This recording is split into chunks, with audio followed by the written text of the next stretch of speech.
HQN Books and Harper Audio present The Cliff House by RaeAnne Thayne, performed by Georgina Marie. 1. Daisy. A man was staring at her in the oral care aisle. A gorgeous, make-your-ovaries-shiver man, though it taxed her considerable powers of restraint. Daisy Davenport McClure did not stare back. She wouldn't give the stranger the courtesy of knowing he had rattled her. She couldn't help feeling discombobulated, though. Dark, wavy-haired, green-eyed strangers did not stare at plain, boring her in the grocery store, or on the street, or in a car, or on a boat, or a train, or anywhere else Dr. Seuss could have come up with. She simply wasn't the sort of woman who drew that kind of male attention. And that was exactly the way she liked it. Why was he staring? She was almost positive she had checked her reflection in the rearview mirror when she picked up her sister outside their aunt's house 20 minutes earlier. She didn't remember seeing anything weird. No stray leaves from the yard work she'd been doing earlier, no smudges on her cheek, no splotched paint, no lettuce in her teeth. There was no reason she could think of why this man might be looking at her as if she were his salvation. She almost turned around to head down another aisle. But despite her certainty that she didn't have any leafy vegetable residue in her teeth, she still really needed toothpaste, which was why she was here. She drew in a breath. "Excuse me," she murmured, reaching around him for her favorite brand, the one that promised to whiten, give her fresh breath, and vanquish any hint of tartar or gingivitis. "Sorry," he said, easing back a little. The man looked pale beneath his tan, and she thought she saw white lines around his mouth. Probably hungover. Maybe he was a tourist who had started his vacation here on the beautifully rugged Northern California coast by doing his own Cape Sanctuary happy hour pub crawl, and now was paying the price. They didn't really look like a tourist, but one never knew. She grabbed her toothpaste, tossed it into her basket, and stepped away, careful not to make eye contact. "Sorry, have we met?" he asked. His voice was an appealing tenor, with a slight accent she couldn't quite place. Australian, maybe? New Zealand? It was as gorgeous as the rest of him, naturally. "I'm sure we haven't," she answered curtly. While she considered herself eminently forgettable, she certainly would have remembered him.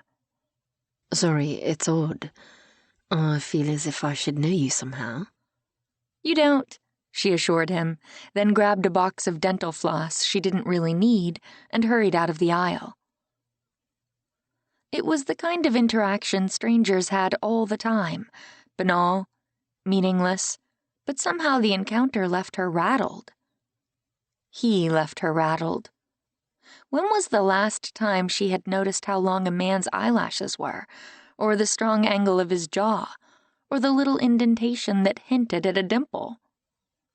Longer than she could remember. That she had focused on those features of a stranger who was probably wasted did not say much for her taste or her wisdom, two things she usually took great pride in. Edgy and unsettled, she tried to put the guy out of her head and went instead to find her sister so they could finish their shopping and make it back to their aunt's in time. As Daisy might have expected, she found Beatrice in the magazine aisle, leafing through a tabloid.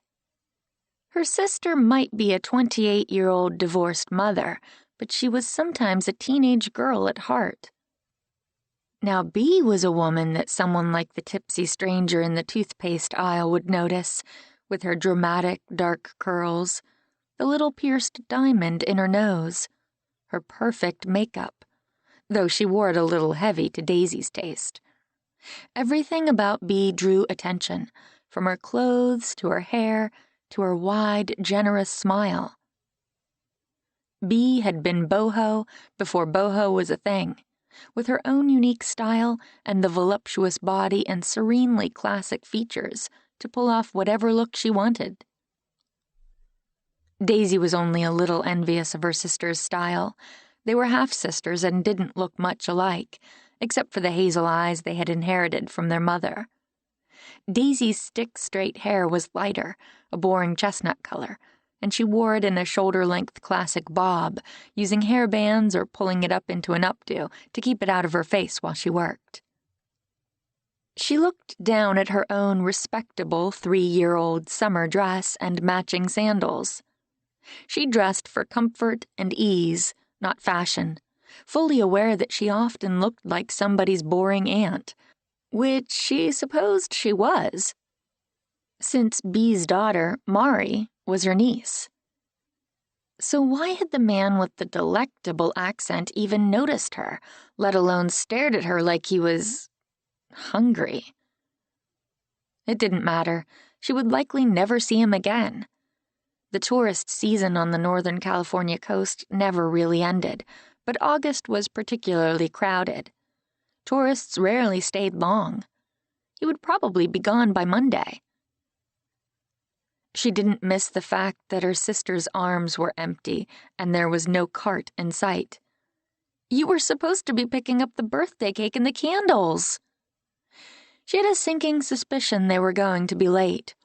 Sorry, I got a little distracted by this. She flipped up the magazine so Daisy could see the cover.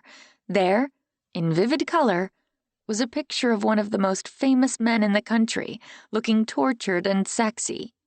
Lean, tattooed, dangerous. Above his photograph read the headline in huge type: Cruise in seclusion after attack by crazed fan. In smaller type that ran across his legs, in the tight leather leggings his fans loved, another headline read, Whereabouts of rocker unknown. They've done a 2-page spread on it. Bee flipped the magazine around so Daisy could see a scattering of several other pictures, one that looked like a grainy picture of Cruz on an ambulance stretcher, and another of a man whose face she couldn't see, slumped against a gray wall and holding his hands against his abdomen, a red stain spreading out across his shirt. She couldn't read the caption from where she stood. Was that the assailant or the mysterious man who had rushed to the rescue? The attack on hometown boy Cruz Romero had been the talk of Cape Sanctuary since it happened, a week earlier. People were talking about it everywhere she went in town. Every single client who came into Daisy's accounting and financial planning office that week had brought it up to her, asking if she knew anything about where Cruz might be, how badly he had been injured, if it was true that he had been attacked by a jealous husband. She imagined Bee had it much, much worse. Cruz was her ex-husband, after all. Still no word? Bee shook her head. Not since he called the night of the attack to make sure Marisol heard it from him first, before the rumors started flying at school, to assure her he only had a scratch. He was rattled and didn't make much sense. That's understandable. I guess. After only a couple of minutes, he said he had to go, that he was heading to the hospital for a few stitches and to check on the guy who saved his life. He promised he'd call, but it's been radio silent since then. From Cruz, maybe, but you've heard from his people. Yeah, his manager calls every day. Cruz is in seclusion, but Lenny assures me he's fine, and he'll call as soon as he has the chance. That was strange enough to Daisy, since Cruz loved connecting with his fans on social media. She had never had a close brush with death, though, so it wasn't for her to judge. Buy it if you want. Buy all of them. But I would suggest you don't let Mari see them yet. She's still upset about her dad. She's probably read the online edition on all their websites already, along with everything else she can find, Bee muttered. Daisy didn't doubt it. Her niece was not only tech-savvy and headstrong, but she also adored her father and would want to read as much as possible about the accident that had nearly claimed his life. "You buy your tabloids. I'll pick up the candles and the cake. We still have to stop by Melanzana's for the gnocchi she wanted." "Right. Sorry. I'll take care of the candles and grab a bottle of wine." Bee snatched several other magazines with Cruz's face on them from the racks and tucked them into Daisy's basket. Daisy hurried to the bakery. Though located in the grocery store, where one might not expect to find gourmet fare, they still made the best cakes in town. For months, Stella had been insisting she didn't want a grand party to mark her 40th birthday. She said she only wanted their family, the three of them and Bee's daughter Mari, together for dinner, in the Garden of Three Oaks, Stella's 2-story craftsman. Her aunt deserved a party attended by everyone in town. She deserved a freaking ticker tape parade as far as Daisy was concerned. She knew all the other lost souls Stella had rescued over the years would certainly agree with her. She couldn't go against Stella's wishes, though. She loved her aunt too much. If Stella only wanted her immediate family to celebrate her milestone birthday with her, and the money they would spend donated to her charity instead, Daisy would make sure that was exactly what happened. She picked up the cake they had ordered weeks ago, threw in some crusty Italian bread and some of the high-quality olive oil the store stocked, then headed for the checkout.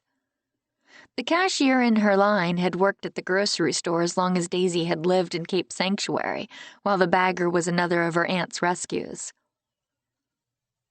"Hey, Daisy," he said, not quite making eye contact. Tommy Matthews was on the autism spectrum.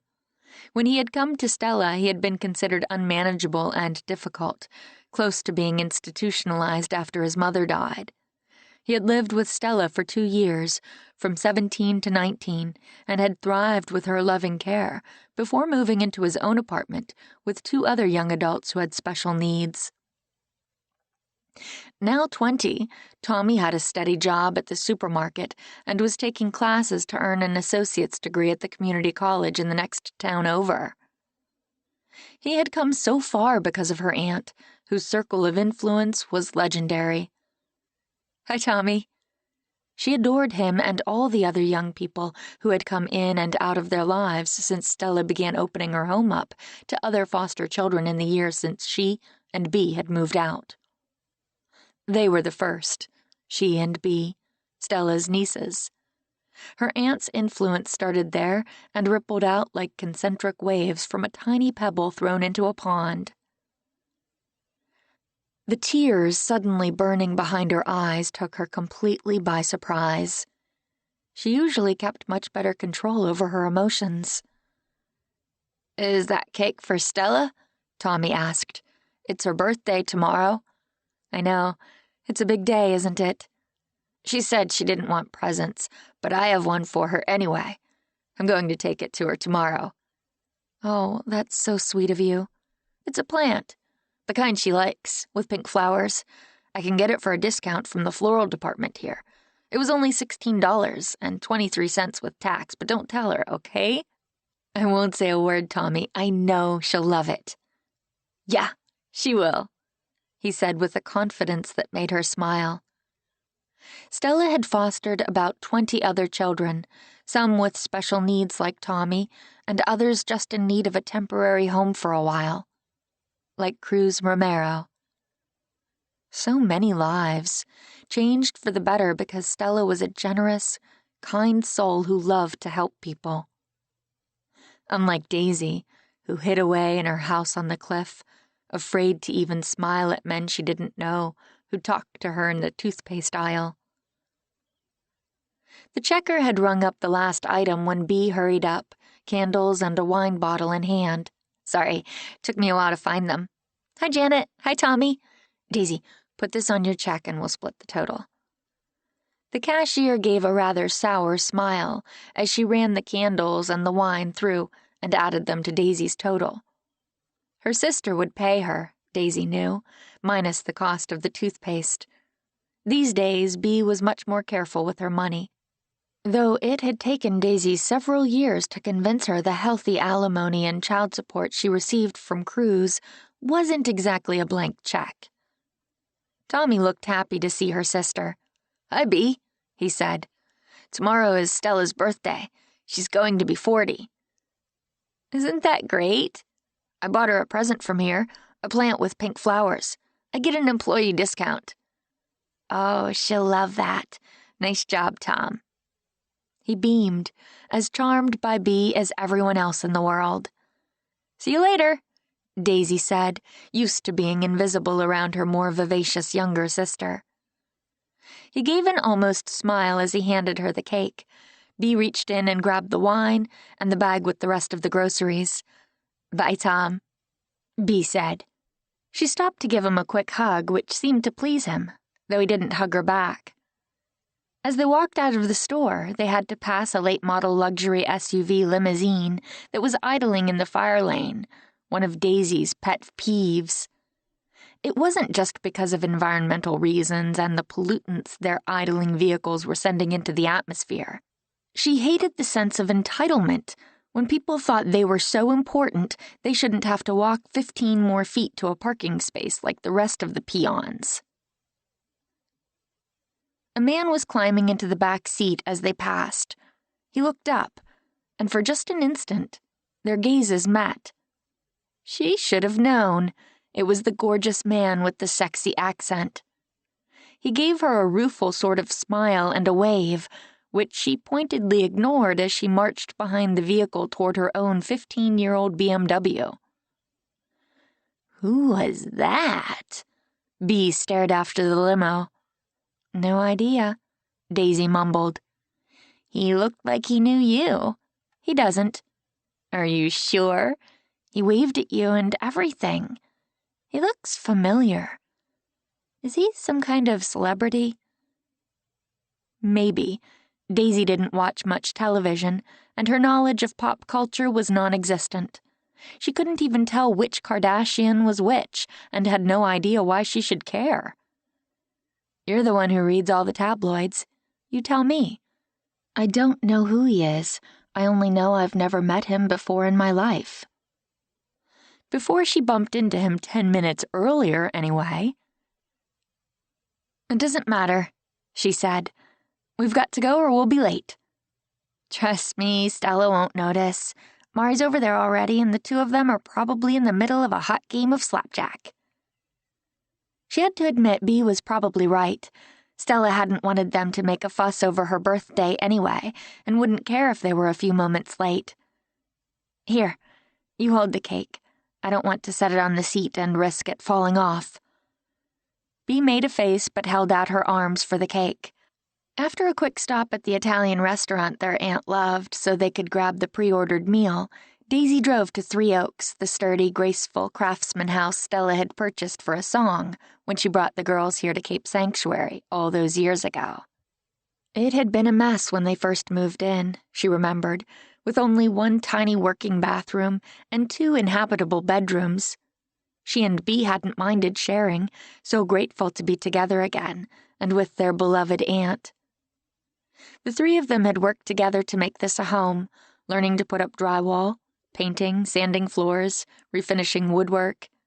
Daisy had loved painting most of all, which was kind of ironic now when she thought of it. It had taken them the better part of 3 years, but the result was a lovely home, filled with laughter and joy. When they walked in, they found Stella in the kitchen wearing a ruffled apron splotched with huge yellow sunflowers. She was taking a tray of something out of the oven. Her famous Oreo cookie mini cheesecakes by the looks of it. Her face lit up when she spotted them. "Girls, you're both here at last."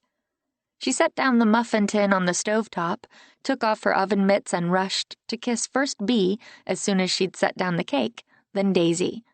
Daisy hugged her back, so very grateful to this woman who had rescued 2 lost girls. "You're not supposed to be doing anything," Bee scolded. "We brought dinner for you. That's what you said you wanted for your birthday gift." "You know me. I'm not good at sitting around. These are so easy, though. Mari helped." "Where is my child?" "I'm here."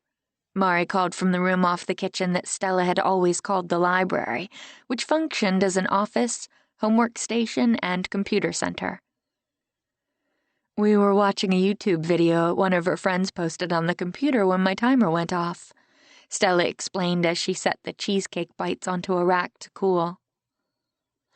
Daisy watched her aunt with the same unease she'd been feeling for several weeks now. Though 40, Stella looked years younger. The three of them could have been sisters, really, as her and Bee's mother, Jewel, had been 10 years older than her only surviving sibling.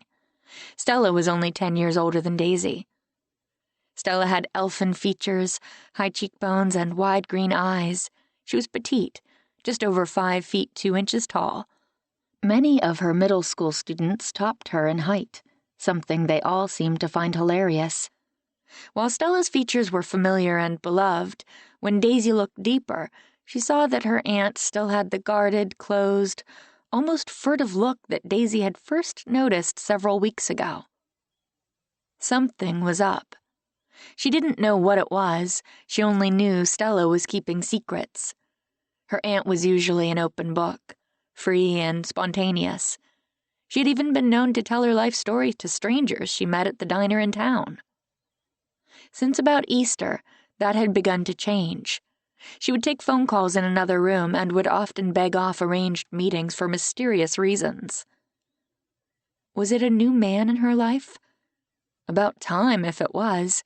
Stella deserved nothing but unicorns and rainbows. She deserved the very best man around. As far as Daisy was concerned, no one would ever be good enough for Stella. She had often wondered why Stella had never married. She had dated here and there, but nothing ever very serious, usually breaking things off right around 5 or 6 weeks. "Do you want us to set the food up here or out in the garden?" "Oh, it's a lovely evening. Let's eat outside." Stella looked around. "Is Shane meeting you here?" Bea looked surprised. "You said only family." "What do you call Shane? He grew up next door and was in and out of here more than his own house.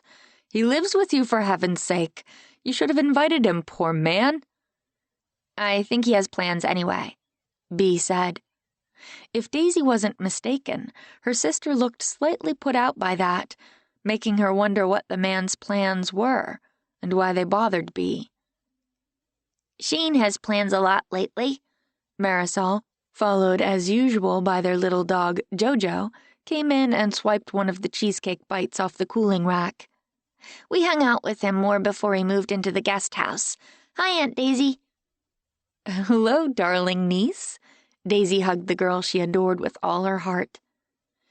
"Shane is busy right now," Beatrice explained. "Sometimes we don't see him for days. You know how it is. It's the beginning of the football season. We won't see him again until January." After playing college football and spending several years in the pros, Shane Landry, Bea's best friend since they moved here to Cape Sanctuary, was in his second year of teaching biology at the high school and coaching the state championship high school football team. One of these days, Bea would get smart and figure out the man was crazy in love with her. "Do you know of any celebrities staying in the area?" Bea asked their aunt. "We saw this gorgeous guy outside the grocery store tonight in a big SUV limo. He looked familiar, but I couldn't quite place him. He only had eyes for Daisy." "Do tell." Stella's own eyes widened. Daisy felt herself flush. "He thought he knew me. I told him he was mistaken." "You didn't tell me you talked to him," Bea exclaimed. "Apparently, I missed the family rule where I had to tell you everything going on in my life in a 24-hour period. Not everything, just the juicy parts about gorgeous strangers who show up in Cape Sanctuary and act like they know you." "Well, that rule is stupid, since that has only happened the one time." "You're stupid if you think I wouldn't want to know you talked to him," Bea said. Stella laughed. "We all do. Tell us everything." "Nothing to tell. I bumped into him in the toothpaste aisle. Like I said, he thought he knew me. I said he didn't. We went our separate ways. End of story." Bea, she knew, wouldn't have let that be the end of the story. Bea would have flirted with the man, would have tucked one of those long, luxurious curls behind her ear as she turned her head just so. At the end of 60 seconds of conversation, Beatrice would have had him hanging on her every word. But Daisy wasn't her younger sister, she thought, as she carried the meal outside to the garden of 3 oaks, with its long pine table and mason jars hanging in the trees, filled with solar-powered candles already beginning to spark to life in the gathering dusk. She wasn't her sister by a long shot. 2. Beatrice. Do you really think Dad is okay? Bea tried not to think about those tabloid photos or the man with the blood seeping out of his gut. Yes, honey, I do, she assured her daughter. He said so himself when he called that first night, and his manager swears he only needed a few days to process what happened before he returns to his regular activities. Where do you think he might be? In the rearview mirror, she caught Mari's frown in the back seat of her SUV. That one was harder to answer. I'm not sure. Maybe with his extended relatives down in Mexico, or at the island he likes off Panama. He'll be in touch. He should be answering his phone. It's irresponsible of him not to. He has to know I'll worry about him. Sometimes she thought Mari was born sounding about Stella's age. You know he'll be in touch as soon as he can, honey. She was annoyed all over again at Cruz for not considering the impact on his daughter of the highly publicized attack against him. How hard would it be for him to make a freaking phone call to assure their child he was okay? Then again, he had never been particularly good at checking in with her when they were married and he was touring. Why should he change his habits for their child? When they returned to the house she had moved into along the coast road after her divorce, the lights were on out by the pool. Looks like Shane is swimming, Mari said. Can I go out and swim too? She might have guessed he would be there, probably with his sweet yellow Labrador retriever, Sally, either playing in the water with him or lounging on the side.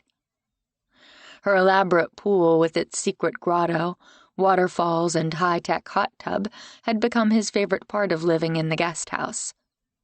Just a few nights earlier, he told her the pool would be the thing he missed most when the renovations to his own house were finished. She still wasn't sure why that had stung so much. He might not be there much longer. We don't know how long he's already been in the pool. But I don't mind if he doesn't. Go ahead and change into your suit. I'll hurry. I can go fast. Come on, Jojo, she said, already racing for the door with their little dog scampering along behind her. Mari, like everyone else in town, adored Shane. Bea had gone with him to enough restaurants or community events to see how people in town respected Shane. Everybody wanted to talk to him, to tell him about their son or nephew or grandson who was on his team, to shake his hand, and tell him thanks for all he had done for the town and to wish him well on bringing home the state championship again. After the shoulder injuries that ended his glowing NFL career, Shane could have thrown a serious pity party. Instead, he had moved home to be with his father during Bill Landry's final 2 years and spent 6 months of that time finishing his teaching certificate to go with the biology degree he earned playing college ball. He could have taken a position on a major university football staff and possibly worked his way up to a Division I head coach. She knew he'd had offers, good ones. Instead, he was choosing to make his home here in this little town on the Northern California coast, teaching freshman and sophomore biology and coaching a ragtag group of kids. Feeling restless for reasons she couldn't identify, Bea headed to the vast master suite, which she slept in alone, to change into her swimming suit. Since Shane had moved into the guest house 2 months earlier, something had changed between them, and she wasn't sure what it was or how to fix it. They used to be best friends. She used to be able to talk to him about anything going on in her life, her latest art show, the problems Mari was having with a friend, how Daisy had frustrated her that day. All her hopes, dreams, worries. He had been there when her marriage broke up, and she tried to find her way as a single mom. She, in turn, had helped him navigate the end of his NFL career and had provided emotional support during the final difficult months of his father's life, as heart disease and diabetes eventually claimed Bill Landry. Bea had been the unofficial football team mom to his high schoolers the previous year. She took refreshments to practice. She hosted game viewing parties in her home theater. She knew all their names and cheered on every single game, home or away. Things had been fine until Shane decided to renovate his father's home next door to Stella's. The place hadn't been updated since the 60s when it was built and needed extensive work. It had been Bea's bright idea to offer Shane the guest house here, while the inside of his place was gutted and redone with new electricity and plumbing. She wished she had never opened her big, stupid mouth. She hated this edginess that had tormented her around him over the summer. She wanted things to go back to the way they'd been before. Life rolled on. That was one of Cruz's songs that she had helped him write back in the glory days of their relationship. Life rolled on. You either rolled with it or let it flatten you as it rolled by. She changed quickly and found her daughter throwing on her flip-flops near the patio doors. Shane was swimming laps and didn't notice them at first, giving Bea a chance to admire the picture he made in the moonlight, muscles rippling across his wide shoulders, tapering down to slim hips in red board shorts. She used to tease him that if he grew his sun-streaked hair out to his shoulders, he could pass for Thor before the buzz cut of the more recent movies. She sighed. She hadn't teased him in a long time. When she tried, her words tangled, and she ended up sounding stupid and awkward. Marisol didn't wait for him to notice them. She jumped headlong into the deep end, just feet in front of him. Shane paused in mid-stroke and lifted his head out of the water. His hair was wet, droplets clinging to his face, and Bea curled her fingers at her side against the urge to wipe them away.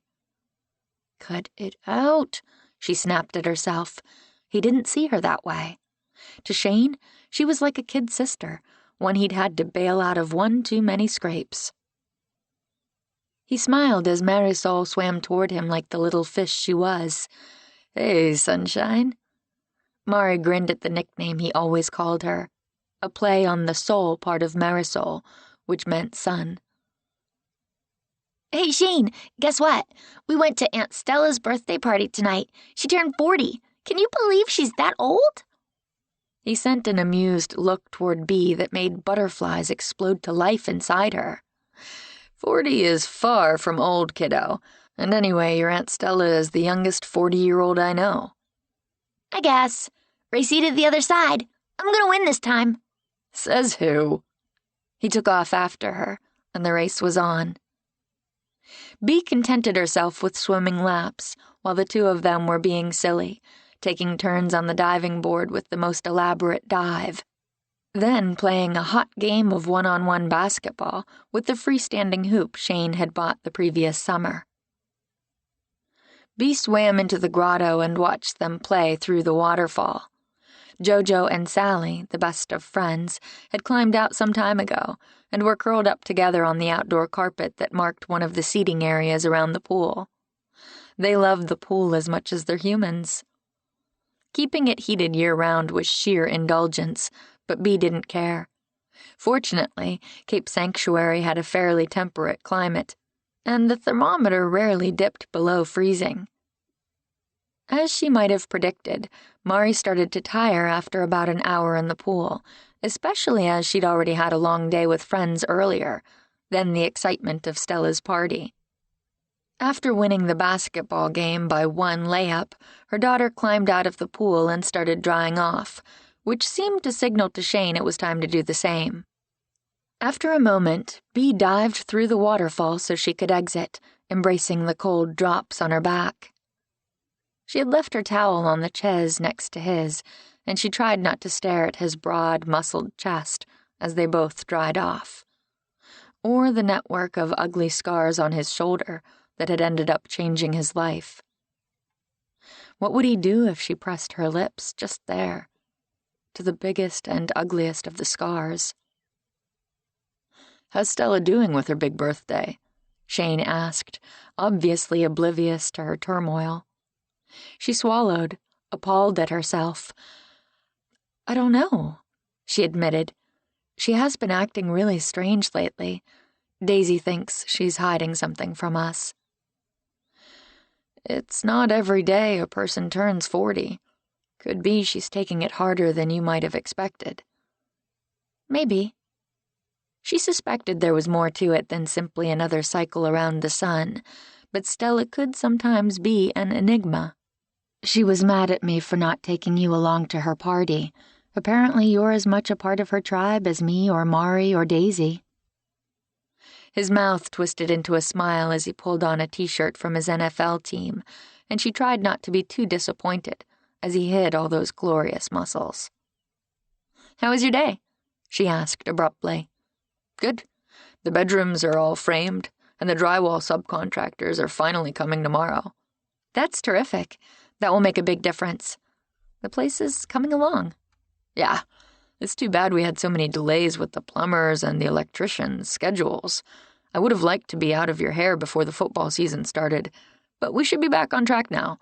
Probably another month and I'll be gone." She wanted to tell him he wasn't in her hair, nor was she in a big hurry to send him on his way. She couldn't figure out how to say either of those things without sounding weird. "You know you're welcome to stay as long as you like," she finally said.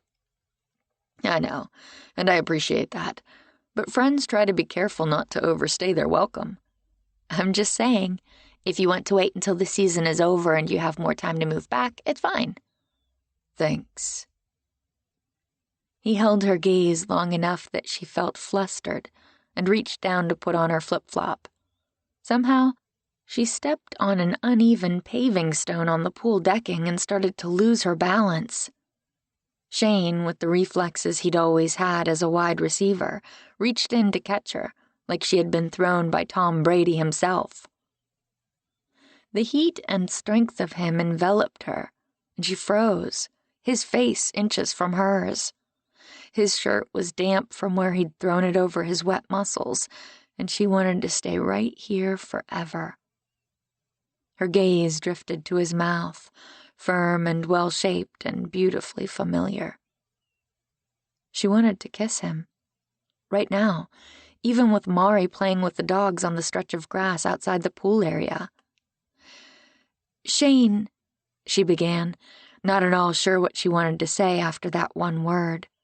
Whatever she intended was lost by the dog's sudden barks and her daughter's exclamation. "Daddy!" Mari cried. If Shane hadn't been holding Bee already, she would have toppled to the ground in shock. Cruz? Here? She whirled around and found the man, the legend, the last person on earth she wanted to see right now, walking toward them. Out of all the moments out of any day, Cruz would naturally pick this particular one to make an entrance. "Hey, Mari Mia." Shane's arms tightened around her for just a moment before he helped steady her so she could stand on her own. "Hola, Beatriz, my lovely wife." Ex-wife, she wanted to tell him. Don't forget those all-important 2 letters. He didn't look any happier to see Shane than vice versa. His long-lashed dark eyes seemed to go flat, his lean features to tighten. "And Landry, hey, fancy seeing you here." "Shane lives here now," Mari piped up, so very helpfully. Cruz greeted that information with a scowl. She probably should have mentioned that fact to him before now, she suddenly realized. Especially where she was so very diligent about vetting everyone staying with Cruz when he had visitations with Mari. "Temporarily," she said, then wished she hadn't when Shane's mouth firmed. She was suddenly annoyed with both of them for this dance they always did, circling around each other like bighorn sheep, ready to bang horns at any moment. He's renovating his father's house next door to Stella's, and it was faster to move out so he could gut it and start over, rather than working room by room, living in a construction zone. The guest house has been sitting there empty, so I offered it to Shane while the work is being done. She didn't owe him any explanations. It wasn't like anything was going on with her and Shane. Even if it were, she and Cruz had been divorced for years. And she didn't doubt her ex-husband had slept with plenty of women in that time. Tabloids like the one she had picked up earlier were always posting pictures of him with some young beauty or other. Shane was her oldest and dearest friend. If she wanted him to move into the guest house here at Felicidad permanently, Cruz had no right to object. "Are you okay, Daddy?" Mari asked, oblivious to the tension between the two men. "We've been so worried about you ever since we heard you were attacked." "I'm fine, mija, just fine." "The tabloid said you got stabbed. My friend Jamie said you almost died." "That's an exaggeration. I've told you not to pay attention to what you read online or in magazines. I just had a scratch. A couple of stitches, that's it." He sank down onto the comfortable glider next to their loungers, and Mari sat down beside him, still holding his hand. "I'm not saying it wasn't scary," Cruz went on. "If it hadn't been for a friend of mine who pushed me out of the way, things could have been much worse." Like many celebrities, Cruz had plenty of acolytes and hangers-on, but she couldn't imagine any of them risking their lives for him. "We tried to call you and left like 100 messages." Mari didn't bother to hide her frustration with her father, a frustration Bea certainly shared. "I'm sorry, mija. Things have been crazy with all the press calling for comments, so I ended up turning off my phone and going silent. Lenny said he called you regularly with updates." "He did," Bea said, but hearing from a third party wasn't enough when a girl was worried about her dad. She was familiar with that from first-hand experience, and it made her heart ache. That she and her daughter both knew what it was to suffer from parental neglect. Bea's own father had been a piece of work. Unlike Daisy, Bea at least knew who her father was, but their relationship had been minimal. Her stepmother had disliked her intensely and made sure Steve Hidalgo devoted his time and energy to the children they shared, and had as little to do with his love child as possible. That was the main reason she did all she could to keep Cruz in their lives. Girls needed their fathers, if at all possible. Without their influence, the scars from that neglect could lead them to do crazy things, like get pregnant when they were 17 and marry their rocker boyfriends. Not that she knew anything about that. "Next time you're stabbed, do a better job of updating those who are worried about you, okay?" Bea said. "Sorry," he said again. "I'm here now, right?" "I guess." Mari hugged him, always quick to forgive. "The good news is, I'll be around for a while. I'm taking an extended break here at Casa del Mar." As usual, her desire for her daughter to have as healthy a relationship as possible with her father warred with Bea's desire to live outside the shadow of Cruz's notoriety. "How long are you staying?" she had to ask. Forewarned was forearmed, right? He beamed at her and at Mari. "At least a month, maybe longer. Won't that be great?" Bea did her best not to gulp. "That long? Aren't you in the middle of a concert tour?" "We have 2 weeks left for the new album. I postponed them and will make up the dates in the fall. My fans understand. After what happened in Dallas, I need a few weeks to recover." Why did he have to recover here? She knew she hadn't spoken aloud, but he answered as if he read her mind. "I couldn't imagine anywhere better to recharge my batteries than here in Cape Sanctuary, with my 2 favorite girls." Shane made a sound that could have been a scoff or a laugh. She couldn't quite tell. He wrapped the towel around his neck and reached a hand out to Cruz. "It's good to see you, but I should go," Shane said. "We're working on some new plays for the season. I'm glad you weren't seriously hurt." "Any knife wound is serious. That's what the doc says. The risk of infection is huge." Right. Well, let's hope that doesn't happen. Thanks for the game of hoops, sunshine. You get better every time we play. Mari beamed at him. Night, Shane. I won't rub it in your face that you lost. I promise.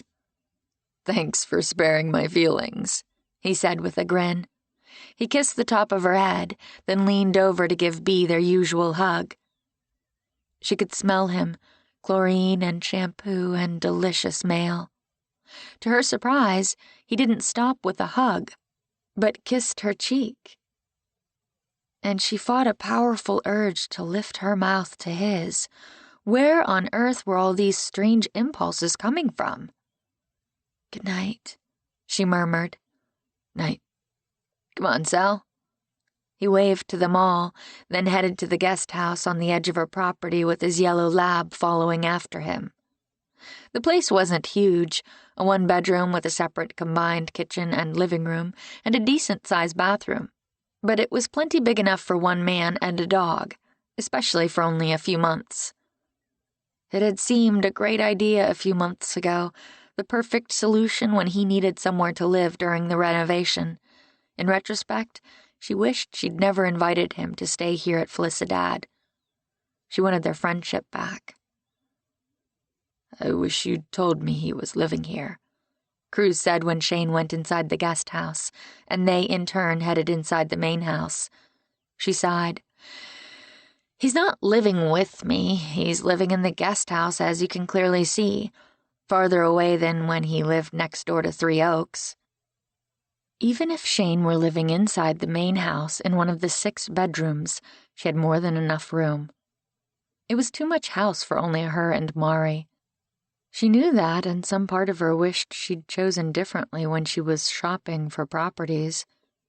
But Daisy had advised her this was a good investment, and she did love her studio that overlooked the ocean and had all the natural light she could ever want. As usual, though, she had been weak and let other people determine her destiny. "I'm going to change out of my swimming suit. I'll be right back," Mari said, hurrying off to her bedroom at the end of the hall, the one with the loft bed Shane had helped Bea build. "I bet Landry jumped at the chance to move here," Cruz said when she was gone. She frowned. "What is that supposed to mean?" "You know what it means. Shane has always had a thing for you." What did Cruz see that she didn't? Those strange butterflies seemed to flutter around again. "You're crazy. He has not. We're friends. Best friends. We have been since 5th grade. Cruz scoffed. "Shane Landry wants more than friendship from you. You're the only one who doesn't see it." He was wrong. He had to be. She'd been divorced for years. If Shane was interested in her, why didn't he do anything about it? Sure, he had been busy with his NFL career, then the injury that had ended it, then caring for his ailing father the past few years, but he had dated other women in that time. He certainly hadn't shown the slightest inclination that he wanted to kick their relationship to another level. Cruz didn't know what he was talking about. She wasn't in the mood to argue with him, though. "Are you really planning to spend an entire month here in Cape Sanctuary? Mari will love it, but you can't be away from your career that long, can you?" "My team understands that I need this. I want to spend more time with my family, my baby girl. I almost died, babe. That crazy bastard wanted me gone. When I close my eyes, I can still see him coming at me." She couldn't even imagine. It must have been terrifying. That kind of thing messes with your head. I've had nightmares every night since it happened. I wanted to fly back here that night after they stitched me up to be with you and Mari, but I didn't feel right about leaving Gabe. That's the guy who saved my life." "Was he seriously hurt?" Cruz nodded, looking uncharacteristically grim. "It was touch and go for a while. He ended up losing part of his liver." "Oh, no." She'd had no idea things had been that grave for the man who had stepped in front of a knife for Cruz. "For a while there, the docs said he might need a transplant. I was going to offer, but we both know mine's probably not in the best of shape." He grinned, but she didn't find the comment at all amusing. His drinking and his recreational drug use were partly responsible for the breakup of their marriage, helped along by his chronic infidelity. Cruz, known as one of rock's sexiest bad boys, had a tough time resisting his legion of groupies. He didn't look particularly bad now, sprawled out on one of her kitchen chairs. Turns out they just removed the damaged part. Is he okay now? Bea asked. He's out of the woods. That's another reason I'm back. After he was released from the hospital, he needed a place to recover. I told him there was no better place on earth to recuperate than here in Cape Sanctuary. He's back at the house. Along with probably a dozen groupies and other hangers-on, the King of Rock had to travel with his court. I'd love you to meet him, Cruz continued, both you and Mari. Before I can let her stay, you know I'll need to have Peter run a background check on this Gabe person. And everyone else who is here with you at Casa del Mar. Yeah, I know. She had made it a requirement of their custody agreement that she needed to vet all the people who surrounded her famous ex-husband before exposing her daughter to any of them. Her attorney who handled that for her was on speed dial, and she would call him in the morning. I'll get you the names, Cruz said. They had been through this routine so many times that he only sounded a little annoyed. He understood by now that she was only concerned for their daughter's safety. The circumstances of the past few weeks reinforced that her husband lived in a precarious, larger-than-life world where strangers could attack with hunting knives and change a person's life forever. Are you really okay? Bea asked. She had loved Cruz once, as deeply and passionately as a teenage girl could. Even in her early 20s, she had cared for him, until his success had changed him from the earnest, loving boy with the golden voice and poet's soul to a man addicted to his fans and his fame. I'm fine physically. Like I said, just a scratch. He paused. Emotionally and mentally, that's another story. Coming this close to death, knowing I could check out at a moment's notice. That has made me reevaluate everything. And what startling conclusions have you come up with? That I never should have agreed to our divorce, he said bluntly. The words came out of nowhere and just about knocked her over. If they had still been standing by the pool, she might have toppled in. Of course you should have. It was your idea in the first place. We were miserable together. I don't remember being miserable. I remember being madly in love. You've always been the only one who gets me, babe. She so did not want to have this conversation, not when Mari could come back into the room at any moment. Once, this man had been everything to her.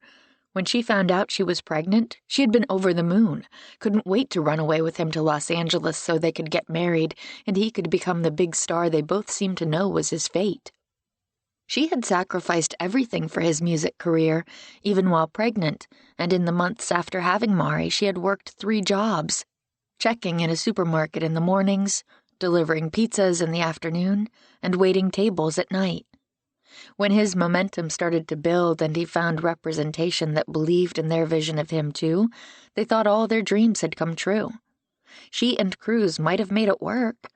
There were certainly couples that could handle juggling a family and standing in the limelight, too, when one of them had a high-powered, very public career. Beatriz and Cruz Romero hadn't been one of those couples. They started to fight about his drinking and drug use, about his friends, about the other women he couldn't seem to resist. They had loved each other passionately, but little by little that love had dried up, until there had been nothing left but the empty husks of what they had once been to each other. Now, apparently, Cruz wanted to see if they could resurrect those seeds.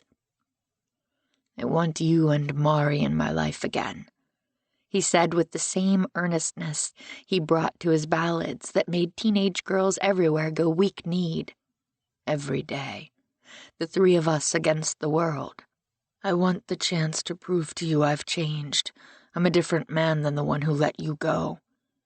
Because a crazed fan came at you with a knife. Because I've grown up. I've come to realize nothing else matters but you and Mari.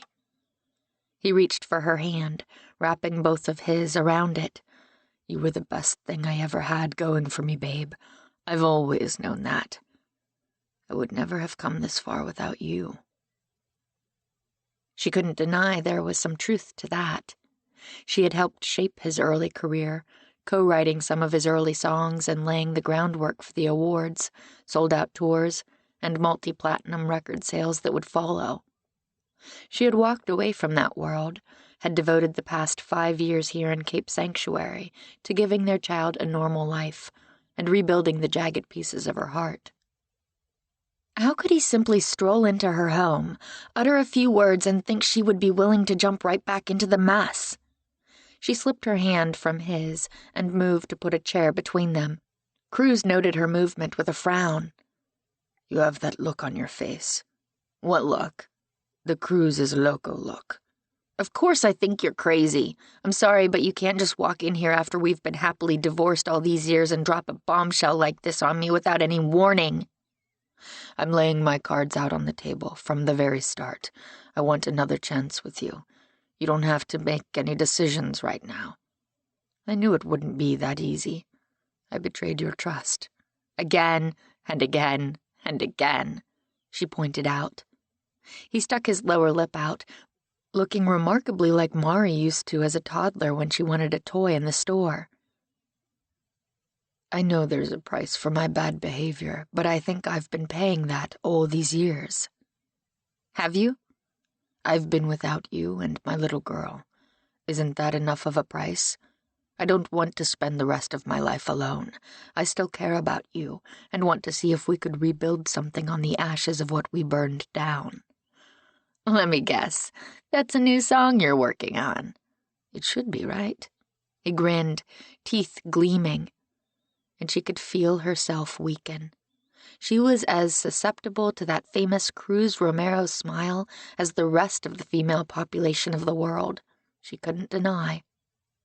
Fortunately, she was saved from having to answer and from her own weakness by the appearance of their daughter, who hurried into the room and right back to her father's side. Can I stay at Casa del Mar tonight, Daddy? A few years ago, he probably would have said yes, leaving Bea to explain to her child that there were certain steps that had to be taken first. This time, after a quick glance in her direction, he shook his head. Not tonight. I'm sorry. But soon, I promise. Marisol huffed a little, but accepted his words. She couldn't seem to stop hugging her father, clearly delighted to have him in town. Bea suspected that if it was up to their child, she and Cruz would have reunited years ago. Marisol would love nothing more than for the two of them to get back together. Whenever Cruz left after one of his infrequent visits to town, or whenever she returned from staying with him somewhere on the road, or at his house in Southern California, she would mope around for days. Bea knew too well how that felt, to pine for something she couldn't have. Shane Landry wants more than friendship from you, Cruz had said. You're the only one who doesn't see it. It wasn't true. It couldn't be. She would have picked up on the signs earlier. Still, the very idea that Shane might want to deepen their friendship left her ridiculously breathless. She would rather think about that than try to figure out what she was going to do about Cruz and his sudden, nonsensical desire to reunite. 3. Stella. This was one amazing 40th birthday present. Stella Davenport looked at the array of tests laid out on her bathroom counter, a half-dozen of them, all giving her the same message. She had done it. She was pregnant. She couldn't deny the truth when it was staring at her from 6 different pregnancy tests. Positive signs in every direction, confirmed everything she had been suspecting for the past 2 weeks, but had been too afraid to verify at the doctor's office. Preggers, expecting, knocked up, a bun in the oven. She still couldn't seem to believe it. For months she had been waiting for this day. She had hoped, prayed, yearned. She had charted her cycle religiously, had pored over sperm donor files to find the perfect one, had dipped into her savings account for a healthy chunk to cover the 4 times she had been artificially inseminated. She had suffered the indignity of feet in the stirrups, the catheter, the waiting half an hour with her hips raised, then hoping and praying and yearning for results. If this one hadn't worked, she wasn't sure what she would have done. Nothing, she told herself. She would have been fine. She would have called the state foster care agency to see if there was any chance they would reconsider, and let her foster an adoptable infant this time as a single working mother. Other teachers had babies, and there were certainly foster care babies who needed homes. If that didn't work, she would go on as she always had, providing a stable, loving, comfortable home for older children and teenagers in need. She loved her work as a foster parent. It had been both necessary and rewarding, helping young people who had few options left to them. At last count, there were 20 of them who had stayed with her in the 10 years since Beatriz ran off with Cruz Romero. Sometimes with her only a few months, sometimes a few years. Each had left an indelible imprint on her heart. It had all started with Bea and Daisy, of course. She had loved being a mother figure to them, struggling to form a family and build a home together when she was barely 21 and they were 9 and 11. She could still picture them, 2 lost and damaged girls who had suffered so very much because of their irresponsible, selfish, fickle mother. The girls were the daughters of her heart, and she would always consider them such. Because of them, she had started Open Hearts in an effort to do what she could to make sure all children who had to be in the foster care system received loving and supportive placements. She was proud of all she had accomplished. But she wanted something else now. She wanted her own child, and according to the pregnancy tests assembled around her, she would have her wish in about 8.5 months. Pregnant. Joy burst through her, incandescent and perfect, and she pressed her hands over her abdomen and the tiny life growing inside her. This was it. Everything she had dreamed about for the past year. She was having a baby. Dear God, she was 40 years old and she was having a baby. She was crazy. What had she been thinking? She was going to become a mother at an age many women were starting to think about becoming empty nesters. Panic started to chew at her jubilation. She pushed it away. No, she wouldn't let it take over. For this moment, she wanted to simply savor the miracle of life. She had to tell someone. The news was too big inside her, like a dancing, whirling wind looking for an escape.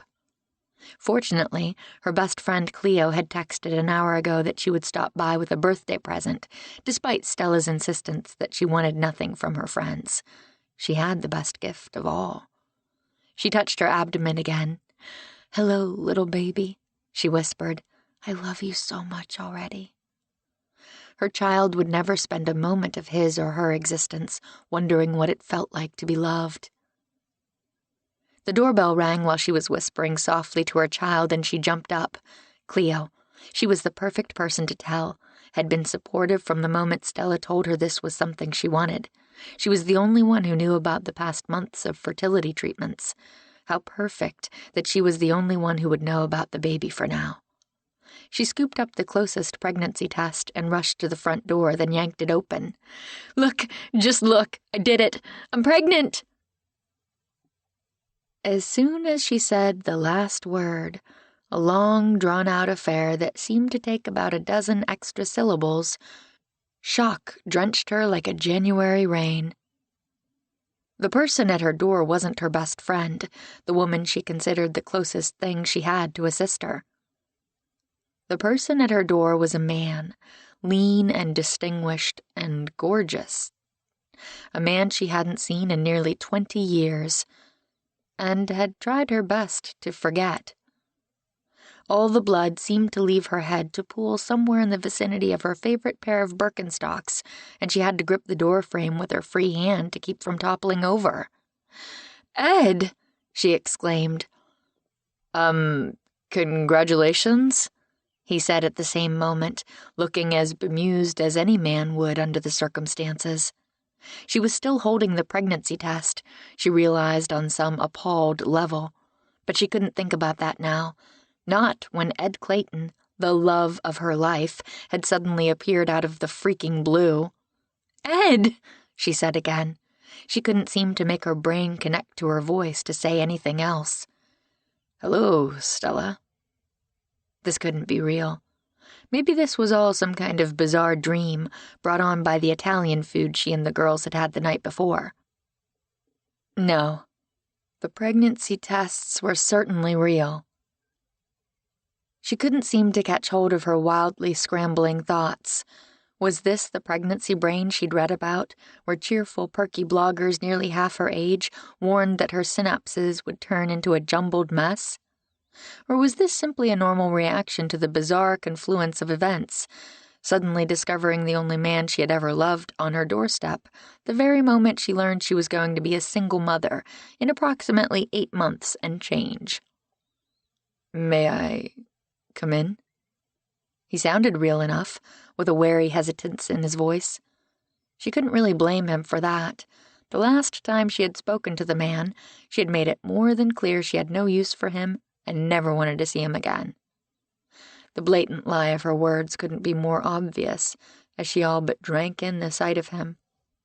He had aged, of course, with lines at the corners of his eyes and a little sprinkling of gray in his brown hair.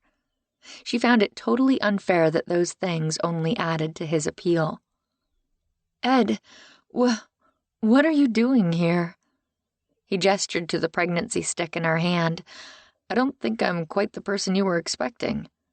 "How could I possibly have been expecting you when I haven't seen or heard from you in years?"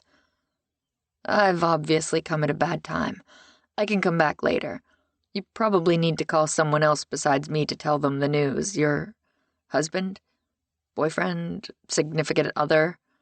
She obviously didn't have any of those things, which was why she had to be artificially inseminated. "I don't need to call anyone," she said. "This is my baby. Mine alone." He arched an eyebrow. "You do remember I was a medical student with plans to become an OBGYN when you walked away. I've been in practice for more than a decade now. I think I have a pretty firm grasp on the basics of what's required for a successful pregnancy." He had been 23 when they met, already finishing his second year of med school, earnest and compassionate and eager to make a difference in the world. While she could never claim to have any gift for telling the future, she had known without a doubt that he would be a brilliant doctor someday. How many times over the years had she wondered about him? She could admit to herself it had taken all her self-restraint not to Google him or find him on social media. Somehow she had known that making contact with him would be a mistake, would stir up all the emotions she had struggled bitterly to overcome. "This is obviously not a good time." He scratched his neck, looking rueful. "I think it would be better if I came back later." Yes, she wanted to tell him, go away. Stella needed at least a few moments for the joy to sink in, to savor the idea of being pregnant.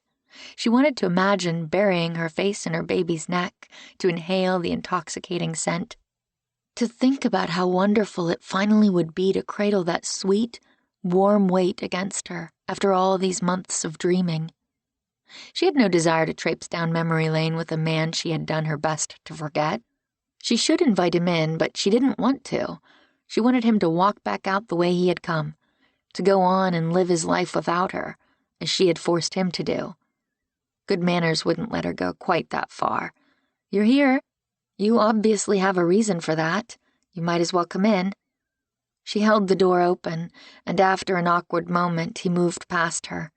She had a wild urge to pinch him to make sure he was truly there and not some strange pregnancy-induced apparition. Somehow, she was able to refrain.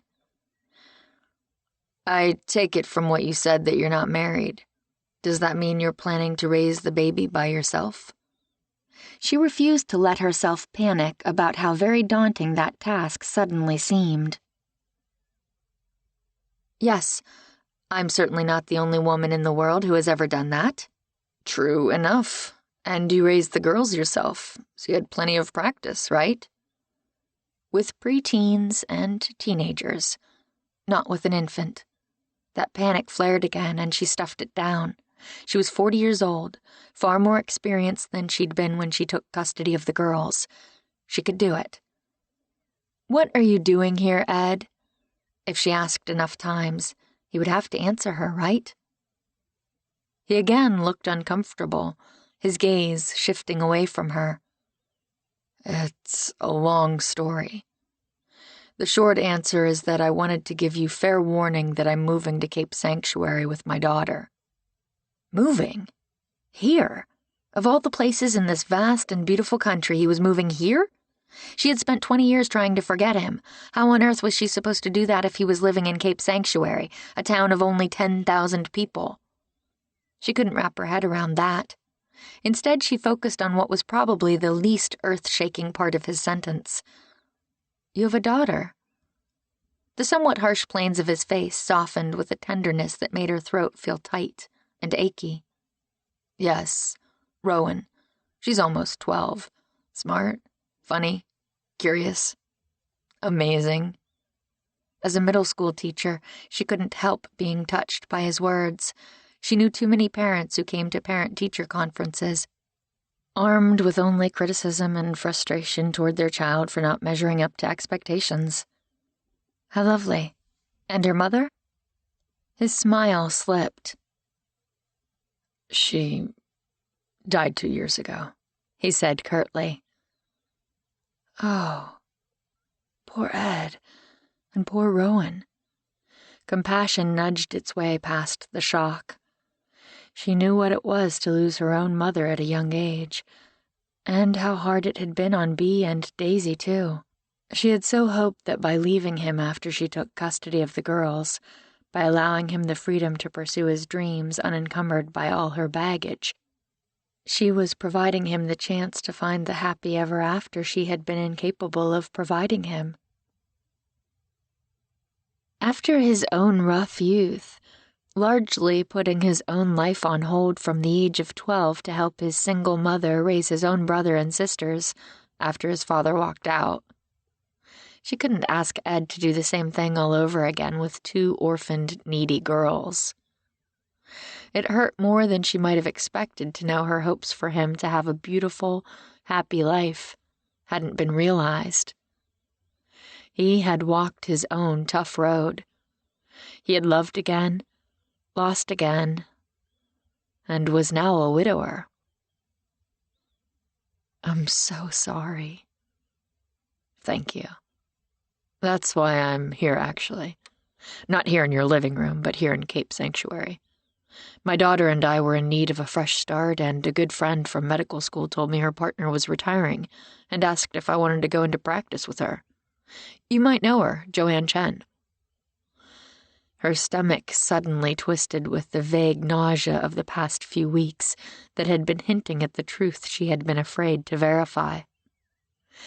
"I do know her," she said. "Quite well, actually. She's my doctor." He made a face.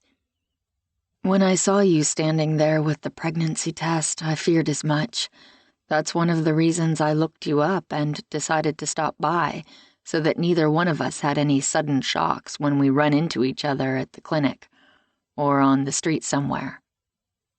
"You mean, like the kind of shock I might have had when I opened my front door to find you on the other side after all these years?" He gave her a rueful look. "Yeah, exactly like that one. I'm sorry. I should have thought things through a little more and phoned you first. In retrospect, I probably should have reached out to discuss it with you when Rowan and I were first considering the idea of moving here. You can move wherever you want, Ed. I'm not queen and supreme ruler of Cape Sanctuary. Though I have to ask, of all the places you could have gone, why here? My previous practice was in Pasadena, and I wanted more of a small-town atmosphere. And Rowan wanted somewhere with a beach. She is learning to surf and wants to be a marine biologist. I bumped into Jo at a conference several months ago, and she mentioned what a lovely town it was. It seemed the perfect place for us. Not tiny, but small enough to feel like we're part of the community." "You remembered that I lived here?" I remembered that this is where you took the girls when you left.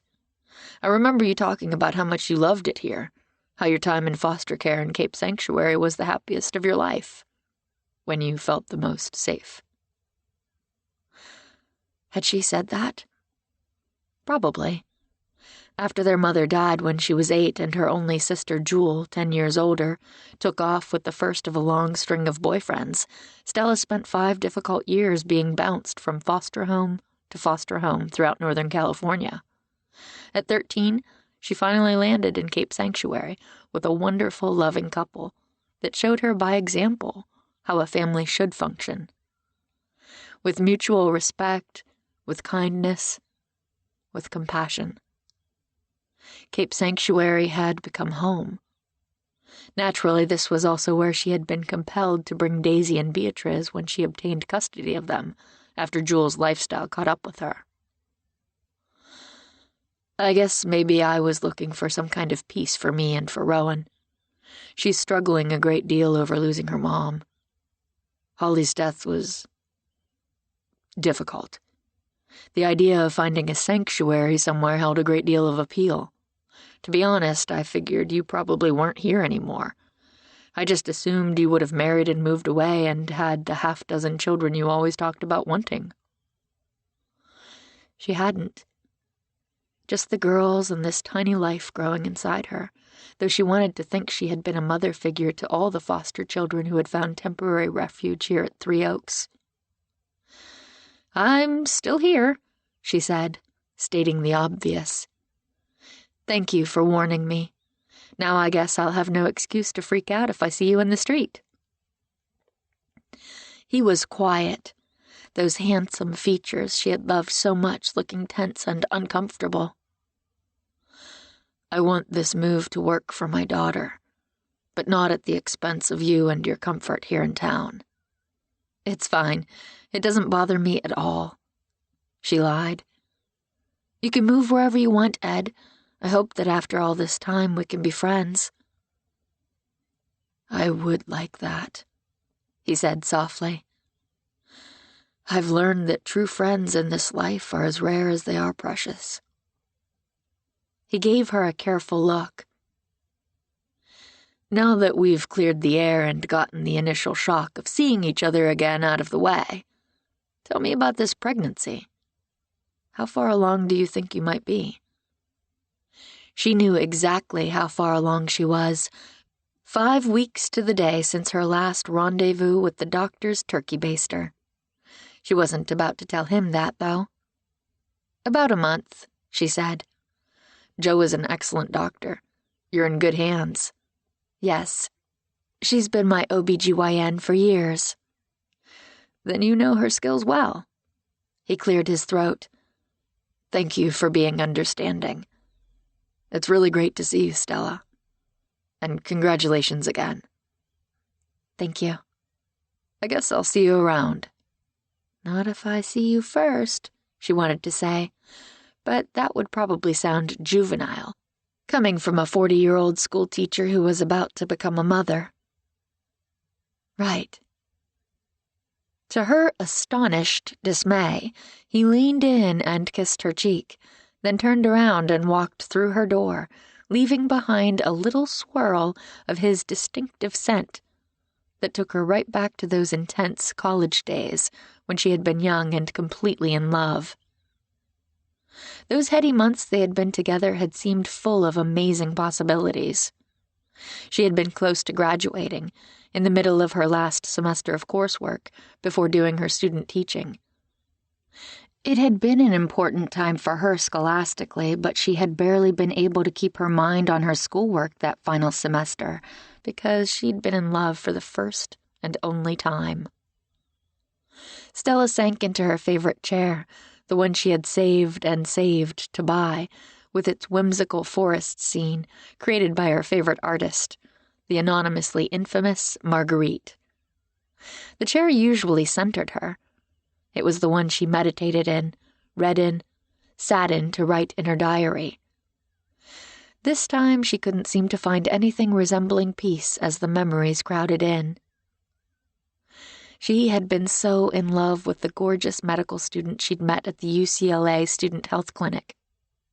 When she had sprained her ankle playing beach volleyball with friends over the holiday break. Sparks had flared between them instantly, and she had slipped him her phone number, something she had never done before or since. He called her the next day, ostensibly to check up on her ankle, and the two of them ended up talking for hours. Ed had dropped by the next night with a pizza and a bouquet of flowers, and she had fallen hard.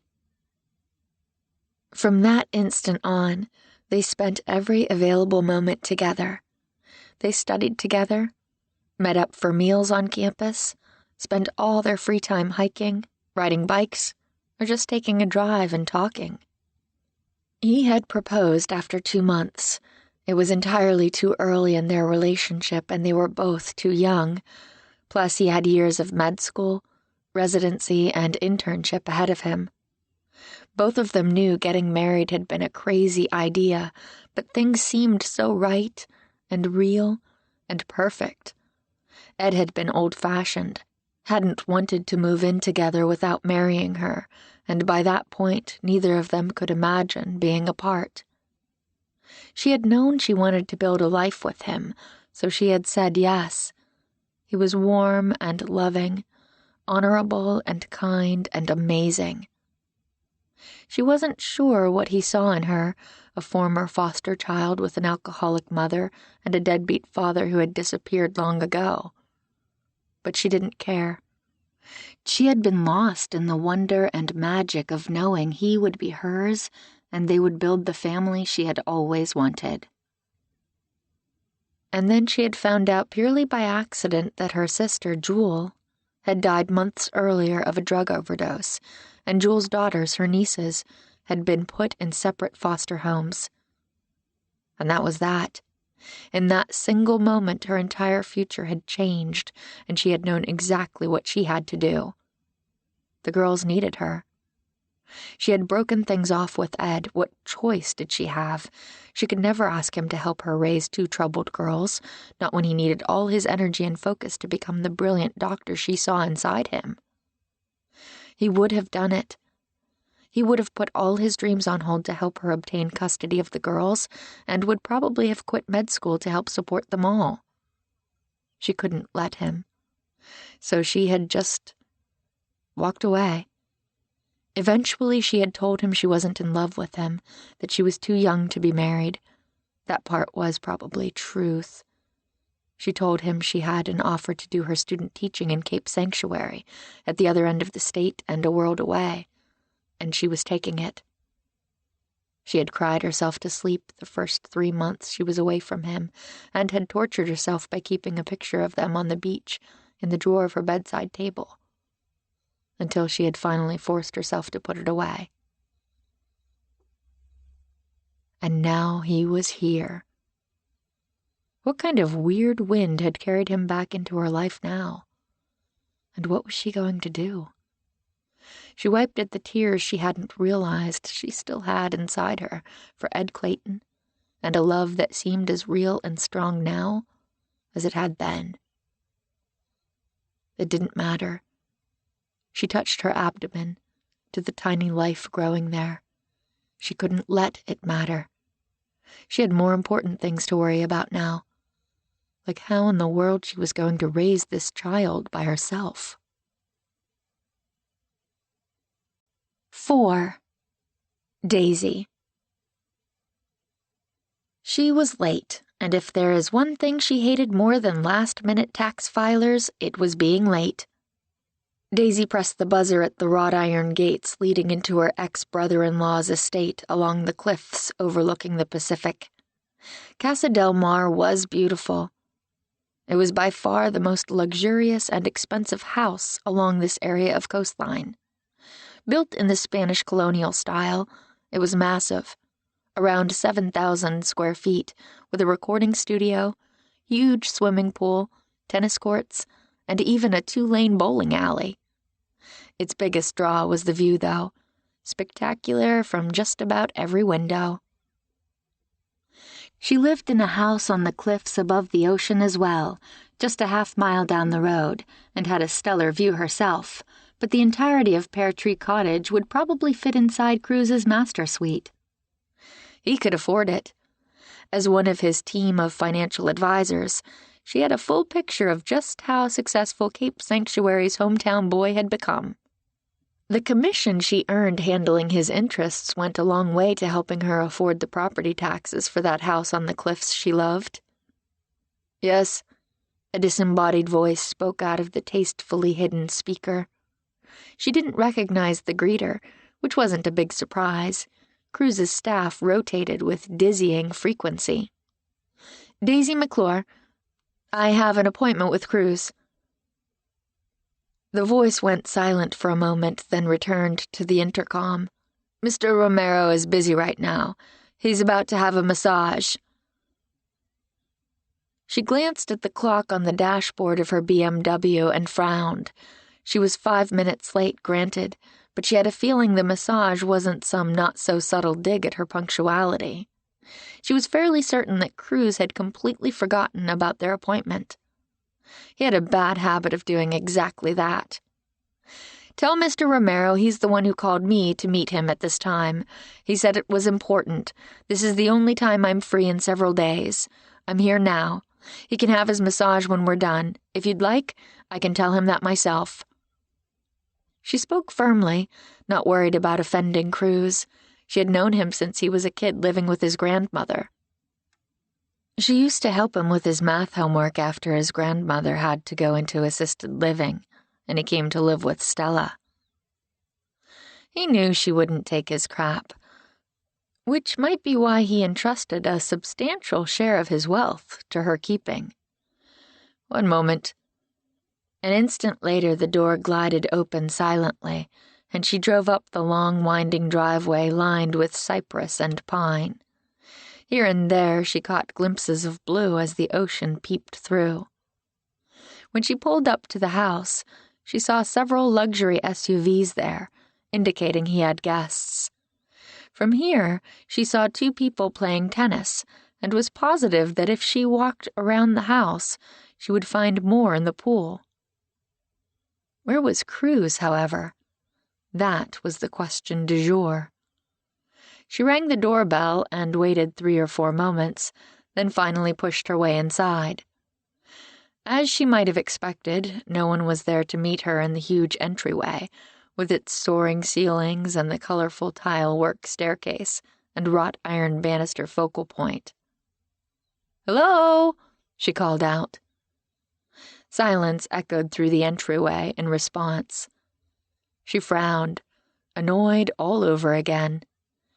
Give a guy a few Rolling Stone covers, and include him as one of People magazine's sexiest men of the year, and he thought the world revolved around him. She had a couple of options. She could wander around the vast house playing Find the Pop Star, or she could handle things a different way. She pulled out her phone and texted him. "I'll be in the sitting room off the Great Hall. I can wait for 10 minutes, then I'll go and we can reschedule. My time is valuable too." He texted her back immediately. "Sorry, babe. Forgot you were coming. Be there in a sec." She sighed. Cruz might be selfish and narcissistic, and her sister might have divorced him for completely understandable reasons. But he was still family, and she loved him. She headed for her favorite spot in the house, a small, comfortable room near the sprawling kitchen, with a beautiful view of the Pacific. The windows opened here, and she could usually find a lovely breeze, sweet with the sea and the scent of the climbing roses that grew outside. It also had 3 original marguerites, an intricately painted table and 2 matching chairs. She knew to the penny how much Cruz had paid for them, a staggering amount that still made her blink. Cruz liked to think he had discovered the mysterious furniture artist. In a way, she supposed he had. It was a spread of this house in Architectural Digest, where he gushed about her work, that had put Marguerite on the wish list of every designer in California. If she had hoped she might have a few moments to herself to enjoy the functional art while she waited for Cruz, she was sadly disappointed. Someone was already there. A man who was asleep, his feet on the coffee table and a drink on the extremely expensive Marguerite side table, without a coaster. She knew this man, she suddenly realized. She had last seen him climbing into a luxury SUV outside the supermarket the night of Stella's birthday party. He wasn't staring at her now. He was out, probably sleeping off a night of partying with Cruz into the wee hours.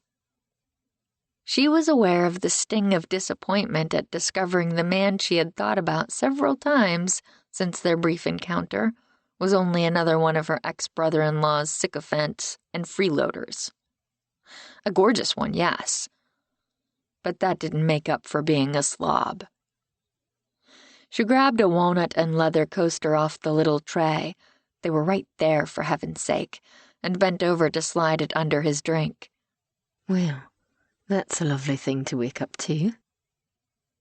She jerked her gaze down at the deep voice and that slight, hard-to-place accent and found his stunning green eyes open and fixed somewhere south of her neck. Only now did she realize the position she was in, bending almost over him so that her unfortunately abundant girls were just at his eye level. Making matters worse, the top button had come loose on her tidy dress shirt, she realized, revealing plenty of cleavage, as well as a hint of the decadent lace from the minimizer bras she favored. Oh! She straightened quickly, blushing as she worked to button her shirt. He sat up, wincing a little. Sorry, that was the drugs talking. I'm usually not such a pig, I promise. She couldn't help her inelegant snort of disbelief. A slob, a pig, and a junkie. Typical of Cruz's guests. It was completely unfair that he could still manage to look rumpled and sexy, hair messed and the perfect degree of dark stubble. She stepped away from him and glowered. I have an appointment in this room momentarily with Cruz. We're going to talk about big, important, boring things, like taxes and annuities and investment properties. I suggest you find somewhere else for your nap. I'm sure there are all kinds of bikini-clad women out by the pool for you to ogle. He blinked a little, but she refused to feel guilty for the attack. Wow, thanks for looking out for me and my ogling. He glanced at the coaster. And my water glass, apparently. As Mr. Romero's financial advisor, I am compelled to protect his assets. Have you any idea how much an original Marguerite goes for these days? Entirely too much, if you ask me. For hand-painted folk art. She did her best not to hiss and tried to rein in her temper. I didn't. Ask you, I mean. Yes, she sounded bitchy, but she was fairly protective of the artist in question. The insufferable man gave her a closer look. You must be a fan. Daisy had no idea how to answer that. I admire the woman for building an artistic empire while keeping her anonymity. If Marguerite is a woman, from what I understand, nobody knows. Could be a 90-year-old hillbilly with a potgut and gout who woke up one morning in a nursing home and decided to pick up a paintbrush and go to town on some old furniture. She gripped the strap of her briefcase to keep from walloping him on the side of the head with it. Isn't it funny how everyone has a theory, but nobody seems to have any proof? He makes sure of that, doesn't he? And that only adds to the mystique, which I'm sure is quite deliberate. I wonder if everyone would still show the same kind of frenzied interest if they found out Marguerite is some middle-aged housewife with too much time on her hands. Make up your mind. Is Marguerite a bored housewife or a 90-year-old man trying to pass the time in a nursing home? Does it matter? The taste arbiters don't care. They only want what everybody else wants. Who was this man? He seemed older than Cruz's usual assemblage of unfortunates, the names she had given the acolytes or aspiring rockers, or groupies who were drawn to her ex-brother-in-law's fame.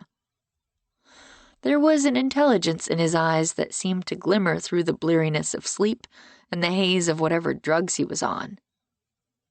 Who was he, and what was he doing here at Casa del Mar?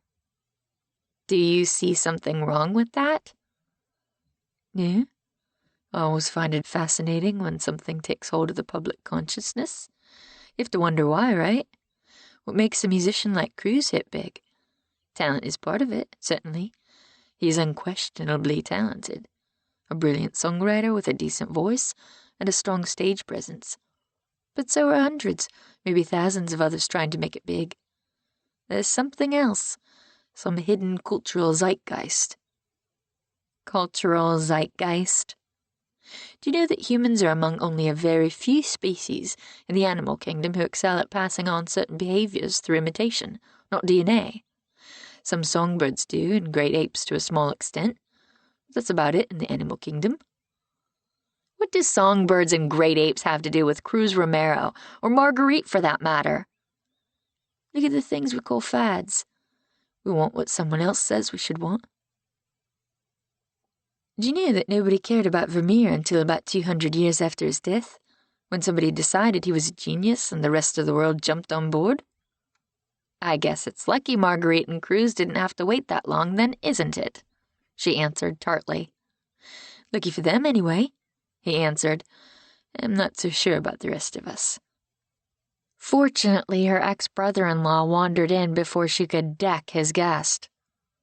Cruz wore his stardom well, dressed in loose linen slacks and a t-shirt from his latest tour. Daisy, my darling sister-in-law, bring it in. She sighed and hugged him. Ex-sister-in-law? For now, he said with an enigmatic look. Divorce or not, you'll always be my baby girl's aunt, which means we're connected forever. Not to mention the fact that I handle a significant portion of your assets. He laughed and turned to the other man in the room. I see you've met Gabriel. How inappropriately named. He wasn't at all angelic. He was just leaving, I believe, and taking his booze with him. Just water, babe, Cruz said. The man is boring enough to be a preacher. His body is a temple, apparently. She hated having to agree with Cruz on that point. It's worked out well for me so far, the unworthily named Gabriel said with a smile. As he rose, his smile turned into a wince that had Cruz taking a step forward. You okay, man? Daisy raised an eyebrow at the genuine concern in Cruz's voice. Fine. Just a little stiff. I'm going to take a walk. Now her ex-brother-in-law looked anxious. Be careful. You know you're not supposed to go far. It'll be fine. Don't worry. I'll just walk around the pool and back. You know you don't have to babysit me every moment, right? I promised the doctors I would make sure you take it easy, Cruz said, confirming Daisy's growing suspicions. That's the only way they let you out of the hospital. In case it's escaped your attention, I'm not hooked up to monitors anymore. Nobody has to know that I dared walk 100 yards. I know.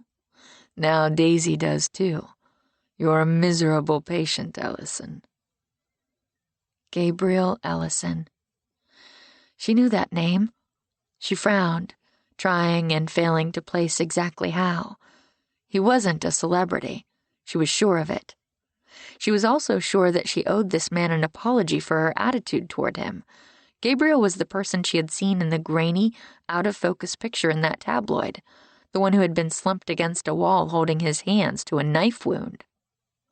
This was the man who had saved Cruz's life, and she had been treating him with contempt and disdain, as if he was some druggy parasite. Shame twisted through her. When would she ever learn not to jump to conclusions? I'm a miserable patient, and you're a mother hen. You're not responsible for me. I beg to differ.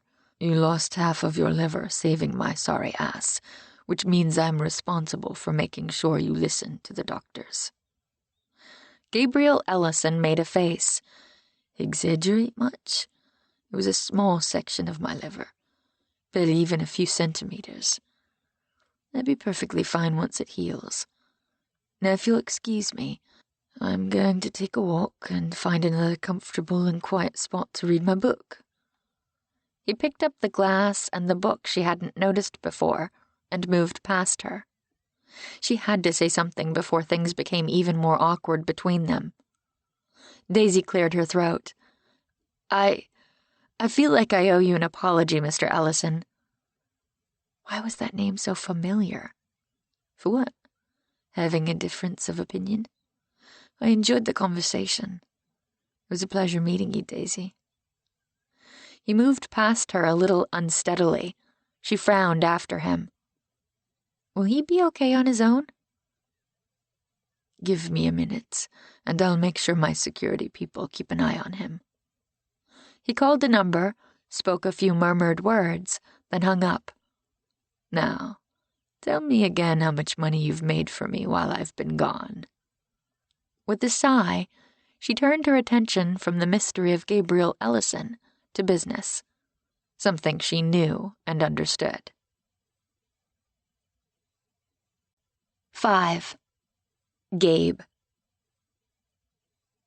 Somehow, by the grace of a god he assumed had forsaken him a long time ago, Gabe managed to walk out of the cozy, warm little sitting room he had found the day before without making a complete ass of himself. It was a close thing. He felt as weak as a damn day-old Bengal tiger cub. He wasn't sure if it was from his lacerated liver, from the infection he was still fighting off, or from the painkiller he had finally taken in desperation somewhere close to dawn after a mostly sleepless night. Whoever would have guessed he would come to this point? As an adventure documentary filmmaker, he might have expected to meet his fate on some bitterly cold mountain somewhere, in the midst of giant ocean swells, or while trudging across a vast, sun-parched desert. He never would have guessed the injury that would take him lower than he'd ever been and make him wonder if he would actually survive would happen in the tunnel of a football stadium prior to a concert for a pop star whose music he didn't even particularly enjoy. It had all been a fluke, mere chance. He wasn't supposed to be there in the first place, but had been in Dallas meeting with some producers when he met Cruz Romero at a party. Cruz was apparently a fan of his work and had been a fan of Gabe's father, which shouldn't have surprised him but somehow did. Cruz had expressed interest in investing in Gabe's next project, showing the extensive efforts underway to protect tiny indigenous tribes along the Amazon, and had invited him backstage for his show later that night to discuss it. He should have turned him down. But he hadn't had plans that night, and as a lifelong learner had been interested in what went on behind the scenes at a major concert venue, so he'd agreed. He shouldn't have been there. Yet he was. He had been standing next to Cruz just after he came off stage, when a huge linebacker of a man lunged at the performer with a wild look in his eyes and a massive, wicked-looking hunting knife in his hand. Gabe could have slipped away. It wasn't his fight after all, and the crazy dude wasn't after him, but the man he apparently blamed for the breakup of his marriage. Cruz. He hadn't. Instead, his instincts kicked in, the instincts he had honed from a lifetime of living in dangerous situations. He had deflected the guy's aim slightly, though not completely, but what would have been a gouge straight to Cruz's heart had glanced off his arm instead. Unfortunately, this had only enraged the guy more, and he turned his attention to Gabe, thrusting the knife into his gut hard before bodyguards had finally come to the rescue and taken him down. Turned out, the man's wife had been a groupie who had actually slept with Cruz 2 years earlier, after a previous concert in Dallas. She had been so certain he wrote one of his love songs for her that she'd left her husband and 2 kids to follow the pop star around the country. He couldn't really blame the guy for wanting a little revenge. He just would have preferred he boycotted the concert, Maybe walked outside holding a placard or something, instead of trying to even the score with a 10-inch hunting knife. In the days since the attack, Gabe had learned some interesting facts about knife wounds. He had learned livers were one of the most common organs injured by knife and gunshot wounds, largely because of their size and vulnerable position in the abdomen. He had learned that a damaged liver could heal on its own, one of the rare organs that could regenerate new cells, instead of scar tissue. He'd also learned that any abdominal injury was prone to infection, and that recovering from one was a hell of a lot harder than he expected. He hadn't died from blood loss, as he now knew the ER doctors had fully expected would happen. He had made it through the first 24 hours, and then the week after, and was well on the road to recovery now. He hadn't wanted to come here to Cruz's estate to recover, but with his only fixed address a third-floor walk-up in Manhattan Beach that he used as a home base, he hadn't had many choices. Gabe still wasn't sure he liked the guy's music, but had to admit Romero had stepped up to show his gratitude, insisting on staying with Gabe through those early days in the hospital, and then arranging for him to fly here upon release. Cruz hadn't listened to a single argument. There were far worse places to rest and recuperate. Gabe sank into a bench overlooking the ocean, enjoying the waves crashing against the rugged cliffs below. He would rest here for a minute, he told himself, just long enough to avoid the prickly Daisy, whose last name he still didn't know. She was lovely. He couldn't deny that. At first glance, she seemed almost forgettable, but then a man looked closer and saw those stunning hazel eyes, full mouth, lush curves. He hadn't been able to look away when he'd seen her in the grocery store the other day. He was rather embarrassed to remember that he might have stared. She had seemed familiar to him, and now he knew why. In the hallway outside his room was a picture of Cruz and a little girl he assumed was his daughter. Also in the picture was a woman who looked a lot like the little girl, which he now figured was Cruz's ex-wife, an older woman with short hair and glasses and the voluptuous Daisy. Those hazel eyes had gazed out of the picture, hypnotizing him. He would love to photograph those eyes. Maybe he would pose her on that Marguerite table she loved so much, wearing nothing but scarves, with only her vibrant eyes visible above the filmy material. The image came out of nowhere, unsettling him and arousing him, he realized, as his body stirred to life. That was a relief. The business downstairs had been listless and uncooperative since the stabbing. Good to know things appeared to be in working order, though apparently nearly dying had the odd and unexpected side effect of making him develop a sudden, fierce attraction for prickly businesswomen with sharp tongues and questionable taste in art. 6. Stella. It is 100% official. You are pregnant, my dear. Stella gazed at her friend and longtime OBGYN, still reeling from the shock of it. You sure? The numbers don't lie, honey. Congratulations. She smiled at Joe, who had held her hand through the entire process of fertility treatments. I feel like you did half of the work. Shouldn't you be passing out cigars right about now? I'm afraid it doesn't quite work that way. You get to do all the work from here on out until the last bit. She wasn't going to stress about that part until she had to. I don't know how to thank you. Seriously, you've been amazing. Everything looks good so far. I would say, considering the date of your last insemination, that puts you at approximately 6 weeks along. Assuming you haven't been finding a little action on the side anyway. No action here, except you and your turkey baster, which I'm sure doesn't surprise you. It's all you, Joe. Well, I couldn't be more thrilled. I don't know how to thank you. It's amazing. Don't thank me yet.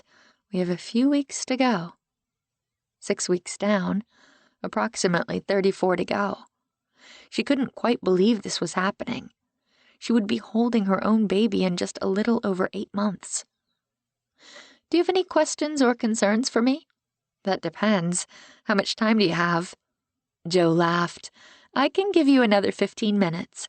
If you have more than that, we'll have to meet for lunch next week."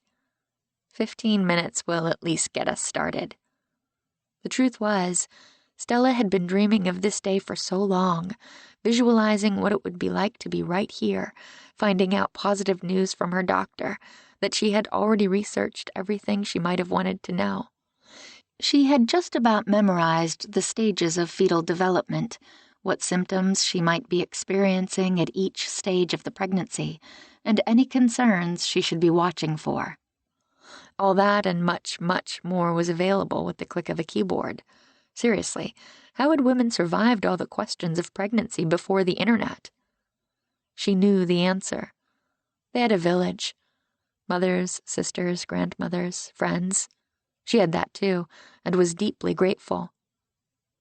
They talked about a few of her symptoms, the breast tenderness, the sleepiness, the hints of nausea she'd been feeling throughout the day. "That might get worse before it gets better," Joe warned. "Make sure you let me know if it becomes more than you can handle." She knew as a woman past 40, barely, she would face additional challenges, and was completely confident in Joe, grateful she would have a friend and solid partner in this whole baby business. "If that's it for now," her doctor said, "I'd like to see you again in my office in 2 weeks. Be warned, I'm going to be following you more frequently than most first-time moms. Because of your age, this is considered a high-risk pregnancy, which means we'll become even better friends before we're done here." "Sounds great to me. Go ahead and get dressed, and the nurse will be in with the bundle of information we give to all first-time expectant mothers." She was an expectant mother. It still didn't seem real. "Thank you. I'm so thrilled for you, Stella. You're going to be an amazing mother." She wasn't at all convinced of that. She was fairly certain self-doubt would be more of an issue throughout the pregnancy than anything else. She was in it now, though. Like every other mother, she imagined, she would have to figure things out as she went along. The nurse, Katie Fry, had been Stella's student years ago. She knocked just as Stella finished dressing. "Come in," she called. Katie marched through the door carrying a large cotton tote with flowers on it. "Here you go. This is the swag bag we give to all new prenatal patients. There are samples, coupons, leaflets, and a nice pregnancy journal, as well as a book we give expectant moms. You might find it answers your most common questions. Read through it when you can. And congrats, Mama." Her stomach, which hadn't felt the most stable all day, seemed to twist at the words. "Remember, you can call us any day or night," Katie went on. "Now make sure you stop at the reception desk to set up your next appointment." "I will, thank you." When she walked out to the luxuriously appointed reception area, she saw a couple of women she knew, including one who was a notorious gossip. She waved, grateful the swag bag was somewhat discreet and didn't scream baby mama on it. She wasn't ready for the whole world to know yet. She didn't even know when she wanted to tell Daisy and Bee. After making the appointment with the receptionist, another of her old students, she was entering the info into her phone's calendar when the door behind her opened. She couldn't see who it was, but she felt a collective burst of energy ripple through the room, as if every woman had suddenly put her hormones on notice.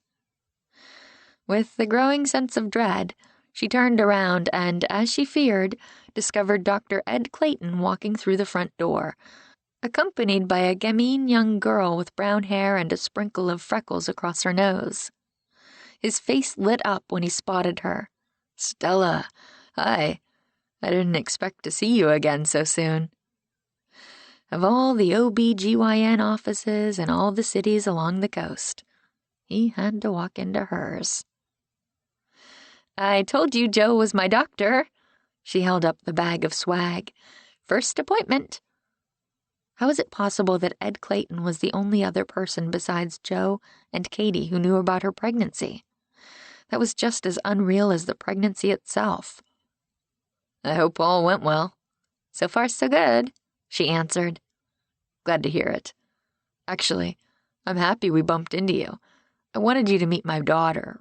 Rowan, this is Stella Davenport. She's an old friend and also teaches at the middle school." "Hi." The girl looked at her curiously, but without any hint that she knew her father and Stella once had a relationship.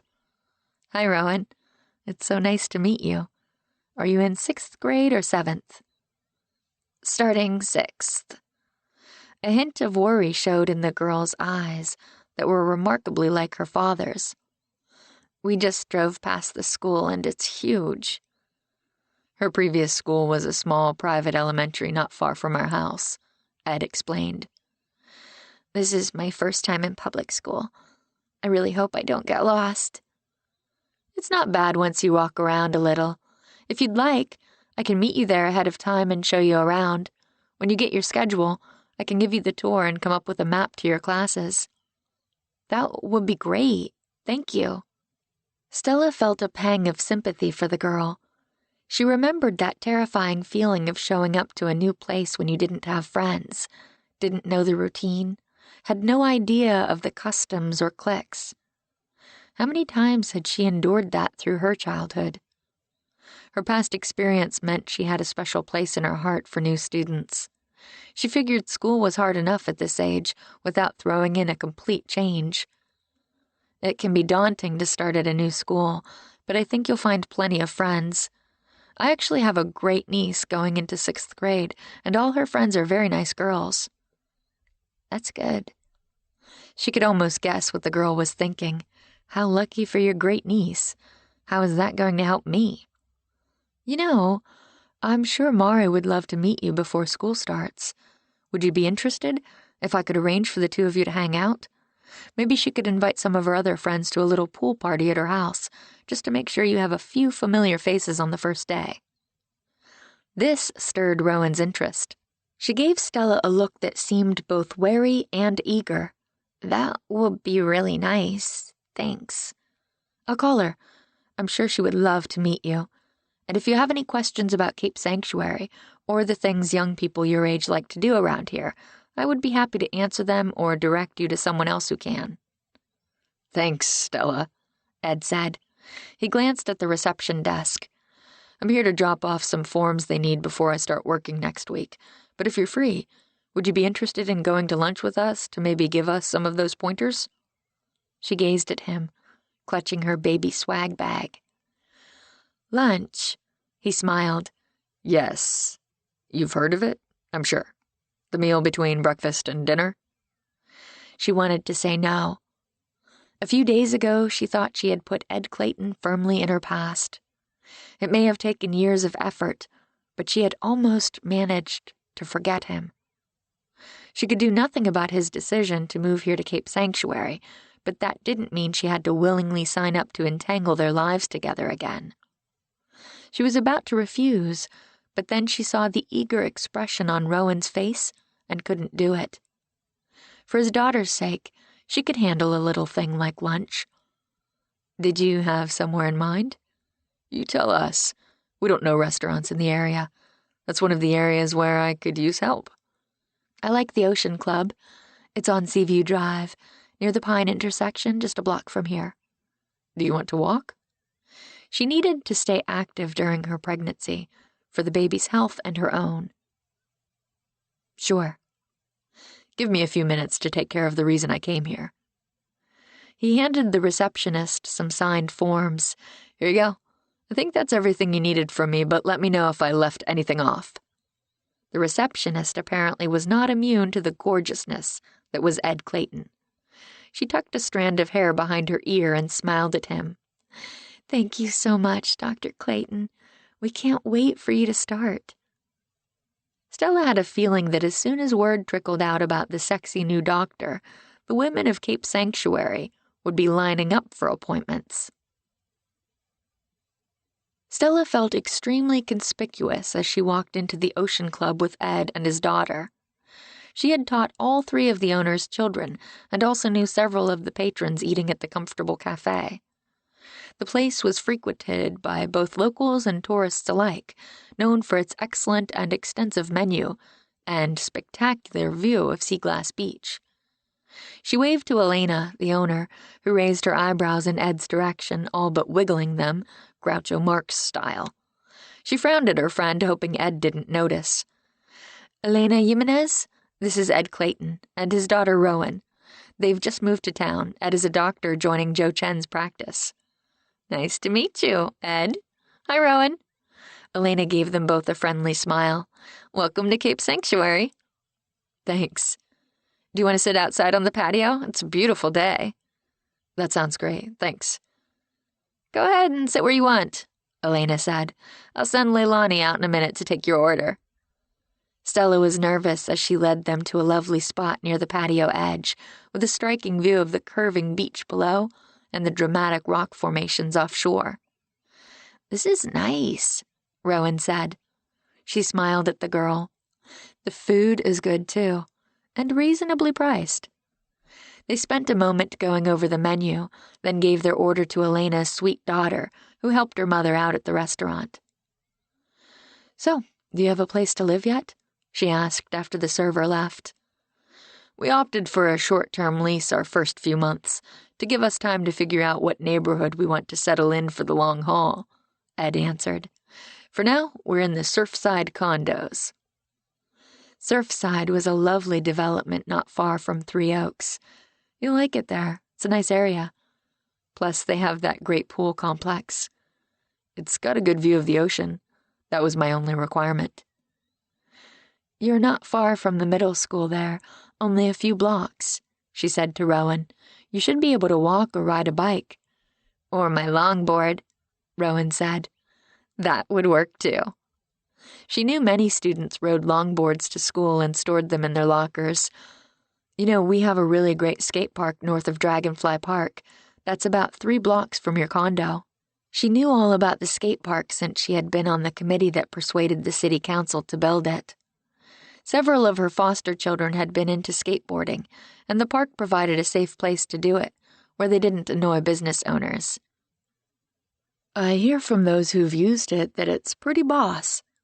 "That could be cool." The girl sipped at the soda Leilani brought her. "What about surfing around here? Is it always too cold? I was just starting up back home and was hoping I could take more lessons here. But we went down to the beach the other day and it was freezing. I only waded in and I thought my toes were going to fall off from frostbite." "You have to wear a full-body wetsuit, but there are plenty of folks around here who do.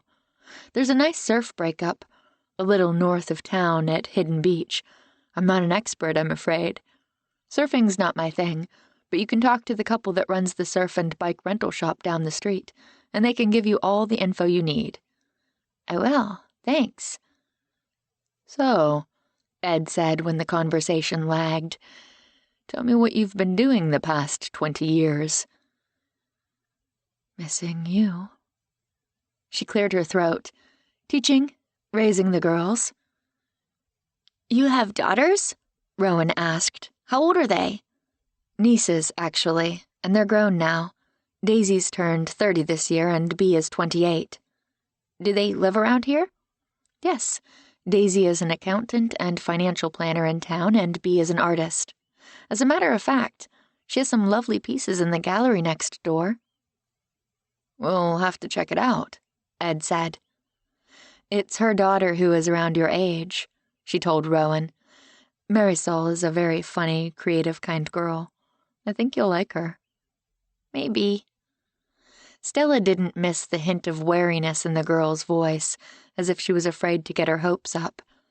It made her even more determined to help her connect with Mari.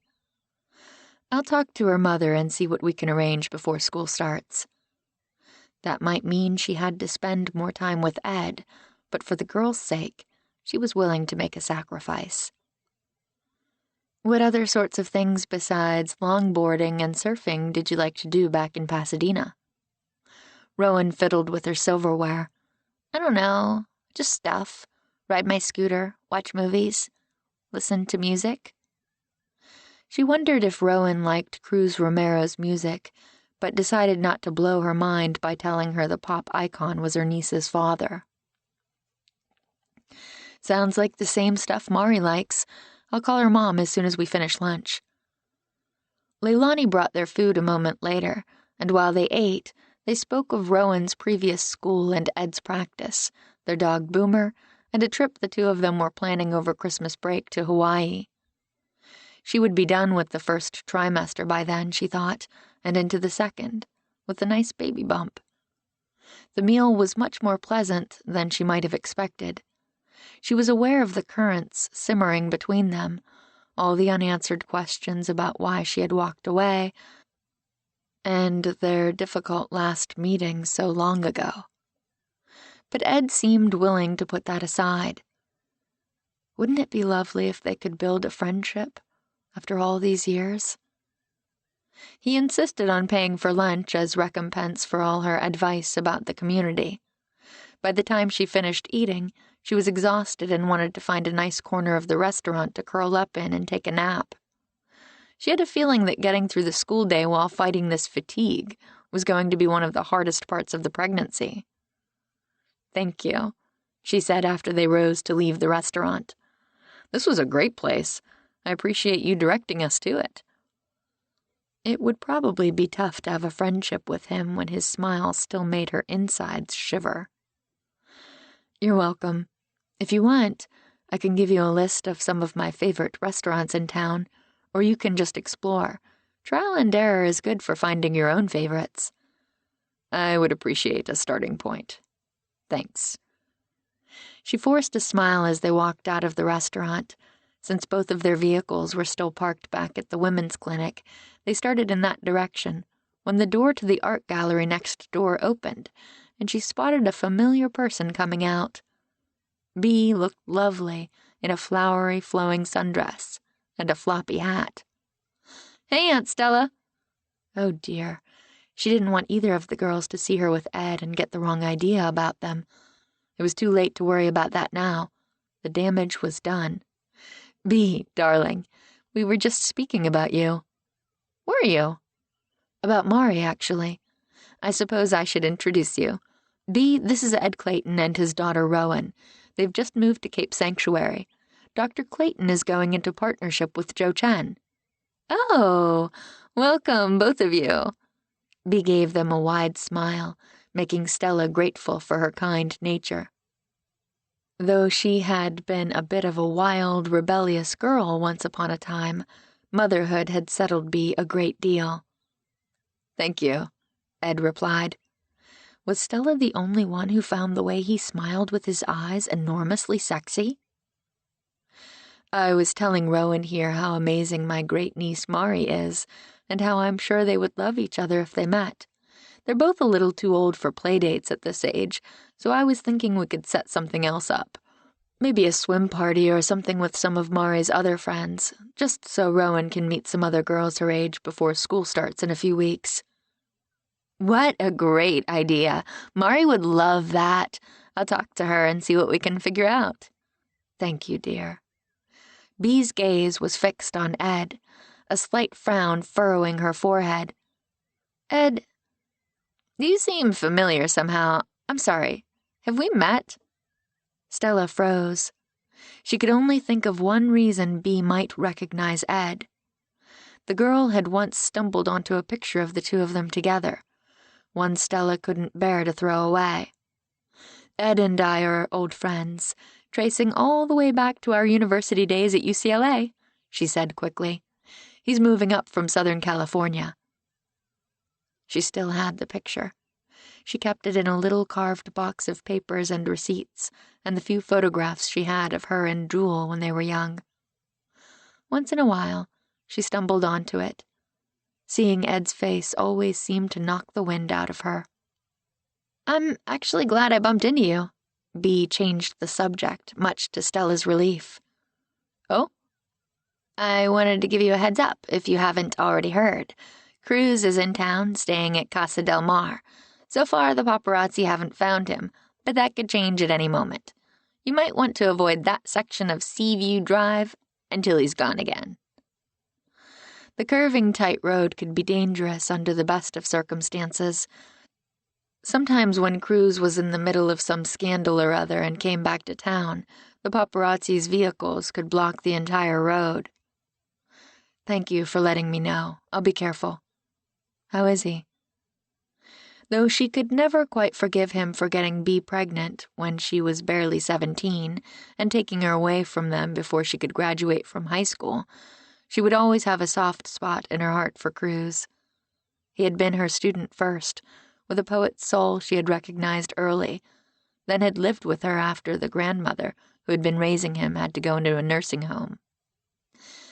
He seems to be okay, Bea said. If Stella wasn't mistaken, her niece still seemed troubled despite her words. I'm so glad. Did he tell you or Mari how long he plans to stay?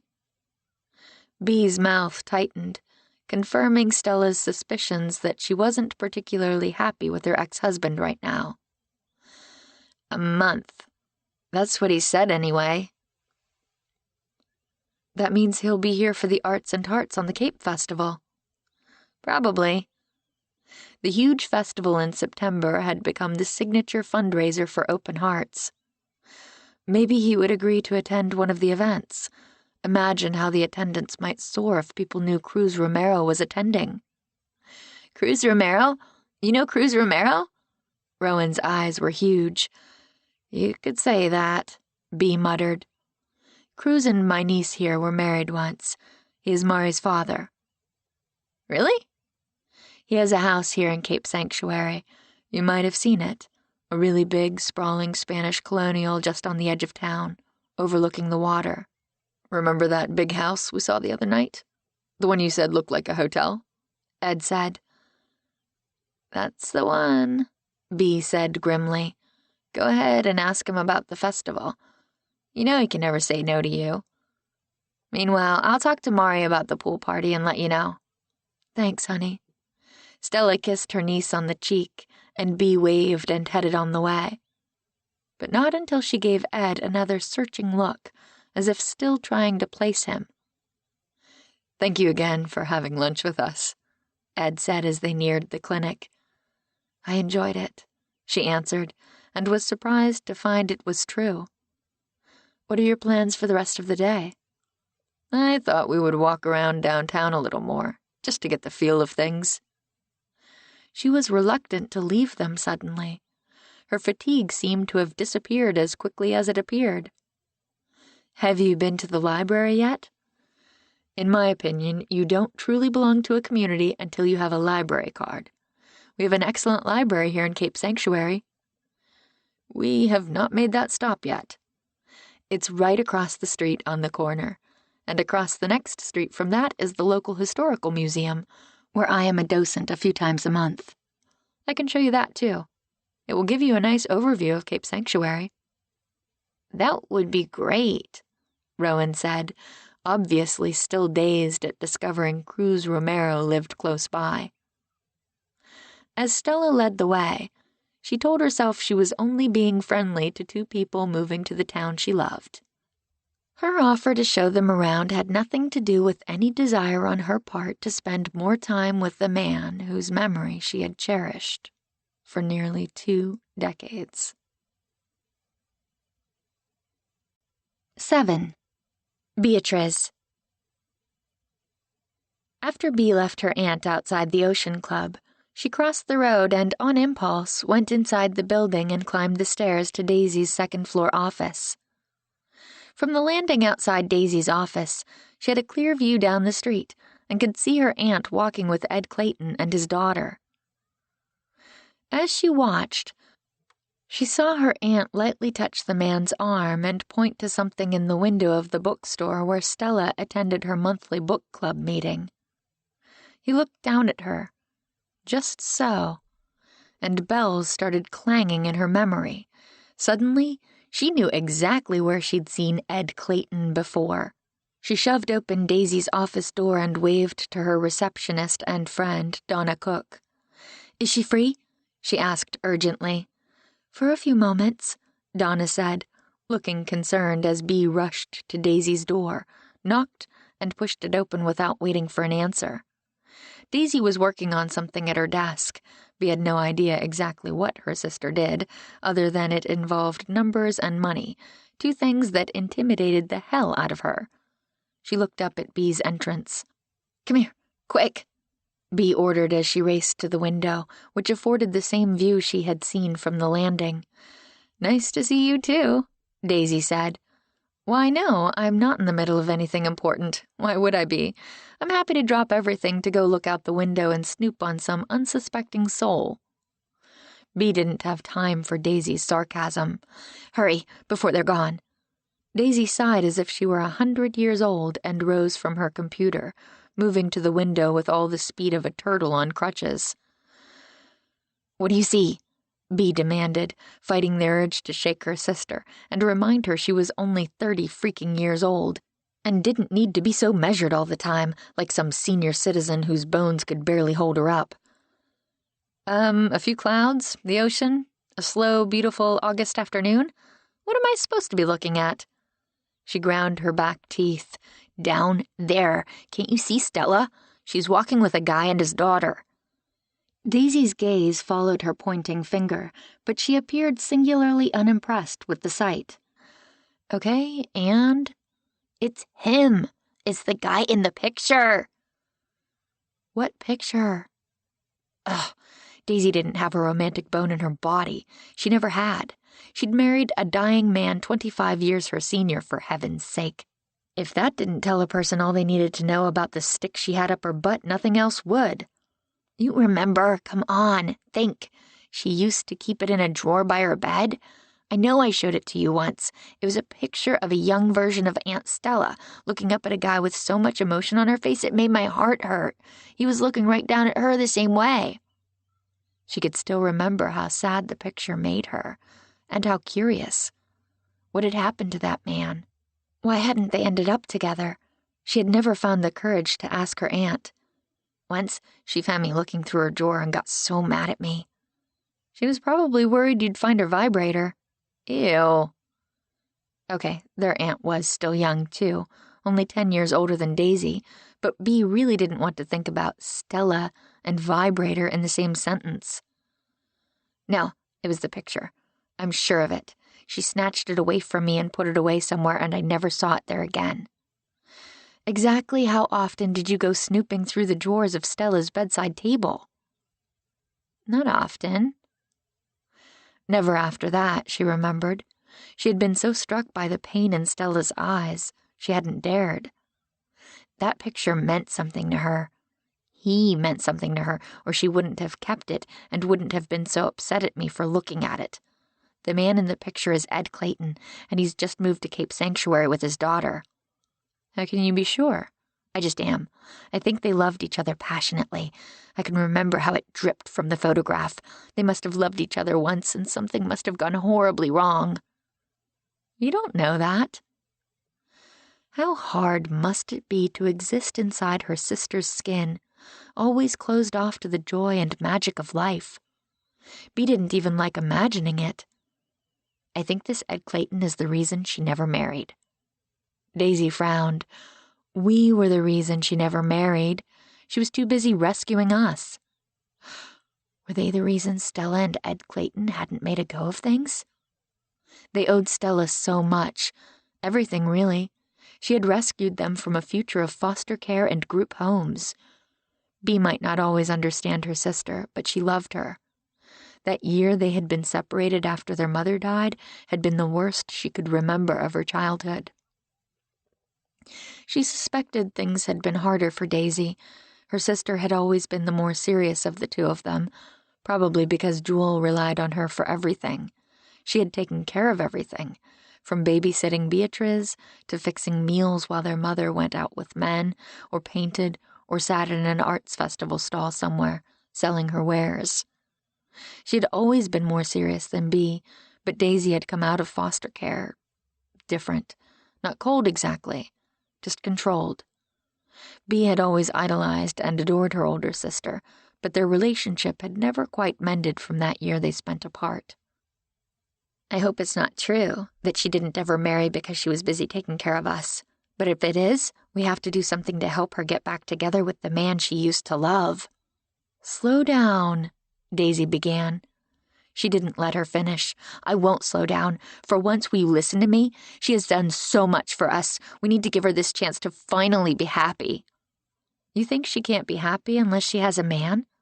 Are you saying she's been miserable all these years, when she's been helping us and the other foster children she cared for over the years? That teaching English for 20 years couldn't possibly fulfill her, nor did founding a charity that has benefited hundreds, if not thousands, of other children in foster care? I'm saying you should have seen her face when she introduced me to this Ed person. I've never seen her so flustered and nervous. Oh, well then, we definitely need to make sure she has more of that. She sighed at Daisy's tart tone.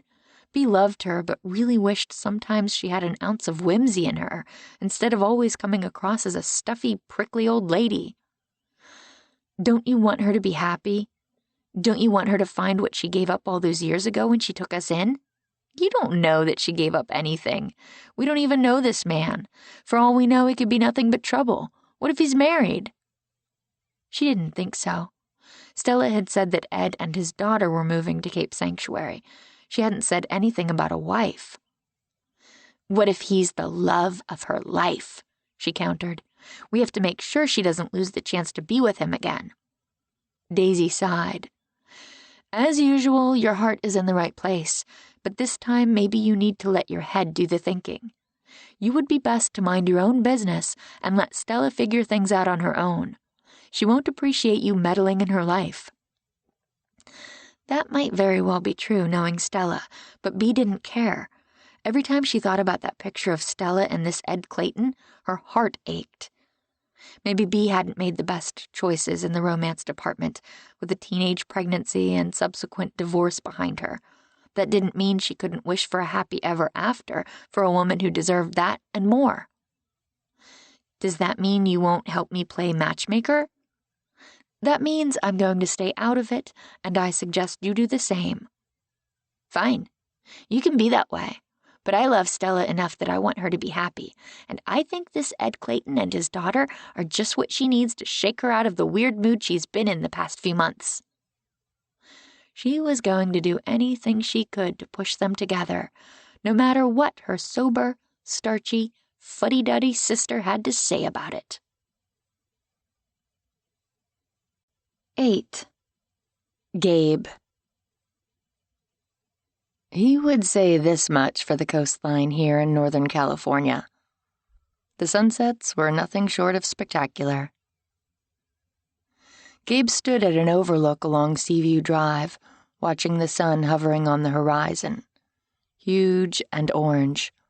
Beautiful. Its dying rays turning the sea various shades of coral and amber and lavender. Since he had been staying at Casa del Mar, he couldn't seem to get enough of these nightly color shows. In a lifetime spent traveling around the world, he had seen plenty of sunsets before, but couldn't remember ever feeling this resonance inside him as he viewed them. This bone-deep wonder. It might have something to do with his brush with death. Maybe the subtle realization that he had come close to never seeing another sunset made each subsequent one feel like a gift. He shot a few more pictures with his still camera, enjoying the cool breeze against his skin and the way the clouds dramatically absorbed the different colors along the light spectrum. When the sun was almost down, the night took on the pale light of twilight. Normally, if he was shooting pictures or taking video, he would wait until after sunset, as that was sometimes when the best color appeared in the sky. This time, he figured he should probably be heading back down the road before crews sent the bloodhounds looking for him. He probably wasn't supposed to be this far away from Casa del Mar, but once he started walking, his steps had led him here, to watch the sunset from this high vantage point along the cliffs above the water. The truth was, he was weaker than he wanted to admit, even 2 weeks out from his injury. He knew his strength would eventually return, but he found it so damn frustrating that he could barely walk for 5 minutes without having to rest. He put the cap on his camera lens and started walking back toward Cruz's house when a sound, out of place and unexpected, caught his attention above the wind. A whimper from below him, like some kind of wounded creature. He frowned. What was it? He strained his ears, trying to isolate out the endless cry of the gulls and the waves down below to focus on the discordant sound. There. He heard it again. A plaintive, distressed cry, coming from somewhere between his position on the cliff top and the water far below. He peered down the steep slope. Hello? Anybody there? Another little whimper followed his call, then a hoarse-sounding bark. A dog, then. Somewhere below him, about 20 feet or so. He took the cap off his zoom lens and tried to focus on the area below him until he spotted a little slate-gray dog that almost blended into the coastal scrub. The dog seemed to be perched on a flat spot, about 10 feet long by about 3 feet wide. How had he gotten down there? There was a narrow gap in the vegetation, almost a path, but it ended about 3 feet before the dog's perch. He must have wandered down and then fallen the rest of the way. The dog was truly stuck, unable to climb back up and with nowhere to go below as the cliff abruptly dropped about 400 feet down to the ocean. Poor little guy.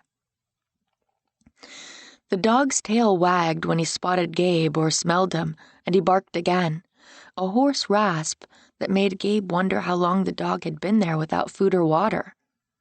He couldn't just leave him there. The dog would either starve to death or fall down that cliff into the water. Gabe had a sudden memory of a trip to Patagonia with his father when they had been overnighting and ended up making camp late one night past dark. They hadn't realized until morning that their tent was maybe 3 feet from the edge of a cliff like this one, with a steep, terrifying drop on the other side. His father had thought it hilarious when he woke the next day to discover what they'd done. Gabe hadn't been nearly as sanguine. He remembered sobbing for a good 10 minutes when he realized how one misstep in the night could have ended in disaster before Chet Ellison snapped at him to pull it together and be a man. He'd probably been 7 or 8 at the time. He pushed the memory away, focusing instead on his dilemma. The light was fading fast. He estimated he had maybe 20 minutes left of visibility to pull off any sort of rescue.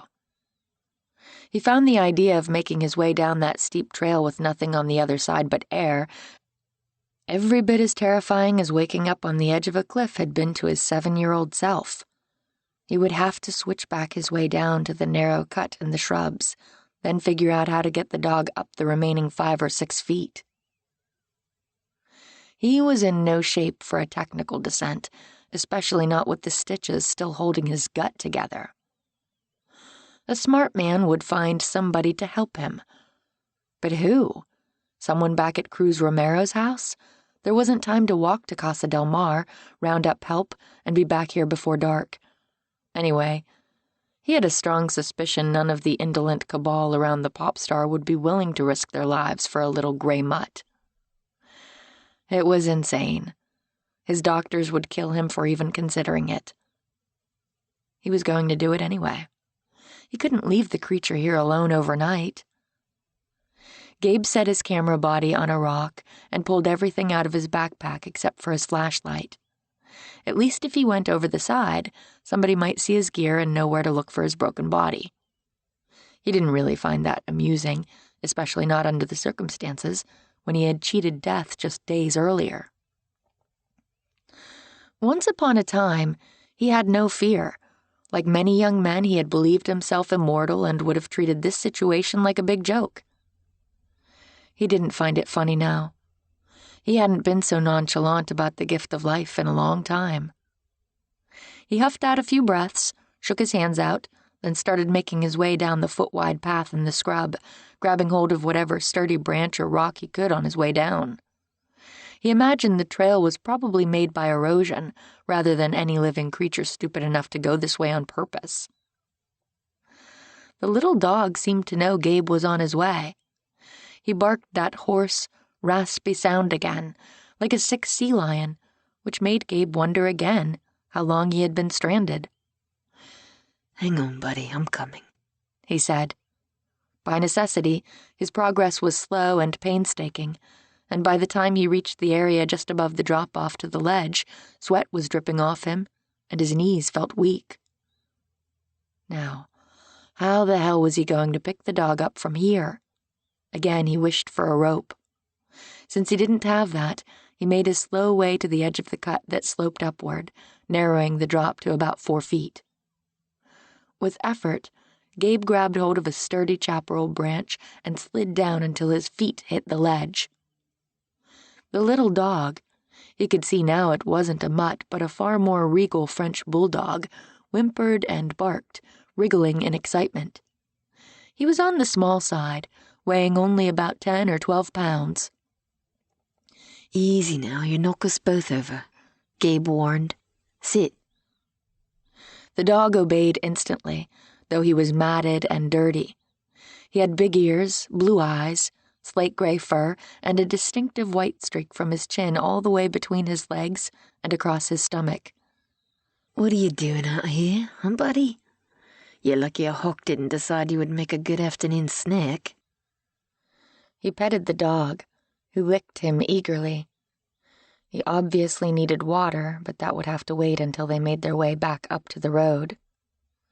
"I hate to do this to you, but we're going to have to climb out of here before the sun goes down the rest of the way, or we'll both be sick." The dog gave him a trusting look and didn't make a sound when Gabe scooped him up and shoved him into the backpack. He had a collar on but no tag, Gabe noted, even as his abdominal muscles cried out at the movement. He wasn't supposed to lift anything heavier than a paperback book, certainly not a wriggling dog, however small. "I'm going to need you to hold really still back there while we make our way out. If you can do that, I'll have water for you up top, and we can see about finding where you live." The dog barked hoarsely and licked Gabe's ear, as if he understood completely. The return journey was just as grueling. The hardest part was climbing off the ledge. It took all his strength and then some to make it back to the narrow path. By the time he reached the road, all his muscles were trembling, much to his dismay. At the top, he pulled off the backpack, unzipped it, and pulled out the little dog. He didn't have a bowl, but poured some of the water into a low indentation on the rock where his camera had been, and the dog licked eagerly at it again and again until the bottle was empty.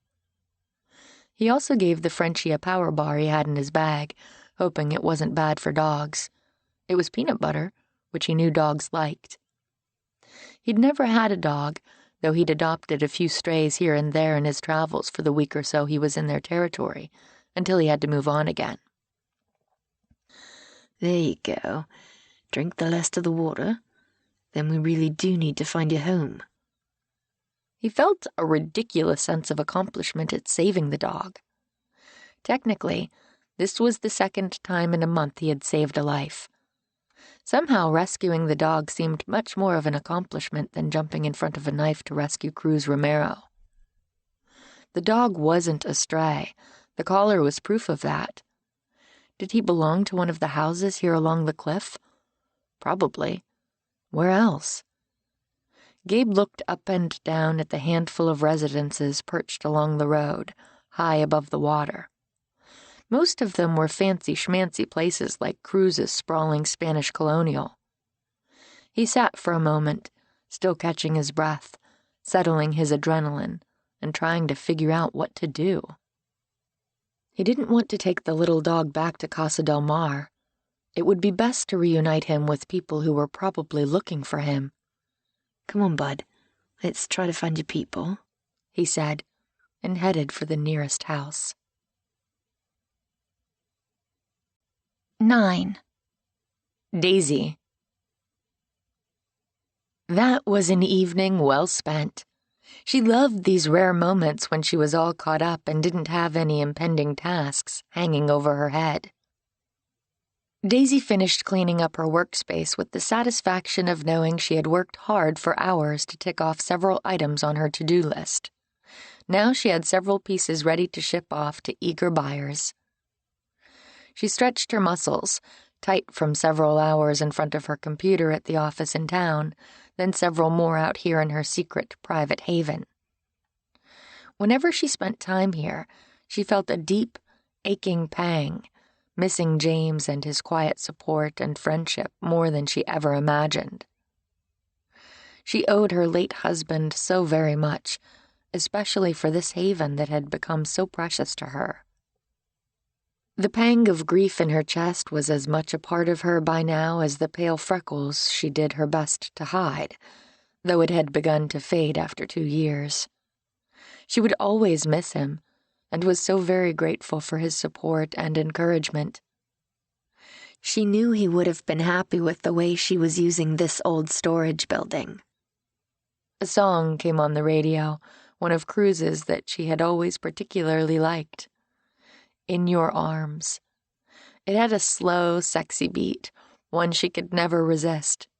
She turned it up to maximum volume and began salsa dancing around the room, holding her arms up for an imaginary partner.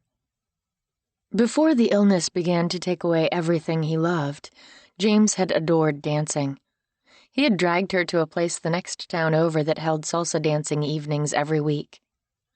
When she danced like this, she could remember how kind he had always been to her, and how their marriage, though unconventional, had been a joy and solace for both of them. She whirled to the music, eyes closed, and was lost in it until nearly the end of the song. Hello? Anybody there? She jumped and squealed at the male voice calling over Cruz's mellow tones. Who's there? She looked around frantically for some kind of weapon. The only thing she could find in a rush was a paint scraper and a heavy paperweight. She had pepper spray somewhere but couldn't remember where she'd put it after she bought it. She swiveled around, weapons at the ready, to find Gabe Ellison, her ex-brother-in-law's savior and guest, opening the door. He looked muddy and bedraggled, and was holding a furry gray bundle in his arms. Sorry, I didn't mean to startle you. I called out a few times and nobody answered. She dropped the paperweight and the scraper, feeling stupid. So instead of taking that as a sign, you decided to barge in anyway? Maybe that should have told you something, that I wasn't in the mood for company, Mr. Ellison. Please, Gabe, is this your place? I didn't realize you lived so close to Cruz. Under her initial surprise, another deeper panic began to flicker. She had to get him out of here. I helped him find Casa del Mar when it went on the market, she said. She didn't add that Cruz had been rootless, unsettled for several years after the divorce. She had been worried about him, especially because of the usual riffraff that hung out with him.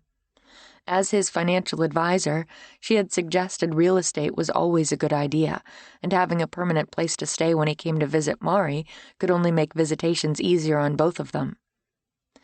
In retrospect, she wasn't sure that had been the best decision. She knew he drove B crazy with his unannounced visits, and right now, she was questioning anything that brought Gabe Ellison into her particular orbit. Gabe looked around at this part of her converted storage building, and she wondered what he saw. At least most of Marguerite's things were safely tucked away out of sight in the workroom. The smell of paint and sealer permeated everything in the building, though. Nothing she could do about that. As she feared, he picked up on the signs. You're an artist, he exclaimed. She'd heard people refer to their blood running cold, but had never really understood the saying until right this moment. She felt as if an iced slushy drink was suddenly seeping through her veins. I'm an accountant. I do taxes and financial planning, she corrected, hoping her voice didn't tremble. And you're an artist. I can see paint under your nails. She looked down and saw at once that he was right. Damn him for being so observant, and damn her for not washing her hands as carefully as usual. Residual only. I was cleaning up some old paint cans in the back of the shed here.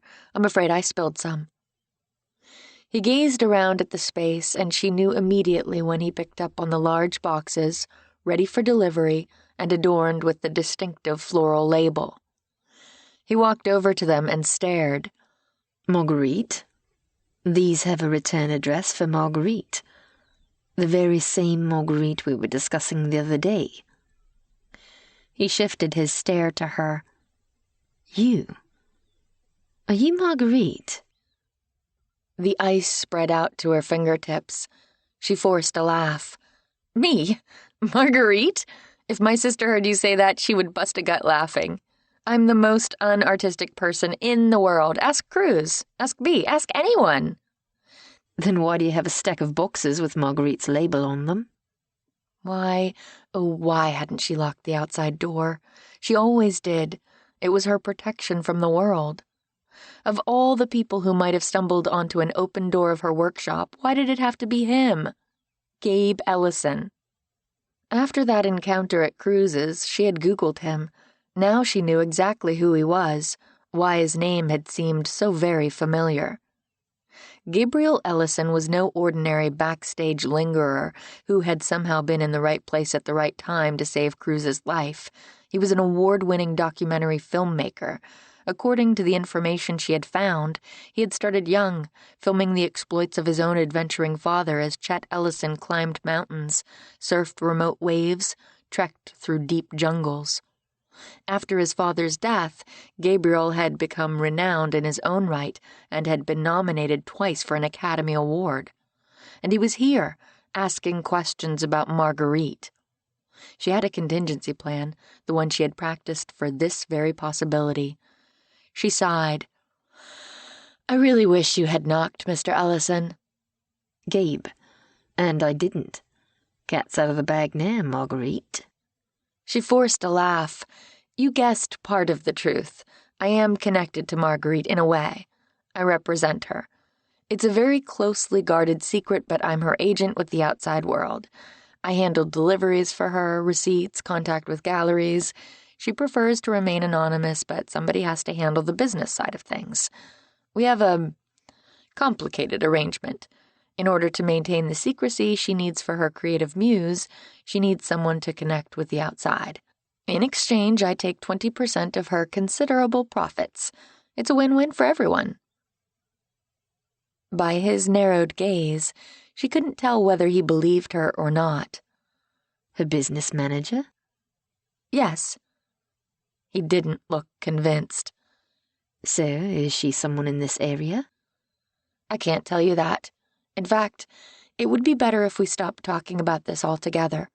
You would only hound me until I divulged more than either Marguerite or I feel comfortable telling you. I help her keep her secrets. That's all you need to know. Now what can I do for you, Mr. Ellison? As if on cue, the little fur ball in his arms began to stir. He lifted his head and looked around, and Daisy discovered Gabe was holding an adorable dog, gray with big ears, a flattish face, and blue eyes. Oh, who's this? He made a rueful face. I was hoping you could tell me that. I found him out on the cliffside near the bend, about 200 yards up the road. I was hoping he belongs to this house, or maybe one of your neighbors. Daisy did a quick mental inventory of those who lived close to her. Several houses were vacant, used only by wealthy vacationers from the Bay Area who wanted a house on the coast. A few others were empty, for sale. She didn't know anyone who had a little French bulldog. She shook her head. I haven't exactly gone door to door in the neighborhood taking a dog census, but I don't think I've ever seen this guy before. I can ask around, though. Any chance you have an old bowl you wouldn't mind him drinking out of? I gave him my water bottle, but I'm sure he's still thirsty. I get the feeling he was stranded on the cliffside at least overnight. Cliffside? She keyed in on that word. If the dog hadn't been able to climb up on his own, how difficult must it have been for Gabe to climb down and rescue him, especially with his own injuries? She huffed out a breath, Great. It wasn't enough that he saved her ex-brother-in-law's life. Now he had to go and do something completely admirable, like rescue a cute stranded dog. How on earth was she supposed to resist that? Easy, she reminded herself. She only had to remember that he was entirely too perceptive, and with a little digging, could ruin everything. She shifted her attention to the dog, who did look thirsty and bedraggled. He cocked his head, big ears out, completely stealing her heart. Oh, you poor little thing. Did you have a rough night? I'm so sorry. She almost cooed, but caught herself just in time, especially with Gabe watching her. She did not want the man inside Pear Tree Cottage, her personal sanctuary, but having him here in the workshop was infinitely more dangerous, especially if he tried harder to suss out Marguerite's secrets. I don't have bowls here, she said. We'll have to go over to the house. She did, but they were old paint bowls that she wouldn't want anybody trying to use for drinking water. That's fine. Lead the way. He held the dog as he followed after her, waiting while she firmly locked the door this time. His steps were slow, measured, reminding her he had suffered a major abdominal injury just days earlier. Are you supposed to be out of bed? She asked as they walked the short distance on the pressed gravel pathway between the workshop and her house. He was silent for a moment, his breathing unnaturally even. I'm cleared to go walking, he said tersely. But not maneuvering your way down a cliff, she guessed. There might have been a mistake, he admitted. In the glow from her outdoor lights, she could see his features were tight. Are you okay? Fine, he answered with a smile that didn't convince her. She had the feeling he was the exact opposite of fine, though she was equally confident he would never admit it. Her house was locked, and it took a minute of fumbling with the keys for her to open the door. She sighed. She remembered to lock her house, but not the storage building. Naturally. If she had taken care of that little detail, they wouldn't be having this conversation. She would be safe inside, dancing in secret to soft, sexy Latin music. This is nice, he said as she led him up the back porch steps into the house. You must have one hell of a view in daylight. There aren't very many houses along this stretch of road that don't have a stellar view. In the springtime, we get the gray whale migration, and you can sit here for hours with the telescope or binoculars and look for spouts. Not that she had time to sit anywhere for hours, but she loved the idea that she could. She did love watching storms roll in and the waves pound the cliffs far below. It soothed her spirit on days she was tired of crunching numbers and trying to meet unrealistic expectations of her clients, who wanted her to give them astronomical return on their investments with zero risk. There's a powder room right there off the mudroom, if you would like to clean up. I can get this little guy some water. She couldn't very well pour a bowl of water to the dog on the porch, then send the two of them on their way. Giving him the chance to clean up was the polite thing to do, and he had saved the life of someone she cared about. Cruz had his problems and weaknesses, and she wasn't sure she could ever forgive him for breaking her sister's heart, but he would always be her niece's father. She cared about him, and would have grieved if he had been killed by that jealous fan. Thanks, Gabe said. I appreciate that. I have a feeling I've busted through a couple of stitches in the midst of my daring rescue. Though he said the words as a joke, she suspected it was true. She knew how steep those cliffs were. She wanted to think she would find the courage to rescue a stranded dog, but she wasn't entirely certain of it. He held out the dog for her, and she took a step forward. Only now did she realize there was no way to take the creature from him without touching Gabe Ellison. Butterflies started salsa dancing in her stomach. As she stepped closer, heat radiated from him. He smelled delicious, a unique combination of sea and sun, fresh dirt and coast brush and man. She fought the urge to stand there and inhale. She would not Do something stupid like let herself be attracted to the man. It was impossible. He was entirely too dangerous. Like the heat of his skin, he radiated raw masculinity. Exactly the kind of man she always tried to avoid. She quickly scooped up the dog and backed away. He was about 10 pounds, heftier than the kind of purse pooch some of the country club set favored, and she wanted to kiss that grumpy little face all over. She hadn't had a dog in years. Her last one had been a mutt she had found hanging around the middle school when she was about 14. She had loved that dog wholeheartedly from the moment she took him home, but somehow he had gravitated toward Bee. Big surprise there. Everyone favored Bee, with good reason. Her younger sister was everything Daisy could never be. Funny, exuberant, warm, beautiful. She sighed, pushing away the ugly voices. "I'll just be a minute," Gabe said. "Thanks." "I have first aid supplies in the medicine cabinet if you need them. Bandages, cleansing wipes, that kind of thing." "Got it." "If you really did break through your stitches, you're going to need professional help to sew you up.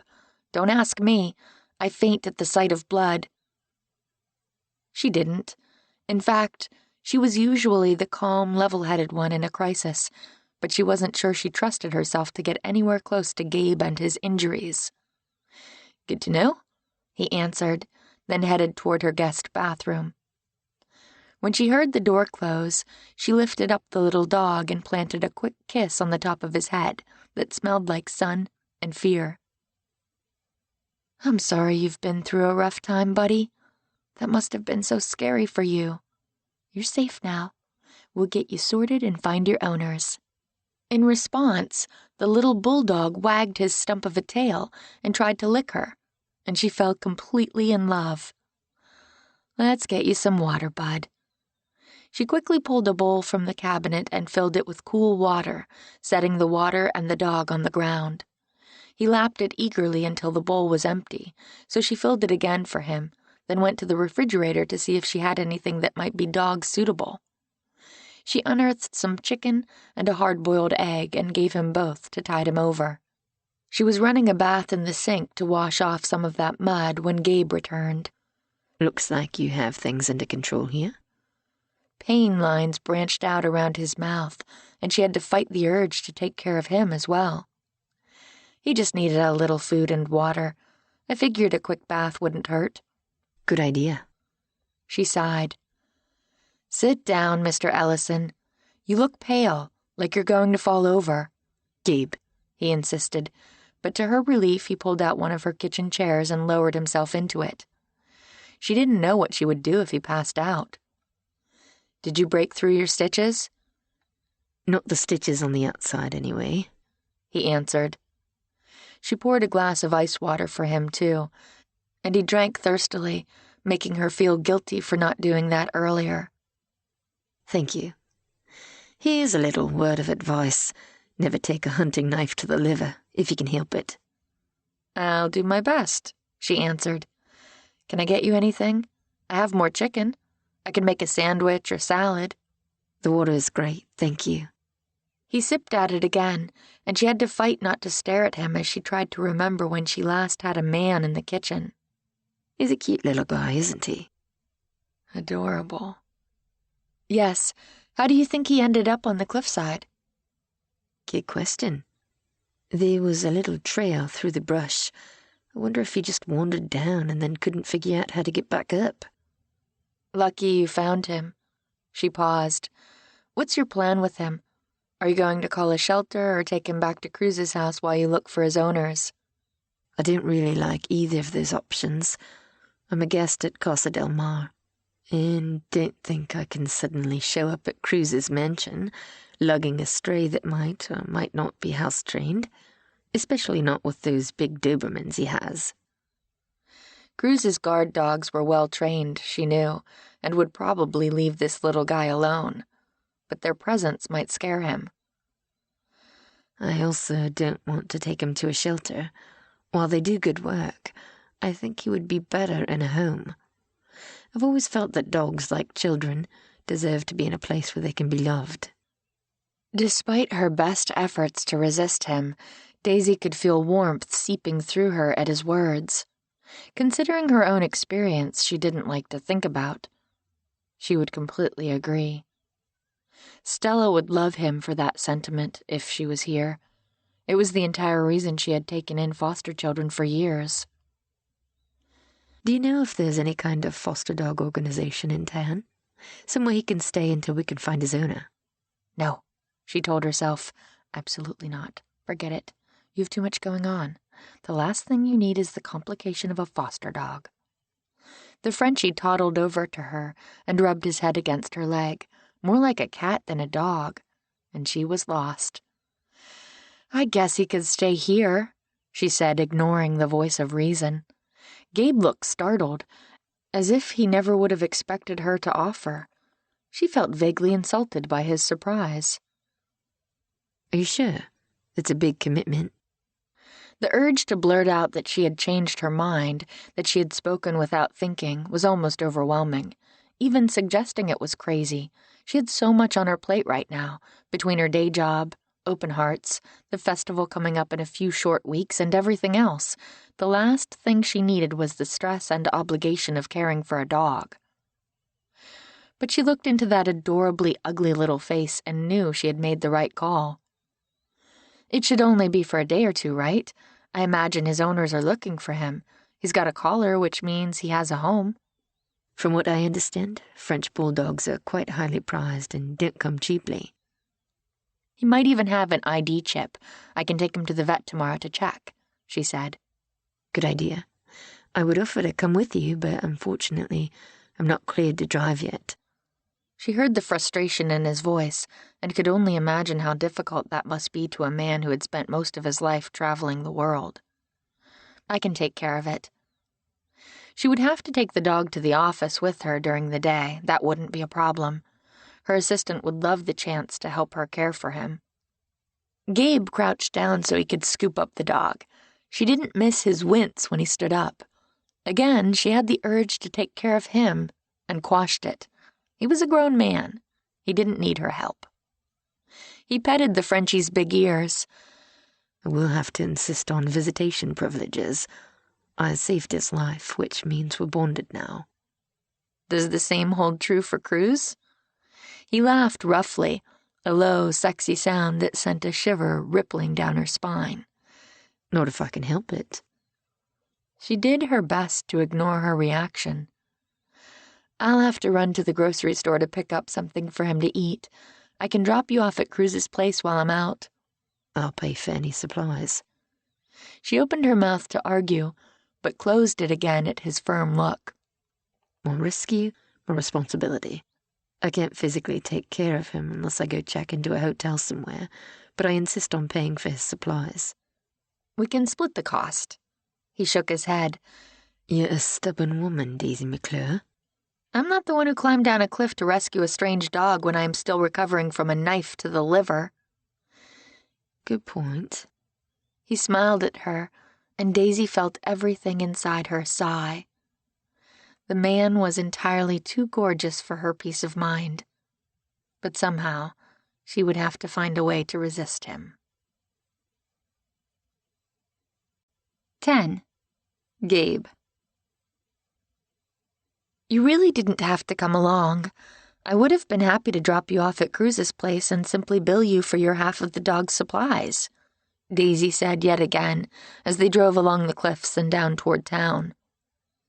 He hurt like a mother trucker, but there was something infinitely soothing about sitting in the passenger seat of Daisy McClure's comfortable old BMW, with a dog in his lap as she drove with the same brisk competence he had a feeling she brought to everything else. He couldn't find any rational reason for it, especially considering she had mostly been prickly and difficult. But he felt a kind of peace in Daisy's presence.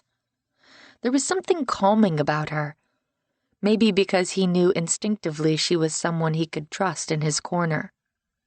He only knew he liked being with her and wasn't in a hurry to return to his guest room at Casa del Mar.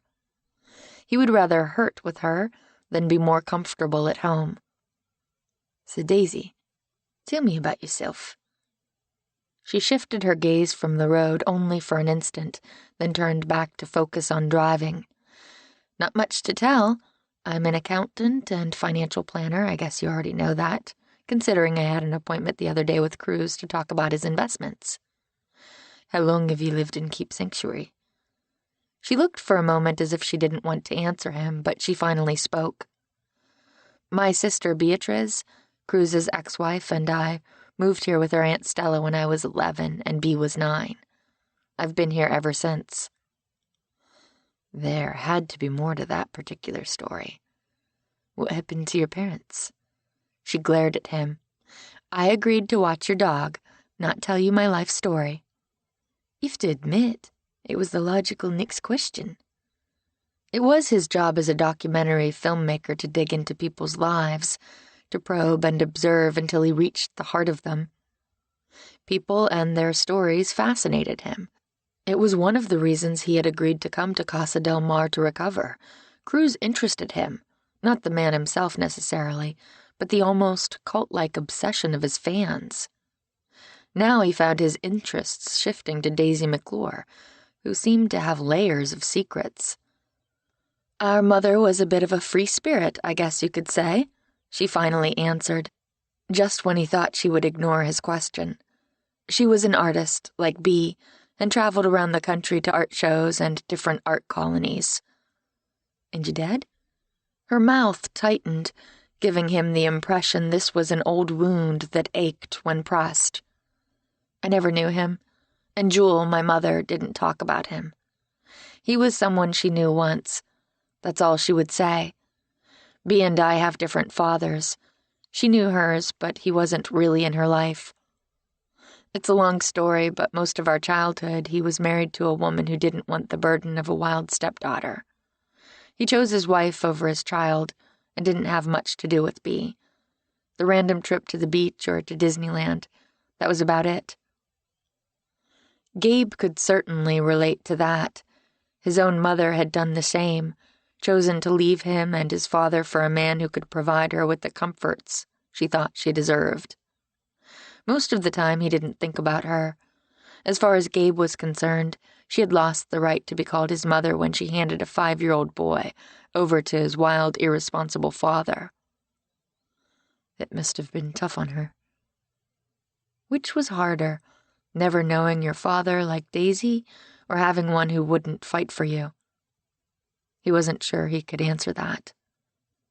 Jewel died when we were girls, and eventually Stella was able to get custody and bring us all here.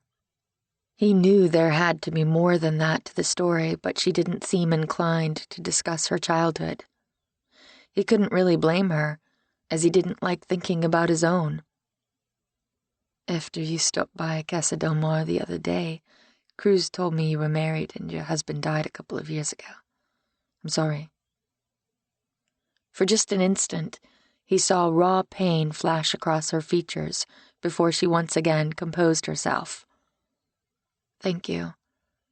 Pear Tree Cottage was his. The dog shifted in his lap, and Gabe tried not to wince. It's a lovely home, he said. Thank you. So, how did you come to be representing the infamous Marguerite? He didn't miss the way her hands gripped the steering wheel. Even in the darkened interior of the vehicle, he could see the muscles of her face tighten.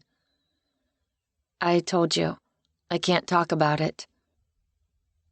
He didn't completely believe her protestations that she wasn't the artist, but it was still tough to fathom that the stiff, prickly woman he had met could have created nuanced, whimsical work in secret. Enough about me, she said abruptly. What about you? What would possibly lead an Oscar-nominated documentary filmmaker to step in front of a crazed fan to protect my niece's father? How had she known he had been nominated for a couple of Academy Awards? It wasn't like he wore a sign proclaiming it to the world, though sometimes he wanted to. Had she Googled him? If so, what else had she read? Would you believe me if I told you it was all a weird, cosmic, random accident? So much of life is, she murmured. I wasn't supposed to be at the show that night. but I was in Dallas on business and met Cruz at a party. Apparently, he was a fan of the work I did with my father, as well as some of my more recent films, and invited me to his show. Cruz loves movies of all kinds. That doesn't surprise me. I should have said no, but I didn't have anything else going on that night, and was at loose ends, so I figured why not? Now, of course, I'm wishing I had given a different answer. I'm sorry you were hurt, but very glad you saved Cruz's life, she said. Mari would have been shattered if he'd died. Suddenly, for the first time, he was glad too. They arrived at the grocery store before he could answer. You're looking pale, Daisy said when she pulled into a parking space. Why don't you wait in the car with our new friend here? I'll run in and out in just a few minutes. He didn't want to sit here like some old man, but he was feeling embarrassingly weak and didn't want to fall over in front of her. Yes, okay. He shifted the dog in his lap. You know, we're going to have to come up with something else to call him until we can find his owners. You work on that while I'm in the store. After she exited the car, he decided instead to look up everything he could find on the elusive Marguerite. He found a wealth of information about the highly valued artist, including the shocking information that a similar side table to the one he'd left his drink on the other day was going for more money than a luxury sports car. He did an image search and found many of her works exhibited in private homes and even in a few museums. As he scanned through the work as a whole, he began to better appreciate the appeal. They were dense, intricate pieces with a rich, evocative beauty. He also couldn't believe they could be painted by Daisy. She seemed much too prosaic to have created the artwork. What about her sister, Bee? Cruz had told him she was an artist. What if she had another secret identity as the mysterious Marguerite?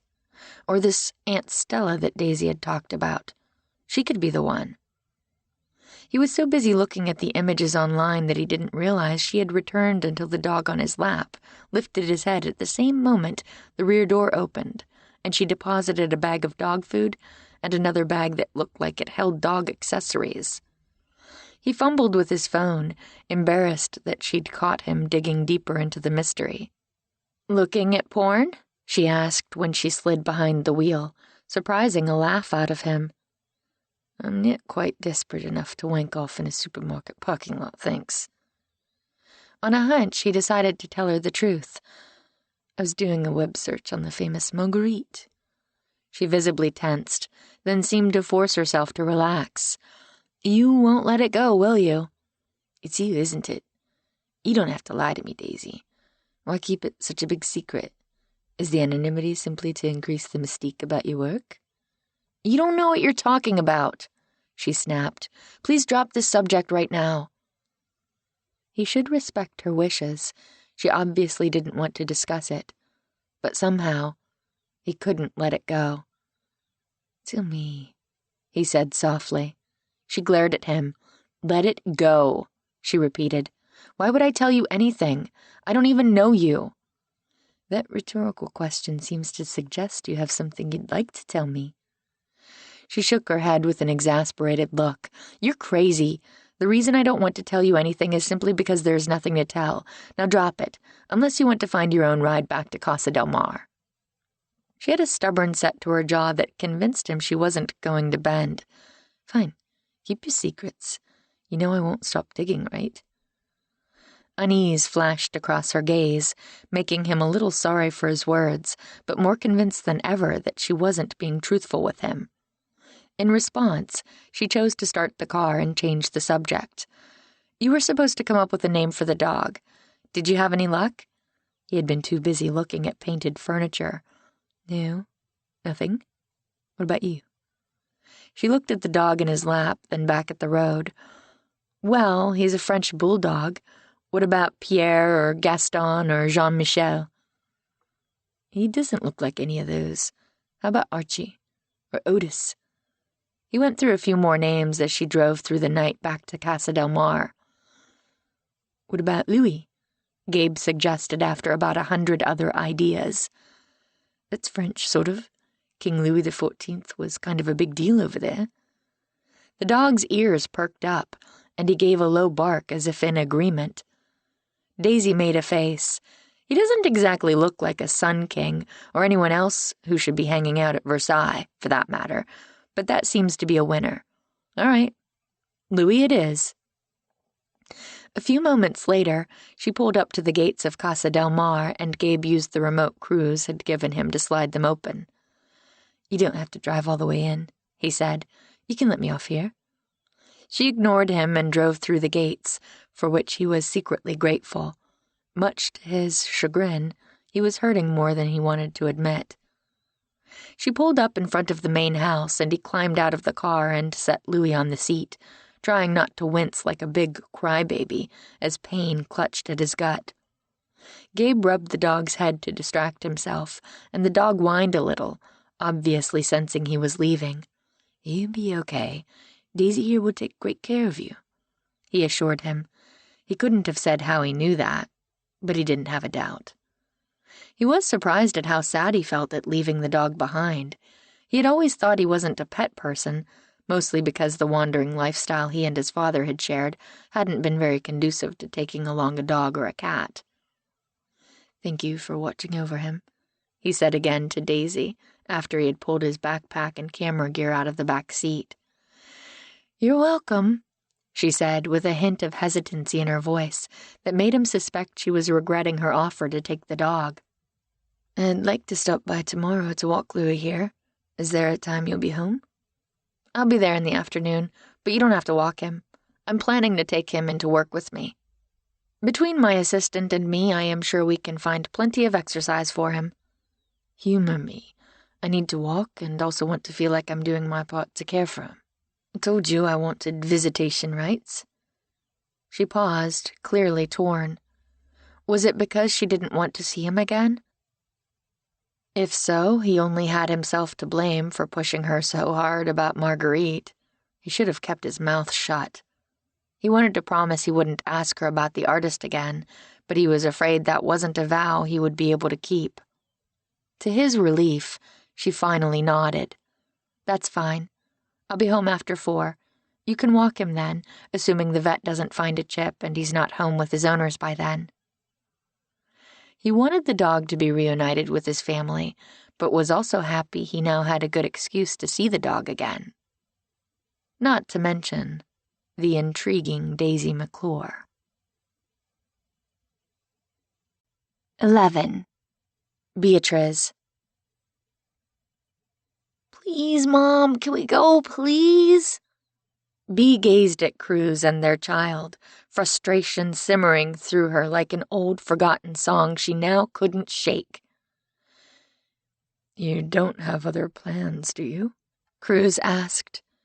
I don't want to step on toes if you did. We could eat here just as easily. Meaning she could cook for him. She sighed. I have been in the studio all day and haven't thought that far ahead, she said. Cruz beamed. Great, then this is the perfect night to celebrate Marisol's birthday. Except it was 3 months late. Cruz had been touring during the actual birthday. He had sent a large box of presents, but hadn't been able to make it here for the day in question. She didn't want to go out to dinner with them tonight. She was tired and her back hurt from being hunched over a sculpture commissioned by one of her favorite clients. But she didn't know how to say no to either of them. Fine, we can go. Yay! Cruz stepped forward and kissed her cheek. He looked as excited at the idea of a simple dinner as Mari did when her favorite YouTube star came out with a new video. He smiled at her, that old familiar smile that used to make her feel safe and warm and loved. This is going to be great.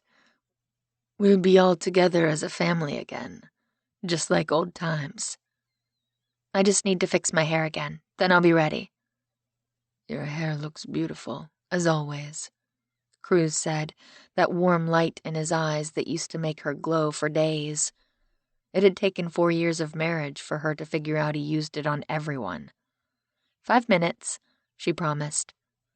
In her room, she quickly pulled her hair into her favorite classic yet comfortable bun and reapplied the makeup she had put on earlier that day. She changed into one of her favorite loose dresses and went looking for the coral-colored sweater she liked to wear with it, especially when going to restaurants that liked to keep their air conditioning set permanently to Arctic tundra. Her cardigan was out by the pool, she remembered. She'd worn it earlier in the day when she'd been sitting out there, trying to sketch out some designs while the light was good. Her master bedroom had its own private exit to the pool, so she hurried out that door, intending to grab the sweater and circle back inside to the living room, where Cruz and Mari were waiting. She found it right where she left it, on the table next to her favorite chaise. Just as she picked it up and shrugged into it, the door to the guest house opened and Shane walked out. He wore a dark blue dress shirt and gray slacks and looked completely luscious. Oh, hello. She felt completely flustered, which annoyed the heck out of her. This was Shane, her best friend. She had no reason to feel awkward around him, simply because she had started seeing him in an entirely new light. She forced herself to step forward and give him a casual hug.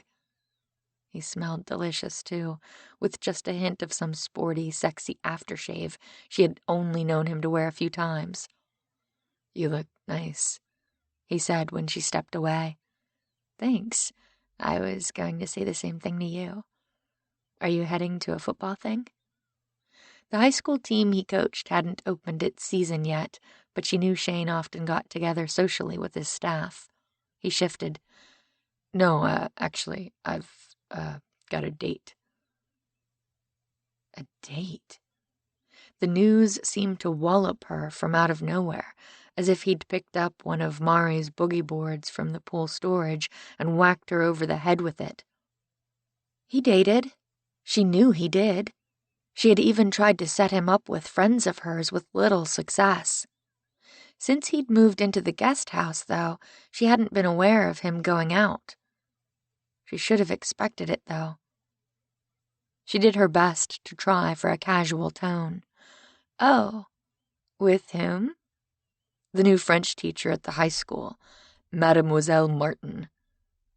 "That sounds nice," she lied. They were friends.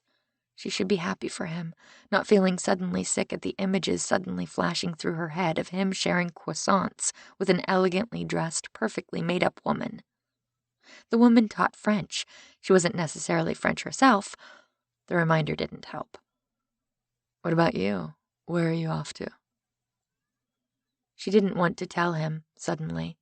He and her ex-husband weren't exactly the best of buddies, probably her fault, since she had cried on Shane's shoulder as her marriage was imploding.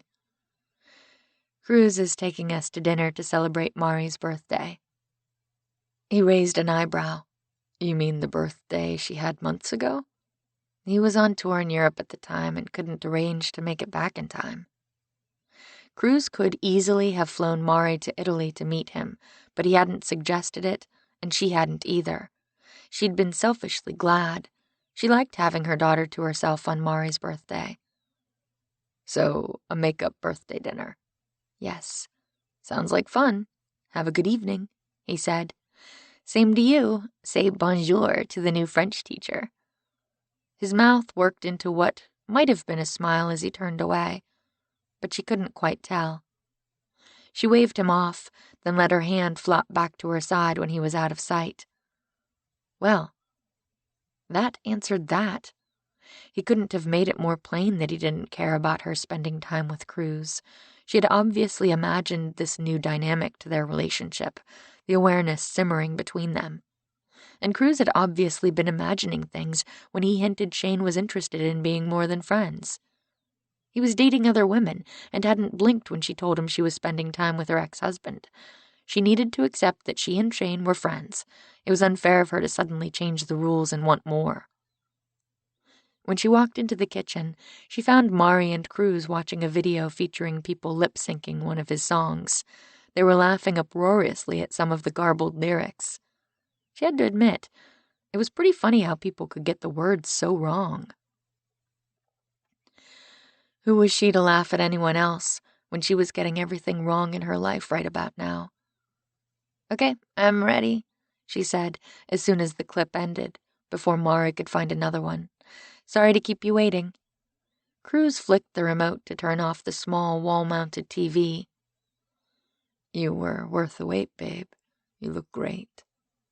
She had been working all day and felt frumpy and disheveled, but she would be lying if she said she didn't feel a burst of warmth at the appreciation in his eyes. She was a woman. She liked to feel attractive to someone, even if it wasn't necessarily the person she wanted noticing her.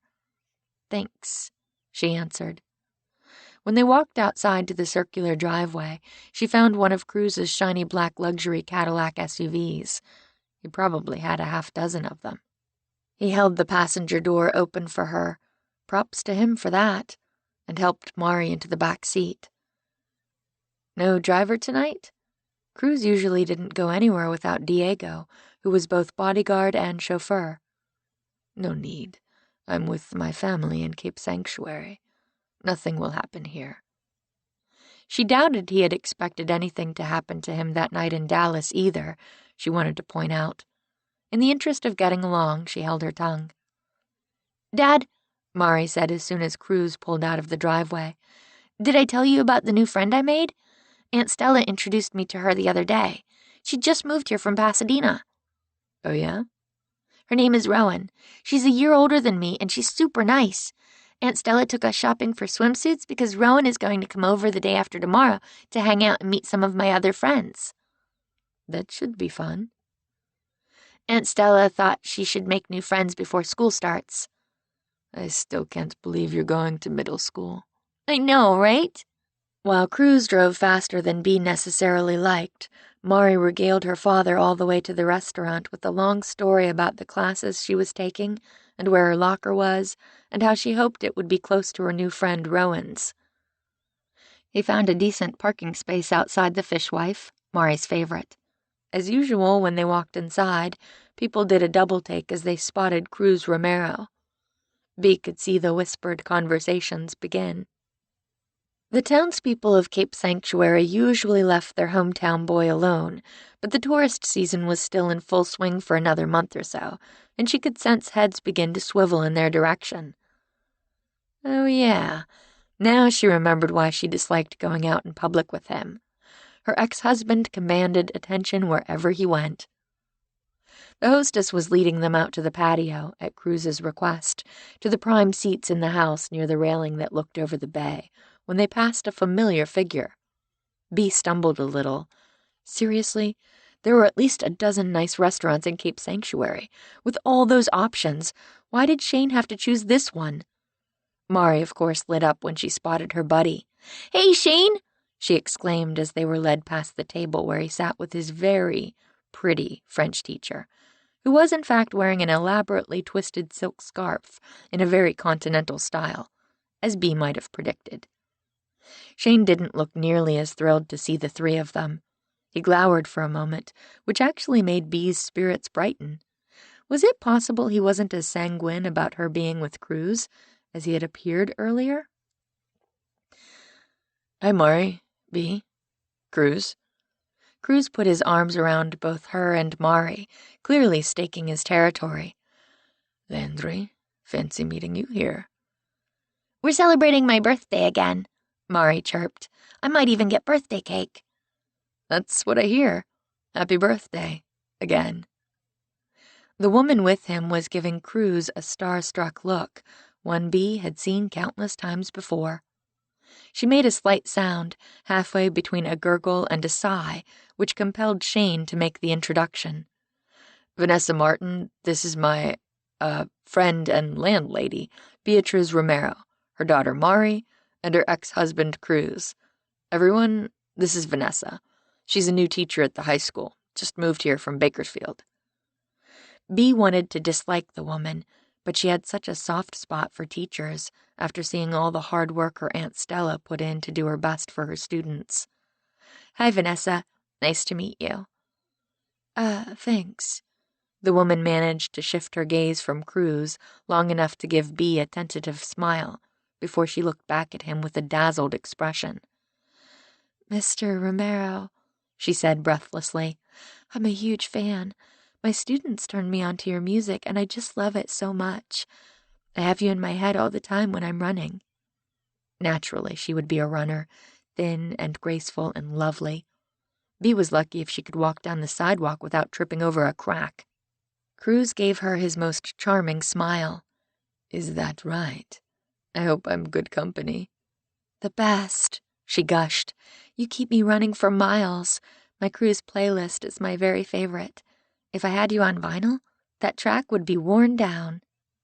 Knowing Cruz, he would have stayed there longer, soaking in the woman's praise, but the hostess politely cleared her throat and Cruz took the hint. It was lovely to meet you, Vanessa Martin, he said with more of his charm, before letting the server lead them the rest of the way to their table. They were some distance away, much to her relief, and Bea deliberately chose a seat that put her back to Shane and his French teacher. They were able to order their food without interruption, and the rest of the meal passed in relative peace. On the whole, the other diners left them alone to enjoy the patio's lovely ambiance and delicious food. Bea didn't have to say much, as Mari and Cruz seemed to have plenty to talk about. She tried not to be too aware of Shane and his date. Okay, she might have dropped her napkin a few times as an excuse to turn around. Right after ordering her favorite dessert here, the chocolate lava cake that always took extra time, Mari excused herself to use the bathroom. When Bea rose to go with her, Mari frowned. Mom, I'm 11 years old. I'm about to go to middle school. Do you really think I still need a grown-up to take me to the bathroom? She sighed and sat back down, knowing she was right. She wasn't happy her daughter was growing up, but she was even less thrilled at being alone with Cruz. She's a great kid. We did pretty good with that one, didn't we? Mari had been a sweet baby who grew up into an adorable toddler and a pretty decent child. Bea thought she'd been a good mother, but Mari had made things extremely easy so far.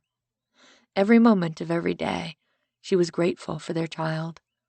She's terrific. The one good thing that came out of our marriage. Oh, I wouldn't say that.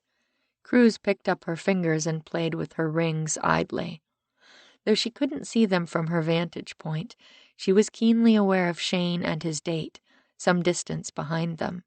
Have you thought more about what I said the other night? About giving the two of us another shot? Everything inside her seemed to tighten. Of course I have, she answered quietly. How could I not think about it? And she slipped her fingers away.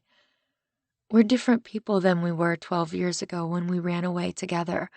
I feel like an entire ocean full of water has passed underneath that particular bridge. He again placed his hand over hers, trapping it against the table, and leaving her vaguely claustrophobic. Don't you feel like we owe it to our baby girl? She would love to have us back together. You know she would. Before she could answer, two young women in their early 20s came over.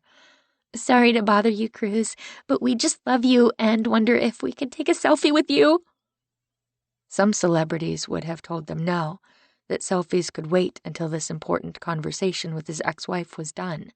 Cruz, on the other hand, jumped right up and put on his sexy pop star face. You got it, girls, he said. He beamed at them, slinging an arm around one on each side. Do you mind? One of the young women handed her phone to Bea. She did mind. She minded very much. But since she couldn't very well toss the phone on the table without looking like a bitch, she forced a smile, rose from the table, and stepped back to fit all three of them in the frame. That seemed to start a chain reaction where every other diner on the patio wanted to take a picture with Cruz, and even people from inside the restaurant.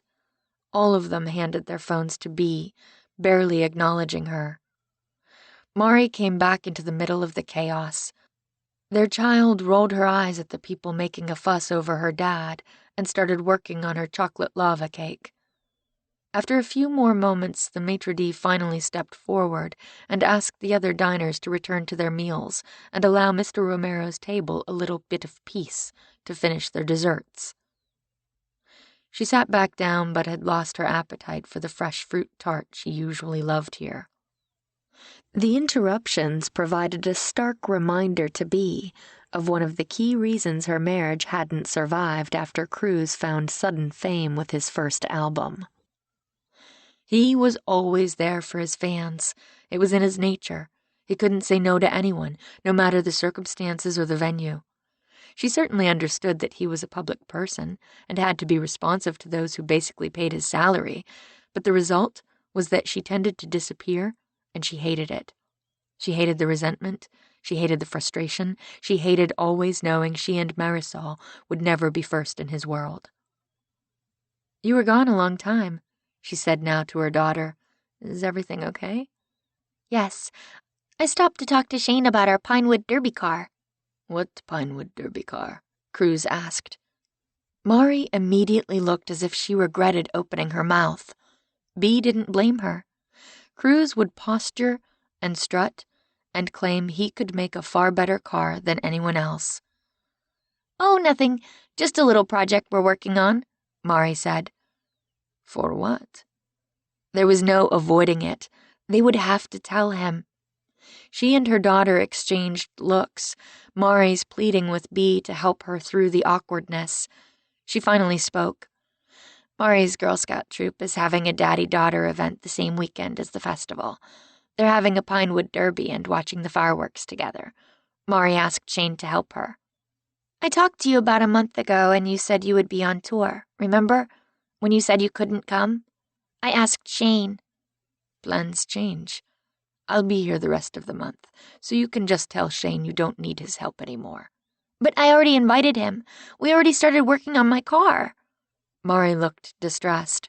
"I can't unask him now. That would just be rude." "I'm sure he would understand. If it's a father-daughter event, your father ought to take you to it, not some jock who moved into your pool house." Bea narrowed her gaze. Shane is a well-respected teacher and coach. "And he is our friend," Mari added. "And he's our friend," she agreed. She didn't add that Shane was the one there to help Mari with homework or teach her how to make a layup or cheer her on at her soccer games.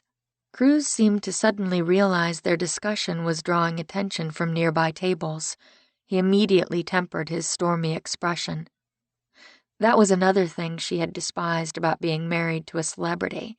They could never have any authentic conversation in public without a constant awareness that people were watching them. They shouldn't be having this discussion now anyway. She didn't want to ruin Mari's birthday dinner, even if they were celebrating the event 3 months late. "We can talk about this later," she said firmly. "Right now, let's enjoy our desserts." Cruz looked as if he wanted to say more, but something in her features must have changed his mind. "We have time. The arts festival is still, 3 weeks away? Maybe Mari should build a car with both of us, and then decide which one she likes better." That wasn't an ideal solution. Forcing an 11-year-old girl to choose between her father whom she loved and a dear friend whom she had made a previous commitment to. "We can figure it out," Cruz said amiably. "Meanwhile, I was thinking about going horseback riding tomorrow. If you're free, maybe you both could come with me." "I can't," she answered with honest regret. She did love horseback riding and knew Cruz kept several excellent horses at Casa del Mar. "I have to drive up to Trinidad in the morning to take a couple of my pieces to a gallery there. They've almost sold out of their inventory of my work, and I promised the owner I would bring more." She was particularly proud of that, especially the fact that she had achieved it on her own merits, not for being Cruz Romero's ex-wife. "What about you, Pumpkin? Want to go riding with me?" "Yes," she exclaimed in excitement. "I haven't seen Penelope since the last time you came to town and we went riding. I missed her." "Great. We'll go bright and early. I can pick you up. Better yet," he said, "how could we convince your mom to let you stay the night at Casa del Mar?"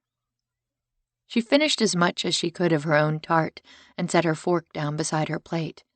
She had planned to take Mari with her to the seaside town north of Cape Sanctuary, but didn't have the heart to disappoint her daughter.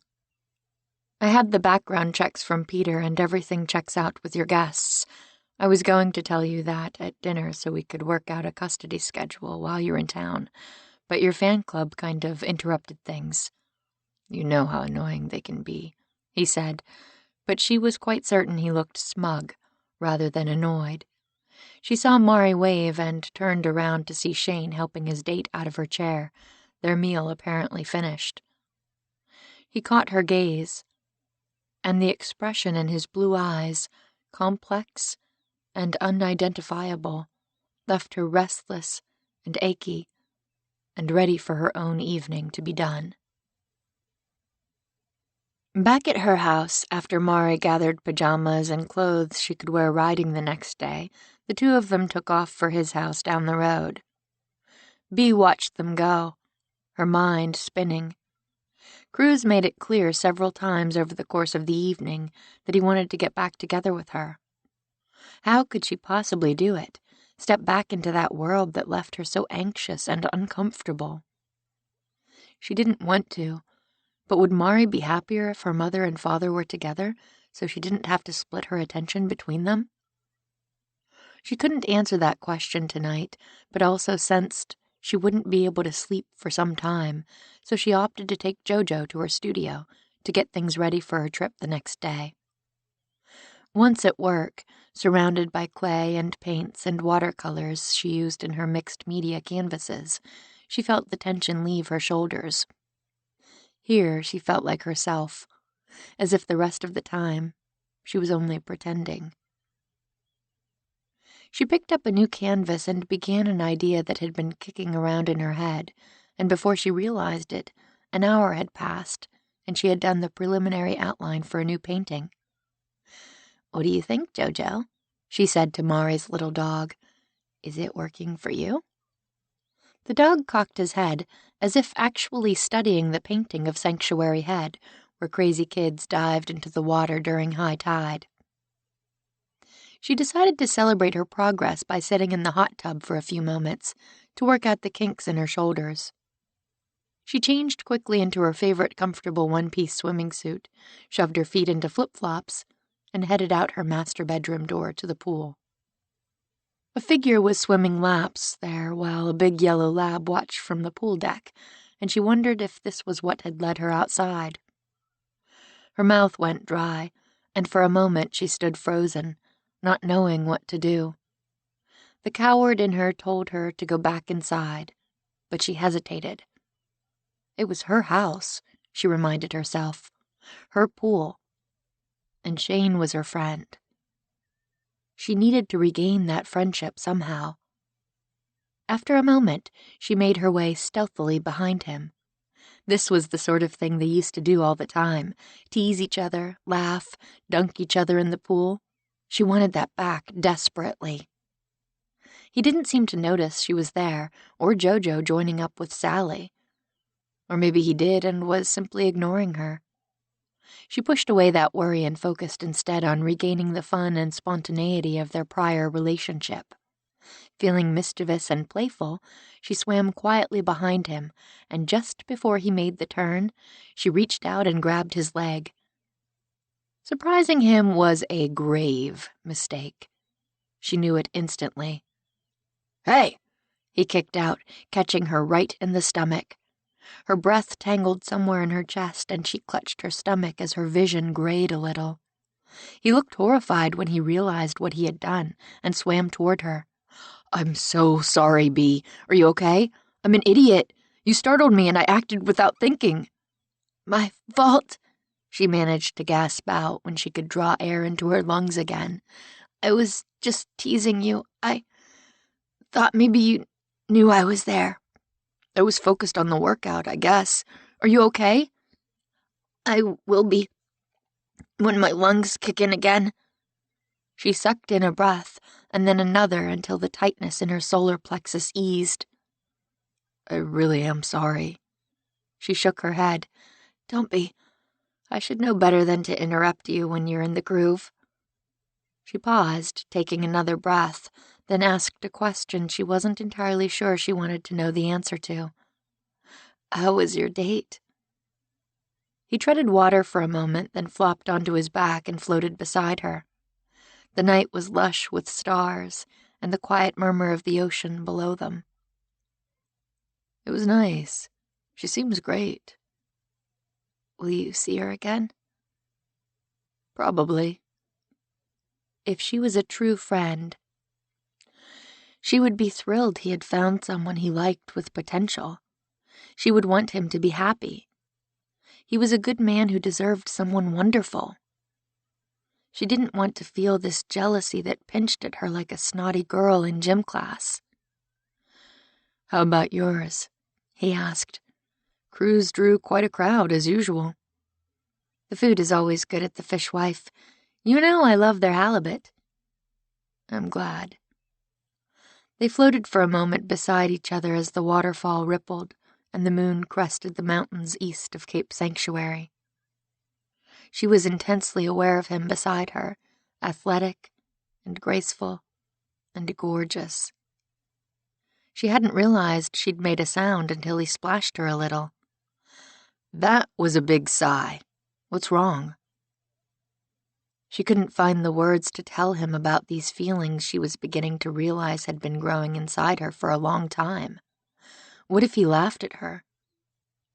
What if he told her he could never consider her anything other than a friend, or that kissing her would be like kissing his sister? Their friendship was too dear to her. She couldn't risk ruining everything. "Cruz wants to get back together," she finally said, floating a little away from him. He rose to his feet, the wake washing over her. "Are you going to?" "I don't know," she answered honestly. "Some part of me thinks of how much easier it would be on Mari if we were back together. No more shared custody. No more having to split her time between us. I'm just not sure I'm ready for all the stuff that comes with it." She finally risked a look at him. He looked tough, dangerous, carved from the finest Carrara marble. "What would you suggest I do?" A muscle tightened in his jaw, and he headed for the pool ladder. "I can't make that decision for you, Bea. This one is yours." She followed after him and reached for her towel. "You're my best friend. I'm asking advice. I'm interested in what you have to say." He wiped off his face with his towel and lowered it to meet her gaze, his expression unreadable. "My advice? Don't ask me whether you should get back with your ex. I'm the last person whose opinion you need. I know how much he broke your heart." "I'm not in love with him anymore. If I went back, it would be strictly for Mari's sake. My heart wouldn't be involved." "You can tell yourself that story, but I doubt you and Cruz would be on the same page. He's probably looking for more." He was right. Cruz had a pathological need for everyone to love him. "So you're saying I either have to give everything or nothing?" "I'm saying I'm the wrong person to ask. What do Stella or Daisy say?" "I haven't told them," she admitted. "There you go. Start with them." She could only imagine what they would say. Daisy had married a man decades older than she was for reasons Bea still didn't understand, and Stella had never dated anyone more than 4 or 5 times. "Sure. Okay. Thanks anyway." He looked as if he had something else to say, but must have changed his mind. He slung his towel over his broad shoulders. "I've got practice early in the morning. I should go." "Right. Well, thanks for the swim." She reached up to kiss his cheek, as she had done dozens of times before. Did he have any idea how badly she wanted to slide her mouth to his? To press her body against his? She didn't do either of those things. She simply stepped away, forced a smile, and watched him whistle for his dog, then go inside the guest house while the air eddied, cool and empty, around her. Bea tried not to brood the next day as she drove to Trinidad with her pieces, but she had a feeling she wasn't successful. Even Jojo, whom she had taken along for company, seemed to give her a wide berth. She couldn't blame the dog. She wasn't fit to be around anyone. human or canine. The drive back down the coast to home cheered her up considerably, and she felt better by the time she pulled into her driveway behind another of Cruz's luxury SUVs, this one a white Escalade. He must have brought Mari home earlier than planned. She let Jojo out of the car, knowing the dog would lead her to Mari. Sure enough, when she followed the dog, she found her daughter and Cruz kicking around a soccer ball on the grass near the pool. Cruz stopped what he was doing and gave her what she used to call his smolder look, half-closed bedroom eyes, and that secretive smile that drove women wild when he sang. It used to drive her wild, too. Now it just left her uncomfortable. "Hi, Mom!" Mari's features were bright and happy, and love for this girl was a thick, heavy ache in Bee's chest. She and Cruz had screwed up so many things, but their child was a miracle. "Hi, baby. How was your day?" "Super. We had a ton of fun. We went on a ride and then went down to the beach to surf a little." She shivered. "Crazy people. That water is freezing." "We had on wetsuits. Plus, it's a warm day," Cruz assured her. "We were careful, I promise." "I believe you," she said softly. She did. Cruz was always careful about Mari's safety, far more than he was his own. "Want to join us?" Cruz asked. The eagerness on his features was almost painful to see. "We could use one more out here." She wanted to soak in her jetted tub with a good romance novel and a glass of wine, but she had a feeling that wasn't going to happen. "Sure, just let me change." "You look great, babe. Really great." She rolled her eyes. She wore 4-inch heels and an off-white linen tailored pantsuit with a vibrant turquoise shirt out of what she called her successful artist wardrobe.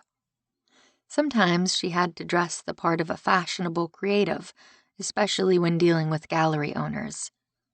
"I'll go change," she said firmly. While the bathtub still beckoned, she changed instead to capris and a t-shirt and pulled her hair up into a quick, messy bun, then hurried outside to join the soccer fray. They spent the next hour in the sweet August sunshine, chasing the ball around her lawn and playing with Jojo. It was almost more relaxing than that bath would have been, much to her surprise. "That was fun," Cruz said after she went into the house to bring back chilled water bottles for all of them. He looked gorgeous, relaxed and happy with his dark hair plastered to his head and his t-shirt dampened with sweat. If his fans could see him now, in this natural element while he played soccer with his daughter, there would be mass hysteria. They all flopped onto the grass. Jojo crawled onto her lap, and she sipped at her water bottle, wondering if there might be a chance they could make things work a second time. "I have a proposition for you," Cruz said. Bee frowned. She did not want him bringing up his desire to get back together in front of their daughter. That would back her into a corner and leave her in a position to disappoint Mari all over again. "What sort of proposition?" she asked warily. "I have to fly down to LA tomorrow.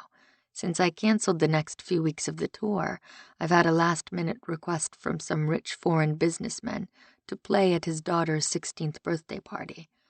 I've been told I can take guests if I want. I'd like those guests to be the two of you." "Why would we possibly want to go to a birthday party for someone we don't know?" Bee asked. He grinned. "Trust me, you'll want to go to this one.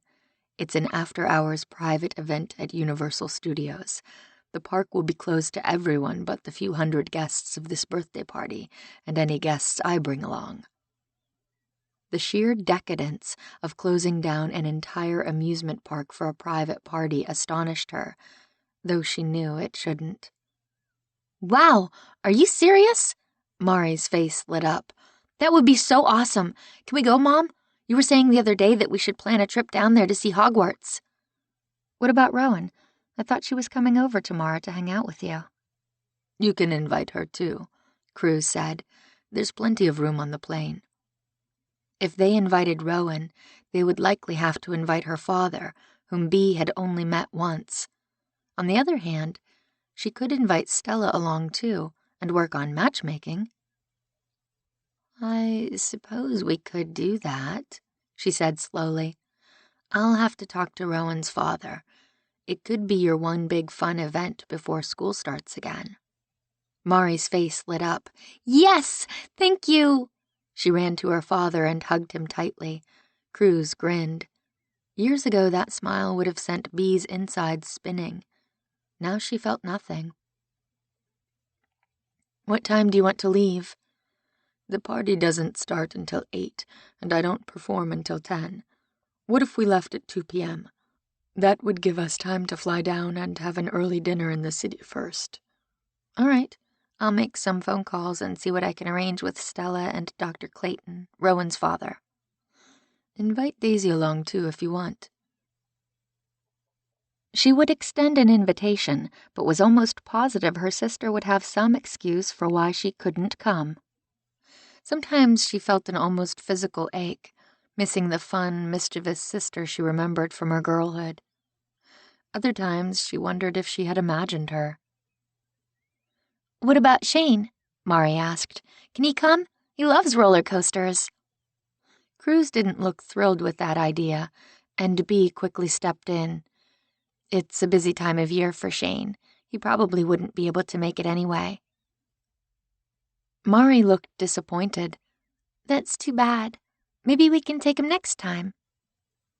Bea didn't see that happening ever, especially since Cruz and Shane barely tolerated being in the same room together.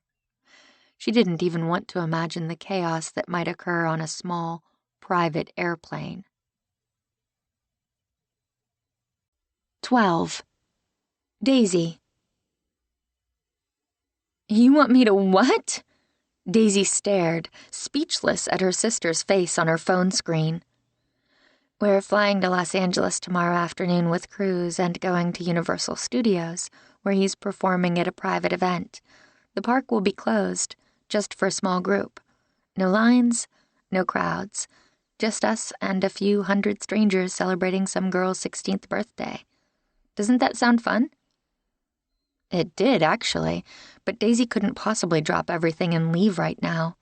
"This is sort of out of the blue, isn't it?" "Yes." Bea managed to look both exasperated and amused. "You know how Cruz can be. Apparently he only took the gig at the last minute, after his schedule opened up from the cancellation of his remaining tour dates. For the record, Stella is coming too, along with her old boyfriend, the sexy Dr. Clayton, and his daughter." Daisy made a face at her sister's obstinacy on that particular topic. "We have no proof he was ever a boyfriend." "He was. Trust me. I know he was the man I saw in that picture she used to keep. This trip will give me the perfect chance to test the waters there and see if there's any chance they could get together after all these years." She wanted to warn Bea not to meddle again, but knew she was wasting her breath. "You have to come with us. Cruz says there's plenty of room on the plane. Of course there's room. I mean, why would he take a small plane when a big one looks so much more impressive?" Cruz did love to spend his money, but Daisy knew he could certainly afford it. In a case like this, the person throwing the party was probably footing the bill to fly him in anyway. "It's going to be fun," Bea pressed. "I know how much you love Harry Potter." "I do. It's true." For several years it had seemed as if the books and movies had been one of the few things she and Bea had in common. "Then come with us. It will be so much fun, like when we were kids again." They had never gone to amusement parks when their mother had been alive, unless you counted the cheesy carnival rides at some of the county fairs, where Jewel had tried to sell her artwork. That sort of thing hadn't been Jewel's scene, and she would have hated it. Bea went to Disneyland a few times with her own father. Of course, he never offered to include Daisy in the outings. Why would he? "I wish I could," she said, somewhat surprised it was true. "But I'm afraid I can't be away that long right now." Bea frowned. "Don't tell me you have too much work to do. You're always working. You need to relax once in a while. It will be good for you." "I can't," she said. "What's so important that you can't spend an evening with your family, Days?" Left with no choice, she scooped up Louis from where he had been chewing one of the toys she bought at the grocery store the other night with Gabriel Ellison. "This," she answered. Bea said nothing for a full 30 seconds, until Daisy thought for sure she'd lost the connection. "Oh, my word! He is the cutest! When did you get a dog?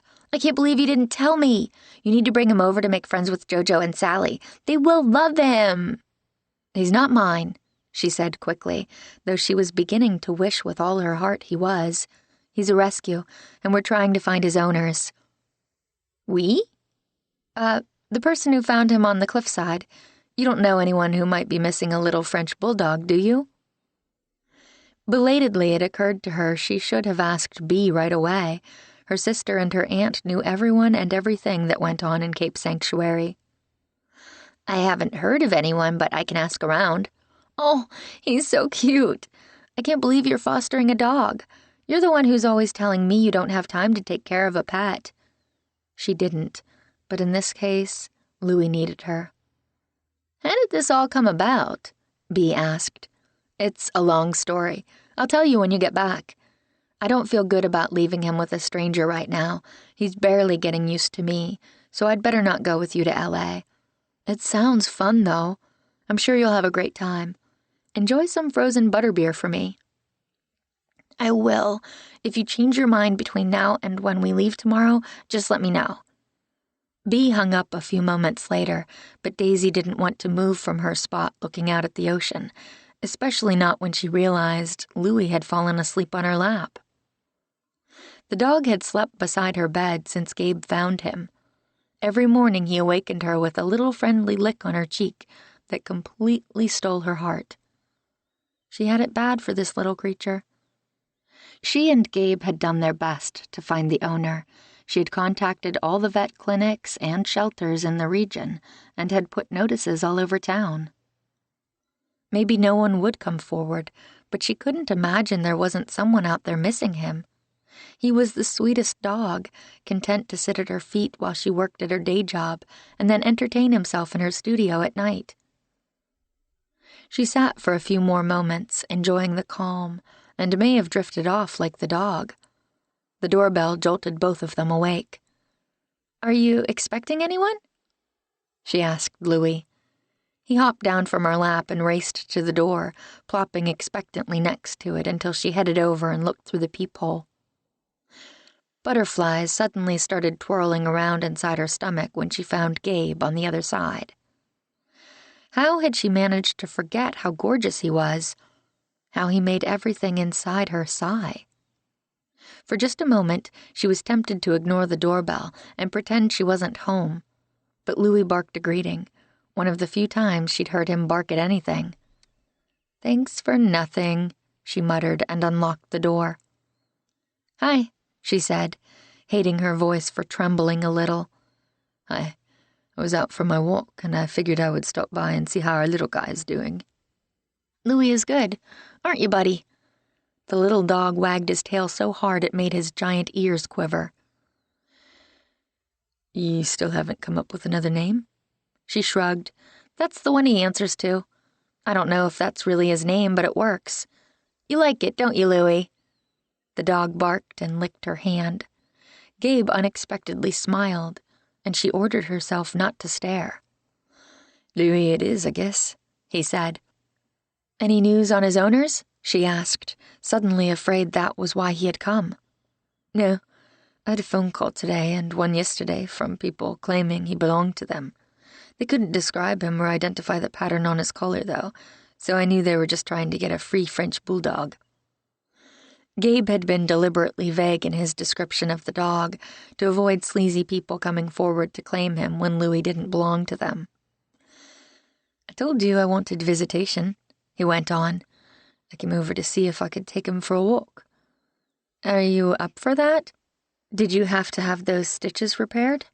"No, I'm fine, as long as I don't overdo. No more cliffside rescues, I guess." He smiled at her again, and Daisy felt her knees go weak.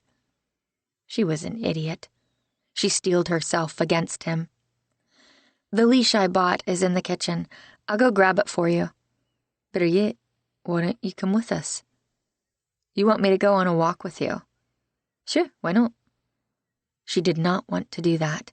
The man was exceedingly dangerous for her peace of mind. You can keep me from falling over if I get dizzy, he added, giving her no idea how to refuse. She could use the exercise anyway. She had been sitting most of the day, poring over accounts. What would be the harm in going on a walk with him? In that case, I'd better go along, she said before she could talk herself out of it. Cruz would never forgive me if I let you get hurt on my watch. When he was happy about something, Gabe Ellison's green eyes lit up until they were the color of new leaves unfurling on winter bare branches. Not that she noticed or anything. Great, he said with another of those dangerous smiles. Louis and I will just hang out here while we wait. She hurried to the kitchen and picked up the retractable leash she had bought the night before, then returned to her living room. After she clipped it on, she handed it to Gabe, and he walked into the August evening and began heading down the trail beside the road that wound its way along the cliffs, in the opposite direction from Casa del Mar. The evening was lovely, warm, and golden, with summer's seductive promise. This was her favorite time of day, about an hour before sunset when the colors were soft and glorious, and the air smelled of the sea and sage and pine. I'm not sure how far he will be able to go, she warned. He sleeps a lot and still seems pretty weak from his ordeal. We have that in common, then. I feel the same way. We don't have to go far.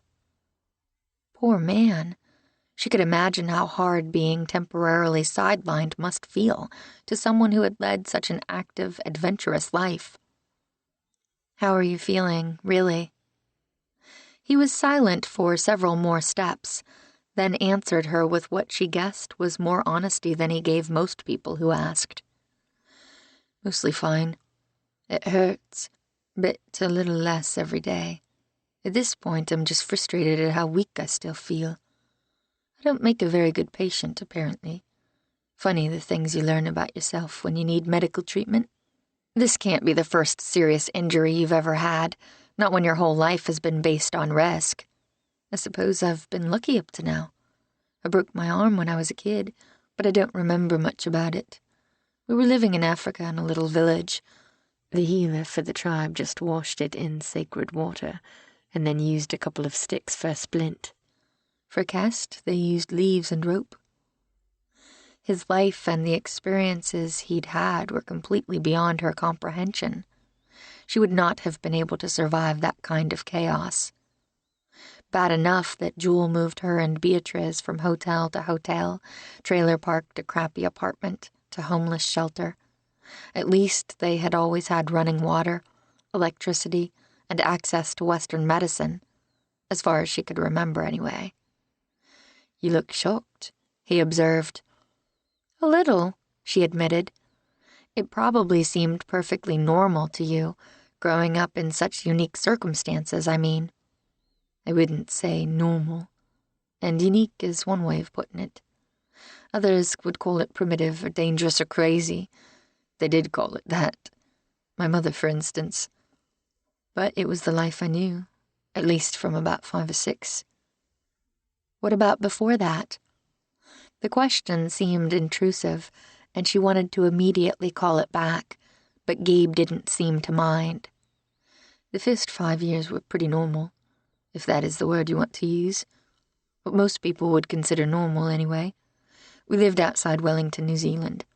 My dad had a job working construction. My mum was a school teacher. New Zealand. That must be his accent, though she didn't think it was a full-on Kiwi. More like an amalgamation of all the places he had lived as a child. Like my Aunt Stella, she teaches at the middle school. It's a worthy profession, if you do it right. I've heard my mother was good at it, until she decided she wanted something different. She ended up leaving my dad and me for someone she met online. Daisy frowned. She left? That's unusual, especially in a woman who must enjoy children or she wouldn't have become a school teacher. She wondered if she had spoken out of turn when his features hardened. You would think so, right? But her new Italian boyfriend didn't want children along. Especially not a child from her first marriage to another man. Mom decided I was a small sacrifice she was willing to make in exchange for the lifestyle her new husband could provide. He spoke the words without bitterness, but she had to imagine it couldn't be a painless memory. Poor lost little boy. She pictured him, 5 years old, big haunted green eyes, trying to understand why his mother didn't want him anymore. I'm sorry that happened to you. It must have been terribly difficult. Walking beside her with his slightly uneven gait, he shrugged. I still had my father. Oh, yes, Chet Ellison, who had bequeathed his rugged good looks and chiseled jaw to his son. I used to watch your father's adventure shows on Saturday afternoons, she admitted. How did he go from working construction to kayaking down the Amazon? He gave a gruff laugh. You could say being abandoned by my mom did a number on both of us. My father reacted by becoming more headstrong and reckless. He was never happy unless we were off on some new adventure, and he never wanted to stay in one place for very long. We have that in common, she said quietly. My mother was much the same way. Your mother was a reckless adventurer? This time she was the one who laughed. In her own way, I suppose. Life was an adventure to Jewel. She was an artist, one of those daydreaming head-in-the-clouds types who prefers to dwell in the abstract instead of in hard reality. It's easier sometimes to focus on the brilliant masterpiece you're creating in your head, rather than the fact that there's new food in the house for your daughters. She hadn't meant to say that last part. It sounded entirely too self-pitying. The reality had not been that bad anyway. Certainly there had been times they went hungry, but she had usually been able to scrounge something for her and Bea at least. She had only had to resort to panhandling a few times to feed her sister. She didn't like thinking about that time in her life. She still woke up sometimes from nightmares where she was digging in garbage cans to find food. Things had never been that bleak for them. She had never actually scrounged through trash for food, but to a child trying to take care of her younger sister, that desperation had felt very real. This is a beautiful view here, he said, pausing when they reached a spot where someone had placed a bench between two giant pines that framed the ocean beyond. I didn't think I would ever get tired of it. It is spectacular, isn't it? Why don't we sit and give you and Louis a rest? He accepted her suggestion with an alacrity that told her more than she suspected he ever would about how he was really feeling. They sat together while the wind moaned in the pines and a songbird trilled from a branch overhead. She looked out to sea. Soon the gray whales would be heading back down to Mexico for the winter. It was a little early in the year to see whale spouts, but she never stopped looking. So, tell me how you became Marguerite. She jolted, taken completely by surprise. She should have known their quiet moment of peace wouldn't last. This again? I told you. I'm only her business manager. The words sounded feeble and ineffectual, even to her. Gabe was obviously not convinced either. Here's the thing. I don't believe you. You can feed me that business manager line until you're blue in the face, but I still won't bite. I know you're Marguerite, Daisy. You don't have to continue denying it. You don't know anything, she snapped, then wanted to groan. Good grief. She sounded like she was 8 years old, lashing out at a bully on the playground. He didn't seem offended. There are plenty of people who would agree with you on that point, but while there are many things I don't know, I'm right about this, aren't I? In fact, I'm not sure I've ever been more sure of anything in my life. She didn't know what to say. She wanted to argue, but was afraid that would make her sound even more ridiculous. I wasn't thinking straight after pushing myself a little too hard while rescuing this guy here, he said, pointing to Louis. I was in more pain than I wanted to admit. Otherwise, I wouldn't have believed your protests for a minute. But in retrospect, as I've gone over our interaction in my head, I remembered a few things. You had paint under your fingernails, Daisy. Paint that just happens to be the exact shade of turquoise that Marguerite is known for using often. Why would a business manager have colored paint under her fingernails? I told you, I was cleaning up old paint cans. I don't believe you. That's another thing, Daisy. Marguerite. They mean the same thing. How do you know that? He shrugged. When you've spent most of your life wandering the globe, you pick up a few things here and there, especially the meaning of words and names. When we lived in Tahiti, I learned French and had a friend named Marguerite. My dad used to call her Daisy. She gazed out at the ocean, wondering how she could continue the deception. The secret felt so huge suddenly. She had carried it by herself for so very long. She wanted desperately to tell someone. The little dog sniffed around a clump of grass and seagulls flew overhead. The moment seemed fraught with significance. No one knew the truth. Why should she tell this man she had only met a few days ago? He had the potential to ruin everything for her. Somehow, she trusted him. It didn't make sense on any logical level, but she did. He had risked his life to save a stranger, her brother-in-law, and risked it again to save a stranded little dog. Something told her Gabe Ellison was the sort of man she could count on. She faced him, locking her gaze to his. You have to swear you won't tell anyone. If word got out, it would ruin everything. For just an instant, shock flared in his gaze, as if he had never really expected her to tell him the truth. He masked it quickly. I won't say a word. Why would I? So it's true. Yes, ridiculous, isn't it?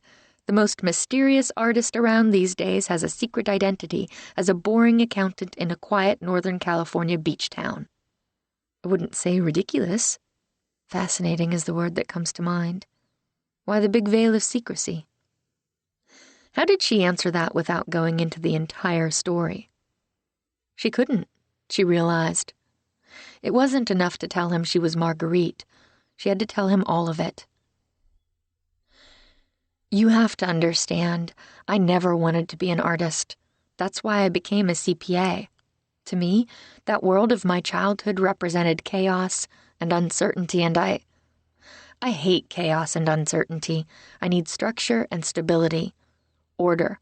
That's why I love numbers, and yes, I'm fully aware I probably need therapy. He smiled a little. Sounds to me like you understand yourself very well. She fought the urge to smile back, drawn to this man more than she had been to anyone, ever. That scared her far more than telling him about Marguerite. I am not the kind of person who is comfortable jumping into the unknown. I always like to know what's going to happen next in my world. I map out driving routes in my head ahead of time to figure out the fastest way. I make a detailed shopping list before I go to the store. I write out my short-term and long-term goals and have a well-structured plan to achieve them. Is there something wrong with that? She had always felt there was. Stella and Bea were far more spontaneous. They could shift direction on a whim, and things seemed to turn out fine. Surprises always left her feeling vaguely queasy. I never wanted to be an artist, she repeated. Don't get me wrong, I love art and have a great appreciation for those like my sister who can create something out of nothing but their own imagination and skill, but I never wanted to be among their ranks. Here you are, one of the most famous artists working today. I don't know how things came to this point. When I think about it, I still shake my head, and I'm not sure whether to laugh or to cry. How did it start? He really did seem interested. She told herself it was only because he had a career as a filmmaker, used to finding out people's stories. She had told him more than anyone else knew. Why not tell him everything? My husband was ill the last few years of his life. Longer, actually. Cancer. He was terminal when I married him. He looked as shocked as Stella had when Daisy, only 25 years old, had told her she was marrying a man more than twice her age who was dying of cancer. You must have loved him very much. I did, she said softly. She didn't add that their marriage hadn't been a traditional one. James had been her best friend, her mentor, the closest thing she'd ever had to a father figure. Not ever her husband, in the true sense of the word. Gabe didn't need to know those intimate details of her life. I'm sorry, he said softly. Tears welled up in her throat at the sympathy in his voice. Most people, even some here in Cape Sanctuary, thought she had married James because he was a well-respected writer with money and recognition. She hadn't cared about any of that. He had been her friend, someone who truly saw her. James was a writer and a poet, a quite well-known one. James McClure, of course. I own a few first editions of his books. For me, that's saying something because I don't keep very many hard copies of books. She imagined it must be difficult to maintain a library when one lived a transitory life. I was his accountant and caretaker, I guess you could say. I helped him with the gardens and Pear Tree Cottage. Her friendship with James had grown strong. They had shared a love of opera, of plays, of classic movies, and had bonded over discussions and arguments about books and politics and, yes, art. His late wife was an antiques dealer who died years before we met, and there was quite a bit of remaining inventory at the house. One afternoon I was helping him sort through some things in the storage building, where he found me the other night. We found an old table in there that someone had stripped. James wanted it sent to the junk shop, but I loved the lines of it, and the legs were these beautiful carved pedestals. I asked if I could have it, thinking I could paint it and give it to Stella for her house. The memories of that fateful afternoon came rushing back. She had given it a seafoam green wash, then had followed through on the sea theme by painting a mermaid across the top. James sat watching her without saying a word, his features bright and engaged. The pain, his constant companion, seemed to have left him for those few hours they sat together in the workshop. I take it you liked the results? I didn't. James did. I thought it looked like something a precocious third grader would do with markers on the bedroom set her parents bought at JCPenney. But James loved it. He said he had an acquaintance he knew would like it and asked if I would mind if he showed her a picture. By then, I knew I could never give it to Stella, so I agreed. The wind had picked up a little, blowing off the sea. Her hair tangled around her face, and she tucked it behind her ear, wondering why she was telling him all of this. I take it the friend liked the piece. We wouldn't be here, I suppose, if she hadn't. She offered him 5 figures for it. 5 figures. For a piece of scrap furniture I had spent 2 hours painting, just because it seemed to calm my husband's pain a little. The memory still made her shake her head. She could vividly recall how stunned she had been when James had called to give her the news. That was 2 months' salary for her at the accounting firm where she'd been working. She split the commission between the Cancer Research Center, where James received treatment, and the new charity Stella had recently started to help foster families in the area. I thought that would be the end of it. I would be a one-masterpiece artist, kind of like authors who only have 1 book in them. James wouldn't let that happen. This friend showed her friends the table, and by the time the month was over, I had commissions for 2 more tables and a chest of drawers. And Marguerite was born. Yes, I didn't want to use my own name. There are a number of reasons for that. This is the part I don't get. Why not? How did she begin to tell him about the complicated reasons for her anonymity, starting with Beatrice? Her sister had been fresh off her divorce, and all of Cruz's cheating, her self-esteem raw and broken. Becoming an artist was all Bea had ever wanted to do, and Daisy hadn't wanted to sweep in and rub her staggering, wholly undeserved success in her sister's face. I have reasons. Let's leave it at that. I've already told you more than anyone else on Earth knows, but as you can see, it was really an accident. A mistake, even. I'm not an artist. My sister is. My mother was. I'm just an accountant who happens to be pretty good with a paintbrush. His rough laugh seemed to slide down her spine. Marguerite or Daisy. I'm not sure which one is real and which is an illusion. I'm Daisy, that's all. Whichever one you are, I can't seem to stop thinking about you. And not just about your art. His words slid through her, seductive and tantalizing. Her? He thought about her. She again didn't know what to say. I'm sorry, she finally murmured. Are you? She was fiercely aware of him, the heat of his shoulder brushing hers, the long, elegant fingers that reached out and brushed an errant strand of her hair back behind her ear. Her stomach muscles contracted when he touched her skin. Not really, she whispered. He gazed at her for a moment, then growled something that was snatched away by the wind, an instant before he lowered his mouth to hers. The taste of his mouth was like the very first sip of the brandy James had loved, rich, heady, intoxicating, delicious. Daisy felt instantly lightheaded, unable to believe she was really here on a bench overlooking the ocean, kissing the sexy and fascinating Gabriel Ellison. What was happening here? She wasn't quite sure. She only knew that the brush of his mouth against hers, tantalizing and soft and incredibly seductive, moved her more than any other kiss of her life. She wasn't sure she had ever known this sort of sweetness in a kiss. If she had been on her game, if she hadn't been so very disarmed by this man, she might have been able to brush off the kiss as a random moment of insanity. But all she could think was that it felt perfect. She kissed him back. How could she resist? She wrapped her arms around him, careful of his injury, tilted her head just so, and savored every second of it. Oh, she could fall hard for this man. They might have stayed there until the sun slid below the horizon, if not for Louis.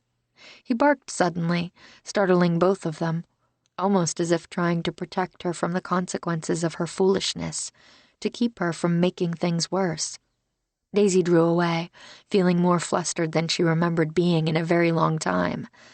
Should she ask him why he kissed her? Was it better to talk it to death or pretend it hadn't happened? She opted for the latter. We should, get back, she said. It will be dark soon. He looked down at her, his breathing fast, and clear attraction in his eyes. Yes, you're probably right. He rose, gripped Louis's leash, and turned his back on the glorious sunset to start back toward her house. She followed, wishing with all her heart that she wasn't so awkward at relationships. Gabe. He didn't know what to think about Daisy Marguerite. One moment she was tangled in his arms, kissing him as if she couldn't get enough. The next, she was as cool and indifferent as if he'd simply swatted away a fly. He could tell she was attracted to him. He didn't consider it a sign of a huge ego, it was simple observation. He had seen the way she glanced at his mouth every once in a while, the little shiver she gave when he touched her inadvertently. He was fairly certain she wasn't even aware of doing it, but he found it utterly irresistible. Why then had she ended the kiss and returned to this cool formality? So she didn't want to kiss him. Big deal. He had no reason to be feeling this sense of letdown. He hadn't been lying about being fascinated with her. How could he help it? She came across as a stiff, serious, somewhat prickly accountant.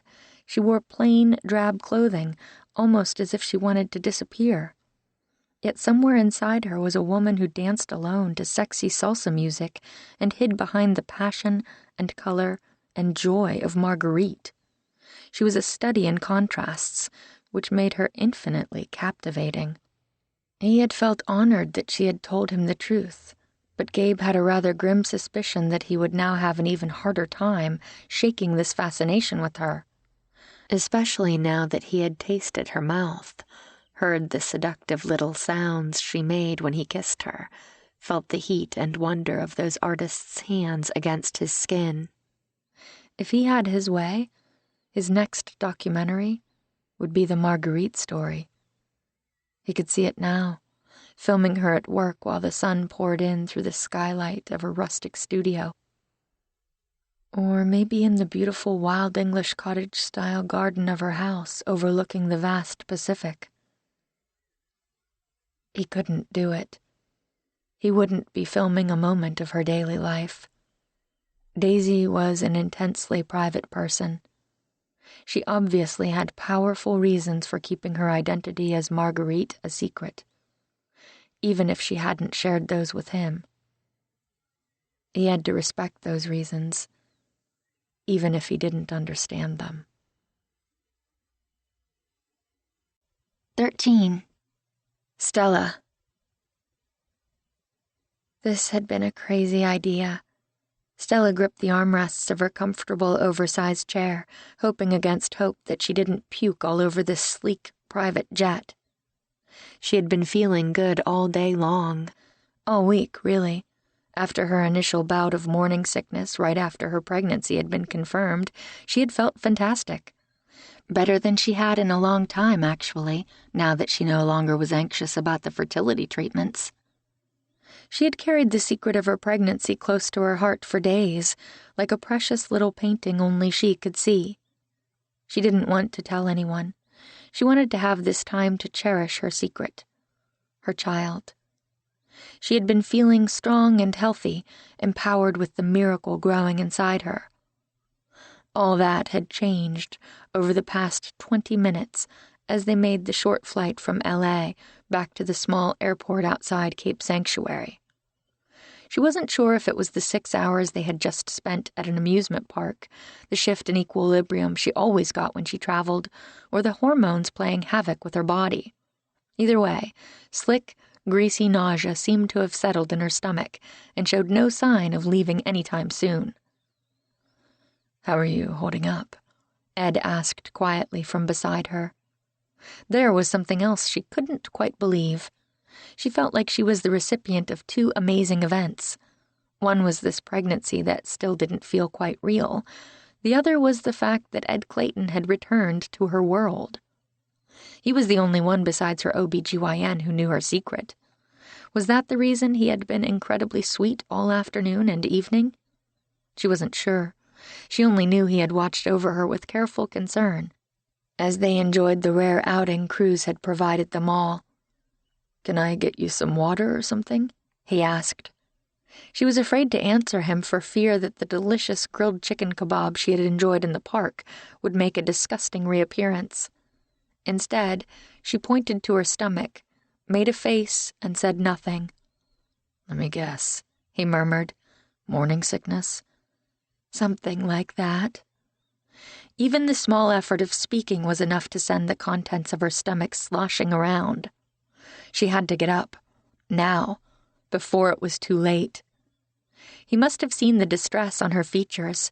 He quickly rose from his aisle seat to let her out, and she hurried to the bathroom in the back of the airplane. When she came out several moments later, she felt marginally better, though she couldn't recommend kneeling on the floor of a tiny airplane bathroom to anyone. Ed stood to let her back inside. "Feel better?" he asked. "A little." She sat down, still feeling shaky, but was touched beyond words when she found a fresh water bottle in the cup holder. He had fetched that for her, she realized. Something soft and warm and tender seemed to unfurl inside her. She had been on her own so very long. It was lovely to have someone else on Team Stella, if only for a moment. Longing, pointed and sharp, jabbed at her. Regret for all she had given up seemed to haunt her. She knew she had made the right choice all those years ago, but sometimes she wondered what would have happened if she hadn't decided she and the girls would only derail his medical career. They would have been together nearly 2 decades. They would probably have several children of their own by now and would be a comfortable old married couple, knowing each other inside and out. She couldn't second-guess her choices. She had done what she thought was best at the time. I feel somewhat more human. I'll keep my fingers crossed and hope that particular state of being continues through the flight. We should be home soon. It's not a long flight. In the row across from them, she could see Mari and his daughter talking in low tones, their heads close together. As she had expected, the girls seemed to have become instant friends.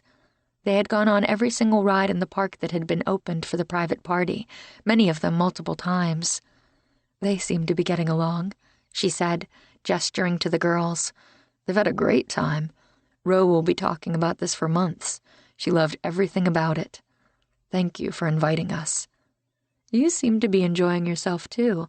I saw you on a few of those rides. He smiled. What can I say? I love roller coasters. She remembered that. When they were seeing each other, they had hit Knott's Berry Farm a few times and the thrill rides there. Just a thought of being on a roller coaster right now was enough to make her stomach roil again. She did her best to ignore the nausea. It was a lovely evening. I'm so glad you and Rowan could come. It was all Mari's idea. As she heard her own words, she had to wonder if she was telling him that to make sure he didn't think she had orchestrated the whole thing, that she was somehow desperately trying to reconnect with him.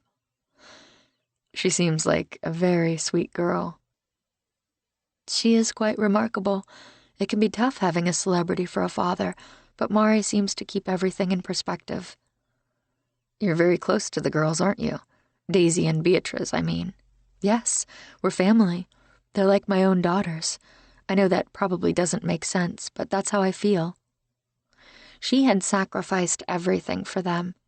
Most of the time she chose not to think about what she had given up to rescue them, but sometimes the loss of it hit her hard. Right now, sitting beside the man she had once loved with all her heart, she was aware, as she had never been before, that a vein of grief ran through her. Deep and well hidden. She had tried to ignore it all these years, had tried to tell herself she had made the right choice to walk away from Ed and allow him his dreams. What if she had been wrong? What if she had been fooling herself all these years that her decision to cut him loose had been best for everyone? What if she hadn't been acting out of altruism, some magnanimous desire for him to become a physician without having to be tied down with a ready-made family, consisting of 2 troubled pre-adolescent girls? What if she had only been afraid that the one perfect relationship she'd ever known had only been a lie, and he would leave her like everyone else she had ever loved? So she had chosen to leave him first. She closed her eyes, fighting back sudden tears that came out of nowhere. These pregnancy mood swings were killer. Mari mentioned you have a foundation that helps foster care families. She seized on the topic, grateful for the diversion from her entirely too raw self-scrutiny. Yes, it's called Open Hearts, and the goal is to provide support for foster families. We want to encourage more families to consider opening their homes to the thousands of children who need temporary shelter in California. Sounds like a worthy project. Did you start it because of Bea and Daisy? That was a big part of it. There's a huge need for foster families in California. It's at crisis level, actually. More children than ever before need placements at the same time there are decreasing numbers of families willing to step up. I'm hoping to change that trend, at least in our area. What sort of activities does Open Hearts sponsor? He seemed genuinely interested, and since it was one of her favorite topics, she was happy to reply. It took her mind off her nausea anyway. We sponsor monthly activities, everything from family movie nights at one of the local theaters to respite babysitting for parents, to have date nights, to a big annual picnic that's coming up in just a few weeks. It's all designed to help families feel like they have a resource in the community. You feel strongly about it, don't you? Passionately. There's no way to sugarcoat it. Being in foster care is hard, and being a foster parent is hard. We can't solve every problem, but we try to make sure both children and foster families know they're supported. Good for you. It seems very important to you. It is. She paused. I've been on both sides, a foster child and a foster parent. Have you had foster children besides Bee and Daisy? She hesitated, not sure how much to tell him. Bee, seated in the row in front of the girls, turned around to do it for her. What Stella isn't telling you, Dr. Clayton, is that she has hosted more than 20 foster children since Daisy and me, including Cruz Romero. It's true, the man in question said, giving Stella an affectionate smile. Only for a few months after my grandma died. I didn't have anywhere else to go. And then you ran away with my niece. But you love me anyway, he said with a grin. Most of the time. She did, actually, though she had a hard time forgiving him for breaking Bee's heart. Think of all those lives you've changed, Bee said. Stella felt tears well up and knew she couldn't blame them on pregnancy hormones. Her girls were always great at hitting her in the heart. I enjoyed caring for every single one of them, she said. There were a few difficult cases she'd been asked to take on, but for the most part, she felt extraordinarily blessed. Many of them were still in her life, even after they had either returned to their parents or aged out of foster care. You're not fostering right now? Ed asked. I'm taking a little break right now, she said softly. Ed's fingers covered hers on the armrest between them and brushed gently, a quiet signal that he understood why she had opted to focus on something else. That simple gesture brought more of those ridiculous tears welling up in her throat. At this rate, this pregnancy was going to make her leak like a broken irrigation sprinkler. He was the only one on this airplane who might have some inkling as to why she had stopped when her last foster was able to be reunited with their mother the year before. That was the moment when Stella had decided she wanted to get serious about having a child of her own. She still anticipated she would continue to be involved in the foster care program and provide love in that arena, but she had decided it was time. Has Stella told you about the annual Arts and Hearts on the Cape Festival that she organizes? Ed raised one eyebrow. No, I haven't heard about it. It's really terrific. All the local businesses get involved up and down the coast. There's an arts festival, of course, and concerts, as well as a 5K run and other events where people get sponsorship. Mari's Girl Scout troop is even doing a Pinewood Derby for sponsorship. It's truly the highlight of the summer. All the money is split among various nonprofits, including Open Hearts. I haven't been to that festival in years, Cruz said. If you're still in town, you should stop by, Stella said. I might, he said. Cruz glanced at Bee, then turned back to Stella. In fact, I just had a great idea. Why don't I give a benefit concert this year? You've been asking me for years, and I've never been able to make it work for my schedule. For once, I'll be here in town. It's the least I can do. Are you serious? Stella asked, stunned. That would be amazing. I was going to ask you to make an appearance, but a concert would be even better. Cruz had always seemed to avoid coming back to play for the Arts and Hearts event. She had put it down to his desire to leave their small town behind, and perhaps some lingering bitterness about the divorce. What had changed his mind? The event is only a few weeks away, Bee said. Does that give you enough time to work out the logistics for a concert? It will be tight, but I think we can manage it. Her mind was already racing. going through all the things she would have to figure out, starting with finding a venue large enough to hold all the fans who would want to come out for it. What if we let the foster kids and their families come free, but everybody else needs to pay? Cruz suggested. I love this idea, she said. Now I remember why you are one of my favorite people. He grinned. You mean it wasn't because I flew you all to Universal Studios for the day? No, but that was fun. She and Bea talked about logistics a bit more. It would be difficult, but not impossible, to add a Cruz Romero show to the lineup of events for the festival.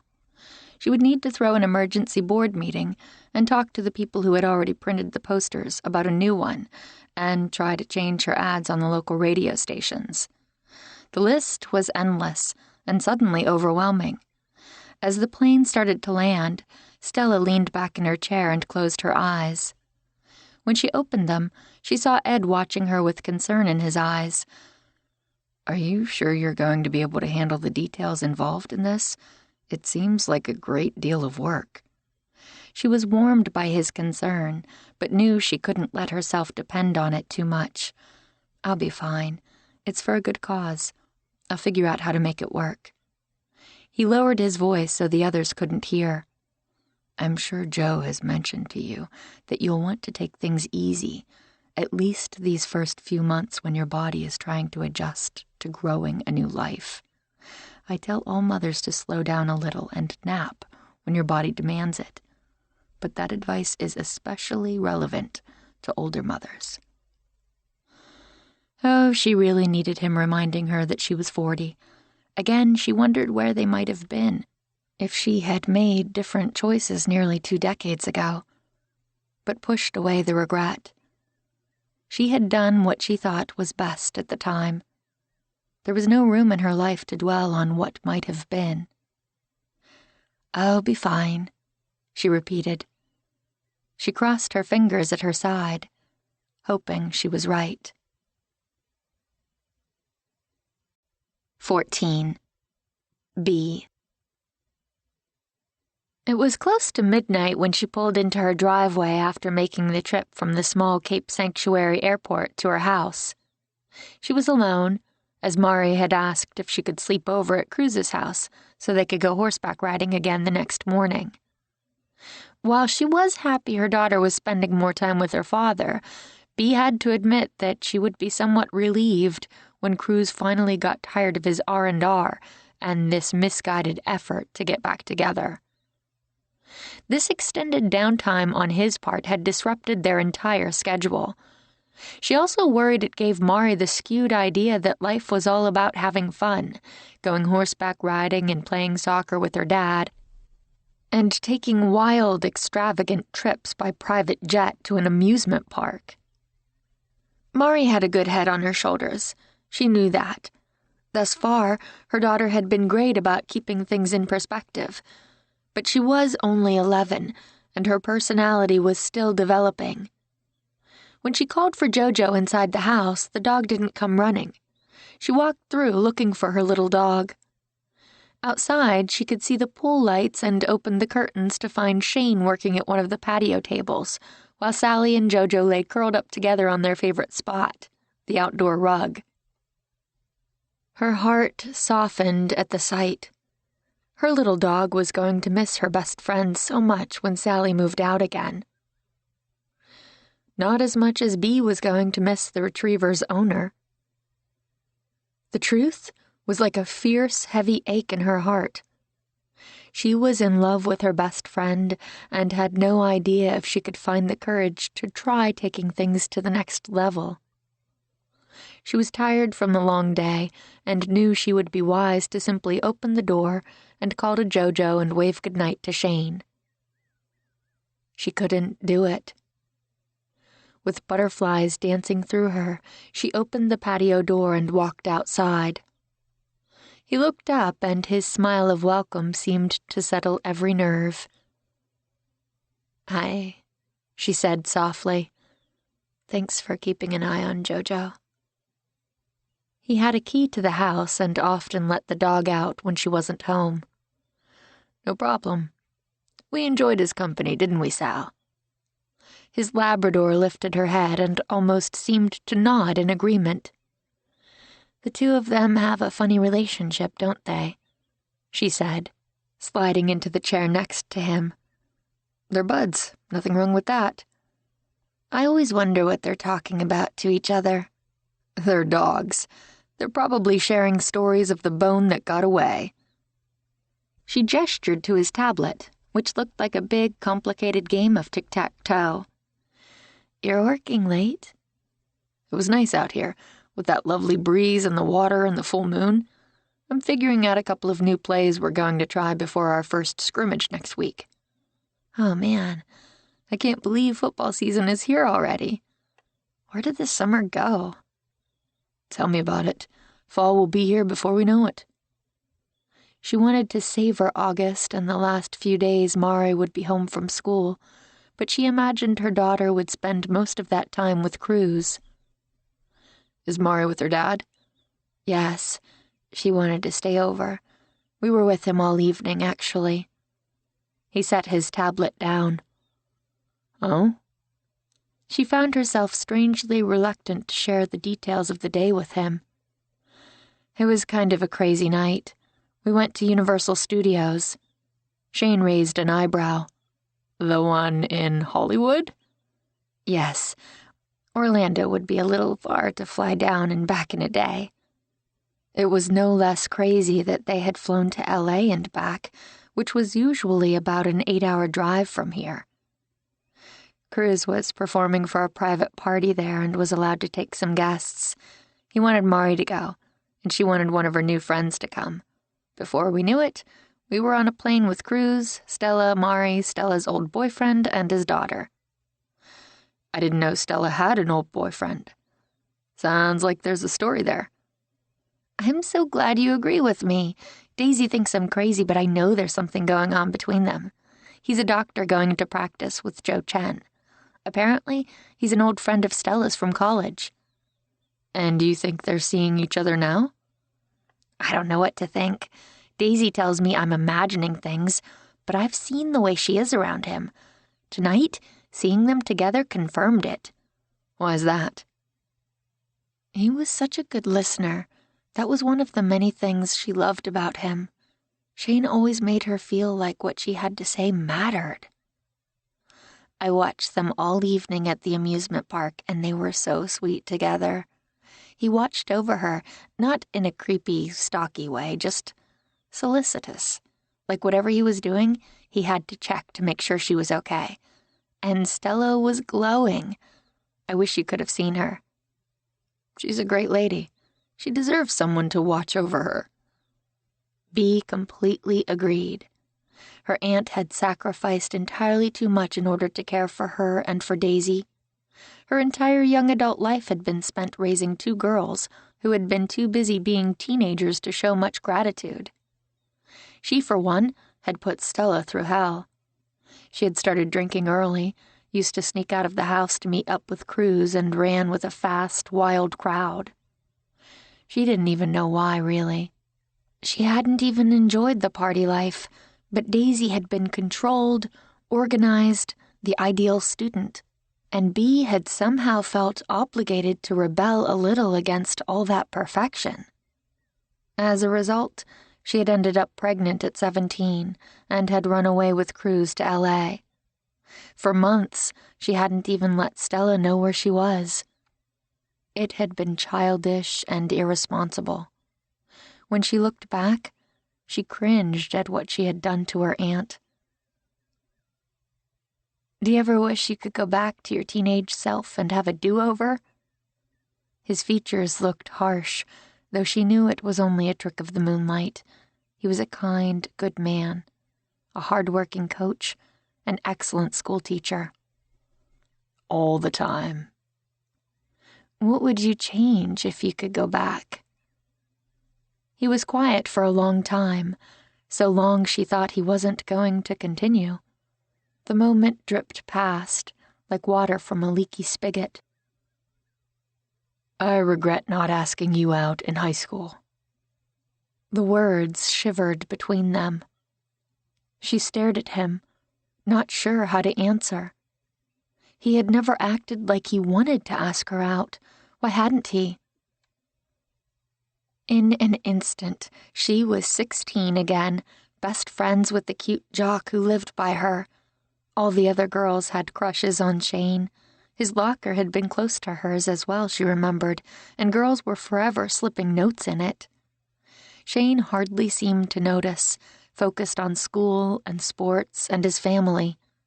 He used to tease her every day when they'd bump into each other by their lockers, or in the halls, or the lunchroom. Coming up with ways to tease him back had become her favorite part of the day. "What about you?" he asked.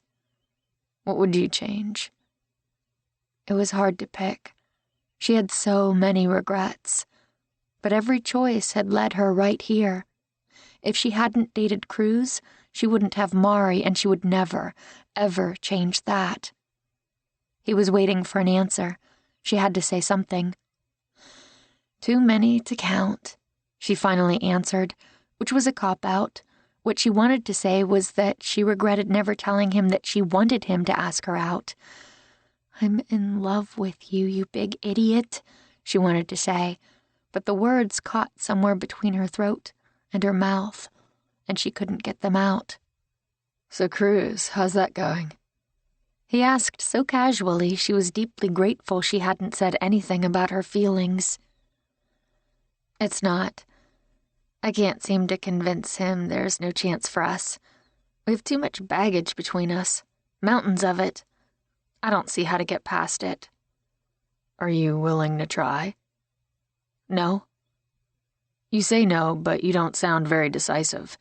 At some point, you're going to have to figure out what you want, Bea." She knew what she wanted. She wanted him. Shane. She just didn't know if she was strong enough to risk losing this friend she could speak with late at night, when the moonlight glimmered on the water, and the dogs snored beside them, and the night creatures peeped and chirped just beyond the edges of her property. What if I want to go back in time so I could start dating the cute football player who used to tease me between classes? He gazed at her, and again that fine-edged tension tugged between them. "We can't go back." "No. We can only go forward." She was tired of being afraid. She was going to just go for it. Just kiss him and see what happened. All the negative voices in her head told her it was a lousy idea, but she didn't care. She had to kiss him. Digging deep for her last ounce of courage, she stood on tiptoe, drew in a breath, and brushed her mouth against his. He didn't move for a moment, muscles taut. She had a horrifying fear that he would push her away, that she had ruined everything. Just as she was about to jerk back and try to make some kind of joke about it, he made a ragged little sound deep in his throat and returned the kiss with a fierceness that took her breath. Yes, finally. In her secret dreams, she had wondered how his mouth would taste. She had imagined this very moment. Apparently, her imagination sucked. She hadn't anticipated just how amazing it would be to kiss Shane Landry in the summer moonlight. She hadn't guessed she would be shaky, dizzy, her heart pounding so loudly she was certain he must hear it, or that she would want the moment to go on forever. This was Shane, her best friend. She had known him since she was 9 years old. It should have felt strange. Instead, it was the most perfect kiss in all the history of kissing. Bea had heard in songs about kisses where the earth shook, the heavens sang, the entire universe seemed to celebrate. She had always thought that was overblown nonsense. Now she totally got it. His mouth was warm, firm, focused, and he kissed her as if he had been waiting his whole life for it. With only their mouths touching, they kissed for a long time. It was tender, sexy, emotional, achingly sweet. She didn't want it to end. She wanted to stay in this magical moment, telling him with her kiss everything she didn't have the nerve to say out loud. No, this wasn't enough. The kiss was amazing, but she wanted more. She wanted to feel the heat of his body, the warmth of his arms around her. She moved closer, reaching her arms up to wrap around his neck. Just before she would have tangled her fingers in his hair, her phone buzzed on the table. She froze, trying to grab hold of her scrambled thoughts. She could ignore it. Whoever it was could call back later, when she wasn't in the middle of the kiss, to end all kisses. On the other hand, she realized slowly, that was Cruz's ringtone. And he had their daughter. Mari would use her own phone to call her if she had a problem, wouldn't she? Unless she couldn't talk, for some ominous reason. She frowned, hating that she had been yanked out of the mood, but she had to answer. She wrenched her mouth away from Shane's and fumbled for her phone. "Hello?" she managed. This had better seriously be good. "Bee, did I wake you? Your voice sounds funny." Maybe because she still couldn't seem to suck enough air into her lungs. "No, I'm up, just sitting out by the pool." "Is Shane with you?" Cruz didn't bother to hide the jealous tone in his voice. She was not in the mood to have this conversation with her ex-husband. "Yes, he's right here. We were just making out. Would you care to speak with him?" "Ha ha," Cruz said. He clearly thought she was joking, which she would have found amusing if she wasn't so miserably aware she had made a grave mistake in answering the phone. Shane stood, his features expressionless in the moonlight. "I would like to get back to it. What do you want, Cruz?" "I wanted to talk to you about tomorrow. I forgot I've got an appointment with Daisy again at noon to sign some papers. Then Wally and some guys are flying in to work on a couple of new songs. Do you mind if I drop Mari off about 11:30 before I go into town to meet Daisy?" That was it? He had to call her at midnight to make sure she would be around to handle the parenting responsibilities she usually carried entirely on her own? This could have been handled in a text or an email. "Yes, that's fine. I'm not going anywhere. I can even come pick her up at Casa del Mar if that would help." "No, I can drop her off. Thanks, Bee." He paused and lowered his voice into what she knew he thought was sexy Cruz range. "I had a great time with you tonight, babe. I'm so glad we could share that. You looked great. It was all I could do to keep my hands off you." She knew Shane couldn't hear the conversation, but he could probably guess at the topic. She was careful not to look at him, but could feel tension radiating off him in waves. "It was a fun night," she said briskly. "Mari and her friend had a wonderful time. I think Stella and Dr. Clayton did too. Thank you for thinking to invite us along." "You're welcome.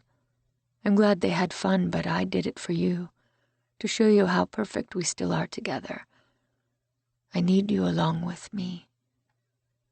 She was not going to have this conversation with him while Shane stood impassively, taking it all in. "Good night, Cruz," she said firmly. "I'll see you tomorrow when you bring Mari home." She ended the call before he could continue, wondering what she had to do to get the message across to him that they didn't have a future together. Bee shoved her phone into her pocket, not sure what to say to Shane, who was watching her out of blue eyes that suddenly seemed remote and cool. "I'm sorry," she began. "You'll always answer when he calls, won't you?" "When he has my daughter, yes." Shane shook his head. "I get that part. But even if you didn't share a child, Cruz would only have to snap his fingers and you would come running." His harsh words, especially after the tender kiss they had shared, drew blood, gouging into her skin like sharp claws. "Is that what you think of me? That I'm like Sally or Jojo, trained to heal when he gives the command?" She was furious at the tears burning behind her eyes and did her best to keep them from falling free. I think you've been tangled up over Cruz Romero since you were 16 years old. Maybe earlier. Even if I had found the nerve to ask you out back then in high school, you never would have gone out with me. No matter what you say now. All you could see back then was Cruz. He's all you've ever been able to see. She wanted to tell him how very wrong he was, that Cruz was in her past, and she was ready to move forward. Before she could choke down the hurt in her throat to get the words out, he picked up his tablet and papers and turned away. It's late. I have practice in the morning. Good night, Bea. He whistled for Sally, who lumbered to her feet and gave Bea and Jojo an almost apologetic look, then followed him to the guest house, leaving Bea alone with her dog in the moonlight. 15. Daisy. Thank you again for agreeing to host the meeting tonight at Pear Tree Cottage. Though her aunt smiled when she said the words, Daisy did not miss the tight lines around Stella's mouth or the hollows under her eyes. Her aunt did not look well. Worry weighed down her shoulders. Something was definitely going on with her aunt, and she didn't think Stella was lovesick, despite what Bea continued to insist. There was more to it. She just didn't know what. She had fretted all day, ever since Stella called her that morning, asking if she could host the board meeting for Open Hearts. Her aunt had been evasive, only saying she felt under the weather and would be too busy all day getting her classroom ready for school to start. There was more to it than that. Daisy just knew it. Yes, she knew she had a particular skill for horribilizing any given situation. Some of that was her personality, and some came from the terrible weight of nursing a person she loved, who had a terminal illness. Her experience with James was probably the reason her mind immediately jumped to the assumption that Stella was suffering from some terrible disease. If not cancer, maybe she had multiple sclerosis or lupus or some other life-altering condition. No, she wouldn't go there unless she had some facts to back up her worry. Her aunt was still young, barely 40. Stella maintained a healthy diet and exercised regularly. Daisy knew her aunt wasn't invincible, but she couldn't believe the woman could be suffering from some ghastly condition without telling her, or Bea. What was going on?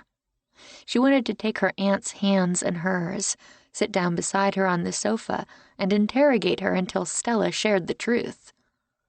Now wasn't the time, when the 10 board members for Stella's Open Hearts Foundation would be arriving at any moment.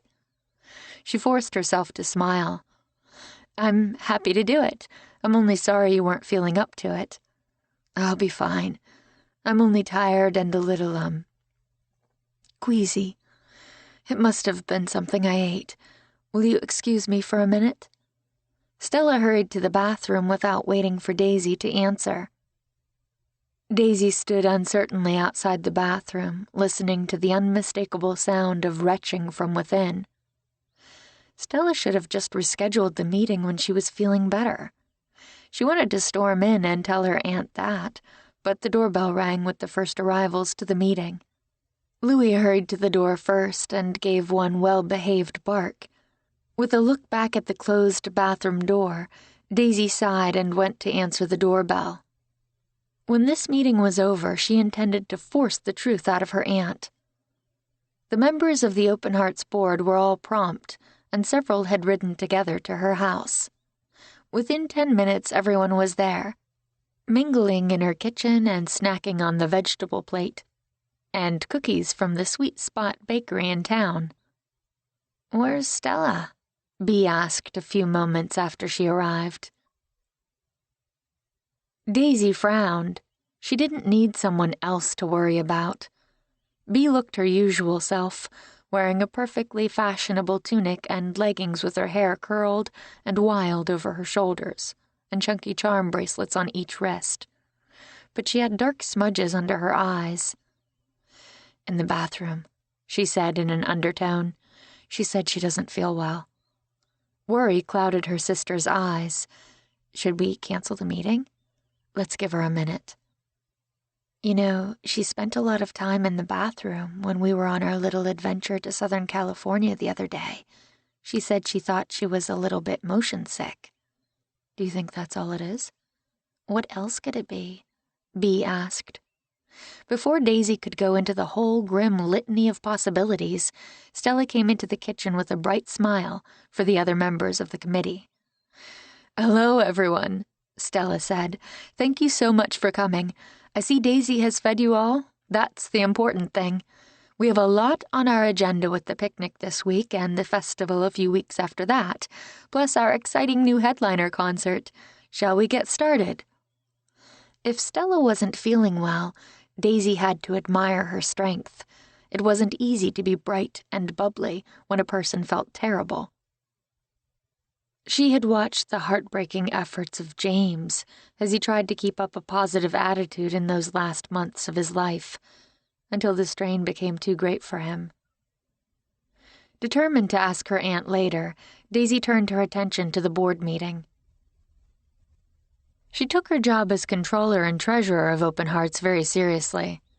The work they did here was important, providing support and help to foster families.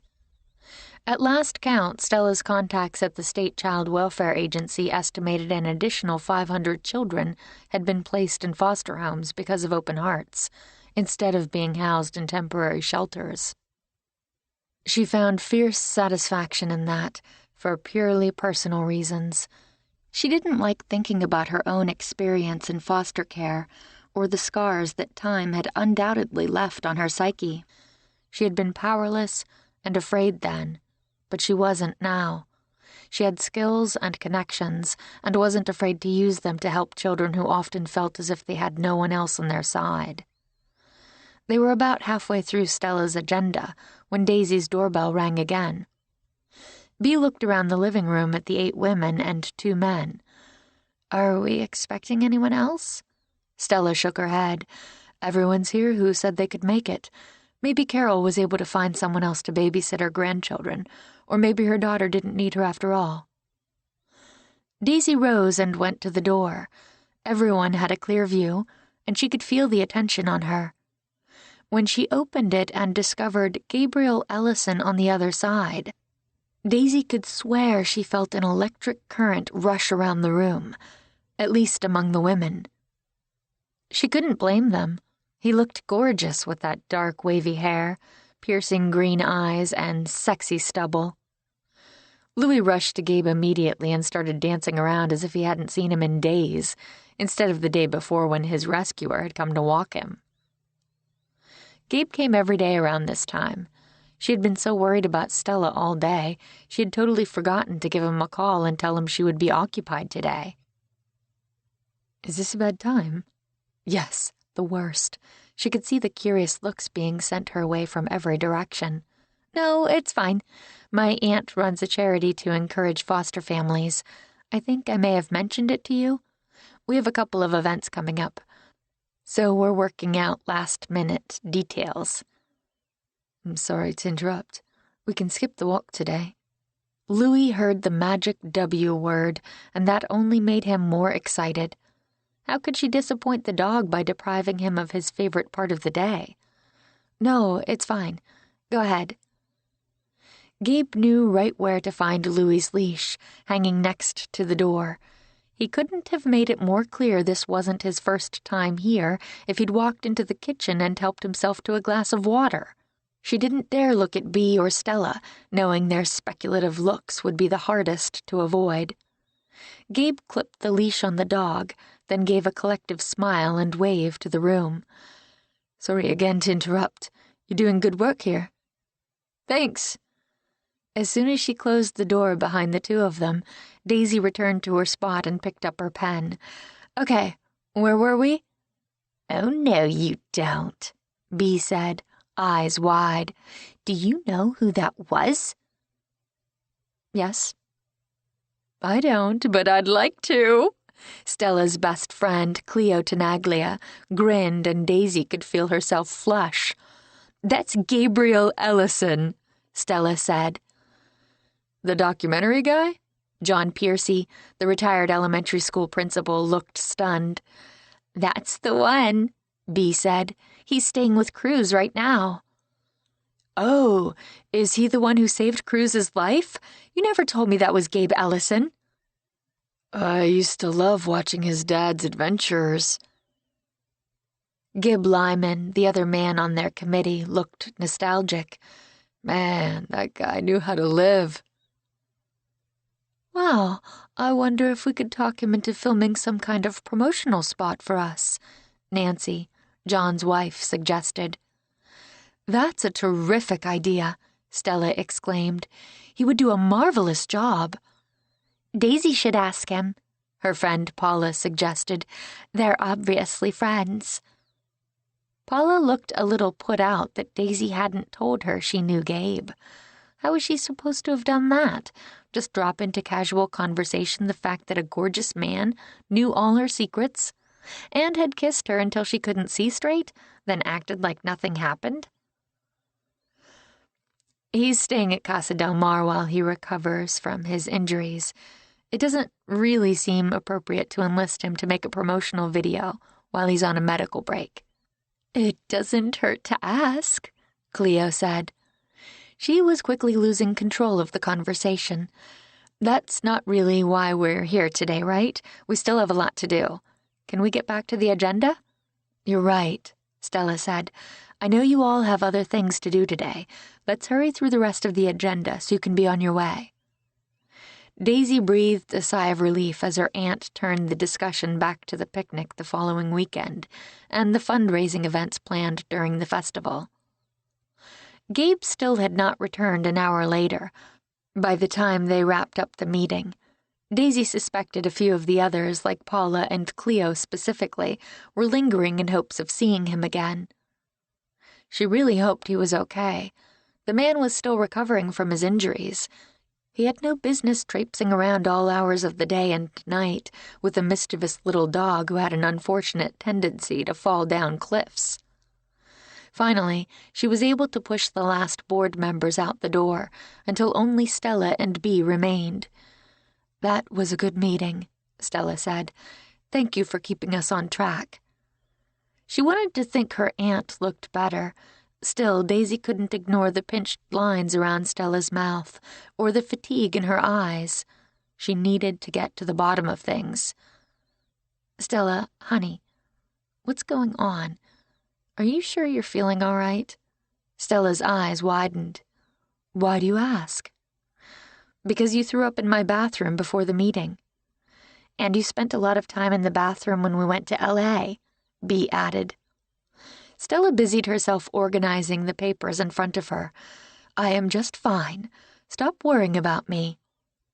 Daisy met her sister's gaze and saw her own worry reflected back at her. Bee went to Stella and put her arms around their aunt. "It's our job to worry about you, honey. You spent years worrying about us. Now it's our turn. If something's going on, you need to tell us." Daisy thought for a moment her aunt would reveal whatever was happening in her world. She opened her mouth, and Daisy could see the uncertainty in her eyes. Stella quickly blinked it away. "Nothing is going on. You two are the biggest worrywarts. I promise, I'm fine. Now, Daisy, tell us about this handsome man who shows up to walk that cute dog I had no idea you even had until I showed up here this afternoon. What's the story there?"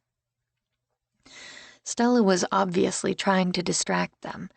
Daisy didn't want to let her, but Bee was so easily distracted. She let Stella lead her in a whole new direction. "Yeah, Daisy, what's the story? I had no idea you even knew Gabriel Ellison." If Stella was going to continue keeping things back, why did Daisy have to be honest? She didn't want to talk about her personal business, but she had a feeling neither her sister nor her aunt would be content until she gave them some kind of answer. "It's a very long story. Last week, Gabe rescued Louis. That's the name of the little French bulldog, and came here looking for his owner. I ended up offering to keep him here. The dog, I mean, not Gabe. He's still staying with Cruz." She was rambling, something she never did. As soon as she realized it, She clamped her lips shut. So Gabriel Ellison rescued a stray, you agreed to keep the dog here, and now a legendary documentary filmmaker just casually drops by to take the dog for walks? She didn't like thinking of him as a legendary filmmaker. He was only Gabe, who had somehow become her friend when she wasn't looking. That's about it, she said. Stella still looked confused, and Daisy couldn't blame her. She still wasn't sure how it had all come about. It's only temporary.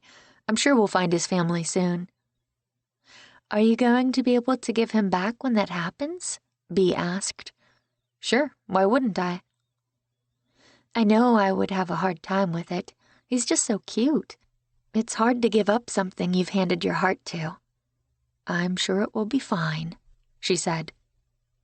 Bea didn't look convinced. Daisy could guess what her sister was thinking. Brisk, no-nonsense Daisy. She never lets anything or anyone too close. If Bea only knew. The truth was oceans away from that image she projected, so far that it would be laughable, if it didn't make her want to cry. Gabe. Apparently her meeting was over. Gabe stood on Daisy McClure's front step, gazing out at the nearly empty driveway. What had looked like a parking lot when he stopped by earlier now only contained two vehicles, a late-model SUV and an older Volvo. The dog bounded up the steps with more energy than he had demonstrated all evening when he had plodded along reluctantly the whole walk. You are a rascal dog, Gabe said to the little Frenchie. Louis gave him a sideways look, apparently not disagreeing. After he rang the doorbell, it took a moment before Daisy opened it. Her hair was pulled up in that tight updo style she seemed to favor, but stray tendrils had slipped free, framing her face. He had a vivid memory of their kiss, her arms around him, her mouth warm and yielding. He wanted to take a picture, stills, not video. He would frame her here in this beautiful garden around her house, with sunlight filtering through the trees and kissing her skin. He didn't expect he would be able to capture her particular mystique, but he would certainly love to try. She had that funny look in her eyes again when she looked at him, the one that made him wonder if she was thinking about their kiss too. Daisy scooped up the dog. How was your long walk, Louis? Are you completely worn out? I didn't mean to be gone so long. Sorry about that. We headed back to Casa del Mar for what I thought would be a quick stop, but I got distracted with a phone call from one of my producers, discussing the press tour for the last film we made. I was hoping I wouldn't have to launch another rescue effort and come looking for you two. He rather liked the idea of her searching for him. Sorry to make you worry. I should have skipped the walk so I didn't have to interrupt your meeting earlier. She shrugged. It's fine. We were able to get back on track eventually. There were two other women inside. He recognized one as Bea Romero, Cruz's ex-wife. He had met her briefly after he showed up at Casa del Mar with Cruz. She had been effusive in her gratitude. Though they had just met, she had hugged him tightly, thanking him for saving Cruz's life. Several examples of her artwork were displayed at the house, and there was that photograph outside his room of Daisy, her sister, her niece, and her aunt. Hello again. She waved with a friendly smile. The other woman made a small noise that finally drew Daisy's attention. I'm sorry, this is my Aunt Stella. The woman couldn't be more than a decade older than Daisy. She was pretty in an elfin, winsome sort of way, though she had circles under her eyes and an air of fatigue. He wondered if she'd had a recent health crisis. Stella, this is Gabriel Ellison. She had a warm smile despite the other signs of illness.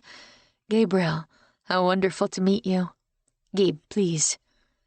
Gabe, I very much enjoy your documentaries. A little furrow appeared over her eyebrows. Enjoyable isn't exactly the right word, I suppose. Compelling fits better. Once I start one, I can't stop watching, and I always learn something, whether I want to or not.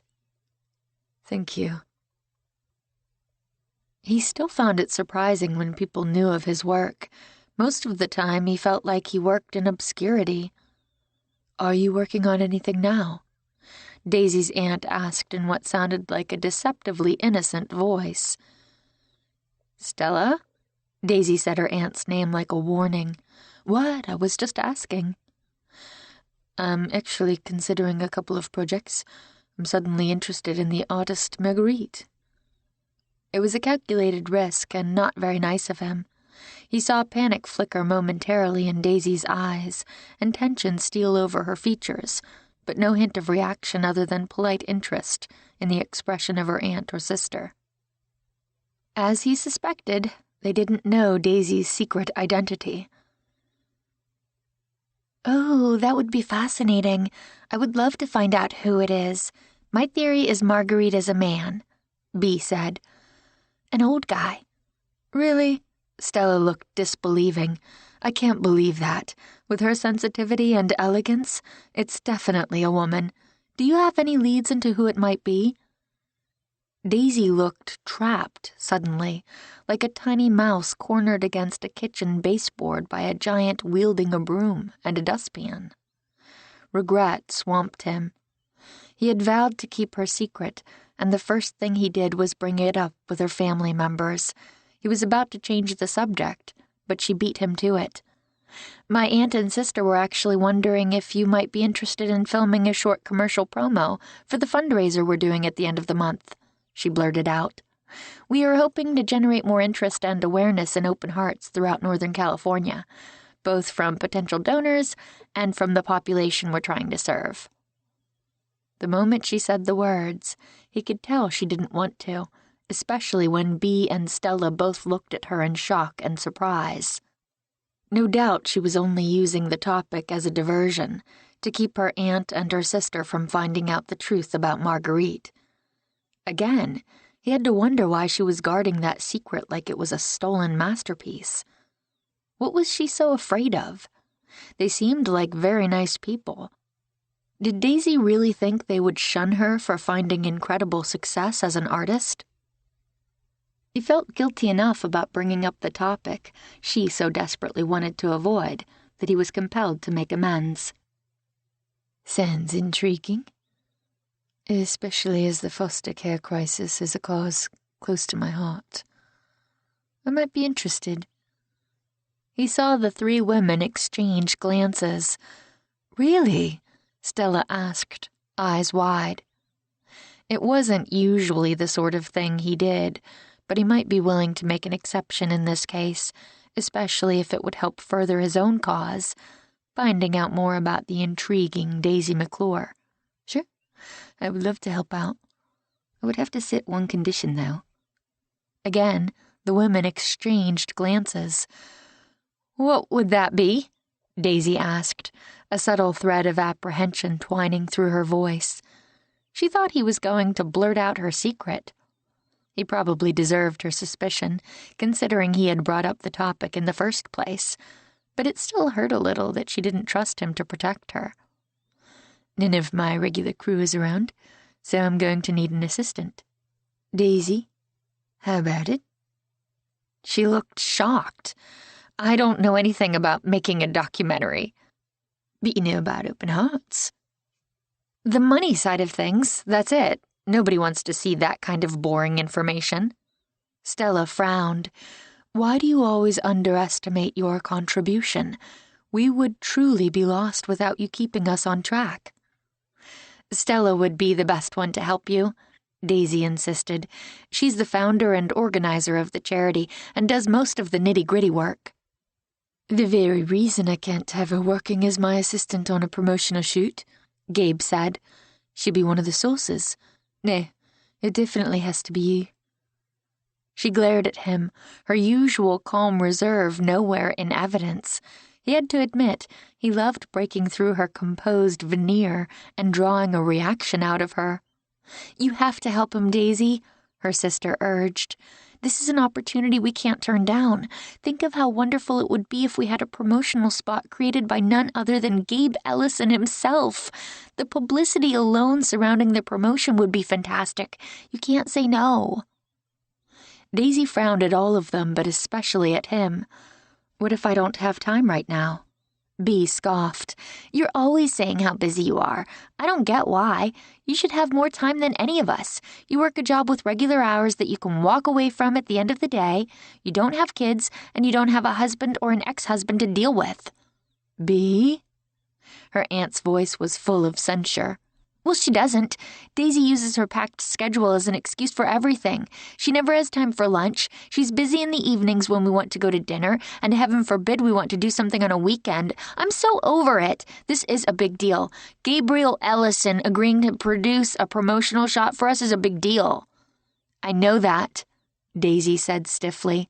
"Then maybe you could adjust your important schedule a little just this once." Ouch. He didn't realize he was poking at old scabs. As he watched, Daisy seemed to curl into herself, like her namesake flower, trying to protect itself from harsh conditions. Stella stepped in to smooth the waters. "You don't have to if you really don't have the time," she said, gripping Daisy's hands in hers. "But it would be wonderful if you could make it work." Daisy drew in a deep breath, looked at her aunt and sister, then faced him with her shoulders tight. "I'm happy to help you," she said, though her body language conveyed exactly the opposite. "Daisy, I'm sorry," Bea began. She ignored her sister. "What do you need me to do?" He didn't want to be the cause of discord between them. He almost told her to forget it, that he would call his actual assistant and see if Gina could come out for a few days to help him. "We won't have much time. Maybe a 1-minute spot that local television stations can air as part of their public service announcements, right?" "Exactly," Stella said. "I suppose my first step will be to find out everything I can about what you do. Can you send me all the background information you have?" "We have a press packet, as well as the website that I maintain in my copious spare time," Daisy said. Her younger sister winced a little, but said nothing. "Sounds like a good place to start. If you could send me there, I'll do some digging on my own and come up with some ideas." "Thank you so much," Stella said. "This is so exciting. I'm thrilled you're even considering it." "I'm happy to do it. This recovery has been making me a little bit crazy. This will give me something worthwhile to focus on. Apparently, I'm not very good at doing nothing. But don't worry. We'll come up with something great." At least now he would have more than just the dog tying him to Daisy. Maybe while they were working on the promotional spot for Open Hearts, he might be able to convince her to let him do a longer piece on Marguerite. It was worth a try anyway. 16. Beatrice. Bea knew she owed her sister a big apology. She had picked up the phone 6 times since the day before, when she had been rude to Daisy about her busy schedule. Each time she set it down again, not knowing how to find the right words. Daisy was so private, so contained. Sometimes it drove her crazy. She loved her sister deeply and admired her for many things. In reality, Daisy had been more of a mother to Bea than even Stella had been, always watching out for her, taking care of her, giving her advice. She remembered plenty of times when they were small when Daisy was the only solid thing she had to hang on to. That was probably why it hurt so much when Daisy shut her out of her life. Her sister kept her emotions so carefully controlled. Sometimes she would give anything to have Daisy yell at her or get angry at a driver who cut her off in traffic or cry when she was having a bad day. Some part of her also wished she could be more like Daisy, at least in that respect. Bea's emotions always seemed close to the surface, ready to bubble over into laughter, sadness, or snippiness, as she had demonstrated the day before. She needed to talk to Daisy before things got even more awkward between them. She reached for her phone to call, just as the timer went off on the oven. Later, she promised herself. She would call later to clear the air. She opened the oven to check on the chocolate chip cookies currently sending out their delicious aroma through her kitchen. Shane had texted her an hour ago, asking if he could bring his team over to watch some highlight films in her screening room, since the team couldn't cram into the living space of the guest house. Of course she had agreed, despite the awkwardness that still lingered between her and Shane. Who hadn't she pissed off this week, she wondered. At least she would have cookies for the team. She was one of the unofficial team moms and took her responsibilities seriously. She was scooping the cookies from the tray to the cooling rack when the doorbell rang. "Coming!" she called, then wiped her hands on a dish towel and hurried to the front door. She expected to find members of the Cape Sanctuary High School football team. Instead, only her ex-husband stood on the porch, carrying a guitar case. Of all the lousy timing, why did he have to come tonight, when Shane would be there shortly with his team? She had gone over her conversation with Shane hundreds of times since the night they kissed, and still didn't think she was wrong to take Cruz's phone call, especially when her child was involved. If Shane couldn't see that, the problem was his, not hers. That didn't mean she needed Cruz to be hanging out in her house right now, the first time she had really seen Shane since that night. "Cruz, I wasn't expecting you. I'm afraid Mari is spending the night with Aunt Stella. They're going to dinner and a movie later tonight." "I'm not here to see Mari. I'm here to see you." She could feel her stomach muscles tense. There went all the calm she had tried to attain through yoga that morning. Why couldn't he get the message that she didn't want to reconcile with him? The timer went off with the next batch of cookies before she could answer.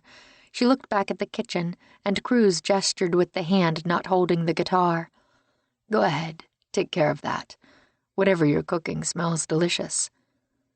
Without waiting for an invitation, he walked inside, closing the door behind him. With a sigh, she headed back to the kitchen, aware of him following close behind. "I'm making cookies for the high school football team. They're coming over in a moment to watch films." "Don't let me stop you. I don't want to be in the way. But I need your input for a song I'm working on. You were always so good at helping me get unstuck." That was an approach he hadn't yet tried, enlisting her help with songwriting. "I'm kind of in the middle of something. This won't take long, I swear." She wasn't at all surprised when Cruz followed her and snatched up one of the cookies from the previous batch off the cooling rack. Delicious. I always loved your chocolate chip cookies." She had never been much of a cook, but liked to bake treats once in a while for parties and gatherings. Chocolate chip cookies became her specialty. She could make them without a recipe and used to bake a batch every time he had a gig for him to take and share with the band. She had tried hard to be a perfect wife. Maybe too hard. He ate it in 2 bites and reached for another. "They are as delicious as I remember," he said around a mouthful. "You could seriously go into business baking and selling these, babe." "I have a career, remember?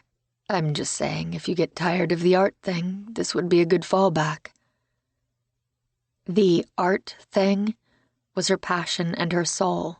It wasn't a career, it was who she was. She would have liked to think that a musician, a fellow artist, would recognize that.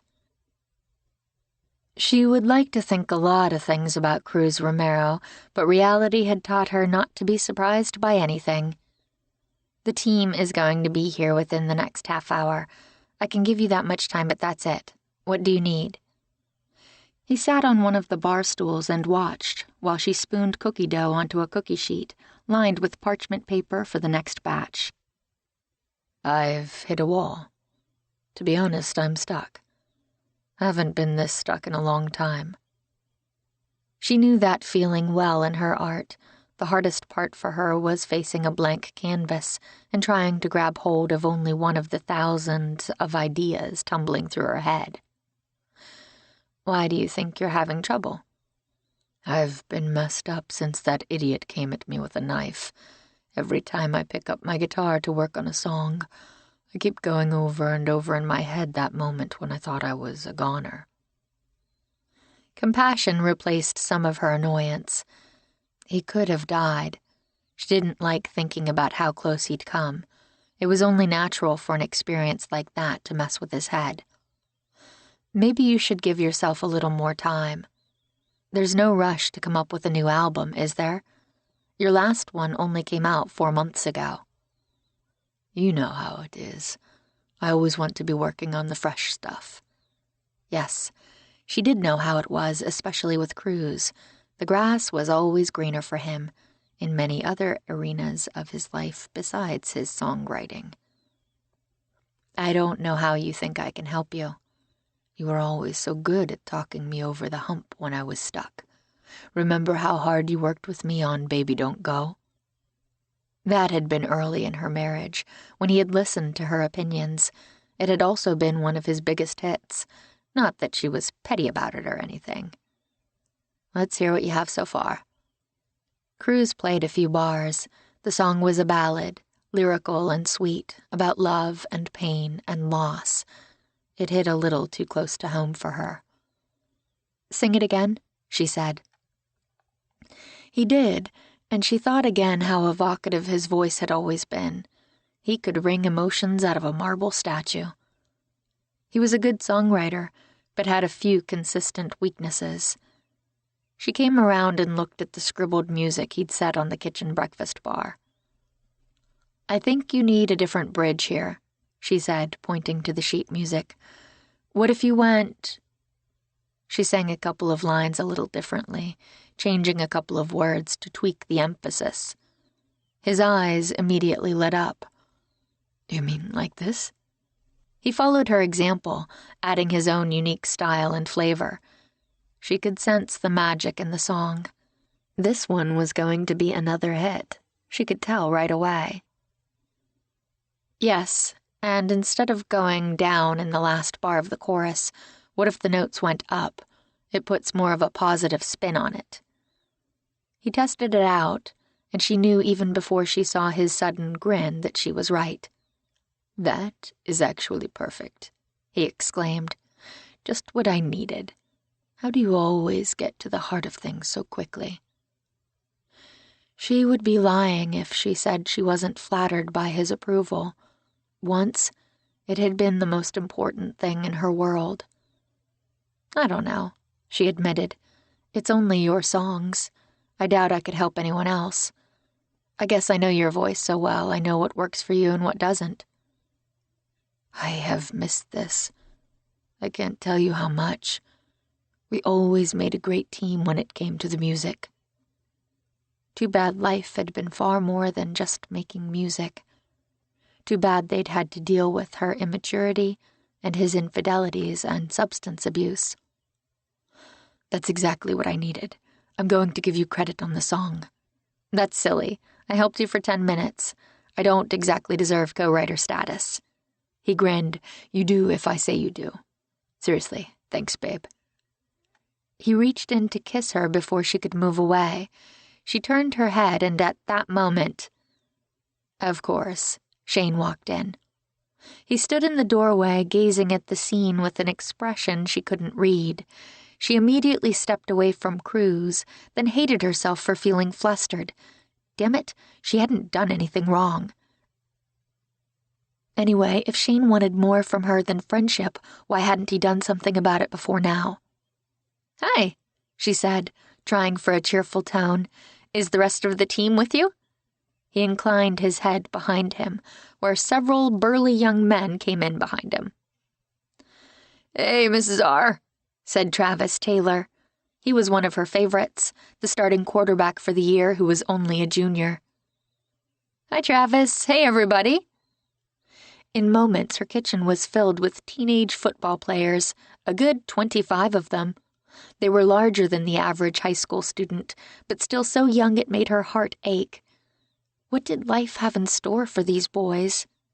She hoped the world would be kind to them. She hadn't enjoyed her high school years and had dropped out of high school midway through her senior year to run away to LA with Cruz. Stella had not been happy about it, which she understood through an entirely different lens now. She'd gone back to finish her GED during those early years of their marriage and had even earned an associate's degree later.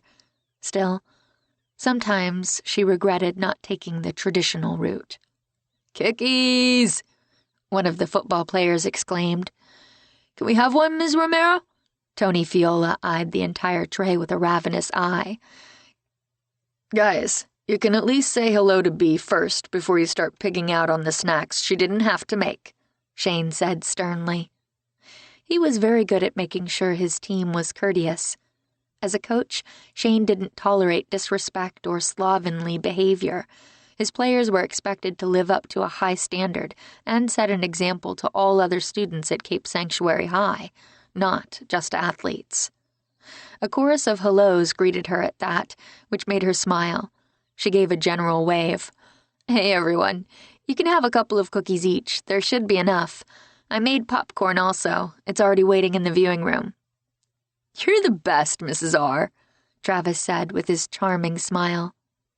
She really enjoyed being part of the football team, even on the periphery. Since Shane had come back to Cape Sanctuary to teach, she had attended every home game, and many of the away ones. It was the sort of thing a wife or girlfriend would do, if Shane had one. Since he didn't, she loved filling in. "Thanks, guys. Go ahead and help yourself." "Take a couple of cookies, then head to the media room so the rest of our teammates can grab theirs," Shane ordered. As they moved around him to reach for the cookies on the kitchen island, they finally caught sight of Cruz. The mood in the room immediately changed. Though they weren't exactly slouching, the boys seemed to straighten to attention, clearly knowing his identity. Cruz Romero was a small-town boy from Cape Sanctuary who made good. Everybody knew him. She wanted to think the team liked her for herself, because she was kind to them and supported them, but she had a sneaking suspicion some of her popularity among the players had more to do with her ex-husband. The whispers started first from the front line of players, then seemed to grow louder. "Cruz! How are you, man?" The first boy to break the odd silence was Carlos Ayala, who had been one of Aunt Stella's foster children, until he had been adopted by a neighbor. Because Cruz had also been one of Stella's foster kids, Carlos considered them as good as family, which she thought terribly sweet. Cruz slapped his back. "Hey, Carlos. How's it going, man?" I'm good. Carlos stepped up to introduce the rest of the team members, and they all seemed predictably awestruck to be hanging out in the same kitchen as their local celebrity. Several asked for selfies with him, and Cruz was also predictably happy to oblige. She shifted, wishing she had been able to push him out of her house before the team arrived. Shane didn't say anything, but she could tell he wasn't thrilled at having his team meeting commandeered. After about 15 minutes, he seemed to run out of patience. "We should probably get cracking if we want to get through the films. Practice comes early in the morning and you boys need your sleep." "Yeah, guys, let's go." Travis, a natural leader, led the team down the hallway to her home theater, which was a sheer luxury she enjoyed very much, with several rows of sofas and the giant screen TV. Bea sometimes had movie nights with her girlfriends, and Mari loved having her friends over and binge-watching their favorite TV shows. "Sorry about them," Shane said stiffly after the boys tromped out. "They're good kids, but can lose their heads around celebrities." "Not a problem at all. I'm used to it." "No doubt." Shane gave a smile that didn't quite reach his eyes. He didn't look at her as he spoke, and she fought the urge to explain the kiss wasn't what he thought. She didn't owe him any explanations, not when he had been so cold since their own kiss. "I can bring more cookies in when this next batch comes out of the oven." He finally met her gaze. "Thanks, but you really don't have to. I didn't mean for you to go to so much trouble." She gave a determined smile. "I know I didn't have to do it, but I wanted to." He looked at her for a long moment with that unreadable expression in his eyes again. Thank you," he said before heading to the media room with his team. "It's nice of you to help Shane's team out," Cruz said. "They're nice young men," she said. "Many of them come from tough situations. He's been a great role model to them. He cares very much for them. All of them, even the boys who don't have much athletic skill at all. It's about the team to him and helping each one find his own strengths." "I can see that," he said, surprising her a little. "I imagine he's a good coach." "He is," she said. "And I'm in love with him, so you're going to have to get used to that." "Well, you've got your hands full. I'd better get out of your hair. Thanks again for all your help with the song. It works much better now. I'll let you know if I need something else." Cruz seemed a little subdued, and she wondered what she had said, but didn't have time to worry about it as the timer went off on the next batch of cookies. After delivering the plate to the media room, where everyone was engrossed in watching footage of the team they were playing for their opener in a few weeks, Bea retreated to her studio to take care of some paperwork and do some planning for her next gallery show at a studio in Carmel in a few months. An hour later, when she heard cars leaving out front, she headed back to the media room to find it empty except for Shane, who was picking up disposable cups and popcorn bags. "You don't have to do that. I can clean up." He rolled his eyes at her. "My team, my mess." "My house, my guests," she wanted to say in reply, but knew she wouldn't win the argument. "Fine, I'll help you." She headed back into the kitchen for a garbage bag and her vacuum, then returned to the media room. "How are the films?" she asked. "Good. It wasn't really about the films. I just need my team to come together. We've been struggling with that a little bit this year. We've got a couple of stubborn rich kids who think they're too good to play with the dairy farm dudes." The demographics of Cape Sanctuary were a mixed bag, and that could cause occasional social discord. Because it was a coastal community, it brought in wealthy people who wanted seaside homes, but the area had been founded by farmers and ranchers. A few miles inland was all agriculture. She remembered those cliques herself from high school. The farm kids would hang out in the parking lots in their pickup trucks and John Deere hats, while the surfer dudes would mock them in their clothes from Roxy and Aeropostale. "I'm sure you'll bring them together." "I'm trying." He grabbed the vacuum from her so he could clean up the loose kernels. "I'm coming to the game this weekend," she told him when he turned off the vacuum cleaner.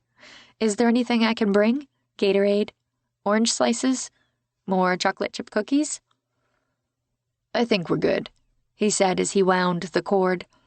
"The Booster Club has really stepped it up this year. Hopefully we won't have to lean on you as much as we had to last year." "I didn't mind," she told him. "I love the guys on your team." "And they love you, though maybe not as much as they love your husband." "Ex-husband," she said firmly. "Not if he can help it, right? He wants you back." "What he wants doesn't really matter, does it? It's what I want that's important." A muscle flexed in his jaw. "I'm not sure you know what you want." "I'm sure I know what I don't want. Another man telling me what I should or shouldn't feel." "Is that what you think I'm doing?" She sighed, afraid again to ruin their friendship by bringing up her new feelings for him. On the other hand, their friendship was already cracking apart because of the effort it was taking her not to tell him. She had to find the courage to tell him. She was tired of being timid. He might reject her, yes, but she wouldn't know unless she told him. "Shane, you're my best friend. You have been for years, and I'm so grateful for that, but I don't want to be your friend anymore." Hurt glimmered in his eyes. "Fair enough. I get it." "I don't think you do." She stepped forward.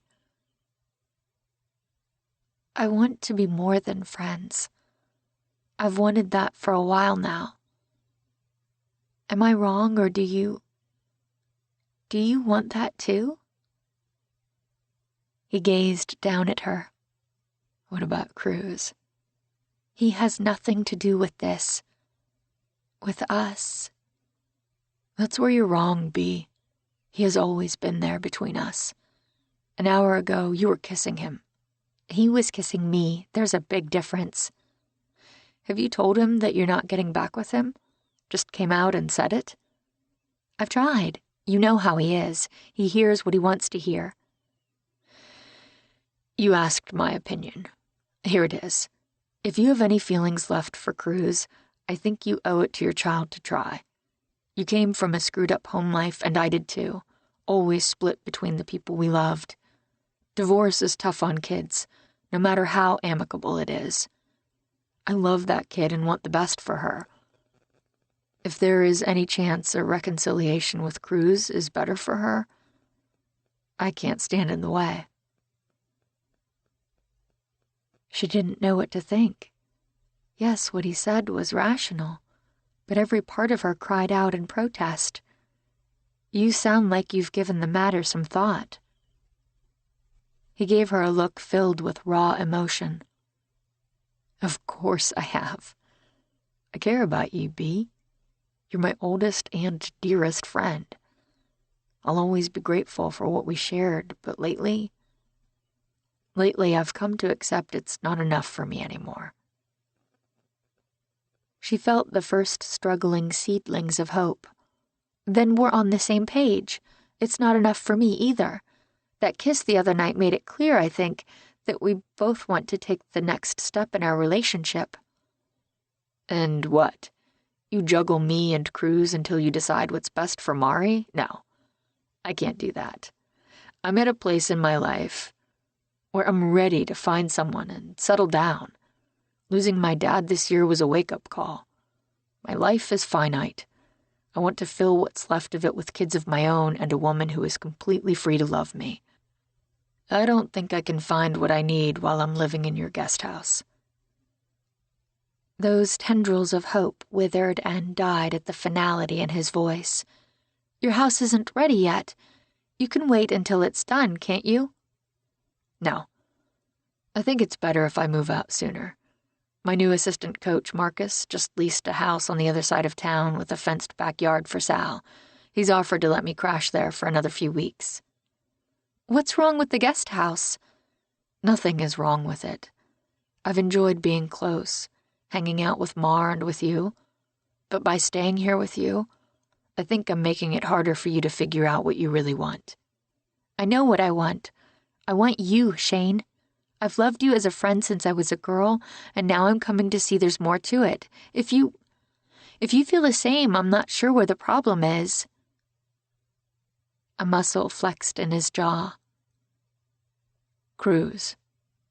I hate that he hurt you again and again, and yet he'll always have a part of your heart that I can't touch. We share a child.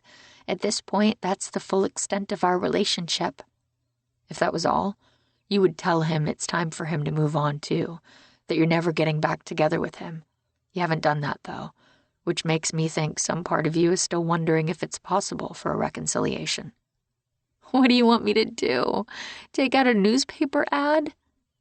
She fought the urge to dump the can full of garbage over the stubborn man's head. No.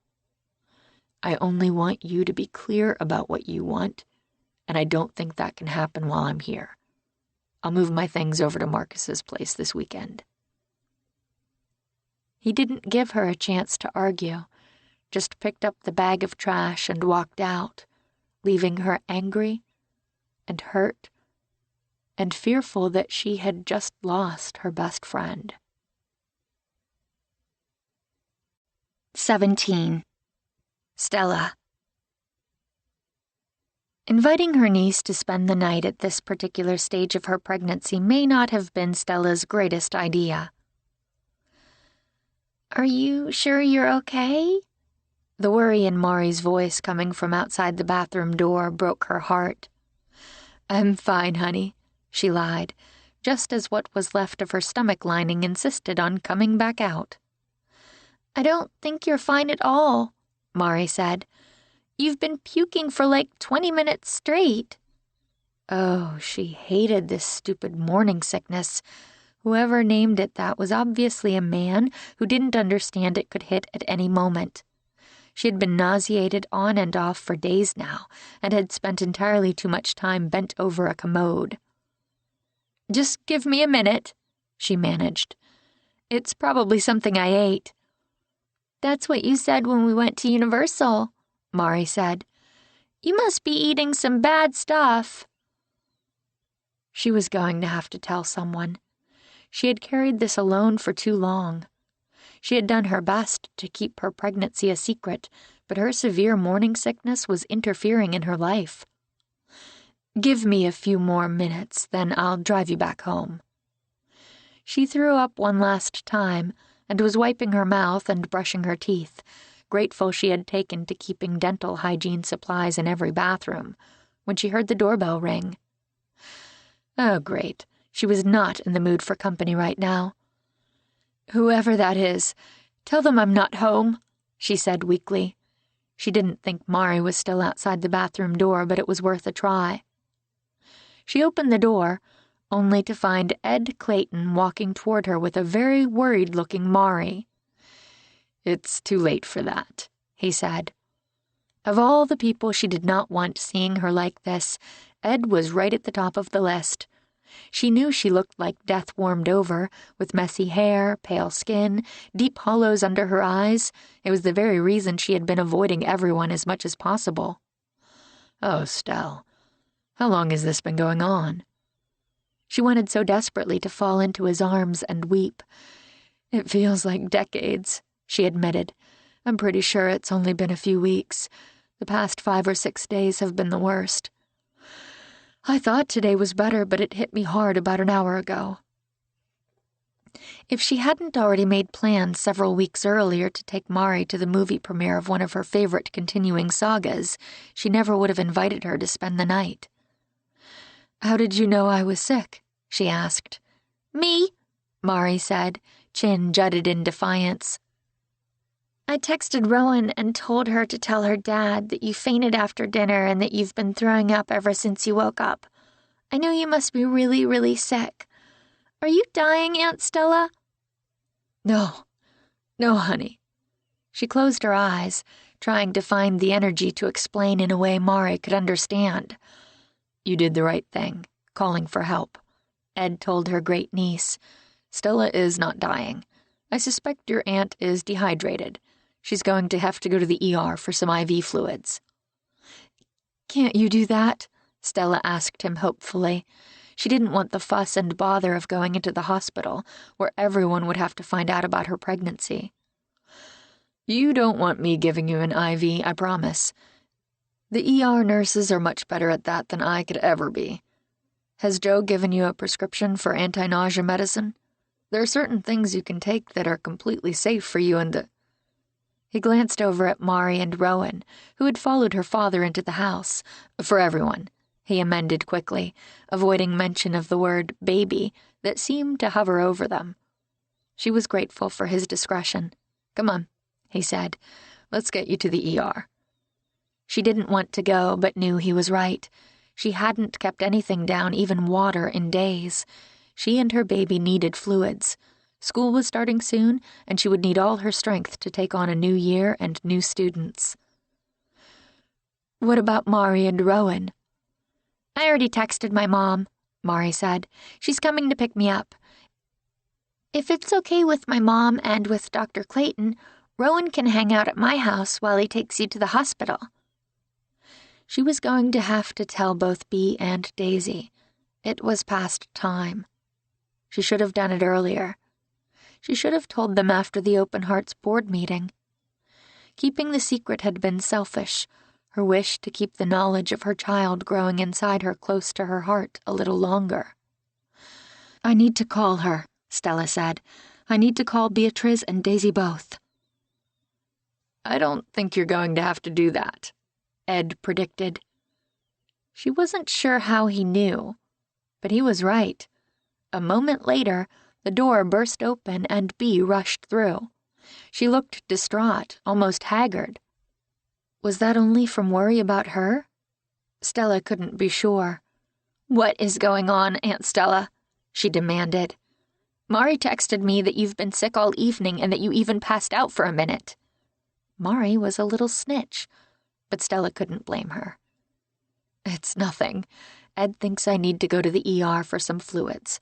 After that, I'll be as good as new." "This stomach bug has lasted for weeks. Are you sure it's not something more? You said you were feeling better, or I never would have sent Mari to stay over." Daisy burst through the door before Stella could answer. "You told Daisy?" Stella asked. She wasn't happy about it, but at least the two were talking. She had worried after the board meeting and Bee's unkind words that a rift might grow. "Somebody had to. This has gone on long enough," Daisy said in her best Daisy Stern voice. "You need to tell us what is going on. I don't want to hear about the flu. I don't want to hear about food poisoning. Tell us the truth." Almost against her will, Stella looked at Ed for strength. He placed a reassuring hand on her shoulder, and she felt the heat of it soak through her entire battered body. Oh, how grateful she was for him. What would she do without him back in her life? "I'll tell you," she finally said. "Why don't we let Stella sit down first?" Ed suggested. They moved into her living room with the stained glass windows and the gorgeous woodwork she had so painstakingly restored. She loved this room. Would her baby love it?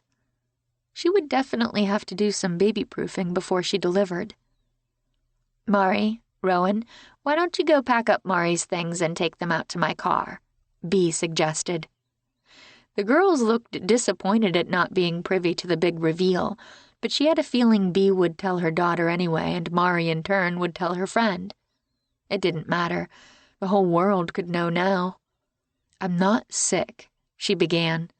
Daisy raised an eyebrow. "Huh, you're certainly giving a pretty good imitation of someone who's gravely ill." "I don't have influenza or food poisoning at any rate." This was harder than she'd expected. What would Daisy and Bee think of her? Would they think she was too old to be embarking on this journey on her own? "The truth is, I have bad morning sickness."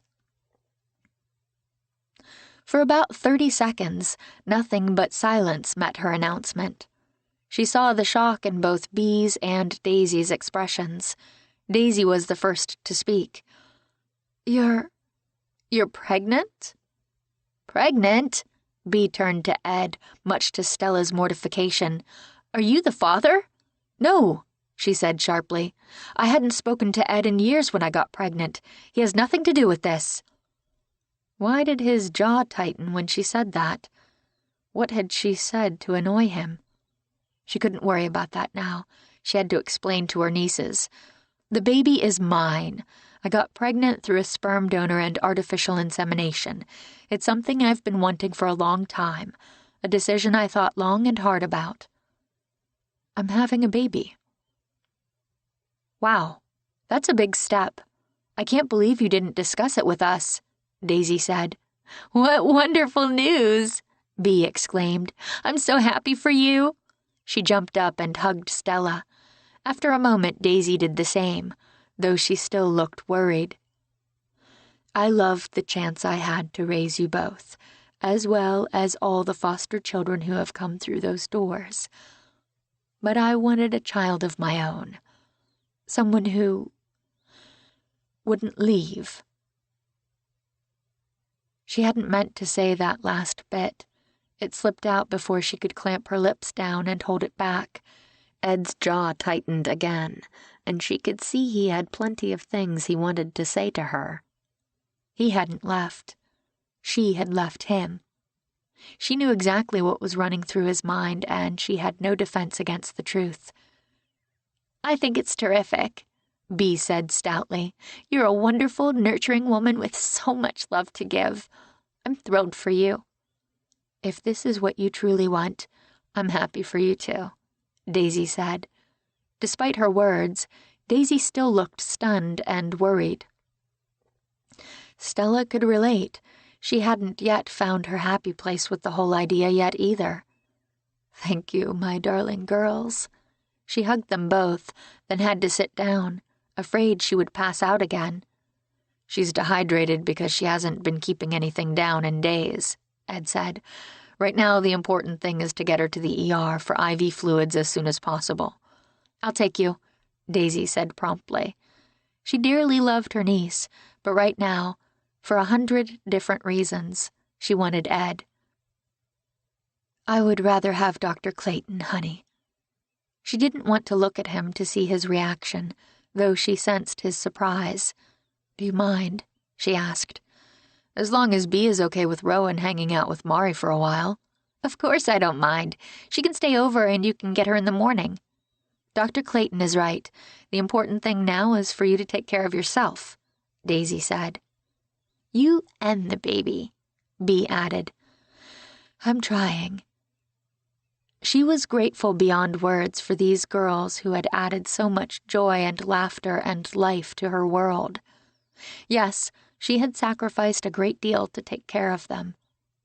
At the time, she felt as if she had no choice.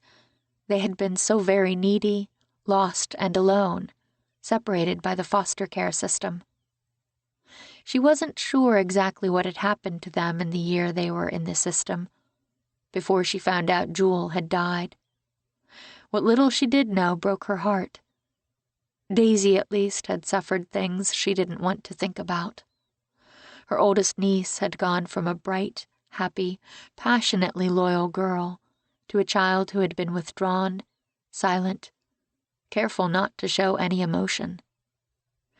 It still hurt her heart when she thought about it. She couldn't regret any of her choices, even giving up Ed, though she had ached for him for nearly 2 decades. She didn't know what it meant that he had come back into her life at this stage. She didn't have any expectations that they could pick up where they had left off in their relationship. He had made that clear enough. Since he had come to Cape Sanctuary, Ed had been friendly enough to her, but he seemed very much like Daisy. He seemed to hold all his emotions back behind a barrier she could not breach. He was here now. He was willing to help her at the hospital, concerned over her welfare and that of her unborn baby. For now, that would have to be enough. 18. Daisy. Daisy closed the door after Stella and Dr. Clayton, still trying to process the shock of the past few minutes. Pregnant. Stella. Sometimes she forgot her aunt was still a relatively young woman, barely 40. Stella had tried so hard to be an authority figure with her and Bee when they first came to live with her, that Daisy had gotten into the habit of thinking of her as older than her years. What she never forgot was how very much she and Bee owed their aunt. She had brought her nieces here to begin rebuilding their lives, and now she was going to have a baby here. "Stella's having a baby. Can you believe it?" Bee's chandelier earrings danced as she shook her head. "No. For weeks I've been coming up with all kinds of horrible scenarios for why she's been so ill. I wouldn't have guessed she was pregnant in a million years." "It's a relief, though, right?" "Certainly beats a lot of the alternatives," Daisy said. "Why has she kept it a big secret, do you think?" Bee asked. She sounded a little put out, which mirrored many of the thoughts running through Daisy's head. Stella had obviously been working toward becoming pregnant for some time. Why wouldn't she have wanted to share this journey with Bee and Daisy? Maybe she wasn't sure it would work out. She's an older mother, after all. Stella was only a decade older than Daisy. Her own biological clock ticked louder with every passing year, something she was finding harder and harder to ignore. So what do we do now? As always, Bee looked to her to lead the way. It had been that way when they were 2 girls living in a chaotic world, basically raising themselves. She was the older sister, and it had always been her responsibility to watch out for her younger sister. "We're family. We support each other no matter what." To her shock, Tears gathered in Bee's eyes. "I'm sorry, okay? I'm sorry I was a bitch to you after the Open Hearts meeting. I've been under some stress lately and I took it out on you, and I'm sorry. I shouldn't have said those things about you not being busy. I tried to call you 100 times today to tell you how bad I felt, and I was too stubborn to do it." Daisy's heart melted, and she hugged Bee. She might not always understand her sister's vivacity and her spontaneity, but she loved her. Beatriz would always be her baby sister. "I love you," Bee said. "I don't say it enough, but I do." Something else was going on here, Daisy suspected. Her sister wasn't crying only because of their spat the day before, which was relatively minor compared to some of the fights they used to get into as teenagers. "It's okay. I know. I love you too." Bee rested her head for a moment on Daisy's shoulder, and she patted her wild tangle of curls, her throat aching with emotions while her sister cried. After a few minutes, Bee pulled away and grabbed a tissue off a side table. "I'm sorry. It's been a rough evening for me. I was so scared about Stella when Mari texted me." That wasn't everything, she suspected. What else is going on? Nothing." Bee gave a smile that was obviously fake. "I'm just worried about her. I hope she knows what she's getting into. Being a single mother is not an easy road, even when you have a great support system. It still comes down to you being wholly responsible for the life of someone else." Daisy blinked at the stark honesty in her sister's words. She was a little ashamed at her own insensitivity. She had always thought Bee had things together. Some corner of her heart had always resented her sister a little. Everyone had always taken care of her, starting with Daisy when they were kids. From Daisy's perspective, her sister hadn't had to struggle much, at least not financially. Maybe in the early days of her marriage, she and Cruz had eaten plenty of macaroni and cheese, but Cruz's career had hit fast and hard. He made pots of money, which she knew full well as one of his financial managers, and he shared generously with his ex-wife and child. She wasn't shallow enough to think money solved every problem. She'd seen too much of life to believe that. But considering so much of her childhood had revolved around her struggle to make sure her baby sister had food and shelter, financial security equated to peace of mind to her. A person could have more than enough money and still be faced with hardships. Bee had been divorced young from a husband who could never be faithful, and obviously, she struggled more than Daisy understood with being a single mother. Stella has a wonderful example in her own family of how to be a single parent with grace and grit, she said softly. Bee's eyes filled up again. "Thank you. And anyway, she won't be alone. We'll be here to help her." "You're absolutely right. Also, did you see the way Dr. Clayton was looking at her? Tell me I'm crazy now. The man clearly has feelings for Aunt Stella. Wouldn't it be wonderful if they could get together again, after all these years, especially with a baby in the picture?" Was Ed truly Stella's lost love? Was he the reason she had never married, even after Daisy and Bee had moved out? Had she been carrying a torch all these years for the handsome doctor, transferring her need to love and be loved to taking in strays? It was strange enough thinking about Stella having a baby. Having a baby and a new romantic interest at the same time might blow Daisy's mind. "Let's focus on one thing at a time, should we? You need to get Mari and Rowan home. I'll wait here to make sure Stella is settled when she gets back." Bee smiled, looking a little less lost. "You're right. You're always right." Daisy only wished that were true. She was still trying to process the stunning events of the past few hours when she finally drove from Three Oaks to Pear Tree Cottage after Stella returned from the hospital and was settled in her bed with plenty of fluids, her TV remote, and her cell phone. Daisy had wanted to spend the night, but Stella had insisted she would be fine and felt a million times better after the IV fluids. She had looked better. Not 100% perhaps, but happier certainly. And Dr. Clayton had been adorably attentive, making sure she had his number programmed into her phone and had everything she needed.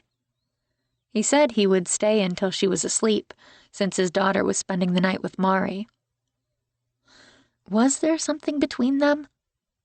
She was beginning to suspect Bea was right.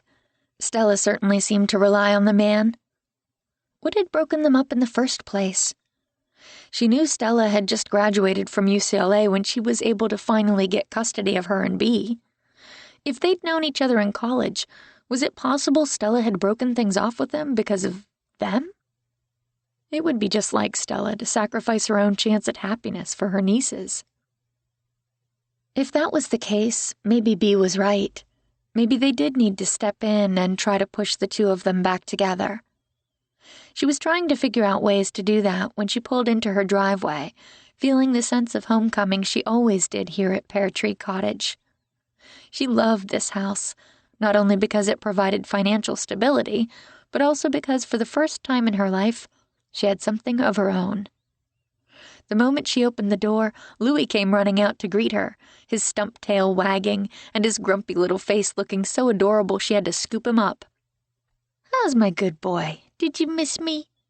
The little Frenchie licked her face, which she took to mean, "Absolutely, and I'm so glad you're finally home." She had a million things to do. Quarterly taxes, several investment reports, not to mention half a dozen new commissions for Marguerite to finish. Right now, she wanted to do none of those things. "Let's go for a walk," she said to the dog, who yelped in excitement and wriggled around in her arms. She found his leash, hooked it to his collar, grabbed a flashlight and the container of pepper spray she carried when she walked. A girl couldn't be too careful after all, and the two of them headed out the door. The night was glorious, with a full moon hanging over the ocean and a glitter of stars overhead. The ocean below pounded against the rocks in the soothing rhythm that always seemed to provide such peace to her soul. She and Louis walked the path beside the road that followed the cliffs. He sniffed at every blade of grass and every small crack in the sidewalk, while she ambled along, enjoying the wind in her face and the smell of the sea. She loved it here. Cape Sanctuary was home to her, a beautiful and welcome haven after her first chaotic decade on the planet. Her aunt had made it a stable and supportive place to grow up. She was so grateful to Stella. Gratitude seemed a completely inadequate word. The debt she owed her aunt was impossibly vast. She could never hope to repay it. She would, however, do her best to support Stella and her unborn baby in whatever way necessary. Bea would do the same, she knew. They would both help Stella raise her child. She and Louis were about halfway between Pear Tree Cottage and Casa del Mar when she spied a dark figure crouched over something at an odd angle. Louis spotted the figure at the same time and started barking, not his stranger danger bark, but his friendly "I missed you" yip. The dog's eagerness immediately gave away the identity of the person. Her heartbeat seemed to accelerate as she recognized the figure now and realized the strange stance came from bending over a tripod. Oh, she really hoped Gabe didn't think she had come looking for him. In the moonlight, she could see him watching their approach with a smile. "Well, beautiful night for a walk, isn't it?" "That moon is stunning," she answered. The moon was passing right over the bridge that crossed the Sanctuary River, where it fed into the sea north of town. I couldn't resist trying to shoot the reflection on the water. What brings you out? I needed some air. It's been a long day. Pull up a bench and tell me about it, he said, gesturing next to him to one of the many observation spots thoughtfully placed along this beautiful stretch of coastline. She wanted to talk to him. The memory of that kiss had been haunting her for days. She hadn't slept well since that night, and would awaken feeling the emptiness of her bed for the first time in her life. The air smelled of sage and sea as she sat on a boulder next to him and pulled the dog into her lap. For several minutes she was content to watch him working, framing the moon and the bridge and shooting the long exposure with a remote. "My aunt is having a baby," she finally said. He looked over, distracted from the shot. "That's terrific. Congratulations. You're happy for her, aren't you?" Happy. She wasn't sure she was quite there yet. Stella is an amazing woman who has sacrificed so much for others. If she wants this child, I want it for her. Was she being a pessimist for the vague unease that had been bothering her since she found out about Stella's pregnancy? "You seem conflicted." She sent him a swift look. How could he be so perceptive? Not conflicted exactly, only worried. She's 40 years old. A great deal could go wrong. True enough, but think of all the things that could go right. She wanted to be the sort of person who could focus on all the possibilities in a given situation instead of the potential pitfalls. You're right. You're exactly right. That's where I need to put my attention. Stella wants a baby, and I want her to be happy. They were quiet for a few moments. The only sound, the click of his shutter, the wind in the treetops, and the waves pounding the shore far below them. "You and your husband didn't have children. Was it because of his illness?" His unexpected question came out of nowhere, nearly knocking her off the boulder. That is an unbelievably personal question. And intrusive, she wanted to tell him, but she was too busy trying to add salve to the wound his words opened up in her heart. "I know. Do you have an unbelievably personal answer you care to share? You don't have to if you don't want to." She didn't. Her first instinct was to snap at him that her marriage was none of his business. Her second was to cry. She drew in a breath and finally decided on a carefully worded answer. "Children were never in the cards for us. I knew that going into the marriage. I'm sorry. It was a rude question. It's what comes from being raised in the jungle." From what she understood of his upbringing, Gabe had largely raised himself. His father had abdicated all responsibility for his child, much the same way Jewel had done for her and Bee. He said nothing more, and they sat in silence for long moments while the night seemed to settle around them. Suddenly, contrarily, she wanted to tell him the truth. All of it, things not even Stella or Bee knew. They already knew about Marguerite. He might as well know the rest of her secrets. "My marriage was never a conventional one. More of convenience, I guess you could say. James and I were friends. Dear friends. There are worse reasons to marry someone." "Yes." She looked out to the vast darkness of the sea. "I told you James was ill when I married him.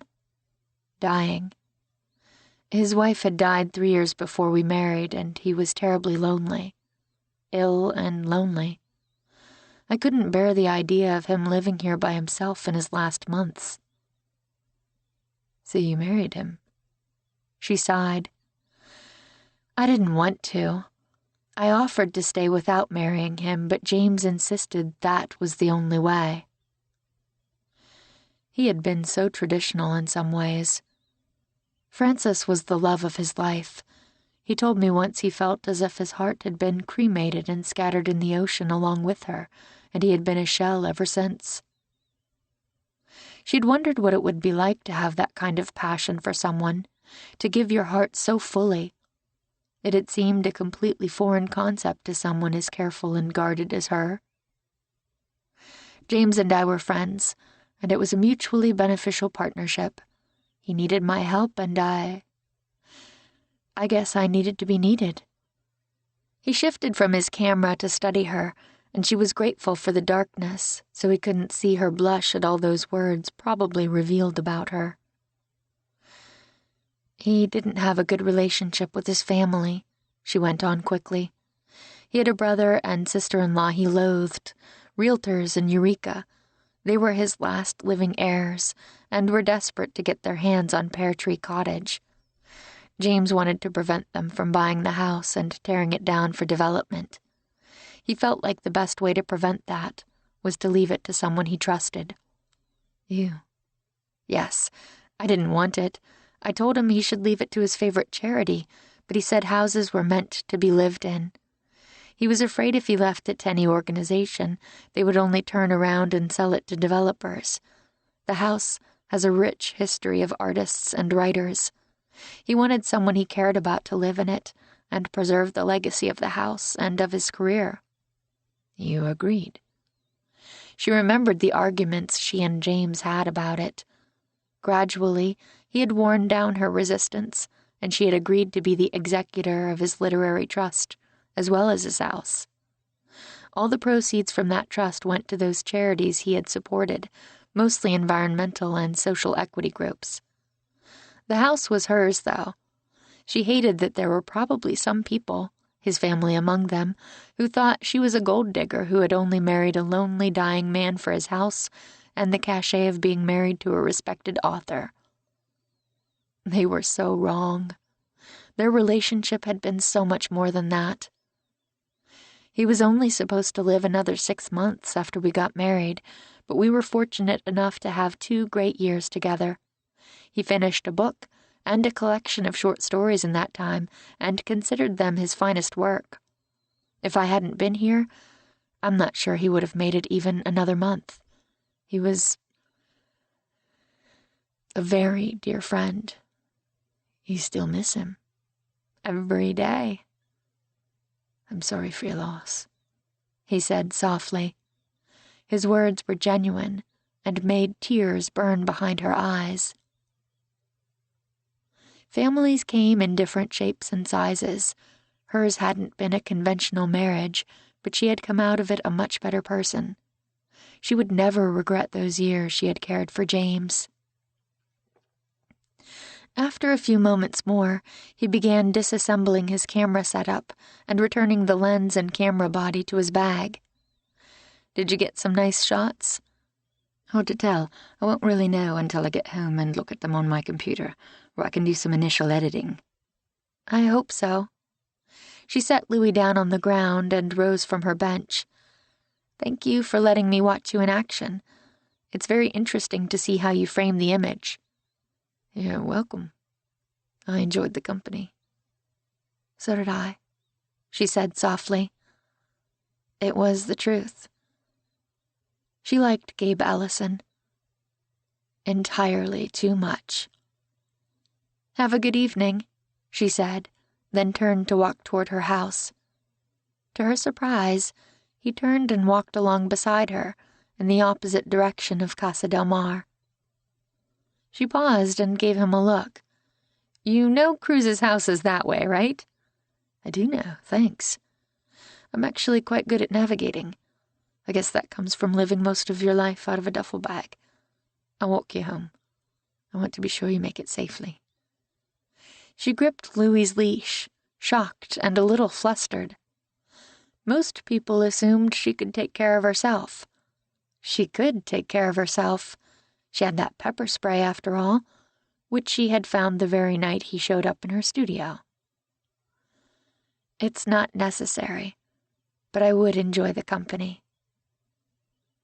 If he sensed how difficult that admission was for her to make, he didn't say anything, only walked along beside her as they continued down the road, back to the house that had become her refuge. 19. Gabe. What was it about this woman who fascinated him so much? Gabe walked along beside Daisy while the moonlight lit up the path, and the night became alive with the sounds of all the creatures who only ventured out after dark. She reminded him of those creatures a little. He sensed she was conflicted by her need to stay hidden, safe in her little burrow, even as some part of her yearned to be out exploring the world or soaring through the night. He was fiercely attracted to her. He still didn't quite understand why. She was complex, layered, with a depth he found undeniably intriguing. Beyond that, he felt calm when he was with her. It was an odd thing to crave, but he felt at peace in her company. He was gradually coming to realize it was something he'd been seeking for a long time. I suppose we should be making some plans for the promotional video, or shooting. She sighed. You can't let my aunt and my sister guilt you into doing this. It was kind of you to agree, but I know it's not your usual thing. I want to do it. I'm bored here and need something to occupy my time. Why did you come here?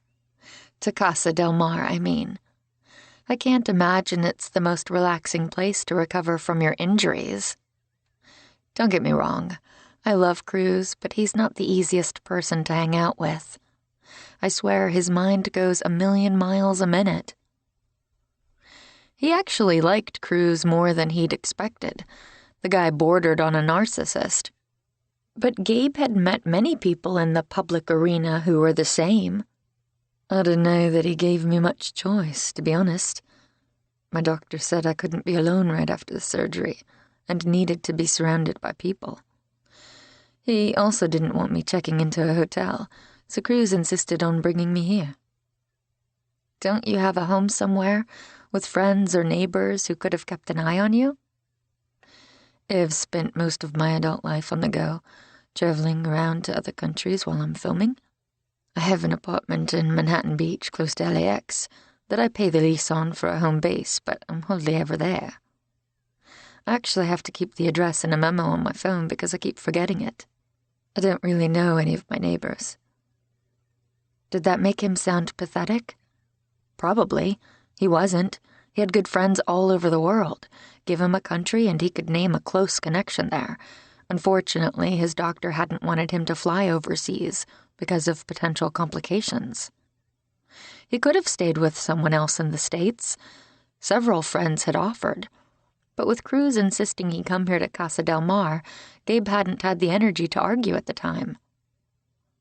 Do you enjoy all that traveling? He shrugged. A nomadic life is the only kind I've ever known. I've never stayed in one place even for a full year. It was another example of how very different they were. Daisy was all about home and family and making a place in her community. None of that had ever meant much to Gabe. His dad taught him the world was his neighborhood, and he had taken the lesson to heart. Do you ever wish your life had been a little more traditional? That you had been given the chance as a child to put down roots somewhere? Not really. If my life experiences had been different, I wouldn't have turned into the person I am. And I kind of like that person. I'm a pretty decent sort, believe it or not. I wish I shared your attitude. He couldn't see her features well in the moonlight, but thought he heard envy in her voice. You don't think I'm a decent sort? She laughed a little. I didn't mean that. You know I didn't. He wasn't sure, actually. He didn't know what she thought of him and was a little afraid to ask. I guess I was thinking of myself.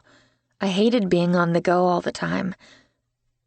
Maybe because we were always only a step or two ahead of CPS, or the bank repo people, or angry landlords looking for back rent.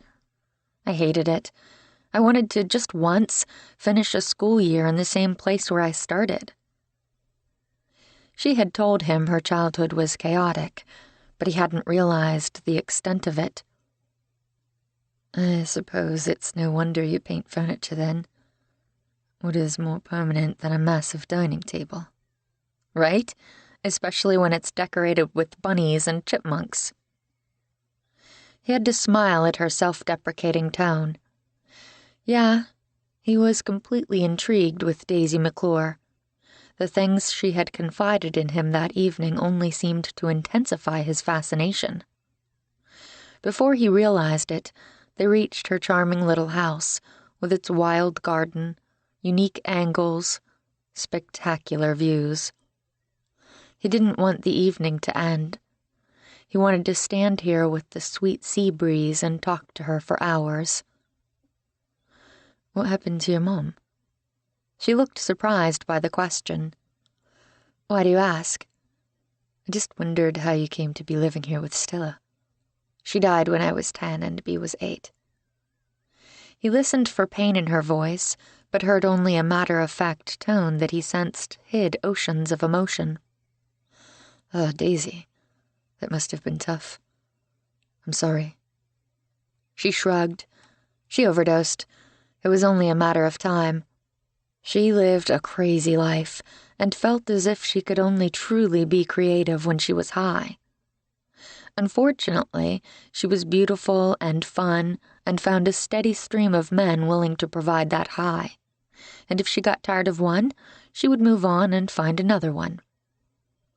Dragging her daughters along with her, Daisy must have hated that. Stella and Jewel had lost touch by then, and Stella didn't know she'd died. We were kids and didn't know how to reach her to tell her, so we ended up in foster care for a while, until one day, just before she was about to graduate, Stella bumped into Bea's father by chance, who told her about Jewel. She dropped everything and came to find us. She clearly loved her aunt. He could hear it in her voice. How long were you in foster care? A year. Her voice was clipped. A year too long. We were separated in different placements. Bea was with a pretty decent family. I was put in a group home. He knew instinctively it was not a good situation, simply by the sudden remoteness of her voice. Sympathy for 2 lost little girls was heavy in his heart. I'm sorry, he said. That must have been tough, all the way around. She sighed. Now I know why your documentaries are so insightful and gripping. You get people to tell you things they never had any intention of talking about with anyone. He had always been a good listener, a skill he probably picked up during his own chaotic childhood. Everybody needs a superpower. Her rough laugh seemed to slide beneath his skin, seductive and tantalizing. She was most definitely like those nocturnal creatures, hidden from view. He liked the idea that he was the only one to see through her camouflage, that no one else could truly see her. He liked her. Entirely too much. I very much want to kiss you right now, he said. The words came out of nowhere, as if they were something he hadn't realized he had been holding tight inside him. She stared at him, eyes wide in the darkness. Do you? He took a step closer, and to his vast relief, she didn't back away. Yes. Would you mind? He expected her to say no, but as usual, she surprised him. I don't think I would. He had time for only a fierce moment of triumph before he leaned down and brushed his lips against hers. Her mouth was warm and soft and tasted as he remembered, sweet and delicious. She wrapped her arms around him, holding on as if he was the only secure thing in her world. It made him tighten his arms in return, wanting to watch over her and to make sure she never had another moment of worry or strain. He had never felt like this for a woman, this sense that he wanted to stay here with her in this moment forever. That alone should have sent up alarm bells. Gabe wasn't the staying kind of man. He couldn't be. He had worlds to explore, stories to tell. None of that mattered right now when he had this fascinating woman in his arms who could be prim and proper, but kissed him like she had been waiting her whole life for this moment. You are a contradiction, Marguerite. It was exactly the wrong thing to say. He knew it as soon as the words were out. She stiffened in his arms, sliding her mouth from his. Her eyes were dazed, aroused for only a moment. Then he watched all her defenses click back into place, like some high-tech suit of armor. She slipped away, gripping Louis's leash, ready to escape. "I'm not Marguerite, I told you. She's an illusion. I'm Daisy, CPA and businesswoman." "Perhaps you're both." She shook her head. "Don't make the mistake of thinking you can turn me into something I'm not, Gabe. I'm practical, organized, boring to a fault. That's all." Did she really believe that about herself? He wanted to argue, but she didn't give him a chance. "Thank you for walking me home. It's been a long day and I need to check on my aunt again." She unlocked her door and hurried into the house, leaving him frustrated and cold and aching for something he suddenly realized he wanted more than anything else in the world. 20. Beatrice. "I miss Shane. Why did he have to move out?" The question from Mari came out of nowhere, hitting her right in the solar plexus. She looked down at her daughter, sitting in the bleachers beside her as they waited for the Cape Sanctuary High School football game to begin. "We talked about this, honey. He had his reasons." She couldn't explain any of them to her 11-year-old daughter, especially when she didn't really understand them herself. "It's not fair. He's supposed to help me finish my car for the Pinewood Derby. How am I supposed to do it without him?" Oh no, she had completely forgotten that. "I thought your dad was going to help you make one. At least you could have a backup." Mari frowned. "He said he wanted to, but every time I tell him we need to get started, he's busy with something else." That didn't surprise her at all. "I'm sure he'll get to it," she said. "But school starts next week, and I won't have as much time with homework and stuff." She was only too aware. This home football game on the Friday before the actual start of school was the kickoff to the new academic year. She was always a little melancholy when the summer ended and they returned to regular life. "You have this weekend, and Shane will still be in and out. You can ask him if he's still going to be able to go with you and help you with the car." "I guess." She still didn't look happy about it. Bea didn't know what to tell her. She wasn't exactly thrilled about Shane moving out either. All her worst fears were coming true. She had worried that telling him of her feelings, making a move, would jeopardize the close friendship they'd had for years. She should have just listened to her gut and buried how she felt about him. She would rather have some of Shane than none of him. She was lost in those grim thoughts when she heard a commotion and looked over to see her ex-husband making his way toward them. "Cruz!" she exclaimed as he slid into the seat on the bleachers next to her. "I didn't expect you to be here." All around them, she could see high school students whispering among themselves and pointing. The man certainly knew how to make an entrance. "It's my alma mater. Why wouldn't I be here?" As if he cared about high school football, or high school at all. Cruz had barely graduated.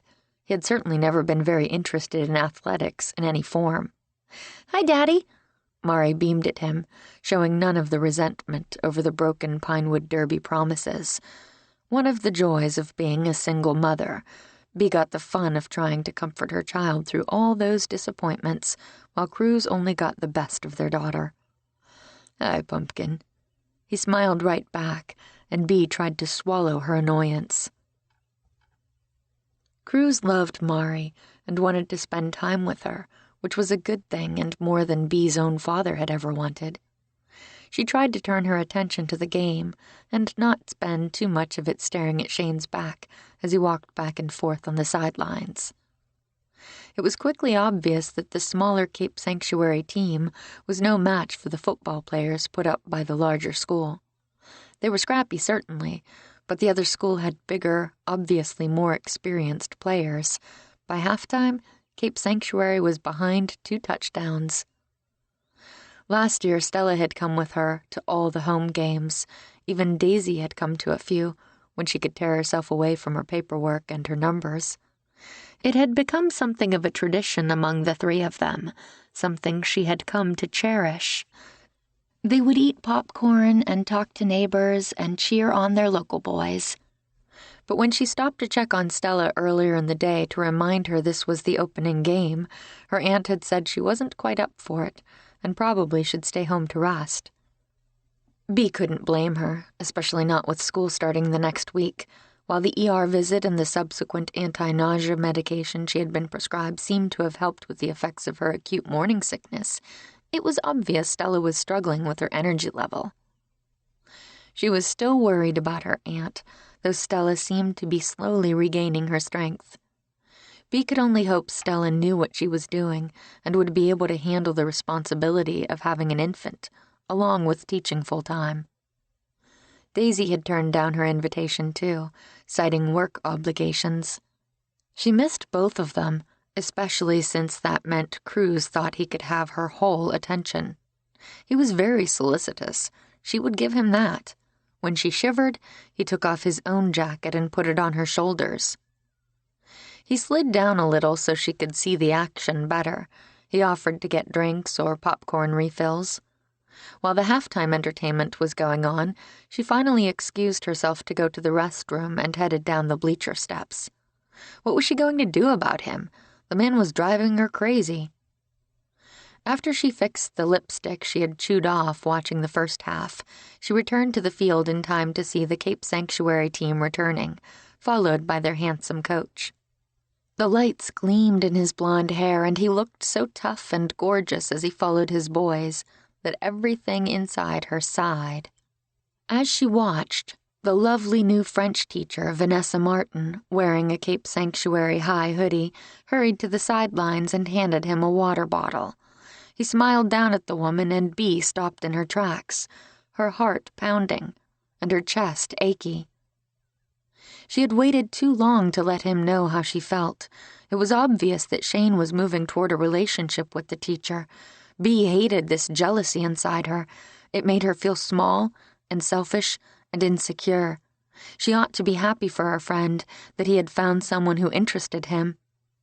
Perhaps Vanessa Martin was the reason he had moved out of her house, and he had only used Cruz as an excuse.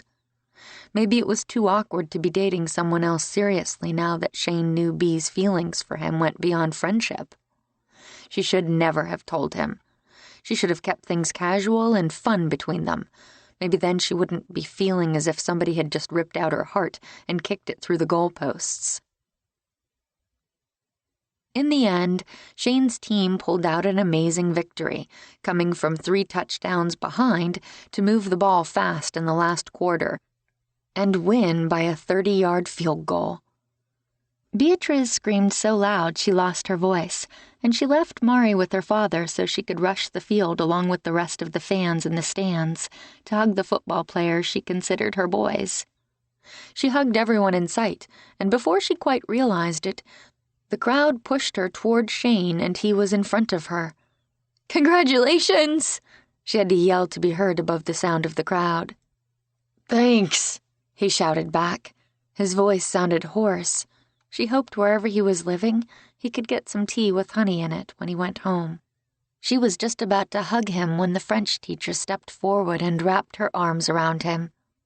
He gave Bea a quick look she couldn't read, then returned the embrace of the pretty new teacher.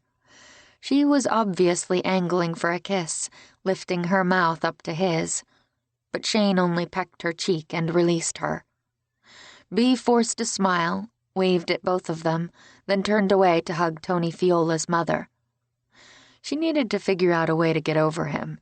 If she couldn't manage to put away her growing feelings and regain a little perspective, she was afraid she would lose a cherished friendship. If it wasn't already too late.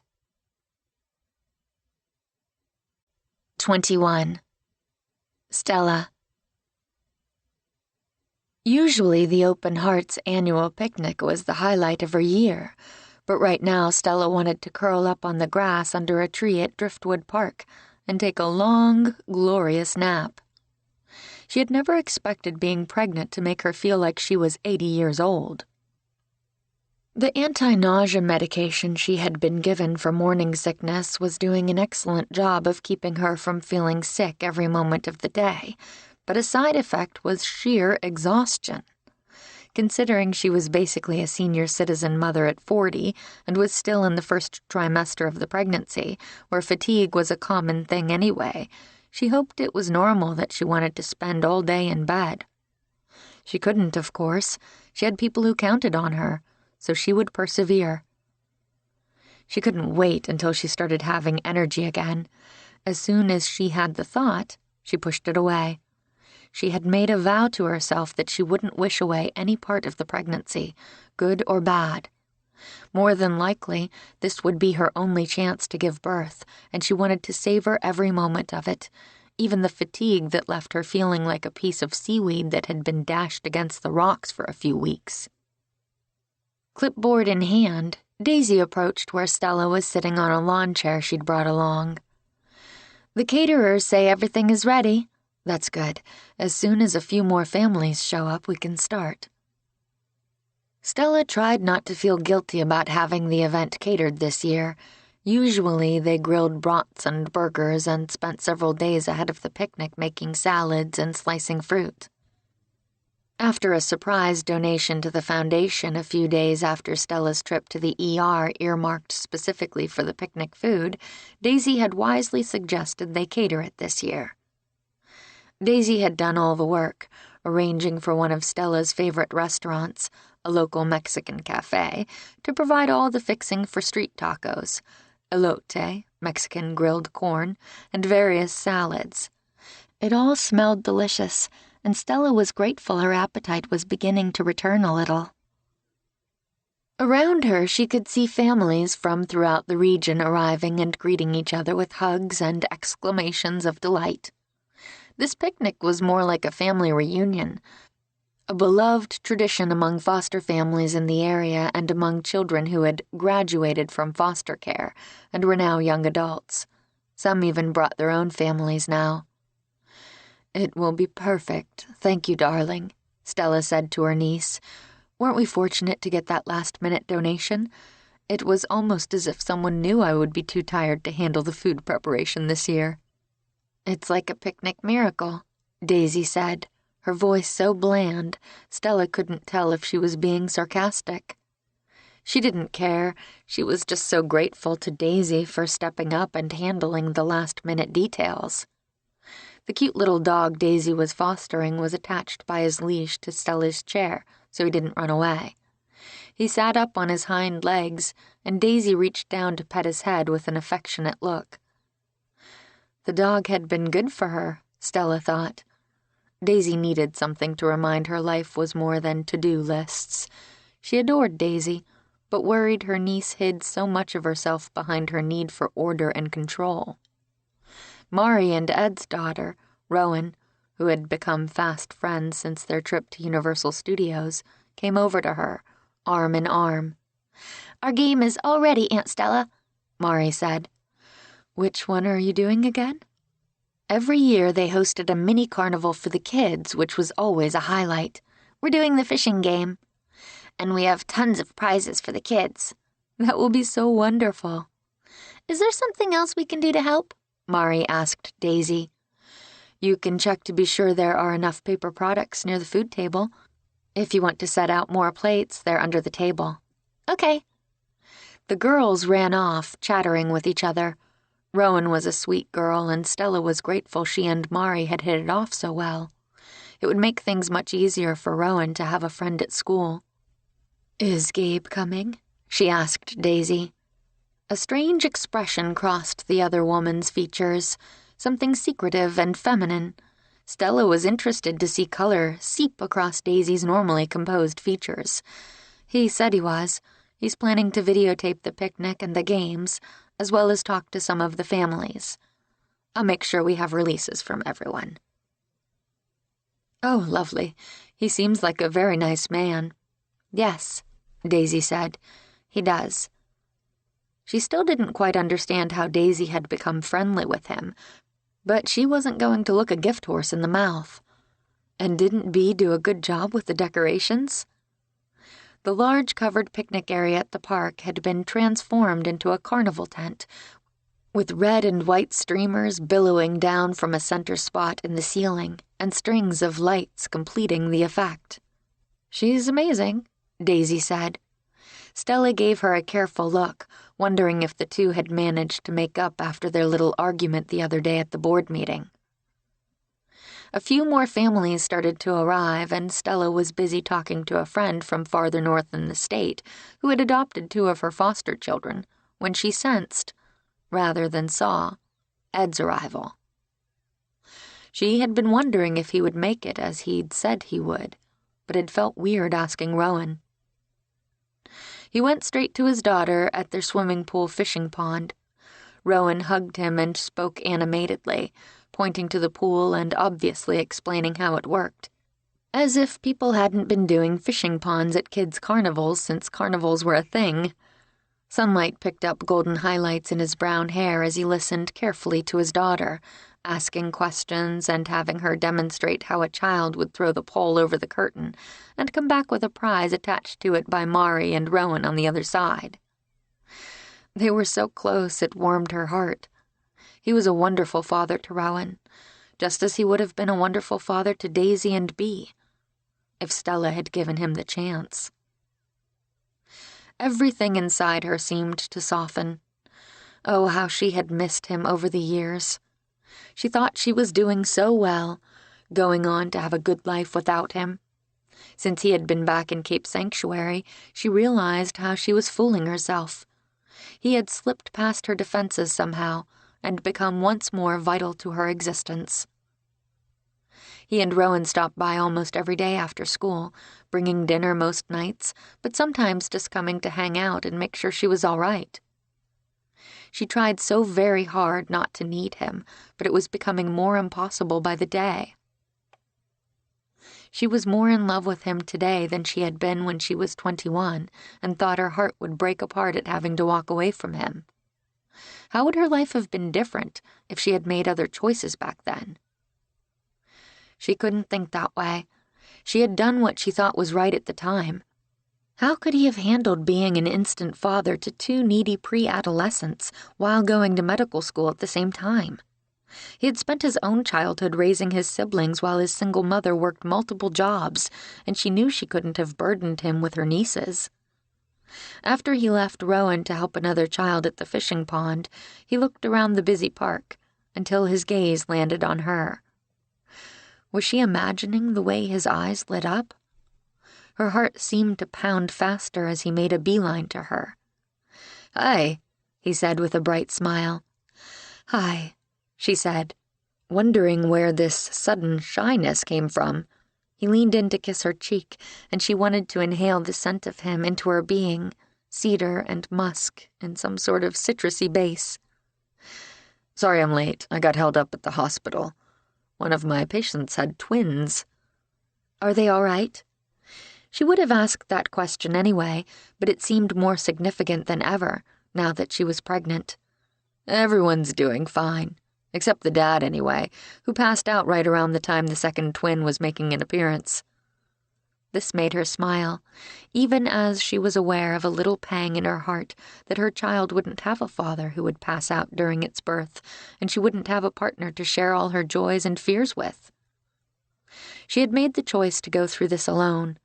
It wasn't as if she hadn't dated at all since Ed. She had, though at first she'd been too busy figuring out how to be a mom to the girls that she hadn't had time to think about a social life. In the years since, she'd gone on plenty of dates and been serious enough to think about marriage to two men. Both had been good men, decent and kind, but neither had been able to touch the place in her heart that had always belonged to her first and dearest love. She sighed now, pushing away the past she couldn't change. "Where do you need me?" he asked. She had 100 different answers to that, but forced a smile. "Daisy knows better than I do this year. She's kind of taken over running things." "Good. You're doing exactly what you need to be doing. I'll find her." "Ed, thank you for making the effort to come and help. It means a great deal." "Are you kidding? Rowan's been talking about nothing else for days. She would never let us miss it." He was here for his daughter, Stella reminded herself, not for the pregnant, slightly queasy, exhausted 40-year-old woman who had walked away from him. When she had a little more energy, Stella did her best to circulate among the families in attendance. Everyone seemed to be having a great time. This was a vital part of their mission at Open Hearts, to bring together families in the same circumstances who were struggling through similar things. Several of the children she had fostered were here, too. Not children anymore, she corrected herself, though she fought through exhaustion. She had a wonderful time catching up with people. She was watching the softball game that usually pitted current and former foster children against parents when Gabe Allison sat down beside her with his camera. "Since you're the founder and organizer of Open Hearts, I would love to speak with you for the promotional spot." She still couldn't believe an Academy Award-nominated documentary filmmaker was making a commercial for her organization. The thought of it left her slightly breathless. "Certainly," she said, though she knew she probably didn't look much better than she felt. "Do you want to do it right here?" He looked around. "Why don't we find a corner that's a little quieter?" He led the way to a quiet bench in the sunshine on the edge of the park, with a lovely view of the Pacific. He stood some distance from her with a camera on a tripod. "Why don't you start by telling me your name, your occupation, and why you started Open Hearts?" It was painfully difficult to talk about her reasons, some of which were too personal for her to ever reveal in such a public arena.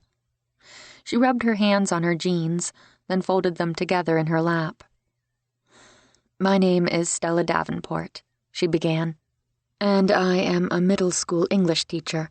I started Open Hearts more than a decade ago because, as a foster parent myself, I saw a powerful need to encourage and support foster families."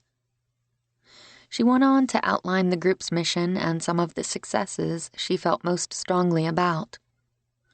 Gabe was a wonderful interviewer, with insightful questions and considerate directions to her about how to come across best on screen. What was his relationship with Daisy? She wanted to ask, but didn't think her niece would appreciate it. Something was there, or Daisy, normally so cool and contained, wouldn't get so flustered when his name was mentioned. She hoped there was something between them. Daisy needed someone exactly like Gabe Ellison, someone a little wild around the edges, with a reckless heart that would remind Daisy she wasn't a middle-aged society matron. She was still a young woman with so much love to give. "Those are some perfect sound bites," he said after their short interview. "I can definitely work with what you've given me." "Phew," she said. "It's tough work being interviewed." He smiled. "You're doing the tough work here. It sounds like your festival next week is a huge deal." She was overwhelmed just thinking about it. "It is, but everyone in town pitches in to make it a success. We raise fully a third of our operating costs through our various events during the festival. I'm happy to say many of the other local charities benefit as well, through booths at the fair and sponsored events." "Where does the rest of your operating budget originate?" "We have donors from across the country. It's quite remarkable. Just this week I had an anonymous donation from someone, earmarked for exactly this picnic, so we could cater it instead of cook the food ourselves, as we usually do." He looked intrigued. "Is that right?" "Yes, I would love to know who that donor is. Whenever we have need of extra funds for a grant or for some special event, somehow our guardian angel finds out, and the funds come in shortly after." "Isn't that fortuitous?" he said in a curiously flat voice. "Yes, very. At one point I thought it might be B. Cruz is very generous with his child support, and she makes a good living with her art, but she swears up and down it's not her." "Interesting." She shrugged. "We'll probably never know, unless the person wants to come forward. I wish they would. I'd love to be able to thank them in person. I'm overwhelmed at the generosity in the world. That's one thing I've learned from Open Hearts.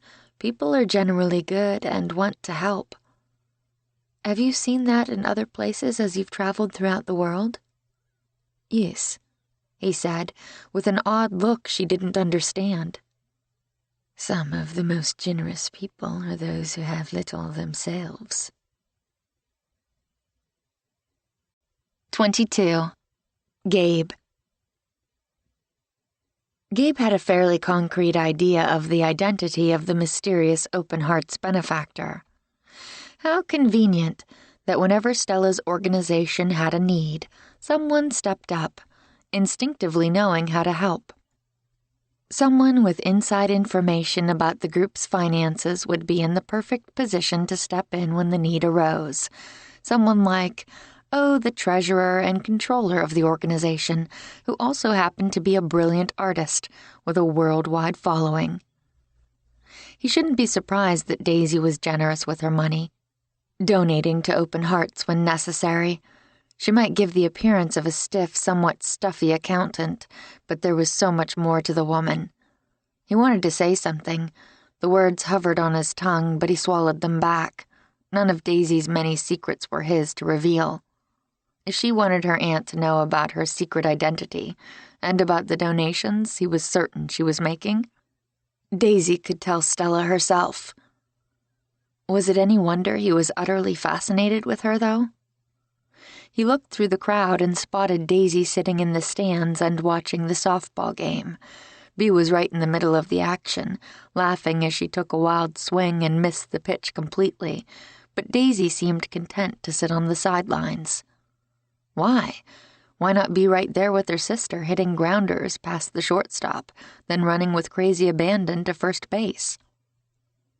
He found it astonishing that a woman who could paint with her passion and emotion could be so reserved in the rest of her life.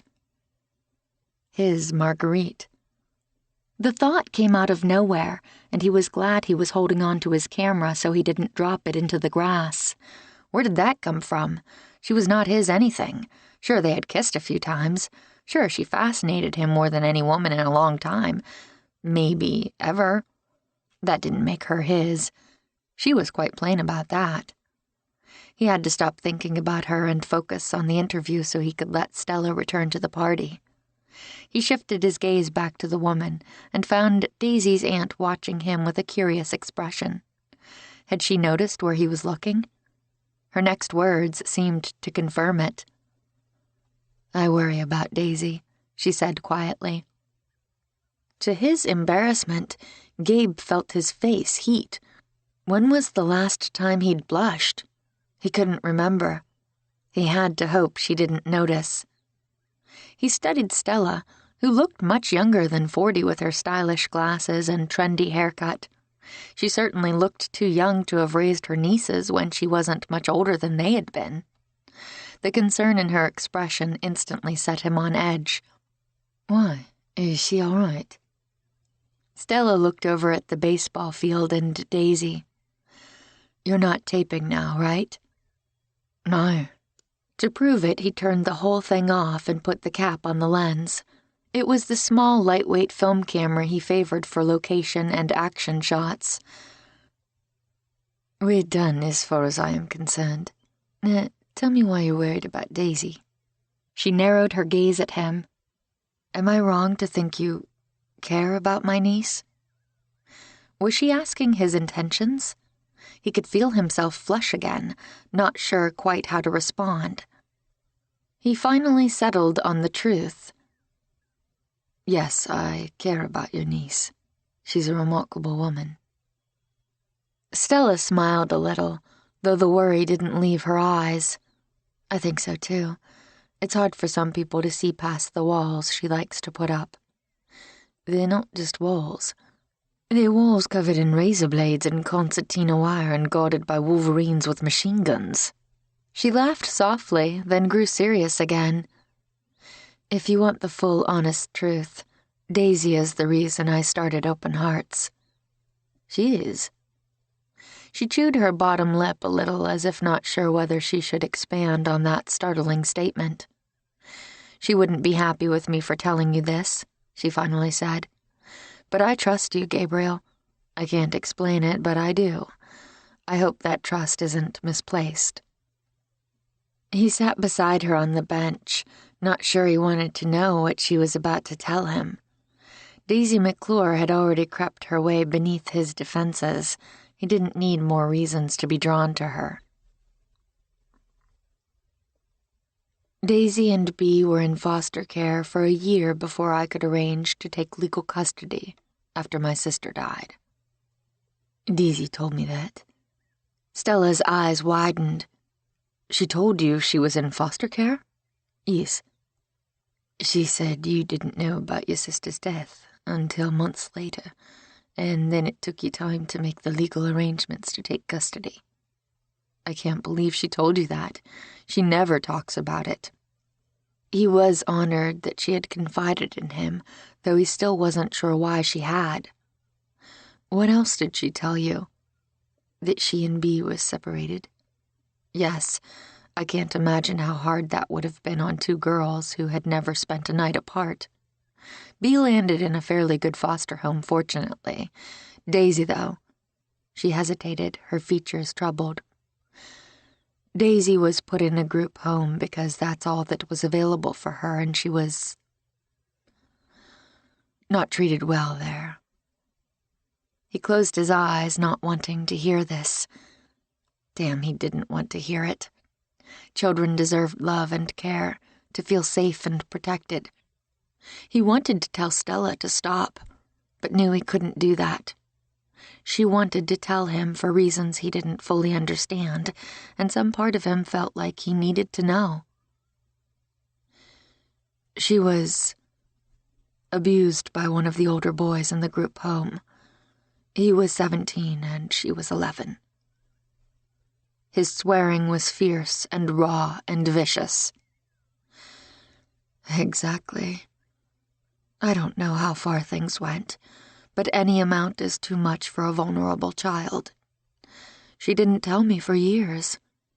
She held it all inside. When I finally did get custody, she was so withdrawn, so independent. She never let anyone close, even Bea, who once had been her best friend. I think she somehow internalized it was her fault, as so many victims of sexual assault do. She finally trusted me enough to tell me a few years after we came here to Cape Sanctuary, and I made her get counseling. I wanted to press charges, but the boy was out of the system by then, and had died in a gang-related fight. Good. Gabe didn't consider himself a violent man, but he hoped it had been a long, lingering, painful death. His heart ached for Daisy. He could picture her all too clearly, young and lonely with those big hazel eyes, thrust into a situation beyond her control. I'm afraid I waited too long to get her help. By then she was this self-contained person who worked hard not to depend on anyone else. When she was younger, she was sweet and loving, with such a generous heart, who took care of her mother and her sister. She was different when I took custody of her. Still loving, still sweet, but so very determined not to need anyone. His heart felt scoured by the revelation, and it was all he could do not to go to Daisy right now and pull her into his arms. Because of what happened to my beloved niece, I needed to do everything possible to make sure no other child suffered as she did, Stella said fiercely. I had to. It's hard enough for any child to be forced into the system by circumstances out of his or her control. No child should be mistreated or abused in the very situation that is supposed to be helping them. I can't change what happened to Daisy, but through open hearts, I can do all I can to protect other children. Stella was a remarkable woman, and he sensed she had been largely responsible for raising her nieces to become remarkable women in their own rights. Thank you, he said sincerely, for rescuing her in the first place, but also for trusting me enough to tell me. I think she likes you, Gabe, and I think you scare her. I would never hurt her, he protested. She smiled a little. I sense that, or I wouldn't have told you what I just did. She's not fragile. I hope I didn't give you that impression. I knew. Daisy is an amazing woman who deserves to be happy with a man who can shatter her defenses to find the woman inside. Gabe instinctively wanted to protest that he wasn't that man. He couldn't be. While he might have feelings for Daisy that seemed to be growing stronger with each day he stayed in Cape Sanctuary, he could never act on them. He wasn't the man for her. Gabe was a rambler who never stayed in one place for longer than a few weeks. He had spent his entire life on the go, and didn't see how that could change. Before he could come up with an answer, a little girl of about 5 with dark curls and big eyes wandered over to them and climbed onto Stella's lap. "Stell," she said. "Hi, Elisa, honey. Where's your mom?" A woman came over looking frazzled. "Sorry for the interruption. She got away from me." "No problem," Stella said. "I understand you have exciting news." "Yes, the best. We're adopting Elisa and her younger brother." The two women became engrossed in conversation, leaving Gabe to gather up his equipment and try to process what he had just learned about Daisy. He was still absorbed in what Stella had told him as he finished shooting footage for the Open Hearts promotional spot. Usually, large public gatherings always left Gabe slightly edgy, not sure where he fit in. Whether it was a tribal dance in New Guinea, or a pickup soccer game in South Africa, or a mad horse race among the people of Mongolia, he always felt a little on the fringes, compelled to document instead of participate. Oddly, he had felt none of that during the Open Hearts picnic. He felt connected to the people here. Everyone had been very warm and accepting of him, even after he put his camera gear away. He didn't want to leave. The party went on until twilight, until shadows began to lengthen and the sun began to steal across the horizon, and the children began to fall asleep on their foster parents' laps, or any other convenient spot. Daisy was holding a little girl who was probably about 4, with dark hair and long, long eyelashes. The girl was asleep, her cheek nestled against Daisy's chest, and Gabe felt something stir inside him, something primitive and raw. He was messed up over her, more than he'd ever been for another woman. There was a very good chance he was falling hard for her. A few moments later, the little dark-haired girl was scooped up by her foster father. She nestled against his shoulder, and again, Gabe felt something stir inside him, almost envy. He had always thought children weren't in the cards for him, assuming he would probably be a terrible father. He hadn't exactly had the best parental examples in his life, with a mother who hadn't wanted him and a father who hadn't known what to do with him. Suddenly, he started to wonder. As he saw all these people who had opened their hearts and their homes to children in need, he wondered if he could handle what they were doing, be vulnerable enough to love somebody he knew would likely be taken away at some point. Daisy rose and started clearing up discarded cups, plates, napkins. He joined her, dragging over a garbage can to make her job a little easier. She looked startled at first, then grateful. "You've done more than enough, Gabe. I saw you put your camera away quite a while ago. You really don't have to stay to clean up." "I don't mind. The only other thing on my agenda is walking our dog."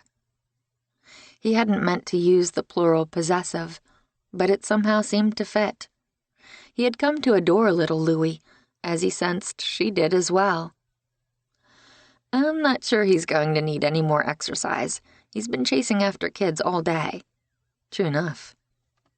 Louie had once more proved how lovable he was by playing happily with any child who paid attention to him. Right now, Louie was plopped on the grass, cuddled with another little black dog he had learned belonged to Bee and her cute daughter Mari. Daisy gave him a hard look. I'm not sure you need more exercise either. You're still recovering, and you probably overdid things today. If you're not careful, you're going to end up back in the hospital." Her concern warmed him more than it should. It was addictive, actually, probably because he wasn't used to people worrying about him. He'd been on his own so long it seemed strange to be the recipient of others' concern. First Cruz, now Daisy. Where Cruz's concern made him feel a little suffocated, with Daisy, he wanted to savor every bit of it. "I'm doing fine. I'm actually feeling better than I have since the attack. The doctors told me it would be 2 weeks before I would start feeling human. It's been 3, and I'm finally starting to get there. I'm so glad." He did not want to talk about his injury or the recovery that was taking longer than he'd expected. "You'll be happy to know I got some great video of the picnic today. Several of the parents were willing to talk to me, and I was able to interview them about the value they find from open hearts. Plus, I had a chance for a long talk with Stella." He didn't want to think about everything Stella had told him. It made his heart ache every time he did. He couldn't seem to stop imagining a little girl with Daisy's eyes, lost and afraid, and in a situation she couldn't control. "She's wonderful, isn't she?" "Yes. And I think she did a pretty good job of raising 2 wonderful nieces." Her features warmed at that, her eyes going soft and tender for just an instant before she blinked the emotion away and became brisk once more. "Well, be at least. Both of you," he said firmly. "You organized this whole picnic, didn't you?" "Somebody had to. Stella wasn't up to it. She's still not feeling herself with the pregnancy." "I have a question for you." "What?" she asked, her features suddenly wary. "Your aunt was telling me that Open Hearts has quite a mysterious yet insightful benefactor. She said whenever the foundation needs extra funds for something, the money mysteriously appears out of nowhere." Though the light was fading at the park, he could see a hint of nerves flash across her expression. "We have been amazingly lucky, haven't we?" "Luck is one way to put it." She frowned. "What are you implying?" "I'm not implying anything. I have a strong suspicion that there is no such thing as a coincidence. At least not in this case. I think the mysterious benefactor might have something to do with Cape Sanctuary's other puzzle. A certain intriguing and elusive artist." She blushed a little in the twilight, confirming his suspicion. "I don't know what you're talking about," she said stiffly. "I think you do, Marguerite," he whispered. She looked around as if to make sure nobody had overheard. He noticed she especially looked in the direction of her aunt and sister. As he suspected, they were the 2 she most worried would find out her secret. "You have a big mouth," she snapped. He really shouldn't tease her, but he couldn't seem to help it. "There's no one else around. Everyone is too busy loading up their vehicles. Unless Louis decides to spill your secrets, they're still safe with me." His words didn't appear to mollify her. "You said you wouldn't say a word. I should never have told you." She looked genuinely panicked, and he was immediately filled with guilt. "I'm sorry." He had promised her, and he intended to keep that vow. "But tell me I'm wrong.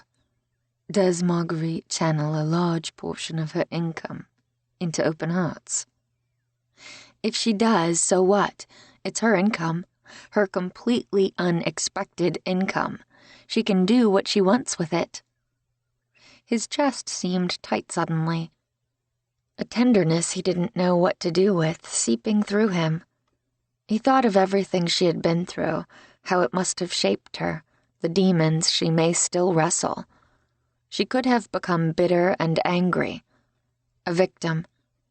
Instead, she insisted on giving back, channeling her past into creating works of whimsy and light that gave joy to others. He wanted to pull her close again, but knew she wouldn't welcome that here, surrounded by friends and family. "I think Marguerite is pretty amazing, and you are too," he said quietly. She gazed at him, eyes wide. He saw her usual defenses there, but something beneath them, a softness and a vulnerability that reached right in and grabbed at his heart. A few weeks ago, he would have said Daisy McClure was the exact opposite of his type, but the more he came to know her, the more he began to wriggle out her secrets, the more he wanted to know. She fascinated him on every single level. He loved her laugh, husky and slow and filled with hidden passion. He loved her smile, reserved at times, secretive at others, but occasionally open and warm and enough to knock him to his knees. He was falling hard for her and suspected that if he wasn't careful, he was going to come away from this visit in Cape Sanctuary with more scars than he had received from taking a hunting knife to the gut. 23. Daisy. How do you think the filming went? Did you get enough for a 30-second spot? More than enough. I could fill at least an hour, maybe more. If I had more time, I would. I actually was thinking I'll take what I shot today, or the footage I can't use for the promotional spot, and do a longer video for you to have on your website. You would really do that? He looked slightly annoyed at the doubt in her voice. Sure I would. It's a great cause. You're all doing good work here. I'm glad to do anything I can to help. She wanted to hug him, but was afraid she wouldn't want to stop. Thank you. That would be wonderful. Stella will be thrilled. What about you? He asked, his eyes glittering. Yes, I'm thrilled too. I would love to see our work expand beyond Northern California. The foster crisis hits the entire country right now. If you can help us get the message out about what we do, that would be terrific. With the start, she suddenly realized that she had failed miserably in her assignment. You asked me to be your assistant, didn't you? I'm afraid I really didn't help you very much. It's fine. You were busy. There is work to be done, though. Tomorrow I'll be going through what I filmed today and beginning the editing process. I could use help with that. What's your schedule like? The next day was Sunday, and she had planned to spend the entire day in her studio. She almost told him as much, but swallowed down the words. She had promised to help him, and Daisy was a woman who took her promises very seriously. She would simply have to work extra hours during the weekday evenings for the next few weeks to finish her commission projects. Tomorrow works for me. Do you have editing equipment?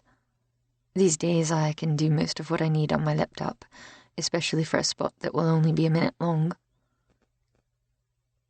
Great, I'm all yours then. His gaze sharpened, and she wished she had chosen her words more carefully. We can work on the editing all day if you need to, she corrected quickly. Do you want me to come to Casa del Mar? If you think we can find a quiet place there. Doubtful. Cruz's place was a party every minute, filled with people and commotion and music, offering no chance to find a quiet spot to work. Never mind. Let's do it at Pear Tree Cottage, where we won't be disturbed. Will that work? Sounds like a plan. Does 2 work for you? That would at least give her the morning to work on some of her own projects. Marguerite had a big commission due for a credenza from a Seattle designer. Sounds good. I'll see you tomorrow afternoon. Anticipation curled through her, sweet and heady. She tried to ignore it, fully aware it would be a struggle to keep her attention focused on the video, given her fascination with the man, but she would do her best. After Gabe loaded his things into an SUV she recognized as one of Cruz's and drove away, Daisy turned her attention to finishing the cleanup at the park. Most of the mess had already been taken care of by the caterers and the foster care families, but Stella was helping Bea take down the decorations inside the armory. Her aunt looked pale in the twilight, her features pinched, and her eyes sunken. So far, this pregnancy was not turning into the happy event she was certain Stella had expected. School would be starting soon, and Daisy wasn't at all sure whether Stella would be able to find the strength to make it through 6 class periods full of 30 students each. She headed in her aunt's direction, about to tell Stella to go home and let her and Bea finish cleaning up, when Dr. Clayton beat her to it. Daisy watched him go to her aunt, place a hand on her shoulder, and point to Stella's old Volvo. She was too far away to hear what he said, but she could still tell Stella did not like his words. She shook her head and pointed to the park and the few items remaining from their picnic. Ed pointed more forcefully, and Stella stubbornly shook her head. Daisy decided it was time to intervene. She adored her aunt, but sometimes the woman could be as obstinate as a mule with a toothache. She approached them and gave a supportive smile to the doctor. "You need to go home," she said firmly to Stella. "Thank you," Ed said. "Exactly what I was just saying." He seemed like a sweet man. She really hoped Stella could find room in her heart and her life for him. "I'm fine," her aunt answered sharply. "Everyone needs to stop worrying about me. I'm having a baby. It's not like I have cancer or something." Beside her, Daisy was aware of Ed stiffening and saw Stella's features soften. "I'm sorry. I wasn't thinking about your wife. That was cruel," her aunt said. So Ed had a wife who died of cancer. Poor man. "You're having a baby," the doctor said, "which means you have somebody else to worry about, not just yourself and what you want. I know that. Do you? I had hoped that the past 2 decades might have made you a little less certain that your way is the only way, and that you and you alone know what's best for the whole damn world. Apparently, I was wrong." He stalked away, leaving a stunned silence behind him. "Wow," Daisy said after a moment. "That came out of nowhere." "Not really." Stella looked as if she wanted to cry, but was courageously holding it back. "It's been 20 years overdue." "I'm sorry," she said awkwardly, not sure what to say. "So am I, my dear," Stella said. "More sorry than I can say." "Go home." Daisy used the gentlest tone she could manage. "We don't have much left to clean up. Bea and I can handle it, and I'm certain you would feel better if you went home and rested. More important, you would make us feel better, knowing you're taking care of yourself and the baby." Stella seemed to take that to heart, finally. "Yes, you're right. I know you are. I should rest. Good night, Aunt Stella. It was a great picnic. Because of you this year." Stella gave her one last hug, then made her way to her vehicle. Daisy watched until she slid behind the wheel, then backed out of the parking lot, before she turned back to the picnic cleanup. 24. Stella. Ed's words, harsh and condemning, rang in her ears the entire time she drove home. "I had hoped that the past 2 decades might have made you a little less certain that your way is the only way, and that you and you alone know what's best for the whole damn world." Was that what he thought of her? That she always had to have things her way? That she was rigid and unbending and couldn't compromise? Was he right? She didn't want to think so. The truth was, she didn't want to think at all. Right now, she wanted to step into a hot shower for about 3 hours and then collapse into her bed for another 12. When she walked into 3 Oaks, the house seemed to echo with emptiness. She missed having kids around. This house was made for children and teenagers, leaving their mess, experimenting in the kitchen, doing homework at the big table in the dining room. Soon, at least, she would have a baby's laughter to fill the house. She could take comfort from that. A baby, then a toddler, then a preschooler, and a school-age child. She couldn't wait for all the wonderful stages of life she would experience with her baby. She was just filling the cat's water bowl when she heard a car in the driveway. She assumed it was her friend Cleo or one of the girls needing to drop something off, until she heard a knock. Daisy or Bee wouldn't knock. This had been their childhood home. She'd always told them to walk right in. When she pulled the curtain aside in the long window beside the front door, her heart started to pound when she discovered Ed standing on the porch. Some part of her wanted to let the curtain fall and ignore his knock. She wanted to hide away in her bed with the comforter over her head, but that would be childish, the sort of thing a woman of 21 would do. The sort of thing she had done at 21. These days they called the way she had treated Ed ghosting. She hadn't really broken up with him. She'd simply walked away. She stopped taking his calls or emails and basically ignored him. Every time she tried to call him to say she couldn't see him anymore, she had chickened out, certain she would lose her will and would end up begging him to forgive her and take her back. Finally, after a month of her ignoring him, he had called, leaving a terse message that he was making the 8-hour drive from LA all the way up to Cape Sanctuary in order to force her to talk to him. In response, she had found the strength to call him back. She had been abrupt and dismissive to him and had told him not to bother making the drive. She was moving on with her life. She told him, and she suggested he do the same. What they had was a foolish college fling, and she had zero interest in rekindling it. Even now, the memory of that lie filled her with shame. Was it any wonder he couldn't truly forgive her? Nearly 20 years had passed, and the pain of that last phone call was still as fresh as if it had happened the day before. She was older now, more mature. She couldn't walk away from this confrontation that had been building since he came to Cape Sanctuary. Slowly, she opened the door. As always, her breath seemed to catch in her chest at the sight of him. He was far more handsome than he'd been all those years ago, his face shaped and sculpted by all the experiences of life. Once, she had loved him with every inch of her young heart.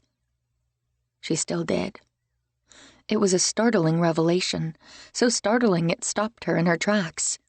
She was still in love with Ed Clayton. "Come in." She managed to find the words through her shock. He walked inside and stood in her entryway. "I owe you an apology," he said stiffly. Tears welled up at his words. "You don't. Oh, Ed, you don't." "Yes, I do. I was unnecessarily cruel to you tonight. I'm very sorry." "You said nothing that wasn't true. I'm the one who is sorry. I'm sorry for being obstinate today when you were only looking out for my welfare and my baby's. And I'm sorry, more than I can ever say, for my stubbornness 19 years ago." Tears began to trickle down her face, tears of loneliness and sorrow for all the days and nights and weeks she had spent alone. She still wasn't sure she could have made any other choice, but she couldn't help wondering how her life might have been different, if she had. She wasn't quite sure how it happened, but one moment, she was silently weeping for the pain she had caused them both, and the next, she was in his arms. He pulled her against him, and she settled there as if she had never left. She was safe here, safe and warm and cherished. Always watching out for her, he led her to the sofa, and they sat together there, in this room she and the girls had so carefully restored. He didn't let go, simply pulled her into his arms, so she was cradled there, with her head resting against his chest. She was so tired. She wanted to close her eyes and sleep in the security she found here for at least a month or 2. "Where's Rowan?" she asked. "Home. I told her I needed to run an errand. I was going to call her neighbor in the condo next door to sit with her, but Rowan reminded me that she's 12. We have a security system, and she is more than capable of being home by herself for an hour or so, especially when I'm only a phone call away." "She's a great girl," You must be so proud of her." "She is pretty terrific," he said. "I think she knew I was coming over here to apologize. She likes you, by the way. She has told me as much." "I like her too," she said softly. "Your wife must have been very special to produce such a kind child." "She was," he said gruffly. She felt no pain or jealousy that he had loved someone else, only sadness that Holly would never have the chance to see her daughter grow up. She wanted to stay here in his arms, but knew she wasn't done trying to make amends. She had so many things inside her, things she had been holding back since he came to Cape Sanctuary. "I'm the one who owes you an apology, Ed. Everything you said tonight was true. I made choices 20 years ago thinking I knew what was best for you, for everyone. I shouldn't have done that. I should have been strong enough to let you make that choice. You pushed me away because of the girls, didn't you?" She didn't like remembering those months as she had fought for custody of them, having to prove she was stable enough emotionally and financially to provide for them. She had been afraid she would lose them into the system forever. It seemed for the best at the time, but I wasn't really thinking straight. They were lost. Bea was wild and undisciplined, thinking she could do whatever she wanted because she'd never had a mother figure to tell her otherwise. Daisy. She swallowed, thinking about all her older niece had endured. Daisy needed so much attention and love. You were deep into medical school, and I knew how hard you had fought to get there. I knew I couldn't ask you to give up your dream. I also knew I couldn't manage a long-distance relationship while trying to give the girls what they needed. I didn't know how to handle everything. Something had to go. You chose me, unilaterally, without giving me the chance to have any say in the decision, despite everything we were to each other. Yes, it was wrong, and I'm more sorry than I can ever say. He exhaled, and it was as if he released all the pain and sadness on his breath. It's done. We can't change the past. I'm not sure I would if I could. I grieved for you and our love for a long time, wondering what I had done wrong, and how I could have lost the best thing that had ever happened to me. More tears trickled down, and she wiped at them with her sleeve. He held her closer. And then one day I woke up and I decided I had to move on. I started dating again, met Holly, and 2 years later we were married. If not for everything that happened, I wouldn't have Rowan. I hated losing you, but I wouldn't trade Ro for anything. He was a wonderful father to his daughter, just as he would have been a wonderful father to her nieces. I'm sorry I hurt you. I grieved too. I'm not sure I ever stopped grieving. Why didn't you ever marry? She sighed. I came close twice. Both of them were good, honorable men. But neither was you, the love of my heart. His eyes gleamed with emotion, and he angled his head to brush his mouth against hers. His kiss was everything she remembered from all those years ago. Heat and tenderness and joy. How was it possible for years to have passed, a lifetime for each of them, yet they could still fit together like two pieces of a puzzle? After a long moment, he lifted his head. Do you think, after all this time, we could try again? She felt tears burn again. At this rate, she was going to be dehydrated from the crying alone. Is that what you want? Something led Rowan and me here to Cape Sanctuary. I thought I was coming here for a fresh start. Now I wonder if everything was simply leading me back to you. He kissed her again, until she felt all those years melt away. One thing still niggled at the back of her mind, a huge part of her life. What about the baby? She asked. His smile was as sweet as it was reassuring. I never expected to have any more children. Holly had to have a hysterectomy because of complications after Rowan, and I was fine with one. I think we should take things slowly, of course. Get to know the people we've grown into over the years. But if things go forward with us as I fully expect them to, I would love the idea of helping you raise your child." More tears. Only this time, she was laughing and crying at the same time, and so very grateful to God or fate or kismet or whomever had decided after all these years to once more merge their separate paths into one. 25. Beatrice. Oh, how she wished every Sunday afternoon could be like this one. The day after the picnic, Bea sat on a huge pillow on her pool deck with a wide kaleidoscope of color spread out in front of her, glittering and bright. She was trying something new, a mosaic made out of glass crushed from trash she'd found the last time Open Hearts did their annual beach cleanup at Breakers Beach a few months earlier. She still didn't have a clear vision, but thought she would try a mermaid, with swirls of blue waves for hair and an iridescent green fin. Working on a new project always excited her, especially trying a medium outside her usual comfort zone. When people asked her to describe her art, Bea struggled to come up with the right words. She considered herself an explorer, someone constantly trying to find new ways to get her message across. She loved what she created, especially when all the pieces came together. This one was working beautifully. She could already tell it would be better than she had hoped. It might even be something she decided to keep and hang here, instead of putting up for sale at one of the galleries that displayed her work. The art wasn't what was making her so happy, though she found her usual joy in the act of creation. It was the activity going on at the table next to her.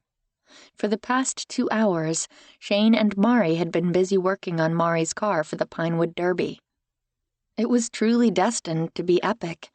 The car was painted in rainbow colors, glossy and bright under the August California sun. Now the two of them were trying to decide if they should attach Skittles candy to the car for decoration and for weight. This was the first time Shane had spent any length of time here since moving out. He seemed relaxed and happy, teasing Mari, and even smiling at Bea once in a while. It almost felt like old times, before the awkwardness of the past few weeks. She had missed this friendship. She had missed him. Shane was an integral part of their lives. How could she convince him that both she and Mari needed him to stick around? She had to just tell him she was in love with him. No more dancing around the subject. She had to sit him down, hold his hands in hers, gaze into his blue eyes, and tell him she knew what she wanted. And it was a future with the football coach and biology teacher at Cape Sanctuary High. She had to find the courage somehow. She had been so afraid of losing this friendship she treasured. Wasn't she already losing it by not being honest with him? As she worked with the cut pieces of glass, arranging the shattered pieces into something bright and beautiful, she thought about how life was like art in many ways. Broken pieces could be formed and shaped into something better. "This is looking so good," Mari exclaimed. "I bet I'm going to win." It's not necessarily about winning. It's about knowing you tried your best. Is that something they teach you in Football Coach 101? Bea teased. He smiled. Something like that. Along with, there's no I in team, and keep your eye on the ball. They ultimately decided against the Skittles for now, though Shane told Mari they could add them later if they decided the car needed them. When they were starting to clean up, Bea knew she had to act. She couldn't say anything to him with Mari there, but if she extended the evening, perhaps she could keep him there after Mari's bedtime to talk. Did she have the nerve? She had to find it. She had spent enough of her life living with regrets. She couldn't regret not taking the chance to tell him of her feelings. "Shane, do you have dinner plans?" she blurted out. I made pizza dough earlier. There's plenty if you want to stay. She didn't have many culinary skills, but she made a mean pizza. After she and Cruz moved to West Hollywood, one of her several part-time jobs had been at a neighborhood pizza place.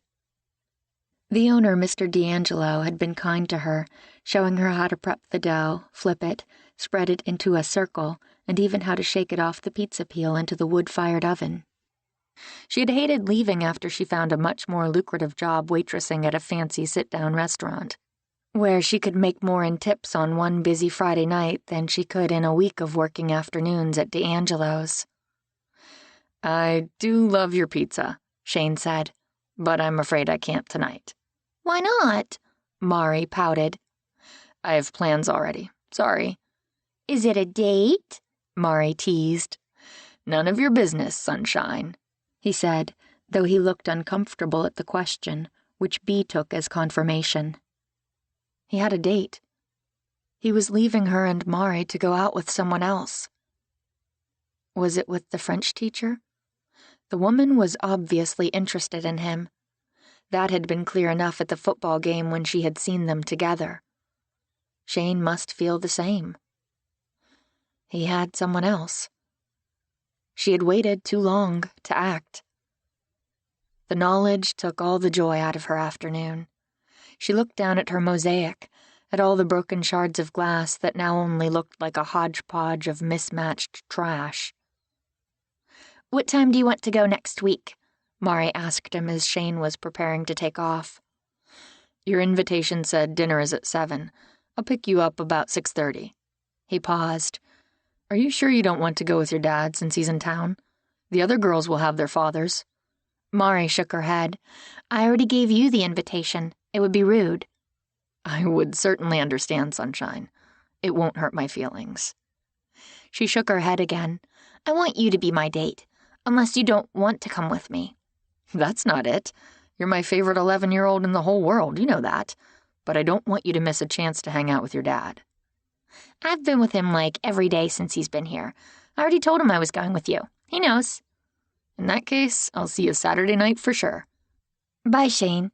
Thanks for helping me with the car. You bet. He hugged Mari and then turned to Bea. Suddenly, the ease of the day seemed to have dissolved into awkwardness. After a moment, he hugged her too, and it was all Bea could do not to hang on tight. I'll see you later too, he said. Bye. Have fun on your date. He gave her a searching look, nodded, and let himself out. She hadn't said anything about her feelings. What would be the point? She had waited entirely too long to come to her senses. Now that she knew exactly what she wanted, it was too late. He was dating someone else. If he married the French teacher and they settled here in Cape Sanctuary, what would she do? Somehow she would have to find a way to be happy for him, for the sake of the friendship she had cherished for most of her life. 26. Daisy. She wasn't sure when she had enjoyed a Sunday afternoon more. Usually she spent the day with Stella or Bea or alone in her studio. She enjoyed both of those options, but there was something magical about this particular Sunday. Daisy sat in her most comfortable chair in her small living room with Louie on her lap, and a book open in front of her. Gabe sat on the sofa with his laptop propped in front of him. He had been editing for the past 2 hours, with an intense, single-minded focus she found fascinating. For the most part, he was silent, headphones clamped over his ears as he watched and listened to the footage he had shot at the picnic. Every once in a while, he let out a sound that made her smile and made Louie jump in his sleep. Despite her best efforts at interpretation, she couldn't tell whether his random sounds were frustration or triumph. She wanted to help. She had tried to help when he first came over to her house. They had watched about an hour of footage together, interviews and candid shots of families together at the picnic. It quickly became apparent that Gabe was used to working alone and really didn't need any help. He knew exactly what he was doing, and she figured out early on that she was only messing with his process. Eventually, she had slipped to her bedroom and found the mystery novel she was reading on her bedside table. Gabe had been so engrossed in the project, she wasn't sure he even noticed she had moved to the other chair and was no longer sitting beside him. She wasn't making much progress on her book, since watching him work was far more engrossing than her novel. He worked the laptop like it was a Stradivarius, and he was a virtuoso. Gradually, his frenzied movements began to slow and finally stop. He winced a little and stretched his back. She could only imagine he hurt, being in one position for so long. She should have insisted he get up and move around before now. "Is it really 7 o'clock, or is my computer time wrong?" "It's 7, she answered. He had arrived at 2 and hadn't left the sofa since he started. "You've been hard at it for hours." He made a face. "Sorry. I tend to get wrapped up in a project and lose track of space and time. And company." Daisy saw no reason to be offended by that. She did the same when she was hard at work in the studio. "I actually didn't mind. Louis and I had a nice visit, and I've enjoyed reading and watching you." She wished she hadn't added that last part, especially when he gave her an interested look. She quickly changed the subject. "Are you close to being done?" "Maybe another hour. Maybe less." "Are you hungry? Do you want to take a break to eat something?" He blinked, a frown furrowing his brow. "Yeah, actually, I am hungry. Do you want to go somewhere?" He needed a keeper, someone to make sure he took care of his temporal needs. She should have done a better job of that, as his official assistant on the project. "I have things to make sandwiches if you'd like to eat out on the patio." "That sounds great. I can help." "No need. Everything's already in the refrigerator. It will only take a minute to put it together. Why don't you take Louis out and I'll bring the food in a moment?" He rose slowly, wincing again, and she resolved to make him at least take some pain reliever. It only took her a moment to throw together chicken salad sandwiches on the fresh ciabatta rolls she had purchased earlier that morning. She added cut vegetables from her refrigerator, some of the gourmet cheese James had introduced her to, and a couple of fresh early-crop apples, and headed out to the patio to join him. When she walked out, she found him standing on the edge of the low stone fence that enclosed her patio, gazing down the steep cliff toward the water. From here, she had a view for miles up and down the coast in both directions. Louis barked when she came out, which made Gabe turn. He shook his head. "This view, it's spectacular." She had to smile. It did take the breath away. From the front, her house looked like a quaint little cottage surrounded by flowers and trees and strange little whimsical statues. Back here, the cliff sloped away into nothing. The terrace went straight to the edge. If not for that low fence, she would worry about stumbling over the side to the water, hundreds of feet below. She didn't like heights in general, but she forgot that fear here with the sheer magnificence of the view. "It takes my breath away every time I walk outside." "Why do you ever go inside?" She smiled a little and set the tray out on the wrought iron table. She brought along a lighter and spent a few moments igniting the citronella torches around the edges of the terrace that helped keep away any mosquitoes. It was entirely too romantic a scene, she realized too late, as she watched Gabe pour wine into the 2 glasses she'd brought out. Would he think she intended that? She should never have suggested they come out here. "I think I would become a hermit if I lived here," he said as he sipped at the wine. "It is hard to leave sometimes," she admitted. "This house suits you." "Why do you say that?" "It appears to be one way from one vantage point. Nice enough, pretty even. When you take the time to explore a little deeper, though, you discover something completely unexpected, something so extraordinary. It takes your breath away." Heat seemed to flash through her, fierce and wild. She didn't know what to say. No one had ever said anything like that to her before, looked at her that way. No one had ever bothered to see beyond the surface except James, a man whose heart wasn't free for him to give. She wanted to soak in the wonder of the moment. When he left Cape Sanctuary and moved on to other projects and places, she would remember that once Gabe Ellison had stood on her terrace and said words to her that seemed to reach right into her heart. "That is a lovely thing to say." "I mean every word," he murmured, and then, as she had been hoping, he leaned down and brushed his mouth over hers. Now the evening truly was perfect. She wrapped her arms around him, loving the heat of him and the way his mouth danced over hers, as if he couldn't get enough. It seemed inevitable, as if it had been foreordained eons ago that they would be here at this moment, with the sweet smell of the flowers in her garden drifting around them, and the spectacular setting laid out ahead of them. She was falling in love with him. She had always assumed she was immune to that particular emotion. She had dated before she married James, in college and after, and had never even been close. Here she was, though, head over heels with Gabe Ellison, a man she knew would be leaving Cape Sanctuary as soon as he could arrange it. She had always been so careful, so determined to protect herself, yet now she was destined to wind up with a broken heart. She saw no possible way to avoid it. She wasn't going to worry about that right now. For this moment, they were here, and he was in her arms. She was determined to savor each taste, each touch, each moment with him while she had the chance. 27. Gabe. He hadn't been lying. This house mirrored her perfectly. It was charming, whimsical, overflowing with surprises. Daisy was the most intriguing woman he had ever met. She was a puzzle he had a feeling he would never grow bored trying to solve. He missed her when he wasn't with her and couldn't wait for the moment when he would see her again. He wanted to know everything about her, and every new discovery made him more intrigued.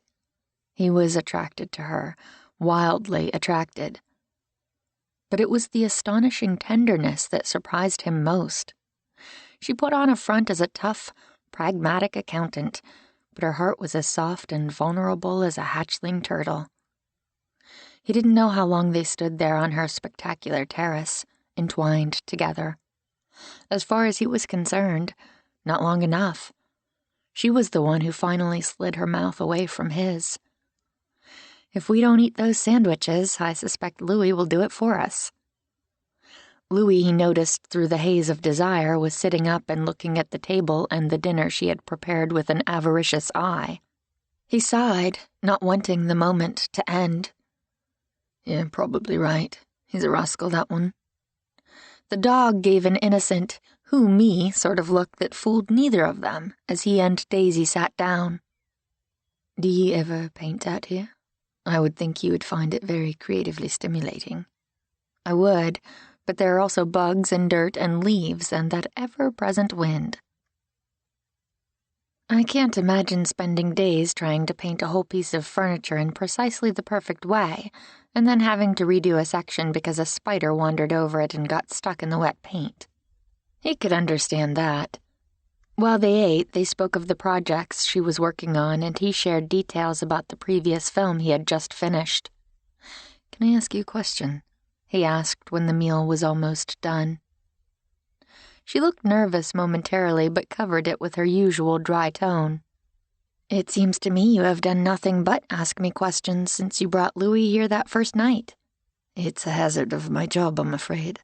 I like knowing about things and people." "I suppose that's what makes you so good at your job." He wasn't sure about that, though he was enjoying doing the promotional video for Open Hearts.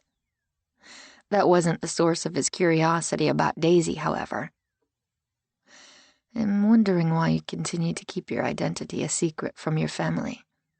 Bea and Stella are both lovely. Do you really think they would be upset to discover the niece and sister they love is Marguerite?" She reached for her wine glass. "I told you. I have my reasons." He should leave it at that. Her tight tone told him this wasn't a subject she wanted to discuss. He couldn't seem to help himself. Hazard of the job again. What are you afraid of, Daisy? That they will finally see inside to the real you? She set down her wine glass so hard it sloshed a little. My reasons are my own. In other words, none of my business. You said that. I didn't. He was annoyed with her suddenly, annoyed with her prickliness on the subject, annoyed with her secrets, annoyed in a weird way on Marguerite's behalf that Daisy was so ashamed of her. You're a gifted artist. Don't you think they deserve to know that someone they care about is so beloved around the world? Drop it, Gabe. Why? I told you, I don't want them to know, and that's the end of it. I don't want anyone knowing. I hate that you know. Her words, as fierce and passionate as her kiss had been a moment before, cut him to the bone. I wish I had never said anything to you, she went on, her voice almost bitter. I should have simply continued denying it. You had no proof of anything. Ah, that's harsh. You don't trust me to keep your secret. She rose and started clearing away the few dishes, though he saw she had hardly eaten anything. I don't even know you, not really. Why should I trust you? How could she say that? He was beginning to think she knew him better than anyone on earth. Because we're friends. Because of this thing between us. There's nothing between us but a few kisses. They're not real. He had literally taken a knife to the gut a few weeks ago that hadn't hurt as much. They felt pretty real to me just now. I'm attracted to you, and it's fairly obvious you feel the same way. He wanted to leave it at that, but knew he couldn't, not when there was so much more to his feelings. He gripped her hands. I'm not simply attracted to you. That wouldn't keep me up at night, thinking about you and aching for you. The truth is, I'm beginning to have feelings for you.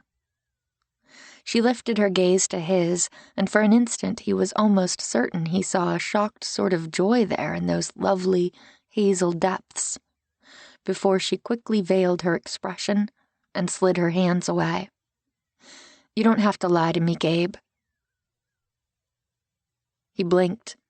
This was the first time in his life he had ever told a woman he was falling in love with her. Of all the ways he might have expected her to respond, outright disbelief wasn't on the list.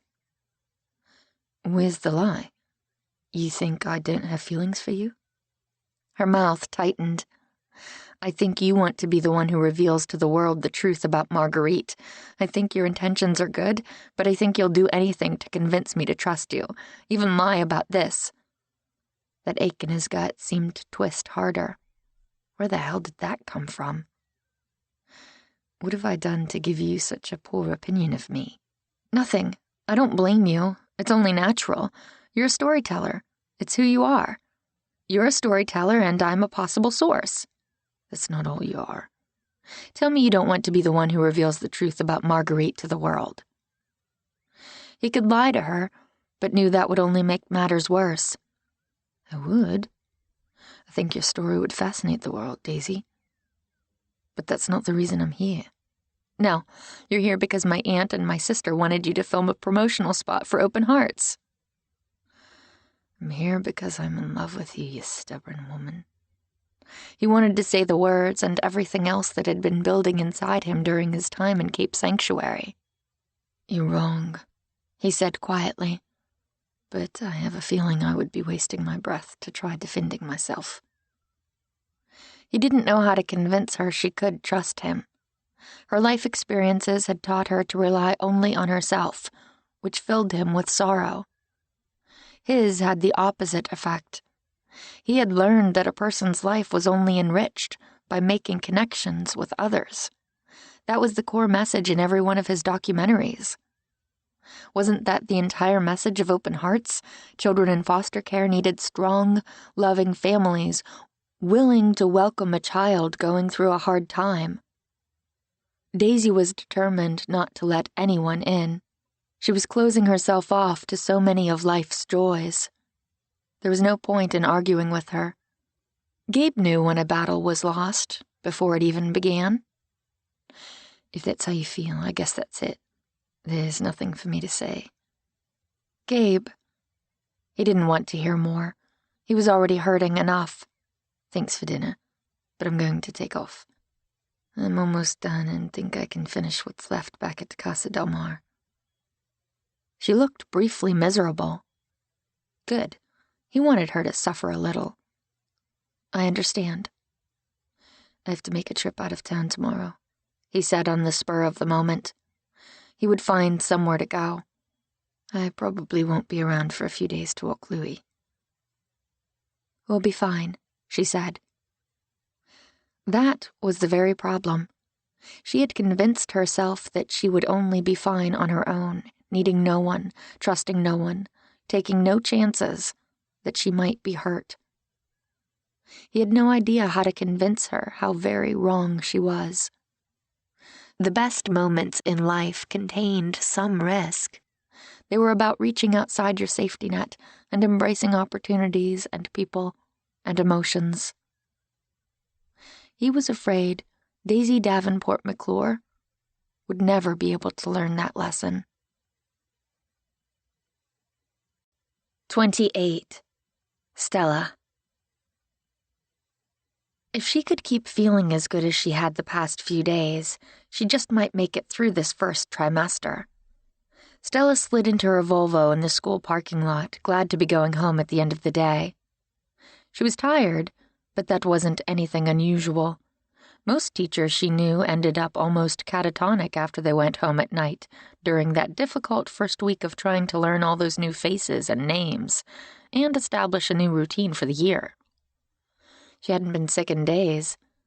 Had been almost back to normal since the picnic the previous weekend. Except for a nagging backache and a little crampiness, she felt great. Some of that was this newfound happiness with Ed, she knew. They had spent time together every night, along with RaeAnne. They fixed dinner together and laughed together and delighted in learning more about the people they had each grown into over the years. One thing hadn't changed. Ed made her happy. Adding his delightful daughter into the mix only seemed to add to her joy. The world seemed wonderful right now, bright and full of possibilities. She pressed a hand to her abdomen, to the child she couldn't yet feel moving. "He's pretty amazing, little one," she said. "I think you're going to love him too." She looked around to make sure none of the other teachers caught her talking to herself. When she saw the coast was clear, she started her Volvo. She was about to back out of her parking space when her phone rang. Thinking it might be Ed calling to change their dinner plans that night, she turned off her ignition and reached for her phone. It wasn't Ed, but a number she didn't recognize. She almost ignored it. Since she had her phone out anyway, she answered. "Hi, Stella. This is Gabe Ellison." "Oh, Gabe, hello." If she could reach through the phone lines to hug a man, she would. "I'm so glad you called. I was going to grab your number from Daisy as soon as I got home so I could call you and thank you." "You got the clip I sent you then?" "Yes, I watched it after school and cried for 10 minutes straight. Happy tears, I promise. It's fantastic. Absolutely perfect. People are going to love it. I can't thank you enough. I'm so glad you enjoyed it. I was happy with the way it turned out, too. I can't wait to show it to everyone. Have you sent it to Daisy?" "I haven't. I wanted you to be the first one to see it." "Maybe I'll have a viewing party. That's actually the other reason I called. I want to let you know. A friend of mine is the station manager at one of the regional network affiliates. I sent it over to him, and he called me right back and wants to run it during the evening news tonight. They had a cancellation for another ad, and he said the open heart spot would be the perfect fill-in." "Wow! Tonight? That's tremendous." "Yes. Probably about halfway through the newscast. I thought you might want to know. Hopefully it will generate interest in the arts and hearts on the Cape Festival this weekend. I added a tie-in to that with a link to the website for more information, and also did a second one without it so the TV stations can run the ad later without that time element." "Thank you." "I've got contacts at the other networks, and I'm speaking with them too. We'll see if we can get a buzz going." "Oh, Gabe, thank you so much. I don't know how we can ever repay you." "No need. It's a worthy cause, and I'm honored to be part of it in this small way. While filming the picnic, it was obvious you're making a real impact in people's lives. Thank you. She couldn't resist adding a sly little matchmaking effort, maybe because she was so deliriously happy. You said you didn't send Daisy the clip, but have you told her about tonight? That it's airing during the news? I'm sure she's absolutely thrilled. I haven't spoken with her since Sunday, he said, his voice curiously tight. I'll let you be the bearer of good news. That didn't sound promising. She frowned. Had something happened between them? She had been so certain after Saturday that the two of them were developing feelings for each other. Gabe had always kept an eye on Daisy, no matter where she had been at the park, and Daisy blushed every time Gabe was close, something Stella had never seen her do. She never would have confided in the man about Daisy's past if she hadn't seen he had feelings for her niece. If she knew her niece, she suspected Daisy had done her best to push the man away. Her heart ached, wishing she knew how to talk some sense into her. I'll tell her. We would love to have you join us for the viewing party. Maybe she could do something to mend whatever rift Daisy had created. I would enjoy that, Gabe said, but I'm afraid I'm out of town right now. Too bad. Well, let me know when you're back so I can at least have a party for you after the fact.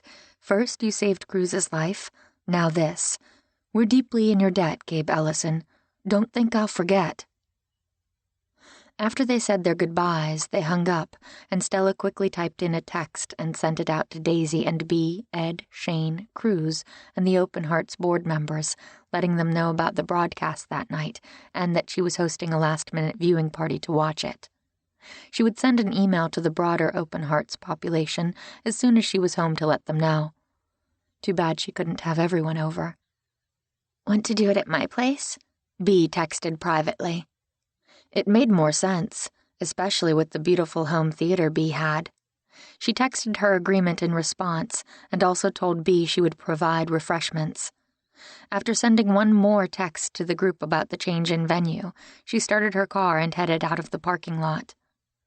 On the way home, her back was aching more, but she ignored it as she bought a couple of veggie trays and a giant bag of the delicious movie popcorn they popped right in the store. Yes, she was probably going overboard for a 1-minute public service announcement, but she didn't care. This was a big deal, and she wanted to celebrate.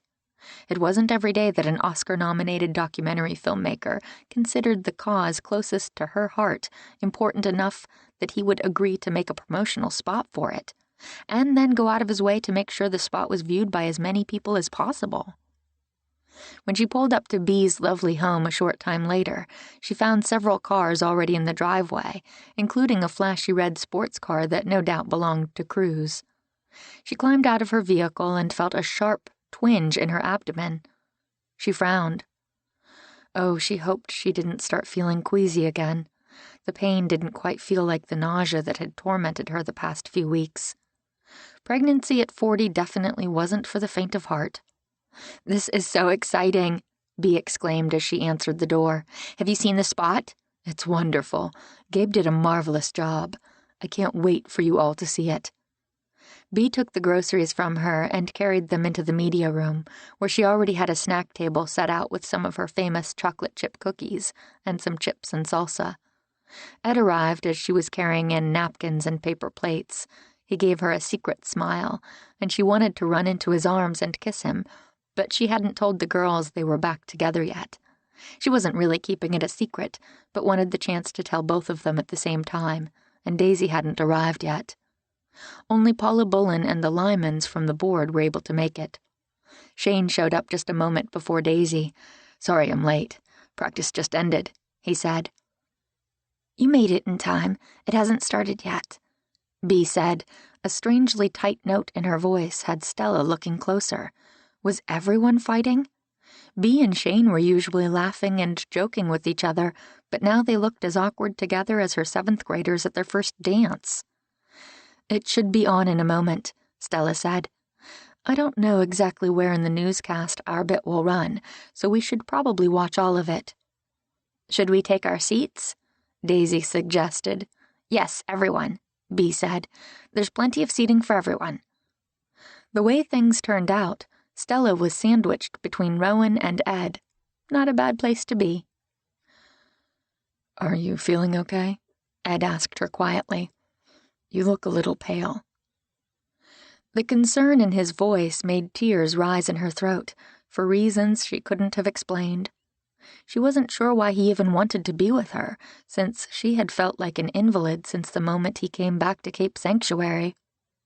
"Yes," she lied. In reality, her backache had intensified, and so had the abdominal cramps.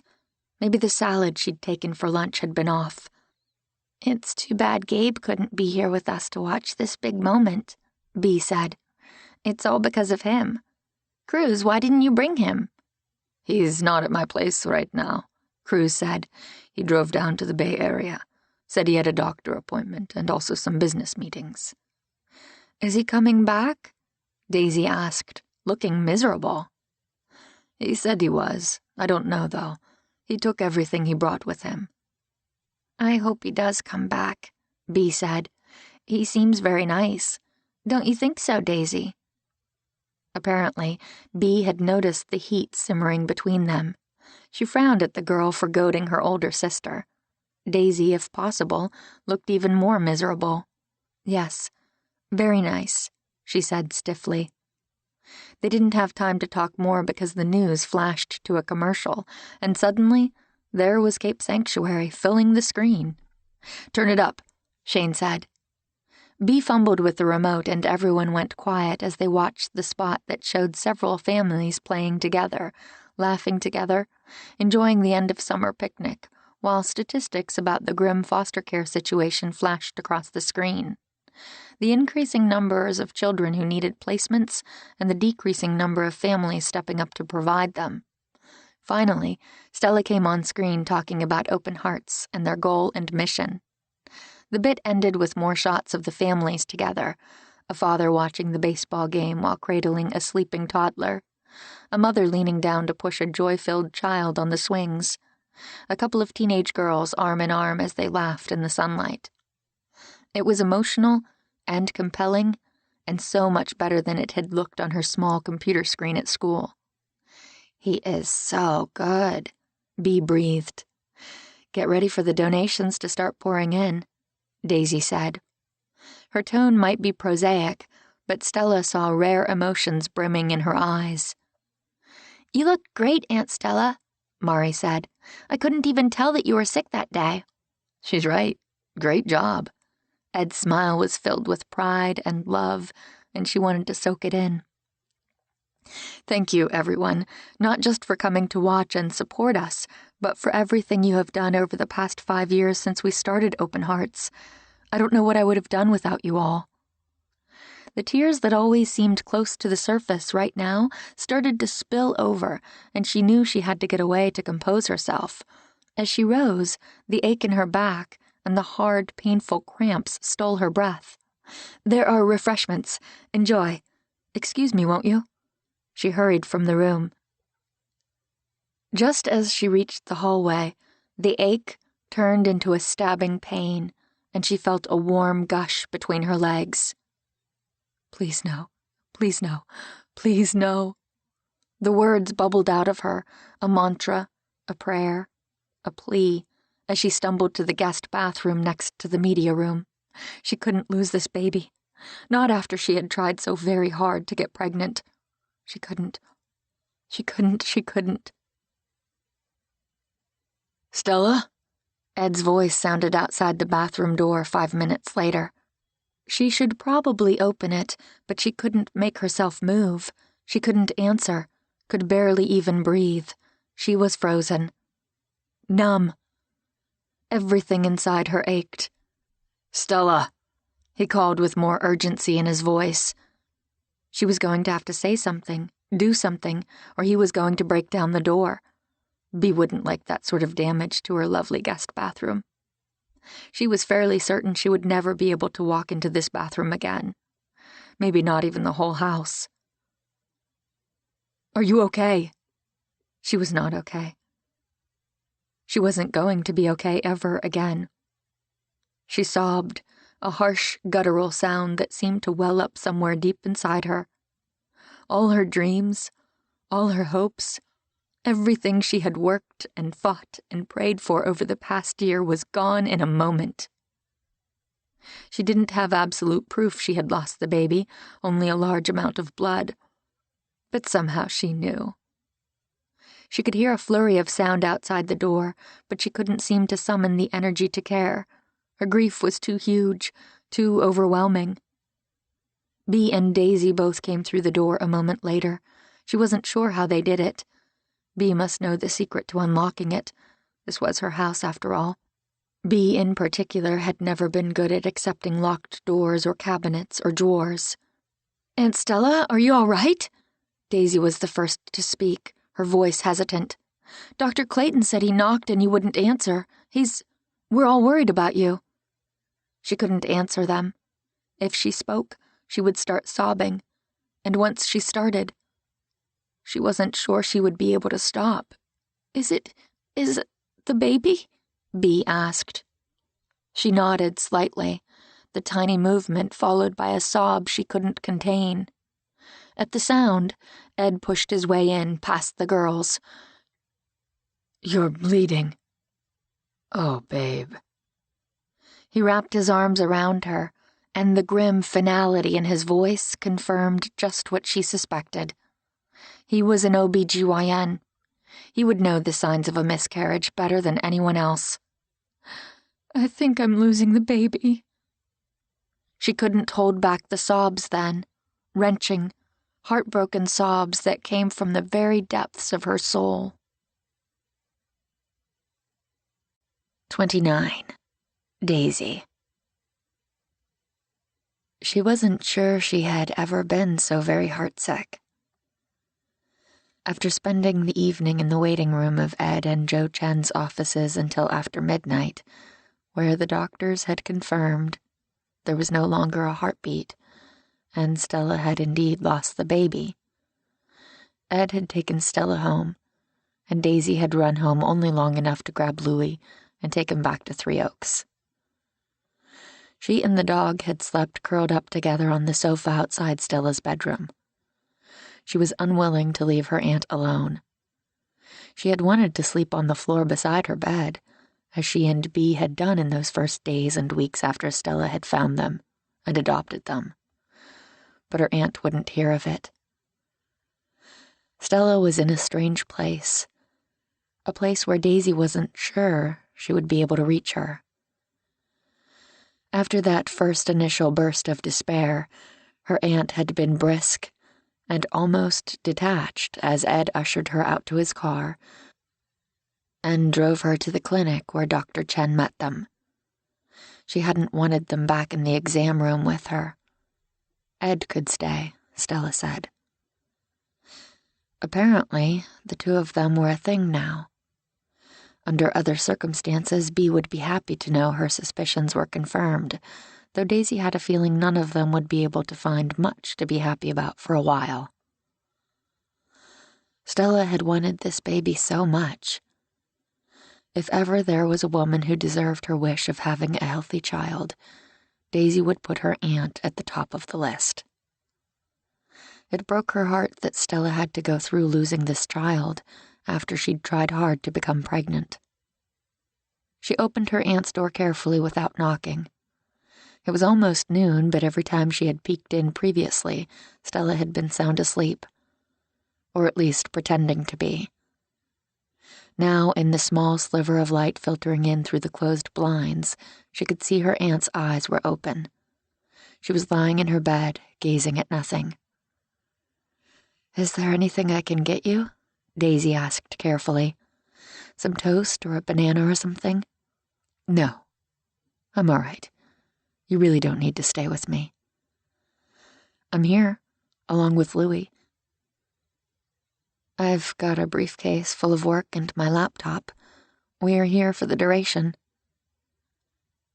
"The duration of what?" Stella's voice was hard, flat.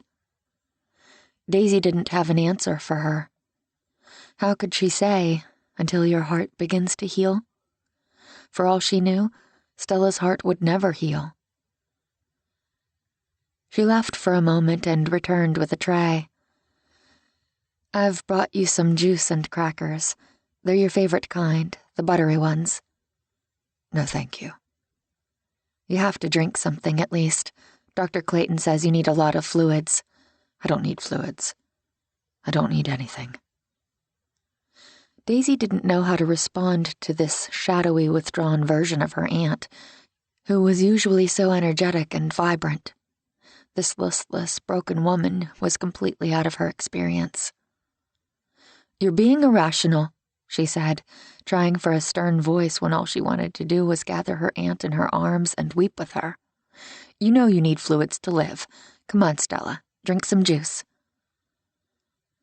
After a moment, her aunt reached for the juice glass and sipped it with an air of almost defiance before she set it down on the tray. "There, I drank. You can report back to Dr. Clayton that I did what I was told, like a good girl. I'm tired now. I need to rest." She'd been sleeping all morning, or at least pretending to. Daisy didn't know what else to do but leave her to it. She was doing a load of Stella's laundry when Bea showed up. "How is she?" "Shattered," Daisy said. "She's heartbroken and a little numb, I think. She slept most of the morning." She didn't know what to do for her aunt, and she hated this helpless feeling. Knowing someone she loved was hurting over something Daisy was unable to fix. Bea's eyes were red-rimmed and sad. "Poor thing.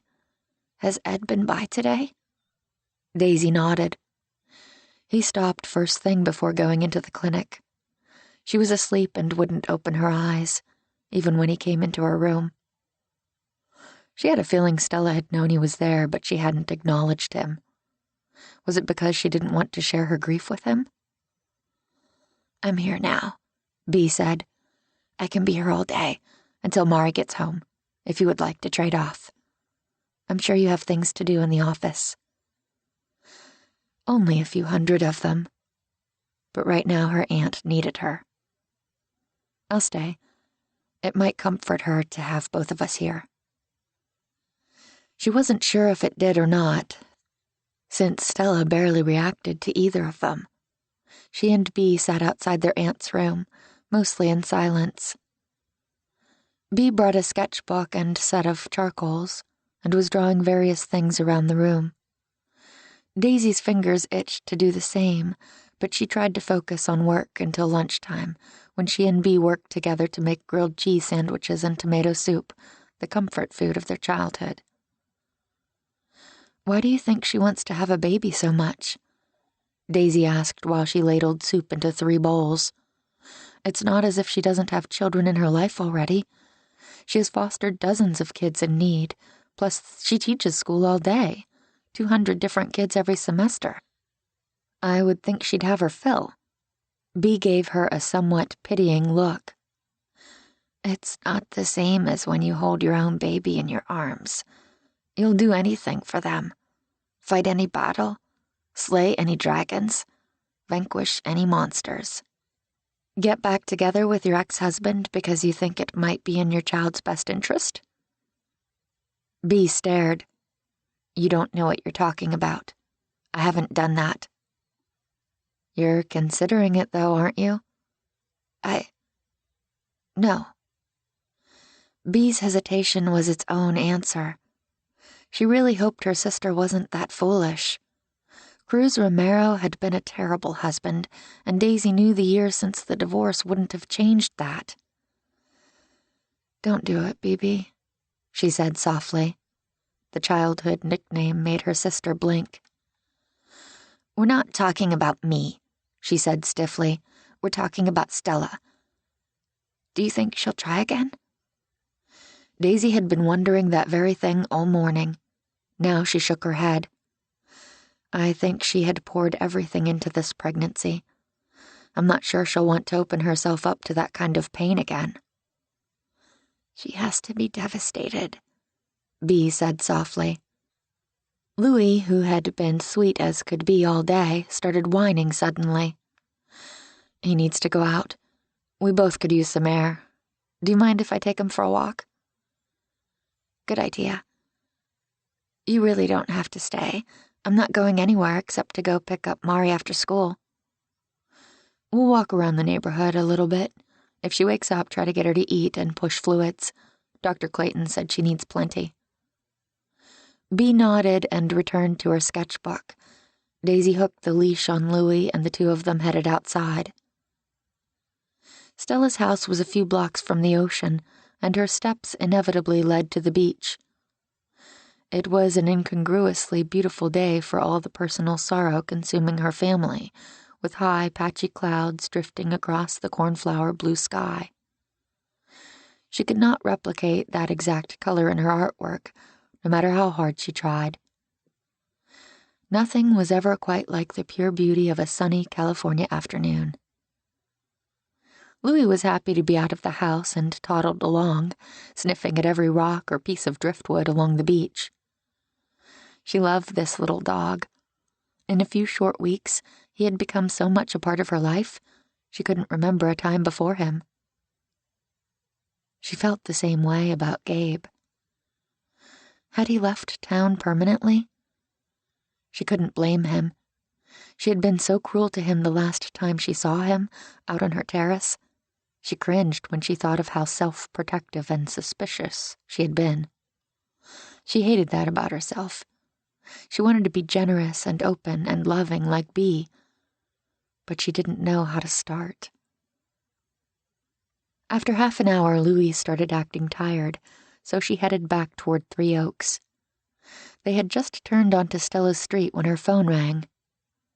She looked at the caller ID and her heart started racing. Gabe, almost as if he knew she had been thinking about him. "Hi," she answered, somewhat breathlessly. "I thought you were out of town." "I'm coming back early." There was a note in his voice, something strange and ominous. "I have news." Something in his tone filled her with dread, and she suddenly didn't want to hear what he had to say. She wanted to hang up the phone without even saying goodbye. What more could go wrong in this horrible week? She wasn't sure she could take any more stress right now, but she had learned a long time ago from hard experience that she couldn't bury her head in the sand simply because she didn't want to hear bad news. It always found you anyway. Far better to be prepared when it did. "What is it?" "I think I'd better come tell you in person. Are you at home? I can come by. I'm driving now and should be there in a few hours." "I'm at Stella's. She lost the baby last night."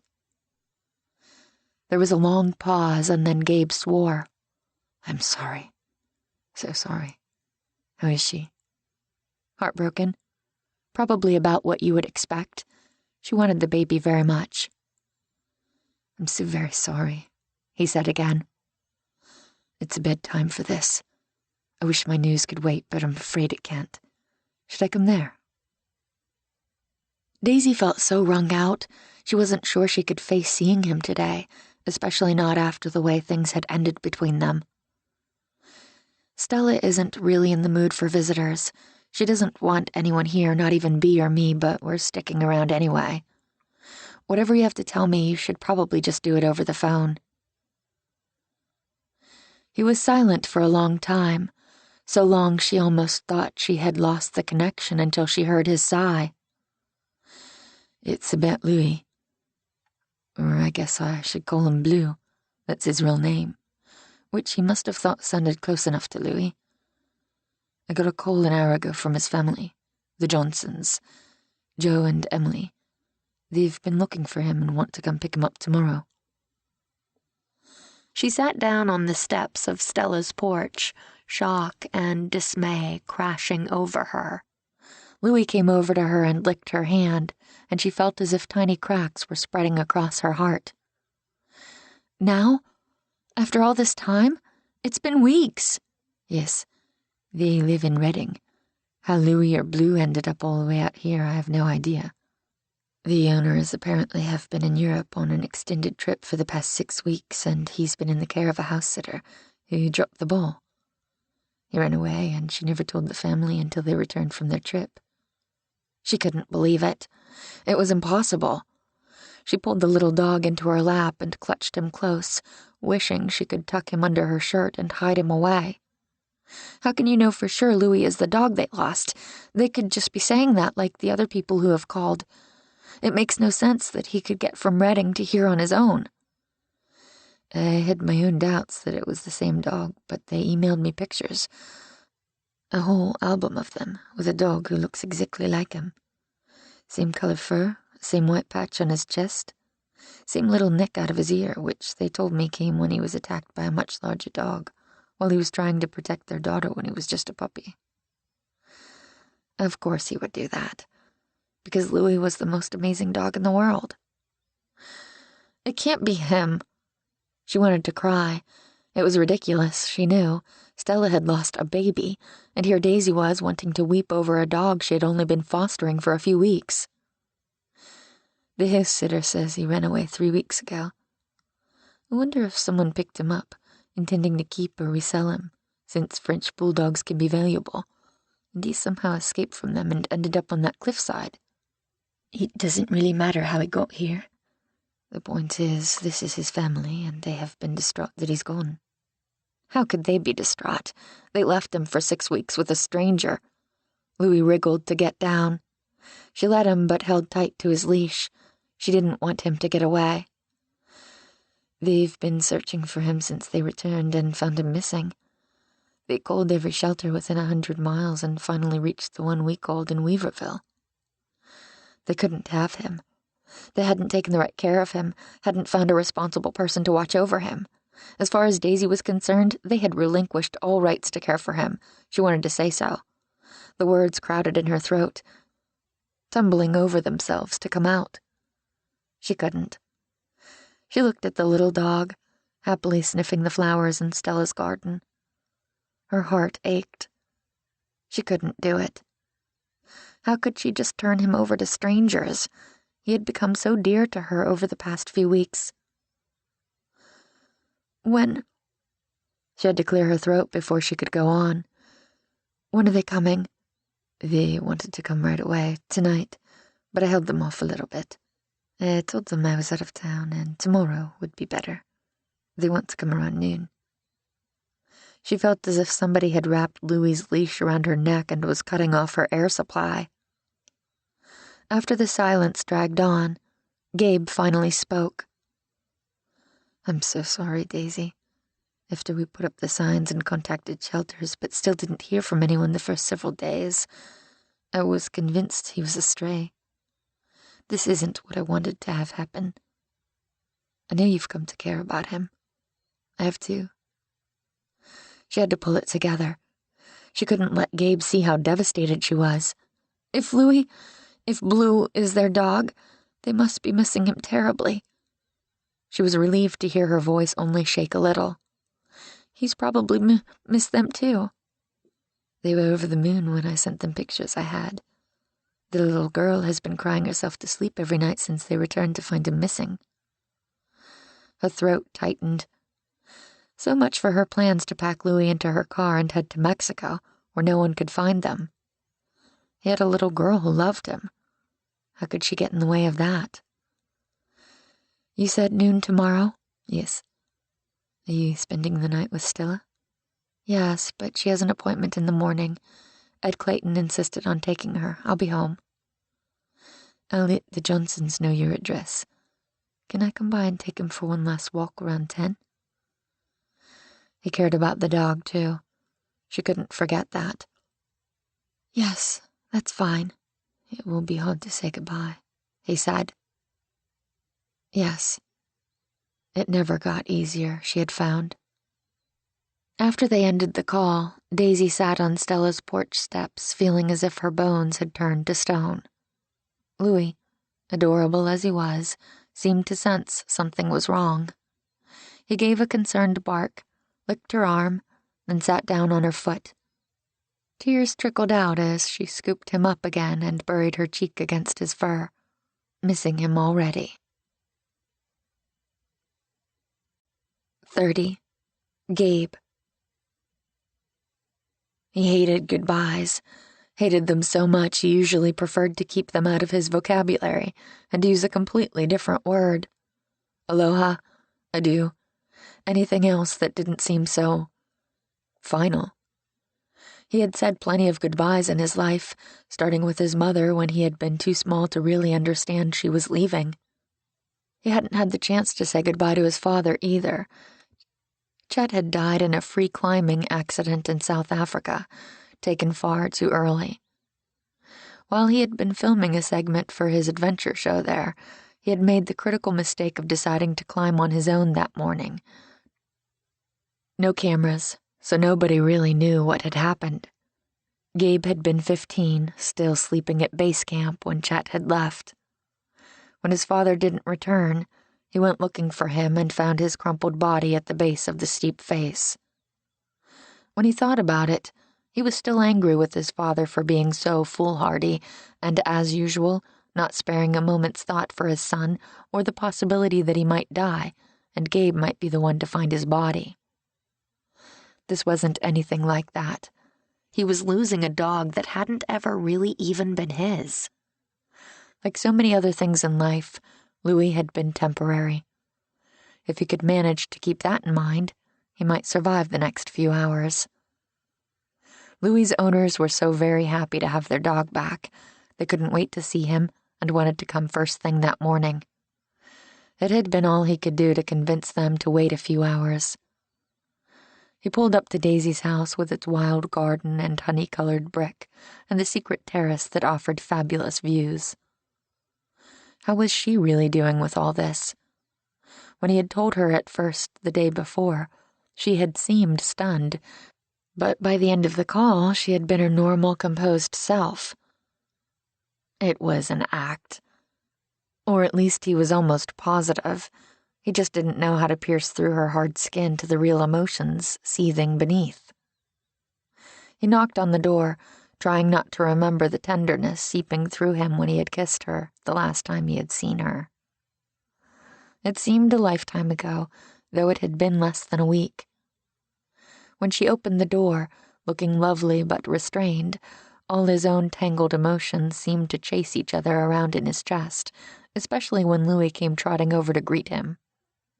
He reached down and petted the dog, wishing he could pick him up and make a run for it before the Johnsons arrived. "Gabriel, hi, come in. How was your trip?" He walked inside, wanting to break her polite facade into tiny little pieces. "The trip was fine. I met with the liver doc, said I'm healing well, better than expected." "That's great. How's Stella?" That did seem to create a crack in her composure. For just an instant, emotions flitted across her features. She shook her head. "Not good. She is deep in grief. She's pushing everyone away. I can't begin to imagine how difficult it must be for her." "It is. She wanted the baby so much. I don't know how she'll make it through." "I'm sure it's been tough on all of you. You and Stella and Bea are very close. You all must be suffering." She didn't answer, only looked down at the ground for a moment. When she met his gaze again, her features were composed, but her eyes looked haunted. "We barely had time to get used to the idea of Stella having a baby. It's just so very sad." He wanted to hug her, wrap his arms around her and provide what little comfort he could, but the tension between them held him back. "Anyway, we're trying to be there for her. It's all we can do right now." She glanced down at Louis, who had planted his haunches on Gabe's shoe. "I have all Louis's things gathered up, waiting for his family to come back. Did you want to take him for one last walk?" The words wrenched at his heart. He didn't want to take the dog for one last walk. He wanted to take him for hundreds more. "A walk would be good. Would you care to join us?" For an instant, he thought she would agree to come with him, but she shook her head. "He and I have already been out for a long walk as soon as we came back from Stella's this morning. I don't really have time for a second walk. You go ahead and take him." He knew her excuse was just that, an excuse. She didn't want to be alone with him. He didn't need her to spell it out. "His leash is there by the door," Daisy said. He nodded and reached for it, feeling defeated and more depressed than he'd been since receiving the call the day before from the Johnsons. Louis danced around in excitement as Gabe put the leash on and walked outside with him. He took the dog farther than he had before, past the spot where he had rescued him along the path that ran atop the cliffs. The Pacific gleamed in the late morning sunshine, and gulls wheeled overhead, and he even spied a couple of osprey nests high in the cliffs. The Johnsons weren't supposed to arrive until noon. It was only 11:30 when he made his way back along Seaview Drive to Pear Tree Cottage, but he immediately spied another car already there, a late-model Mercedes SUV. The Johnsons had sounded very kind on the phone and truly distressed at losing what was apparently a beloved family pet, but he disliked the entire family sight unseen, as unreasonable as that was. His legs felt as if they weighed a ton each, and his stupid wound burned as he reluctantly walked the remaining 100 feet to her house. Daisy opened the door before he even reached the bottom step. "Here you are, finally," she said, making him wonder just how long the Johnsons had been there. Daisy would have hated trying to make conversation with strangers who were only there to take something she loved. Inside, he spotted a well-dressed couple on the sofa, along with a girl of about 7 who sat on the edge of her seat. The moment he and Louis walked into the house, the dog immediately began barking, tugging at the leash. The girl jumped down and raced to him. "Blue, it's you, I knew it. Hi, boy. Did you miss me? Did you?" The dog licked the girl, sniffing and dancing with his butt wiggling 1,000,000 miles a minute. The little girl was laughing and crying at the same time, hugging him close. Her parents joined her, both beaming broadly. "There's our boy. There's our good boy," the girl's father said, his voice gruff, and Gabe's resentment slid away. This was obviously the dog's forever family. It was clear in all of their reactions. Sheer joy at being reunited. "Where did you say you found him?" Joe Johnson asked. He wondered if he was imagining the suspicion in the man's voice. Did they think he or Daisy had kidnapped him? Why would they go to the trouble of contacting shelters if they had? "Right down the road," he answered. "I can show you if you'd like. I was taking a walk one night and heard a whimper. He had fallen down an embankment about 20 feet below the road." What Gabe is not telling you is that he risked his life to rescue Blue, just days after a severe liver injury and major surgery. Her quick defense of him took him by surprise and warmed him. He didn't have time to savor it, though.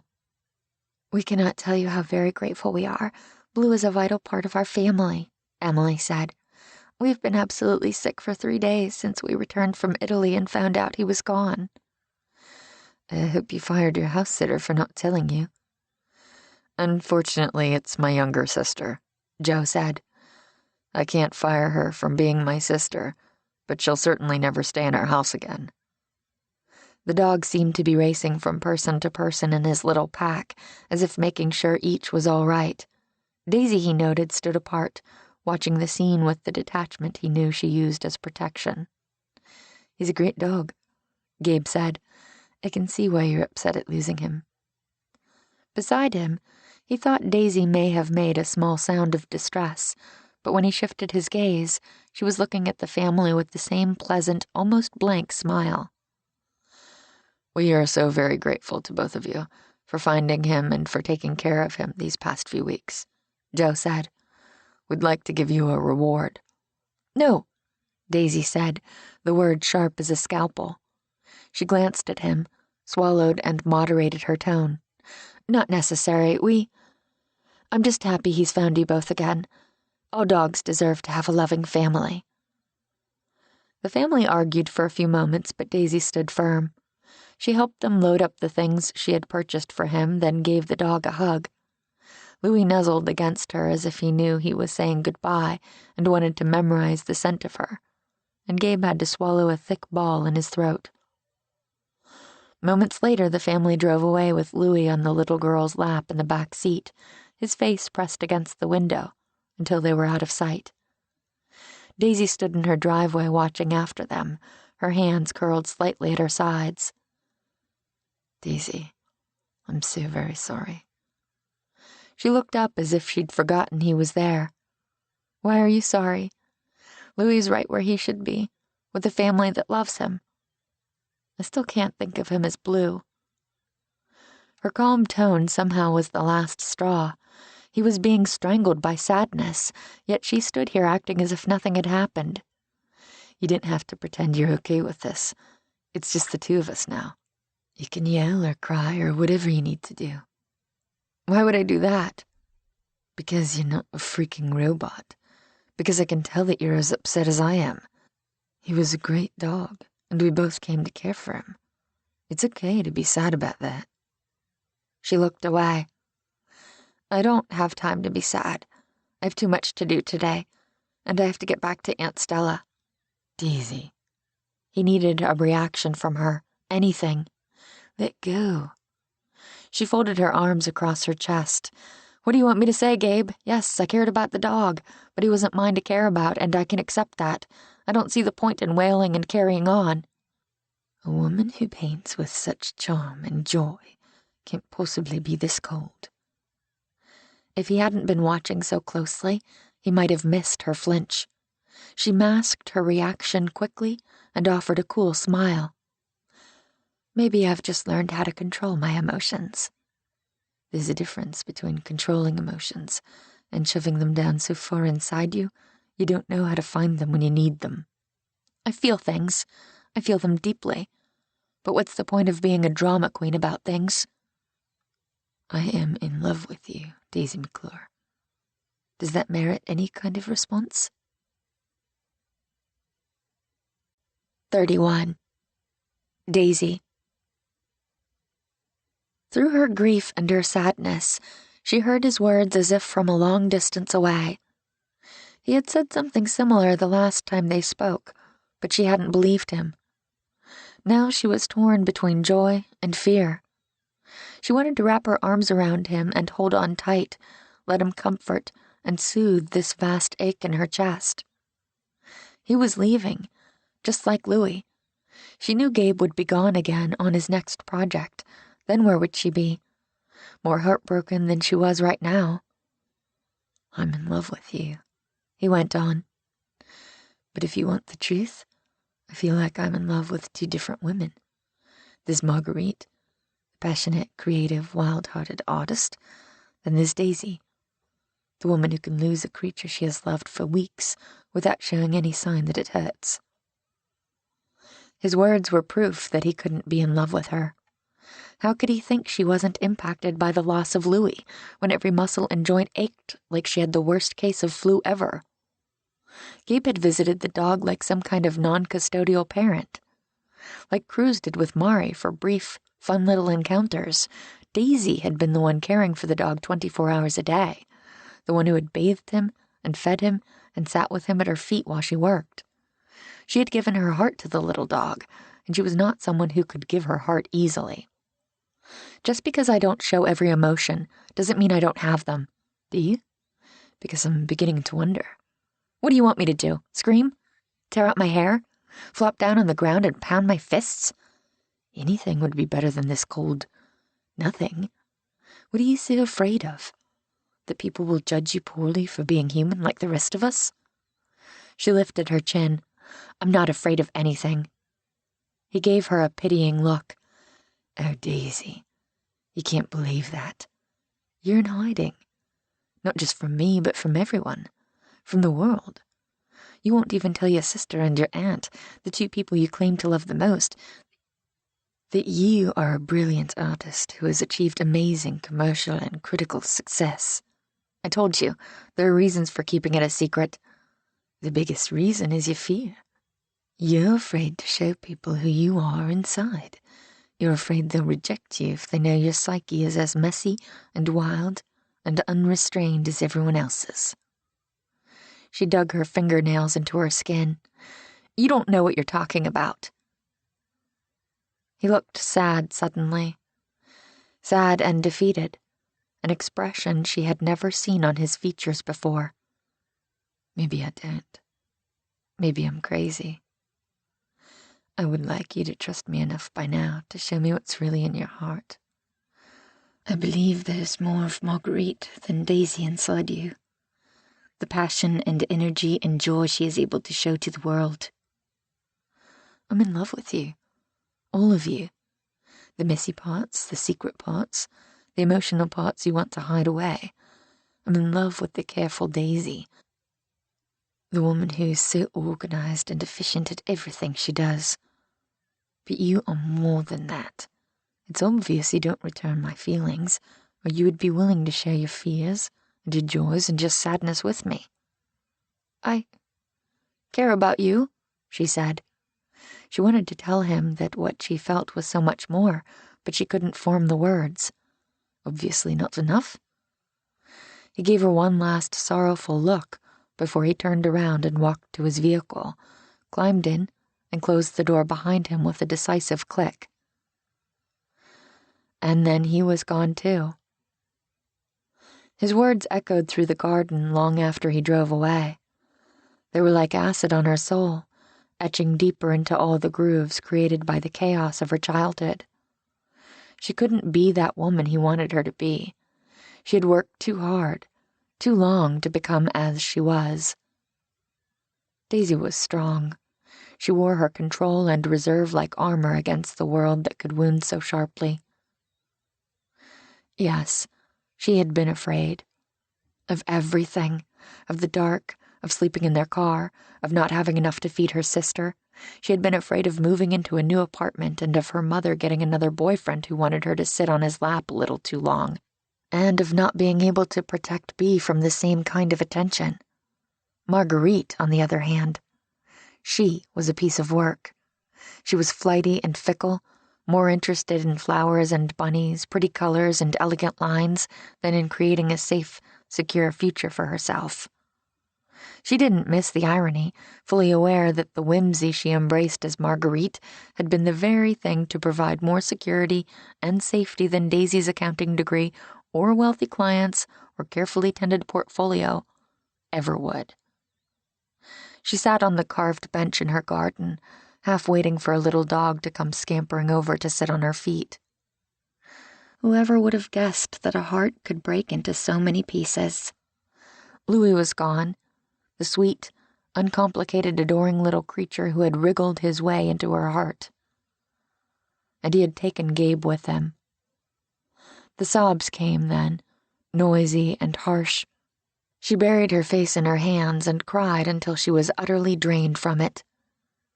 For Stella's poor little baby, for Louis gone forever, and for Gabe, the man she only now realized she loved with every ounce of her heart. When the tears began to slow, she scrubbed at her face and inhaled a long, cleansing breath. Gabe was right about one thing. She was tired of secrets. She needed to tell the truth, to stop hiding and let Marguerite come out into the light. The first step in the process, she knew, was to tell Stella and Bea. Not this moment when Stella was grieving, but soon. She had to reveal the truth, no matter how difficult.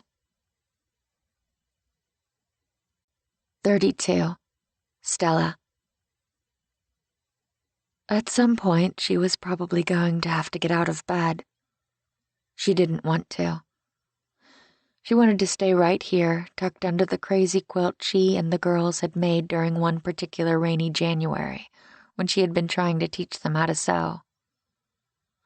She remembered that time with such longing, sitting by the wood stove and going over the stitches with them.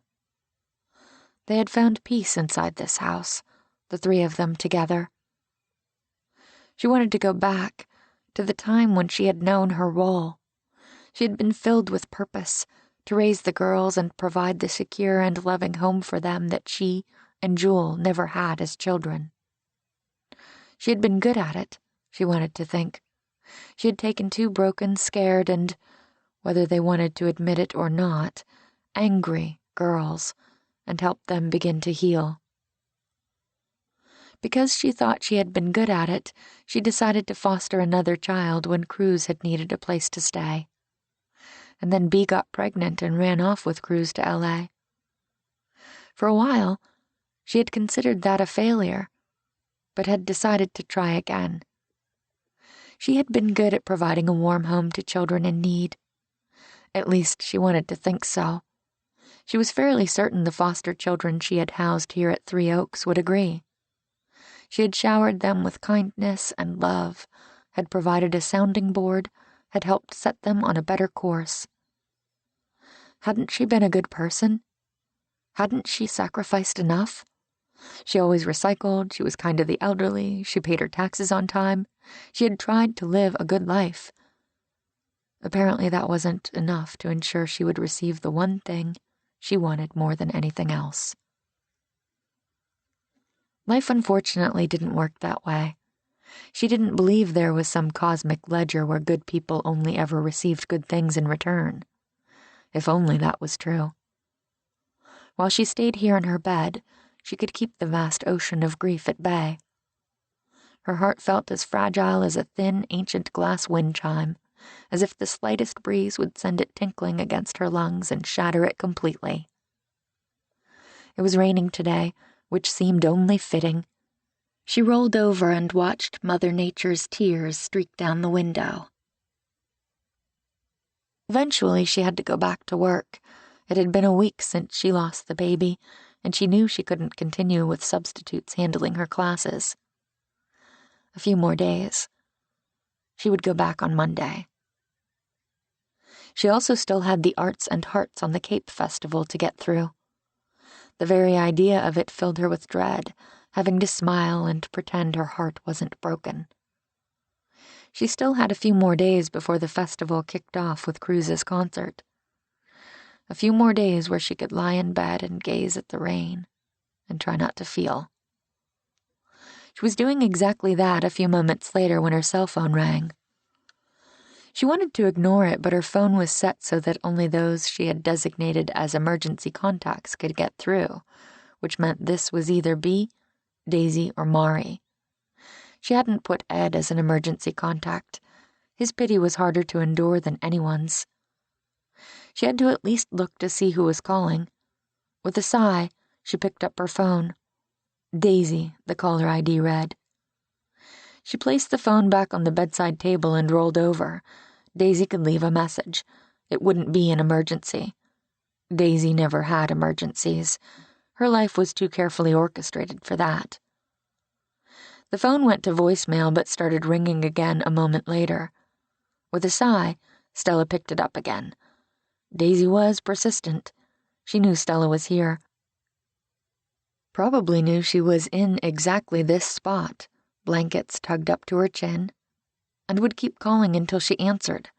And if she didn't answer, Daisy would stop by the house to see what was going on. Hello? Her voice sounded raspy, raw, as if she hadn't exercised her vocal cords in weeks. She hadn't spoken much since her baby and her dreams died, but one would think all the tears she had cried would leave it well lubricated.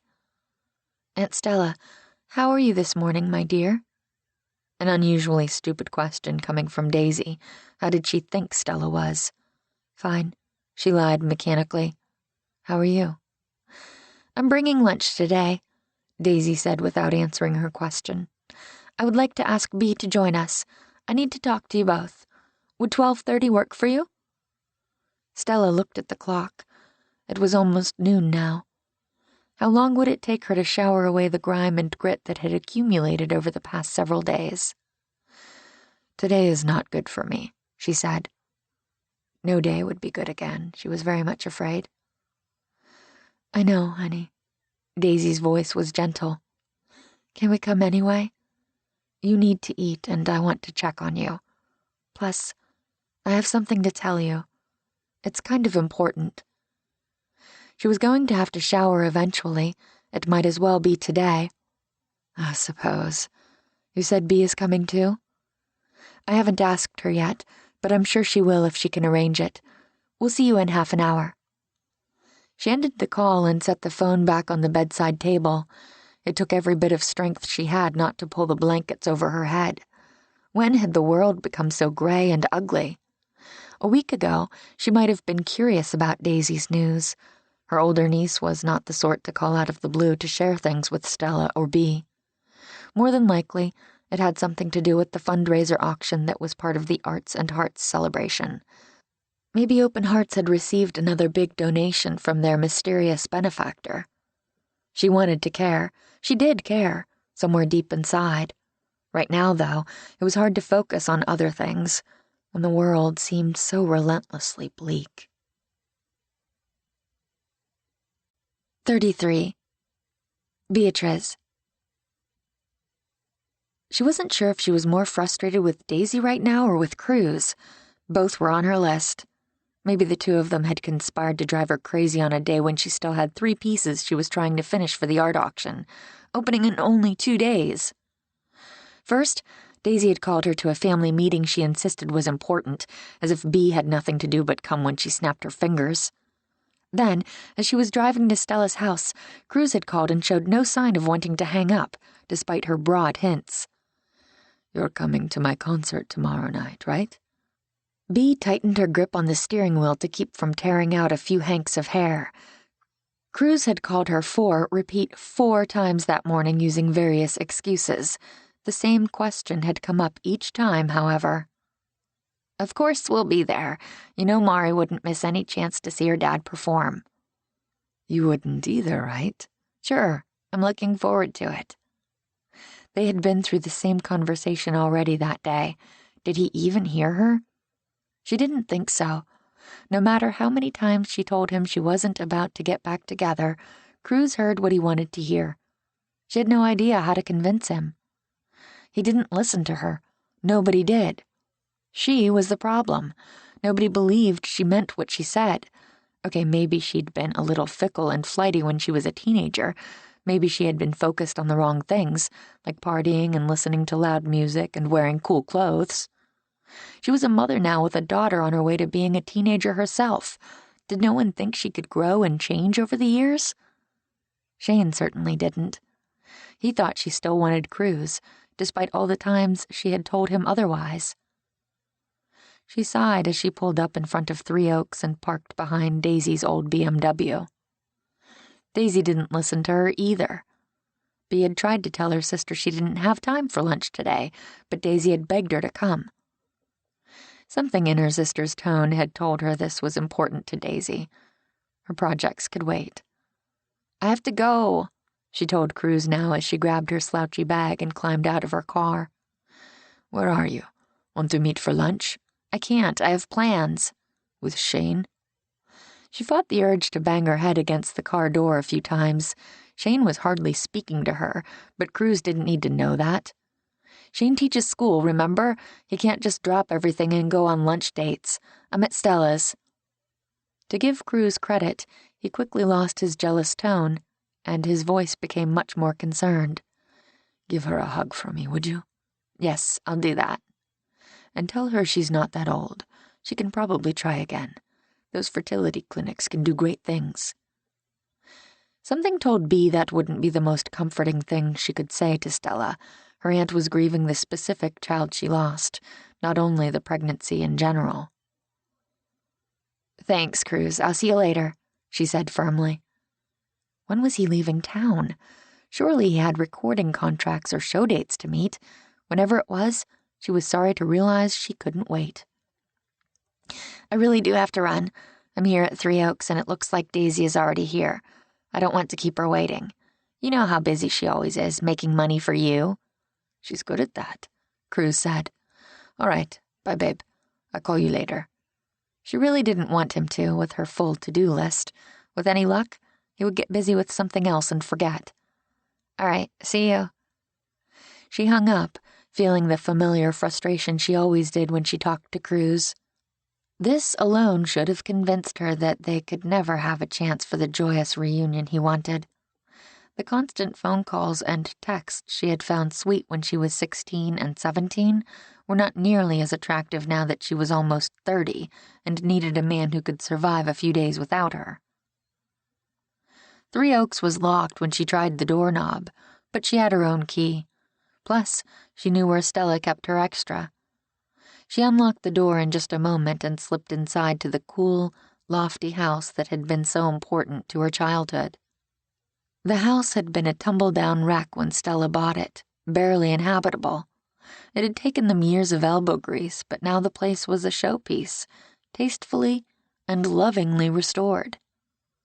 She had loved living here with Stella. Where would she and Daisy have ended up if not for their aunt?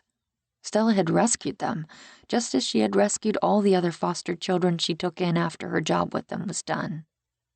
"Daisy," she called. "In here," her sister replied from the kitchen. She followed the sound and found Daisy there, setting takeout bags from the Ocean Club on the table. "Sorry I'm a little late. I was on the phone with Cruz and I couldn't quite get him to hang up." "Is he still trying to push for reconciliation?" Daisy asked. She really didn't want to talk about her romantic failures with her sister right now. "He is. I'm standing my ground. We are not getting back together." "Cruz wants to get back together?" Stella stood in the doorway, pale and fragile looking. "Yes, but it's not happening. I had solid reasons for divorcing the man and little has changed." Stella came farther into the room. "I think that's a good decision, my dear." She stared. "You do?" Stella adored Cruz. Sometimes Bea thought her aunt loved him even more than she loved her. "You're not in love with him anymore. You're in love with Shane." Bea just about spilled the tea kettle. "What makes you say that?" "It's obvious when a person sees you together. It's about time you figured it out. And he's in love with you, too." She did not want to talk about this, not when Stella was so very wrong. "I didn't come here to talk about Shane. Daisy called a family meeting. What's so important?" "Why don't we eat first?" Daisy suggested. She lifted a shaking hand to shove back a couple of strands of hair that had fallen from her ruthless updo. She looked nervous. Now that was strange. Bea never saw Daisy flustered. Stella said little. She picked at her food, mostly moving things around on her plate, lifting her fork to her mouth and setting it down again without taking a bite. Did she think they wouldn't notice? "Eat," Bea said sternly. Stella pushed away her plate. "I'm not hungry. I really feel like I need to lie down again." The miscarriage had been more than a week ago. She knew physically her aunt was probably healing. Emotionally, that was another story. "What's this about? Why did you need to call a family meeting?" Daisy started fiddling with her napkin. Like Stella, she had eaten little. Only a few bites were gone from her plate. Apparently, Bea was the only one in the family with an appetite today. "I have to tell you something. Something I should have told you both a long time ago." Secrets from her staid, boring sister? Bea could hardly believe it. "Don't tell me. You're going to marry Gabe Ellison and run off to Papua New Guinea with him." She had only been teasing and had never expected the wild, raw emotion that flashed across her sister's features. Daisy looked destroyed. "No, that's not it. Not at all," she said quickly. She was so shocked at that reaction, she had to quickly make another joke. "You've lost all our money and we're going to have to start busking in the streets." "Bea, stop teasing your sister," Stella said sharply. Stella so rarely spoke in that tone that both Bea and Daisy looked at her in surprise. Their aunt certainly had plenty of cause to discipline them after she took custody, but she had usually done it with kindness and patience, as she did the students in her classroom. "I'm sorry, I'll stop. What do you need to tell us?" "I wish this were about running off with someone or even losing her money." Now Bea was becoming concerned. Whatever it was, this was serious. Daisy wasn't sick, was she? No. She couldn't bear that. Her sister could be as frustrating as Cruz in her way, but Bea loved her. She reached a hand out and covered Daisy's fingers with hers. "I'm sorry," she said again. You know we're here for you, whatever it is, right? The Davenport girls stick together, no matter what." If she thought her words might comfort her sister, she was wrong. If anything, Daisy looked more distressed.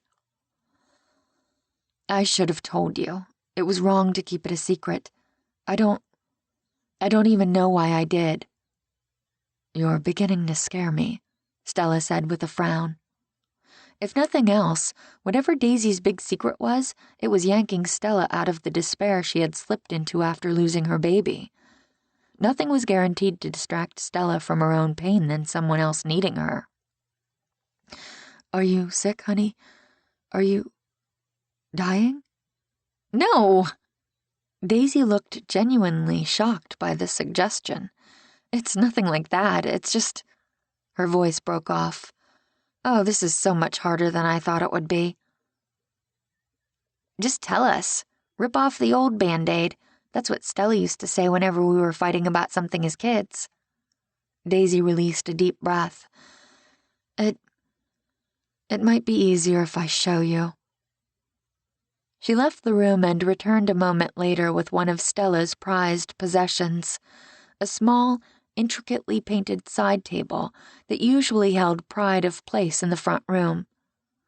Daisy had given the original work of art to her aunt a few years earlier, and Stella liked to show it off to everyone, telling them her niece discovered Marguerite before Marguerite was a thing. "Be careful with that," Stella said. "That's priceless to me. You shouldn't be hauling it around like it's something you bought at a yard sale."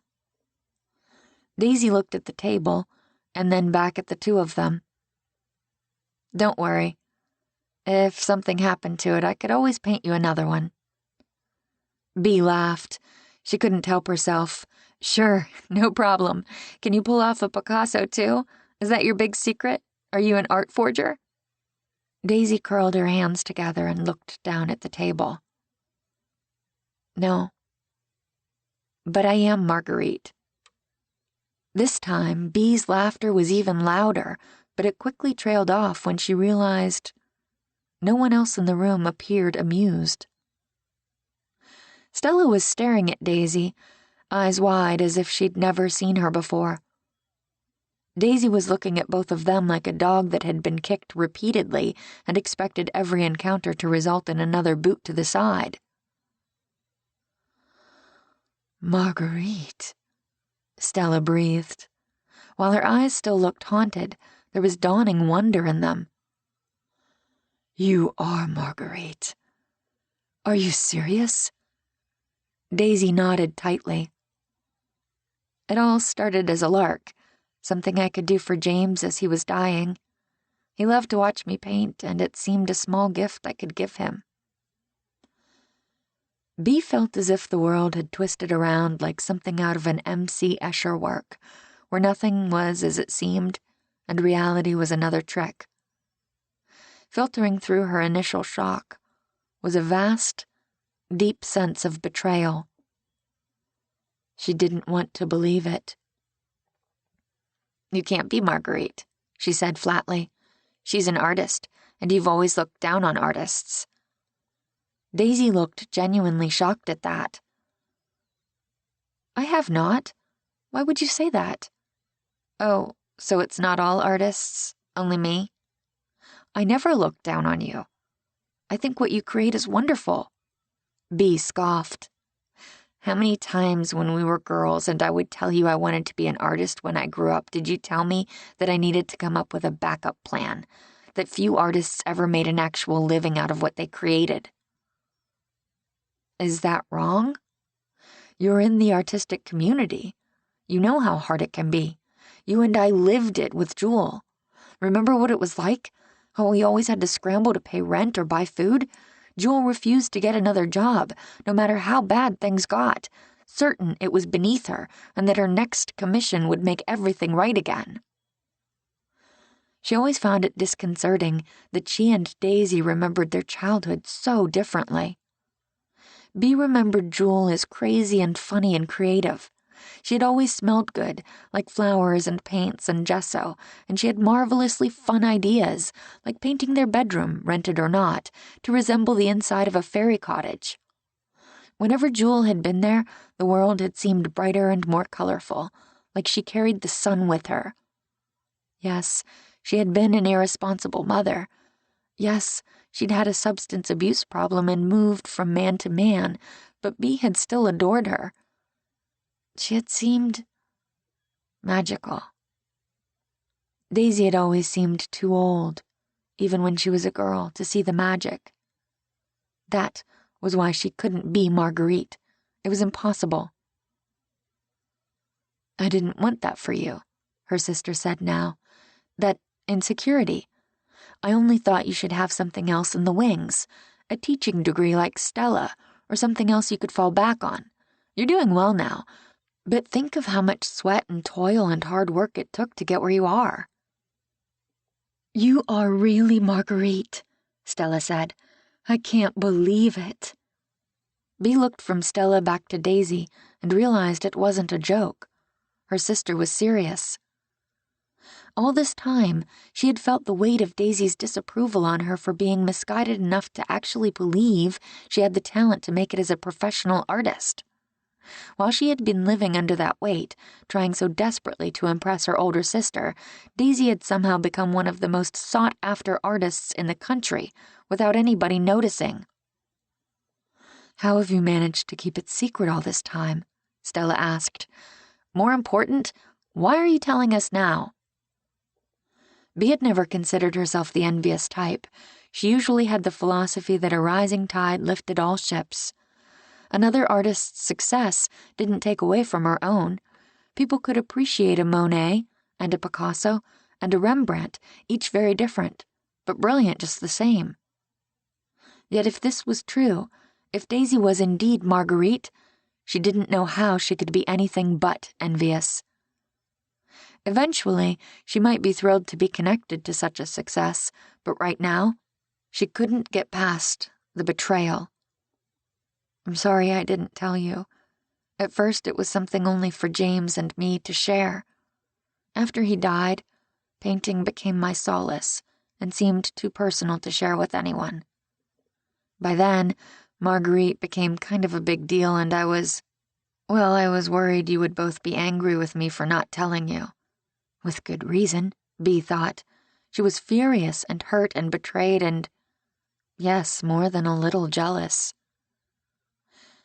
"Someone told me recently that I need to figure out who I really am, that I won't be truly happy until I can reconcile Marguerite's world with Daisy's. That starts with telling the two of you the truth, and then, I suppose, going public to the world."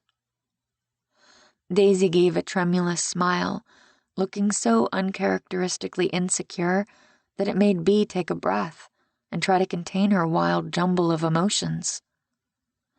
Her sister always seemed completely in control of every situation. Was it possible that was all an act, and this insecure, tentative, uncertain woman was the real Daisy? "I just can't believe it," Stella said again. "I want to go public, and I was thinking the Arts and Hearts auction this weekend would be a good time to do it. I have several pieces I was going to donate as Marguerite. How would you feel if I donate them as Marguerite, but also put my real name there as well?" "Can you imagine the publicity? Yes!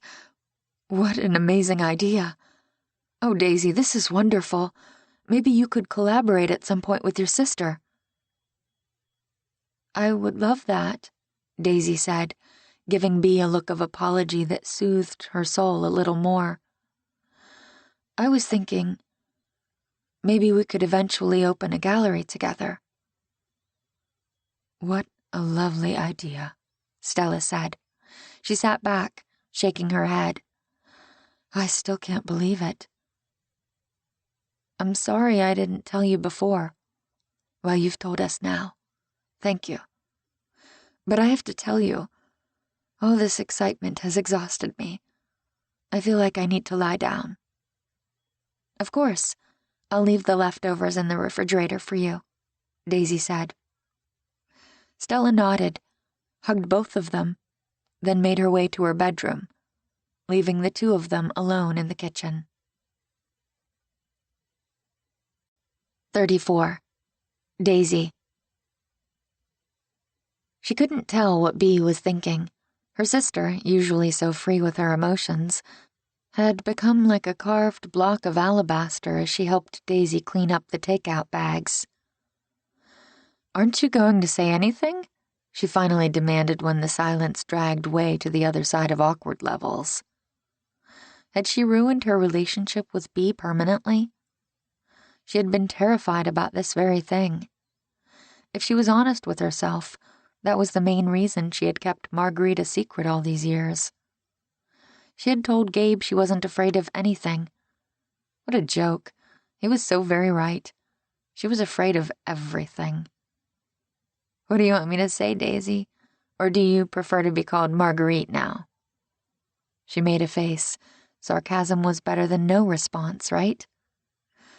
"Call me whatever you want. I'm sure you can think of some choice names." Bea plopped onto the kitchen chair. "I can't believe you kept something so huge from me."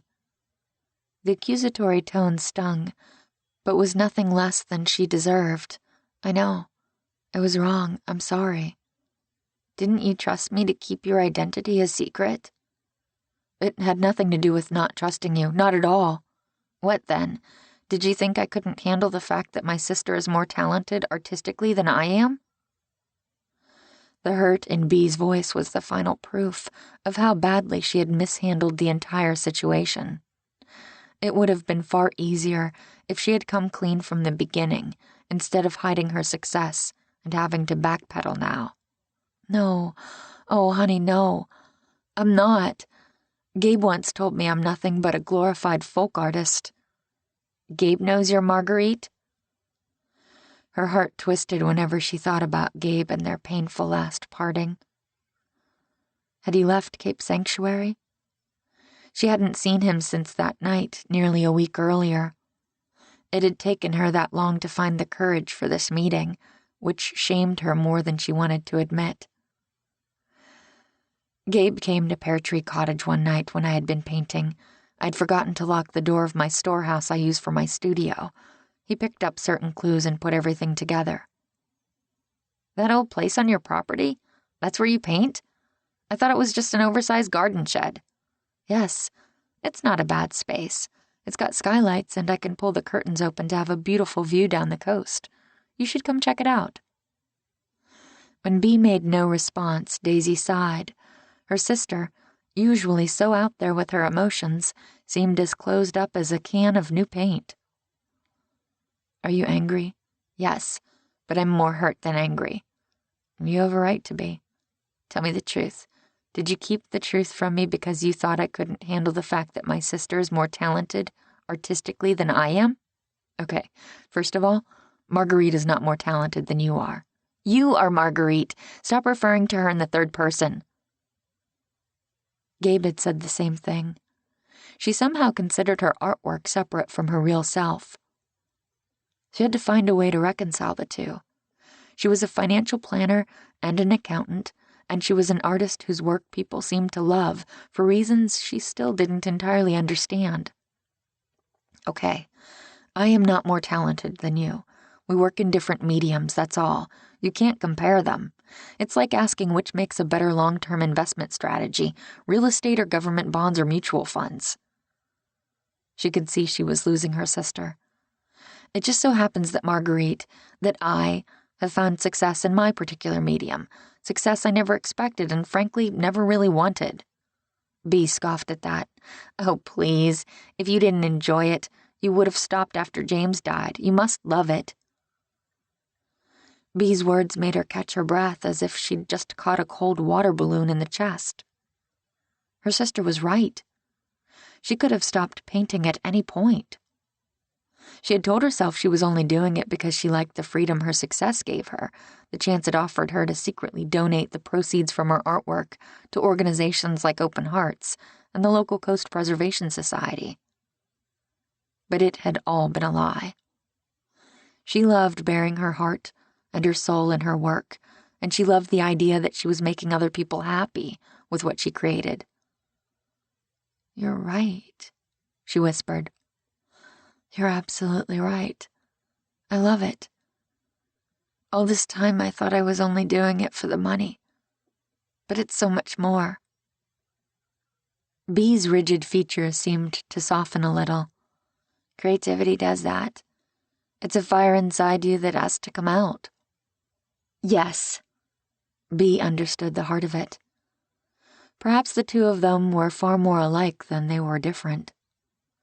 On impulse, she reached over and took Bee's hand in hers, thinking of the times she had held her sister's hand to walk across the street when they were little, or in the back seat of the car as they drove to a new town, or as they stood beside their mother's grave.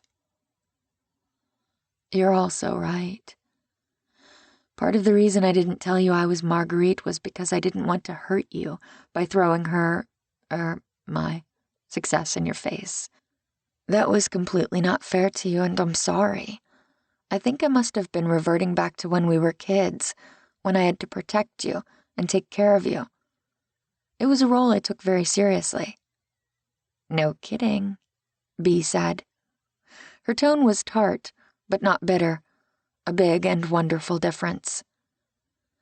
Daisy smiled a little, the first she had let herself smile in days, probably since losing Louis and Gabe in one fell swoop. Well, someone had to take care of you. We both knew it wouldn't be Jewel, since she wasn't capable of even caring for herself. She squeezed Bee's fingers. For the record, I have nothing but admiration for you. You are a wonderful mother. Mari is a good, kind person because of the way you're raising her. Only partly because of the way I'm raising her. She came that way. Maybe. But you're helping to keep her amazing.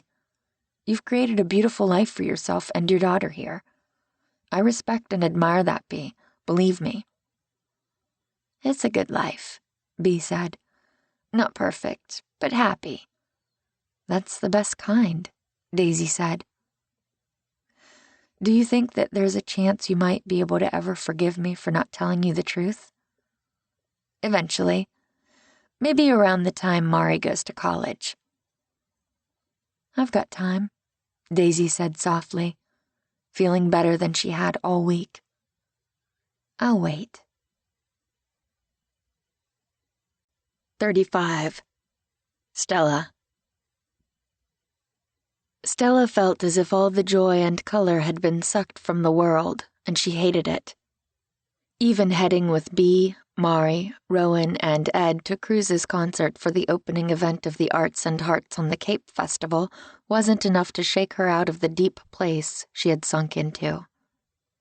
I can't wait to see Cruz Romero in concert. This has to be the best night of my life.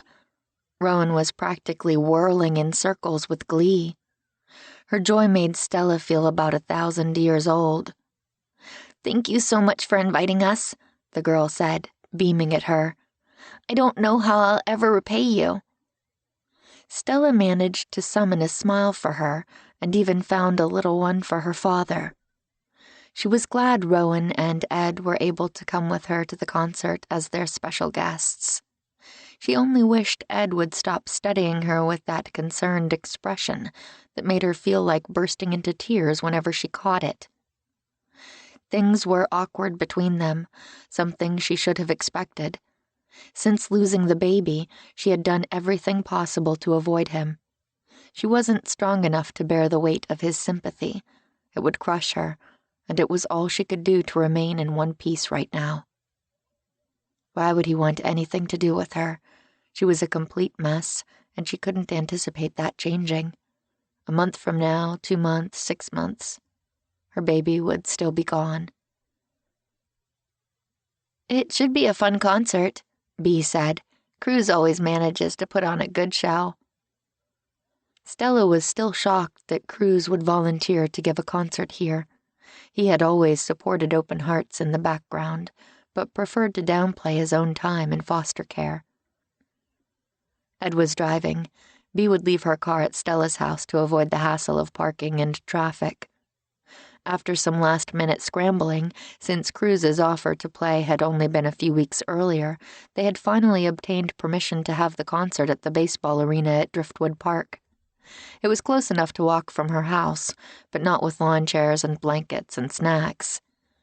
"Are you guys ready for this?" Ed asked. No.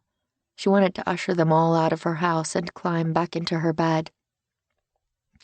She knew she couldn't legitimately get away with that, especially considering the entire concert was to benefit her own charitable organization. She nodded, and everybody piled into Ed's SUV, Bee in the back with the girls, leaving Stella to sit up front with Ed. "I'm so excited. I feel like I'm going to explode," Rowan said. "Not in my car, please," Ed said, which made Mari giggle. "Wait until we get out, where it would be easier to clean up." "You're so gross, Dad," Rowan said, but she gave her father an exasperated smile. As soon as he backed out of the driveway, the girls immediately started singing in the back seat. It was a good thing Mari was a fan of her father's music. It must be a surreal experience for her, now that her friends were discovering Cruz, too. "How are you?" Ed asked in a low voice as he drove toward the park. "Fine," she answered tersely. "You don't sound fine. How are you really?" Bee was texting something and the girls were busy chattering away in the back seat about the merchandise they wanted to buy at the concert, paying them no mind. Stella would much rather be talking about merchandise than thinking about the sorrow that seemed to have seeped into her bones. She shrugged. "I've been better." Whenever she thought of those magical few days they had before she lost the baby, she wanted to cry all over again. She wanted that joy back, that feeling that the world was filled with possibility. She wasn't sure she knew how to find her way back from this sorrow. She could barely get up in the morning. "You're in a unique position, bearing the grief alone. I always tell my patients who go through pregnancy loss that it's important they don't close themselves up inside their pain. Have you talked to anyone about what you're feeling?" "You're not my doctor, Ed." Embarrassment sharpened her voice. "Nor are you my therapist." He gave her a long look.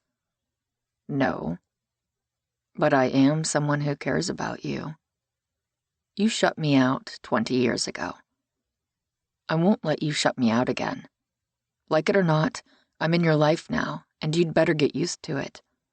I'm not going anywhere." Before she could come up with a response to that firm declaration, they arrived at the concert venue and, after Bee showed a VIP pass to the parking attendants, they were ushered to a close parking lot. She was still trying to figure out how to tell Ed he would be better putting his energy and time into a woman whose heart hadn't been shattered, as they found their seats inside the small stadium, where a stage had been set up in center field. Daisy had come separately as she had other details to work out for the concert ahead of time. She had really shouldered the bulk of responsibility for the Arts Festival booths, which opened the next morning first thing. Every time she thought about her niece, she was shocked all over again at her revelations of the day before. Marguerite. Stella still had no idea how Daisy had managed to keep it a secret for so long. What talented family members she had. She still considered Cruz one of hers. He was Mari's father, after all. The dear man had agreed to waive all fees and to pay for his sound and lighting systems and Cruz to be brought into town out of his own pocket, which was extraordinarily generous of him. Her board had really come through to pull this off in such a short window of time, especially when she had been curled up in her bed, wanting to disappear. By the time they arrived, the venue was filling up. She knew they had sold out. Somehow, she wasn't sure how, Stella managed to hold it together through the opening act, a local band of high school students, 2 of whom she knew had been in foster care. She clapped and rose to her feet along with everyone else when they finished, and then a few moments later, when Cruz came out to wild applause. Instead of focusing on her grief, she forced herself to focus on the excitement of everyone around her as he started performing. Cape Sanctuary and the surrounding communities certainly loved their hometown boy. After 3 or 4 songs, Cruz stopped and gripped the stand microphone. "Tonight, as you all know, this concert is a benefit for a cause important to me. Open Hearts supports foster families throughout Northern California, families who are helping kids in need." His face took on that soulful look that drove fans wild. "A lot of my fans don't know this, but there was a dark time in my life when I was one of those kids in need. A wonderful, caring neighbor took me in.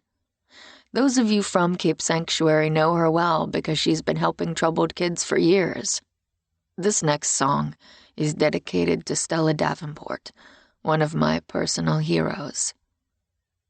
Her face went hot, and everyone looked over at her as Cruz picked up an acoustic guitar and started singing Ripples, one of his early hits, a ballad about courage and change, and how small acts of kindness can change the world. It was always an emotional song, and as she looked around, she saw she wasn't the only one sniffling. His band segued into another of his hits, this one with the sexy salsa beat that always made the crowd dance. As the fans rose to their feet and started swaying, Stella suddenly felt trapped, claustrophobic. Her pain suddenly seemed too big for her to keep contained. She had to get out of here, to a place where she could breathe again. "Excuse me, I need some water," she said to Ed. She made her way to the aisle and rushed off the field. "Let me stamp your hand so you can come back," a ticket agent said. She blindly thrust her hand out, but it was shaking so much it was tough for the woman to stamp it. Without a clear destination, only needing to be away from the cloying press of people, she headed to the edge of the park, where Driftwood Park turned into Driftwood Beach. It was quieter here, with only a few people walking by or trying to hang out and listen to the band without paying for tickets. She plopped down onto the sand, letting the soothing music of the waves wash over her. She'd only been there for a moment when someone joined her. Somehow she knew without looking away from the vast expanse of sea whom she would find. "When you said you needed water," Ed said, "I assumed you meant a drink, not the whole ocean." "I think it was my spirit that was thirsty." He was such a good man who deserved more than she could offer right now. Still, she didn't push him away when he sat beside her and pulled her into his arms. The sense of safety and warmth and peace was overwhelming. She wanted to close her eyes and simply rest here, with the Pacific murmuring its soft song. "Stella, don't shut me out this time." She sighed. She didn't have the strength to push him away, not when she knew how very much she needed him. Ed Clayton soothed her soul even more than the ocean waves. "Why did you walk away 20 years ago?" "You know why. I had to focus on the girls. You didn't need a ready-made family when you were still in medical school." "Did it ever occur to you that sometimes you don't always know what's best?" "All the time." "We loved each other. We could have figured out a way to make it work somehow. You don't have to carry everything alone. Then or now." Tears began to trickle down, and she sniffled. She had caused so much pain for both of them, thinking her way was the only way. "I love you, Stella Davenport, in good times and bad." She didn't deserve him, but oh, how she wanted another chance. "I know you're grieving your baby. Take as long as you need. Just don't shut me out, okay? Not like you did then." "I don't know how to navigate this," she whispered. "Like anything hard in life, you breathe through it for 1 minute at a time. That becomes 10 minutes, then 20, then an hour. And before you know it, you've made it through another day, then a week, then a month. And if you're lucky, very lucky, you have someone there to hold your hand and help you through. You're right. That's the only way. He entwined his fingers with hers. His skin was warm, and she thought of how many lives he had brought into the world with those hands. The difference this time is that I want to be standing by your side, Stella. I'm not going anywhere. She rested her head on his chest, and he wrapped both arms around her, resting his chin on her head, both of them looking out at the last dying rays of the sun. I wanted to be a mother, but as I listened to Cruz tonight, I understood in a way I never have before that there are many pathways to being a mother. I was a mother to Bee and Daisy, to Cruz, to the other young people I have cared for in my home and taught at school over the past 20 years. I don't need to have a baby to nurture children. It just so happens that I have a daughter who could greatly benefit from some of that nurturing, he said. And if you decide down the line you want to try again for a baby, the traditional way this time, it's possible I might know somebody who would be more than happy to help you out with that. She smiled, her first genuine smile in what felt like a lifetime. I believe I would enjoy that very much, Dr. Clayton. He laughed softly, and a breeze caught it. She kissed him as the waves brushed against the shore, and the stars began to pop out, one by one. As their mouths met, familiar yet new, she felt that breeze carry some of her sadness out to sea. 36. Beatriz. She always enjoyed watching Cruz perform. Her ex-husband came alive on stage. He was not only musically gifted, but also energetic and athletic and engaging, with the stage presence that had turned him into a star. No matter what song he performed, people couldn't look away. Women old enough to be Cruz's grandmother were actually weeping at times as he sang. His fan base wasn't strictly female, though. Guys admired his guitar work and the whole persona of Cruz Romero. It seemed strange when she tried to articulate it to herself, but she was proud of him. Cruz had followed his dream of making music and turned it into something bigger than either of them could have dreamed, back in the days when they had existed on ramen noodle soup and peanut butter and jelly sandwiches. How many hours had she spent at his side, listening to him try out the lyrics to a new song, or trailed across the country after him as he played in small clubs and tried to convince somebody, anybody, to listen to his demos. Those had been wonderful, heady times, and she would always be grateful for them. But she also remembered the heartbreak, the first time she found out he slept with a groupie while he was out on tour. Then another. Then another. She had fallen out of love with him somewhere along their journey, maybe the 5th or 6th time she caught him cheating on her. That didn't mean she couldn't appreciate his talent and the way he had the crowd at the ballpark totally engrossed in the show. Except, maybe her. She kept looking over to where Shane sat, on the other side of the stage and 4 or 5 rows back. He was with his new assistant coach, Marcus Robinson, who had also come from playing professional football, and a couple of their players. She told herself she was only looking back to check on Stella after she left. But she knew that was a lie. Anyway, Dr. Clayton had immediately risen to follow Stella, asking Bea if she would mind keeping an eye on Rowan for him. Once, when she looked back, she was almost positive she saw Shane looking in her direction, but he shifted his attention back to the stage quickly. He wasn't with his French teacher tonight. Bea didn't know what to think about that.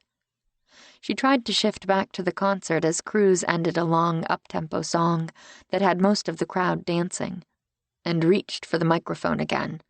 I want to thank everybody for showing up tonight. This has been amazing. There's nothing like a summer evening in Northern California. And what a beautiful venue. Here in my hometown of Cape Sanctuary." The crowd went crazy, cheering loudly both for Cruz and for hometown glory. "I have two people especially to thank for tonight. If not for one of these people, I wouldn't be standing here. I wouldn't be standing anywhere." Cruz grinned, and the crowd laughed along with him. "I want to introduce you all to my special guest, Gabriel Ellison." Beside her, she heard a gasp from Daisy, who straightened to attention to watch a moment later when a surprised-looking Gabe came out from behind the stage and mounted the steps to join Cruz. Bea didn't know what was going on, but she was more interested in Daisy's reaction than whatever Cruz had planned. Her sister couldn't seem to take her gaze away from Gabe, her expression a raw mixture of emotions that totally shocked Bea. Pain and longing, and something else she couldn't read. Her sister was in love with him. Talk about secrets. Forget about Marguerite, now this was something worth talking about. Her careful, introspective, sometimes boring sister was in love with an adventurous filmmaker who had probably not spent more than a month in one place in his life. She suddenly remembered Daisy saying Gabe had been the one to tell her she needed to let her family know about Marguerite. Something was definitely going on between the two of them. She had known there must be more to the story when the two of them had ended up sharing responsibility for that sweet little dog. Daisy was in love with Gabe Ellison, but judging by the misery on her features, the relationship wasn't going well. How could Bea fix that? She couldn't, at least not right this moment, so she shifted her attention back to Cruz, realizing he was telling the crowd about how he had met Gabe. "Some of you know that I was attacked almost a month ago at a concert very much like this one, on a beautiful summer evening. If not for the bravery of one man, that would have been the night the music died, for me at least. Gabe Ellison stepped in front of a knife for me. We were all but strangers, yet he was willing to risk his life to protect me. This man right here is the very definition of a hero." The crowd went crazy at that, roaring and clapping. Daisy, Bea noticed, clapped harder than anyone. As soon as they quieted, Cruz went on. "Gabe, from the very bottom of my heart, thank you. In your honor, I am donating $100,000 to the Open Hearts Foundation." Again, the crowd went crazy. Gabe looked shocked, especially when a couple of scantily dressed girls came out carrying one of those giant cardboard checks, written to Open Hearts. Oh, Stella would love this, but she wasn't back yet. At least there were a couple thousand people with their phones out videoing the moment. "There's one more person I need to thank tonight. I would like to get her up on stage too, if I could. Everybody give a hand for my beautiful wife, Beatriz Romero." Everything inside her froze. He couldn't have called her out. Had he? She shook her head vigorously, but the crowd around them, all people she knew from town, urged her to go up on stage. She was seriously going to kill the man, the first chance she had. "Come on up here, babe," he said again. "Go on, Mom," Mari said, eyes wide with shock. She did not know what to do, but with everyone in the crowd watching, with their daughter watching, she was pretty sure she didn't have much of a choice. Daisy gave her a sympathetic look as she rose on knees that suddenly shook and made her way to the steps to the side of the stage. The security team made way for her, and as she started to go up, her gaze seemed to instinctively find Shane, who stood a half head taller than just about anybody else there, big and blonde and gorgeous. With the glare of the spotlights burning on her, she couldn't see his expression. She didn't need to. She knew he would be frowning. As soon as she was on stage, Cruz wrapped his arms around her in a tight hug that again made the crowd go nuts. "What the hell are you doing?" she whispered to Cruz, hoping his mic didn't pick up the words. "What I should have done a long time ago," he said. Suddenly, before she realized what was happening, he started to go down on one knee. Oh no, he wanted to propose again. She could not let that happen, but how on earth was she going to stop it? In a panic, she looked again toward Shane, wishing he could come rescue her, but she couldn't see him. She had to do this herself. On instinct, she snatched the microphone out of Cruz's hand and headed to the other side of the stage, hoping with all her heart that he hadn't made it all the way down to the stage yet. Have you all had a fantastic time tonight? Give it up for our hometown hero, Cruz Romero! The crowd cheered like crazy. She was aware of him coming to take the microphone from her, but she wasn't going to surrender it that easily. Sure, he had a headset mic, but he couldn't talk over her. If we all ask Cruz really nicely, maybe he will sing the song everybody wants to hear, his first Grammy-winning single, Life Rolls On. What do you say? Can we persuade him? The noise level was off the charts. Cruz didn't look happy with her, but she didn't care. She had told him over and over she was not getting back together with him. It was unfair of him to try pressuring her into it in front of 2,000 of her closest friends. As she might have predicted, Cruz couldn't resist giving the crowd what it wanted. I was saving that one for an encore, but since you asked, we can do it now. His backup band hit the first chords, and Cruz started to sing. While he was busy catering to his fans, she slipped back down the steps into the crowd. That was so awesome! RaeAnne Clayton looked absolutely thrilled that someone she knew had been on stage with Cruz Romero, which Bea found hilarious considering Mari, Cruz's daughter, was quickly becoming Rowan's best friend. Was it? She looked for Shane, but she couldn't see him. She needed to talk to him, to explain once and for all that she wasn't getting back together with Cruz. Nice save, Daisy said. She smiled a little just as Stella and Ed came back to join them. What did we miss? Stella asked. We'll tell you later, Daisy yelled over the music. But Open Hearts is going to be able to expand its operations, maybe all the way down to the Bay Area. Bea didn't know what had happened between Stella and Dr. Clayton, but she thought there was a different light about Stella. She still seemed sad, which was totally understandable, but there was also something almost hopeful in her expression. She was also holding hands with Ed and didn't seem to want to let go. She and Daisy both noticed at the same moment and exchanged a smile. Good for Stella. She deserved a great guy like Ed Clayton, who clearly adored her. Bea deserved a great guy, too. The knowledge hit her like the stage set falling on her. If she wanted a good man like Shane, she had to be willing to fight for him, no matter what. With new drive, she listened to the few remaining songs in Cruz's repertoire. He didn't sing the new one he had been working on, the one he'd asked her help on. She could only be glad for that. Can we go backstage and see Dad? Mari asked when the lights came up, and the exhilarated crowd started to disperse. The last place Bea wanted to go was backstage to face the ex-husband she had just brushed off in front of all of his adoring fans, but she couldn't figure out a way to avoid it. For a moment, I imagine he'll be busy talking to fans. I just want to tell him what a good job he did, Mari said, and Ro wants a picture with him. After making sure it was all right with Dr. Clayton, she led Rowan and Mari to the area that had been roped off for post-concert mingling among the musicians, the crew, and their special guests. Security instantly let them through with her all-access pass. As she might have expected, Cruz was surrounded by fans. He spotted them after just a moment, though, and made his way toward them. He hugged Mari and went to hug Bea, but she managed to avoid it by reaching down to adjust her sandal. Great show, Dad, Mari said. Thanks, Mar. We had some technical difficulties, but the fans still seem to like it. You remember my friend Rowan, right? She came to Universal with us? Sure I do. Cruz aimed his 1,000-watt smile at the girl, who flushed. Can we have a selfie with you? Sure.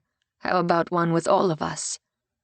Bea couldn't avoid it as he put his arm around her and had someone from his crew take a picture of the four of them together. She was giving her best fake smile to the camera when she spotted a tall blonde man coming through the crowd. Shane. He approached, along with a couple of his players and Marcus. The group came over to greet Cruz, who made a big deal about shaking hands with the athletes and the other coach. Somehow, she ended up right next to Shane. "I didn't expect to see you back here," she said. He didn't look thrilled to be there. "Cruz specifically asked to meet a couple of our players and Marcus. He said he used to watch him when he played for the Patriots." "I see." She had missed him. She wanted to stand and drink in the sight of him, and especially the way everything inside her seemed to sigh and relax around him. "Hey, sunshine," he said to Mari. She beamed at him. "Hey, Shane, I can't wait for tomorrow. It's going to be so fun." Cruz looked up from talking to the other coach. "What's tomorrow?" Mari looked uncomfortable. "It's the Pinewood Derby, remember? You should see the car Shane and I made. It's so cool." Cruz looked from Shane to Mari. "I can't believe I forgot to tell you. In all the last-minute craziness before the concert, I had one of my guys make us a car to race. It's fantastic and looks just like my Lamborghini. We are going to kick butt." Bea suddenly wondered if the reason Cruz invited Shane and his athletes backstage had anything to do with her. Had he expected her to accept his proposal on stage and wanted the chance to rub Shane's face in it? She really hoped that wasn't the case, but suddenly wouldn't put it past Cruz. His ego was huge these days. "What time is this thing tomorrow again?" Cruz asked. Mari sighed. "I'm not going with you, Dad. I told you that." Cruz looked around at the athletes and others nearby, none of whom were really paying much attention to the conversation. "We can talk about this later."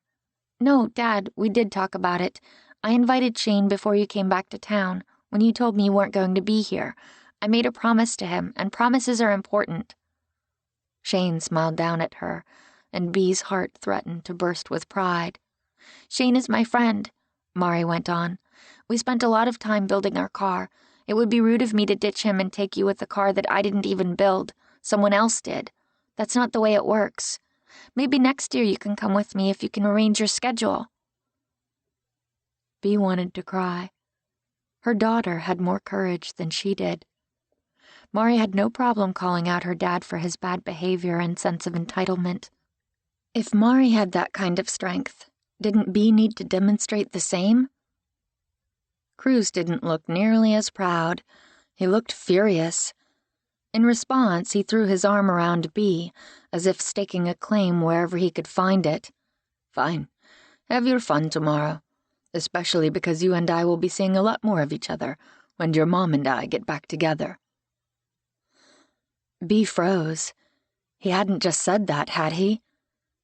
Okay, it was on now. He couldn't just make that kind of declaration in front of their daughter and Shane and everyone else here. Bea let out a deep breath. She wasn't a slow learner. She could take a lesson from her daughter. She did not want to do this in a public venue. It was the reason she had cut things off on stage, because she hadn't wanted to embarrass him in front of his fans. But Cruz was the one who started this. If it took a public declaration for her to get the point across, that's what she would do. "Cruz," she snapped, wriggling out from under his arm. "For the last time, we are not getting back together, ever." He looked around at the people who were now starting to pay them attention. "You're just saying that. You'll come around, babe." "I will not come around. Look, I'll always be grateful for the years we had together, but I'm not interested in repeating them. I know you had your grand epiphany when you almost died, but I've had an epiphany too. You want to know what mine told me? That I'm in love with Shane Landry, and I have been for a long time." Rowan and Mari gasped and looked enthralled at the drama. Bea wanted to die, but she had to go through with it. It had to be said. She couldn't look at Shane and wanted to slink away into the crowd, but now at least he knew. She could see the hurt in Cruz's eyes and regretted again that she hadn't been able to convince him any other way. She didn't want to be cruel. They did share a child, and would for the rest of their lives. She took Cruz's hands in hers, gentling her tone. "You know some part of me loves you, but you have to see that those last years we had together were miserable. I was no longer the person you needed, and we both knew that. But come on, you're Cruz Romero. Half the women in the world are in love with you. You'll find someone who can make you far happier than I ever could." Cruz looked around, obviously trying to figure out how to save face. "Yeah, there are 100 women here tonight who could do that." Who could screw him anyway and make him happy for the moment. Bea had to hope he eventually figured out that wasn't the answer. As if they had been cued to approach at exactly that moment, 2 beautiful blonde college-age young women came over, giggling and laughing, asking Cruz if they could have their picture taken with them. He gave Bea a defiant look. "Sure, girls. Let's go somewhere a little quieter to do it." "Bye, Dad," Mari said. He had the grace to at least look back and give their daughter a hug. "Love you, pumpkin," he said before he let the co-eds drag him away. "Let's go," Bea said to Rowan and Mari, not ready to face Shane. His hand on her arm stopped her from escaping, and she finally lifted her gaze to his. His blue eyes glittered in the artificial lights with an intent, fierce expression that took her breath away. She sighed. "I didn't want you to hear that, but I guess I'm glad you did. Was that clear enough for you?" He grinned. "Yeah, pretty clear." "We can talk about this later," she said. "Now is as good a time as any." She didn't know where to start. "I know you've been dating Vanessa. I don't want to get in the way of that, but I had to be honest with Cruz to convince him to get this crazy idea of a reconciliation out of his head." He nodded slowly. "I see that. For the record, I am no longer dating Vanessa." Relief and happiness flooded her. "Oh? Why is that?" "I wanted to make it work with her, but realized after only a few dates that it wasn't fair to lead her on when my heart belonged to someone else." He paused and clasped her hands tightly. "When my heart has always belonged to someone else." "Oh," she whispered. It was all she could manage. In front of everyone, he lowered his mouth and kissed her softly, tenderly. So sweetly, she felt a deep ache of love for him. Okay, they could stay right here doing this until the crews packed up all the lights and the speakers and they were the only ones left in the entire field. As soon as she had that thought, she remembered her child. Oh no, her daughter. She pulled out of his embrace and saw Mari and Rowan beaming at them. "About time," Mari said. Bea blushed at the realization that this probably wasn't the most appropriate place and time, backstage after her ex-husband's concert. "I need to get the girls back to Stella and Dr. Clayton." "Yes, let's do that," Shane said. After he checked to be sure his players all had rides home, he walked with her out of the roped-off area and back to the chairs where Stella and Ed were waiting, still holding hands.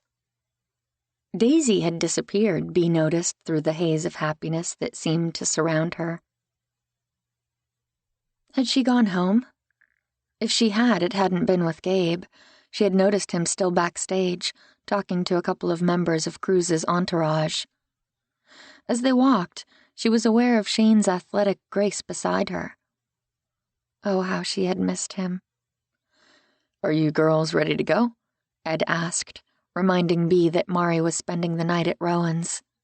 "Yep, we're going to stay up all night," Rowan said. "Not all night," Shane protested. "You'll be too tired for the race tomorrow." "Some of the night, then," Mari amended. "All right, let's go. Stella needs to rest." Stella looked between her and Shane, and Bea wondered what her aunt could see. "Bea, are you coming with us, or do you have another ride?" "She has a ride," Shane said immediately.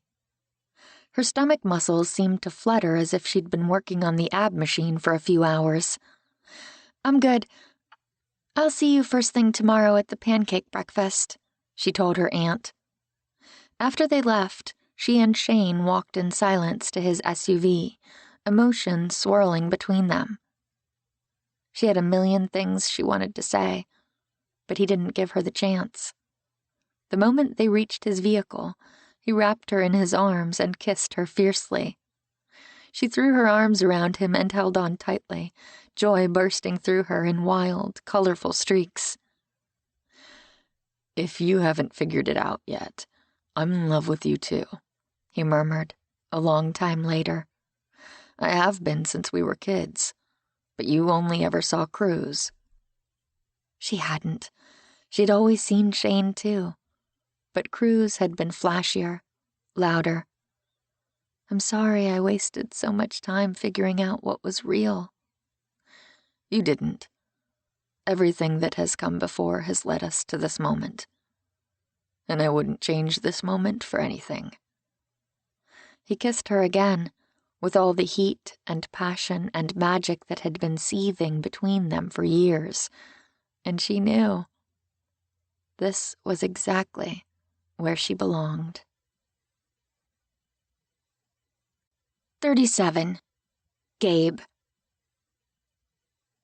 He had no idea why he was still in Cape Sanctuary. He needed to take off. Right now, he didn't even have a host. Cruz had left that morning, just 12 hours after his triumphant concert. He had told Gabe he was flying to Mexico for a couple of days with some new friends. By new friends, Gabe assumed he meant the 2 blonde women who had climbed into the helicopter with him.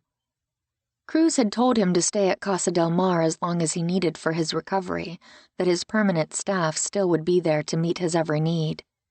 Gabe had politely thanked him for hosting him, but told him he needed to be on his way. Now that he was well on the road to recovery, he itched to get back to work. He had been prepared to leave right after Cruz did, until he received a phone call from Stella Davenport, thanking him profusely for the donation. "It wasn't me," he had explained to Stella. "I didn't know anything about it until Cruz handed me the giant check. Good luck carrying that into your bank, by the way." She had laughed, and he was heartened to hear she sounded a little less fragile than the last time he spoke with her. "Fortunately, Cruz's people gave me a regular-size one last night, which will be much easier to fit into a deposit envelope." "Good to hear." She had paused. "I suppose now that Cruz is leaving, you'll be taking off too?" "That's the plan." He had surprisingly mixed feelings about it. He liked Cape Sanctuary. The town was on the touristy side, but the residents had still managed to retain a small-town vibe. Everyone here had been kind and welcoming to him, with the exception of one particular secretive artist. And he had fallen in love here. He sighed, missing Daisy with a physical ache he tried to tell himself was just his knife wound making itself known. "You could stick around a little longer, at least stop into the Arts and Hearts on the Cape Festival today. Now that you're such a huge donor, you ought to know some of the other things we do to raise awareness for open hearts." He had been wanting to get a little more footage, in case he decided to film a longer promotional video for Stella to put up on her website. What did he have to rush off to anyway? He was still working out details for his next project. And he needed to talk to Daisy. He hadn't spoken with her since he stormed away from Pear Tree Cottage. He had seen her the night before at the concert, and had looked for her when the music ended, but she disappeared as soon as the crowd started to disperse. The words he had said to her that last day haunted him. He owed her an apology for kicking her when she was down. She had been grieving the loss of Louis in her own way. He could see that now. She might not have been sobbing about it, but the pain had been there. He had been too overwhelmed with his own to look for the clues that she wasn't as controlled as she had let on. The slight trembling of her hands, the tightness of her mouth, the sorrow she hid behind polite control. She had been sad over losing the dog she cared about, and he had basically piled on, accusing her of not responding the way he thought she should. He was ashamed of himself. Somehow, he had to find a way to make it right. That was the real reason he was here, he acknowledged to himself, and the reason he had agreed to come back for the concert the night before when Cruz had insisted. He had to find Daisy, and he suspected the best place to do that was the Arts and Hearts Festival. He walked through the crowd with his camera ready, talking to artists here and there, soaking up the atmosphere. After about an hour of wandering through the booths and stopping to listen to some of the musical offerings, Gabe started to hear buzz about something going on in the huge white tent that housed the silent art auction. A sort of heightened excitement seemed to sweep through the crowd, sending his instincts into alert status. Maybe a guest artist had appeared or something. But would that have people hurrying into the tent? He was debating whether to follow the festival goers or use this opportunity to get something from one of the food trucks when he bumped into Beatriz Romero. Her pretty features lit up when she spotted him. "Gabe, how are you? I'm sorry I didn't get the chance to speak with you last night." There was a lot going on. What with the giant chick and all. She made a face. Cruz likes the grand gesture. Her smile dimmed a little. How is he? We sort of had words last night. That explained a great deal. Cruz had rushed out of town like he was being chased by ghosts. He took off for some resort in Mexico this morning. He decided not to mention the two young women who had been all over him. Apparently he didn't need to. Let me guess, he had female company. Gabe shifted. He really didn't want to answer that. Bea laughed at his discomfort. "I'm sorry. You don't have to tell me. If he did, I have to admit I would be a little relieved. That would tell me his pride wasn't damaged beyond repair. So are you sticking around without him?" "Not for long. It feels too weird to stay at Casa del Mar by myself. I'll probably head down to the Bay Area after I leave here, to stay with some friends. Stella asked me to shoot a little more footage for Open Hearts, and then I'll be taking off." He had to find Daisy first. After that, he didn't know what he would do. Bea gave him an intense look. "Have you gone into the auction tent yet?" He looked over again as more people hurried in. Everyone seemed in a big rush. Seems pretty packed. I figured I would wait until the crowd dies down a little. "That may not happen for a while. I think you're going to want to make a stop in there." She sent him a sidelong look. "In fact, let's go now." Daisy's sister grabbed his arm and steered him toward the tent. "Get your camera out," she ordered. Were all the women in the Davenport family this bossy? He turned on his camera and filmed some of the crowd as they went inside. It took his eyes a moment to adjust. When they did, he saw that everyone seemed interested in something at the far end of the tent.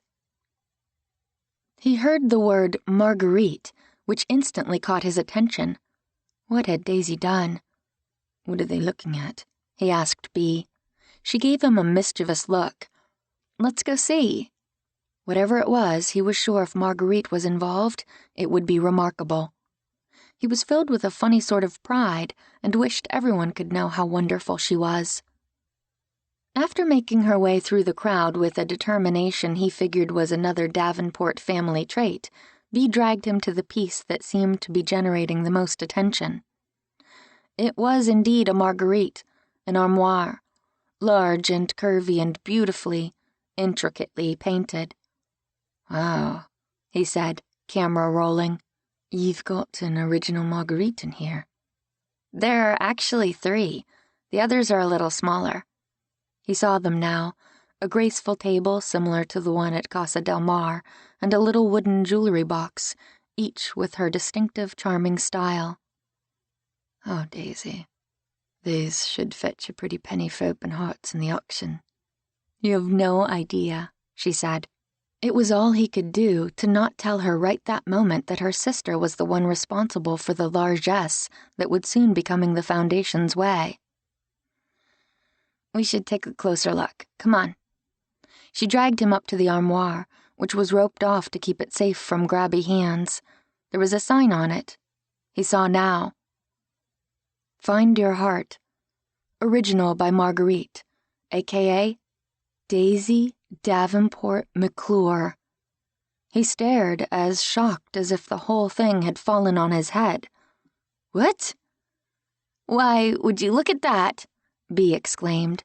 When he looked closer, he saw that she wasn't at all surprised, only amused. And all this time, I thought Marguerite was some old guy in a nursing home. You knew? How long have you known? This was why the auction tent was buzzing, he realized, why people were clustered around the Marguerites. They were buzzing about the identification underneath it, and the knowledge that the famous artist was the very unlikely Daisy McClure, who had been hiding in their midst, like a proverbial fox in the henhouse. Bea chuckled. Not long, only a few days, actually. Daisy called a family meeting to tell us. Apparently, someone told her that we needed to know the truth after all this time. She did it. He couldn't believe it.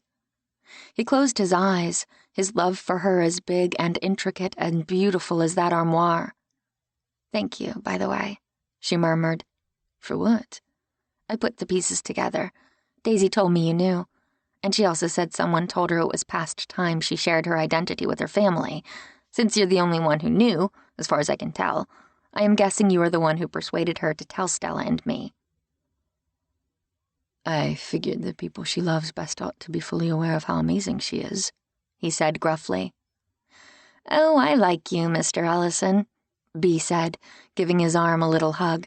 "And you're right, she is quite remarkable. She could have had a press conference or appeared on a local news show, but it was her idea to go public here, where she could make the most impact for Open Hearts." He decided since Bea knew this much, she ought to know the rest. "You do know she is the mysterious benefactor who is always making a donation to Open Hearts, right when the Foundation most needs it, don't you?" Bea blinked. "I do now. Funny. That doesn't surprise me at all." His love for Daisy seemed to grow with every passing second, expanding to fill the large tent. He had to see her. He had to apologize for his words, and he had to tell her how very amazing she was. "I don't suppose you have any idea where I might find Daisy, would you?" She gave him a careful gaze, protective of her sister, he could tell. "Not for certain, but I have an idea.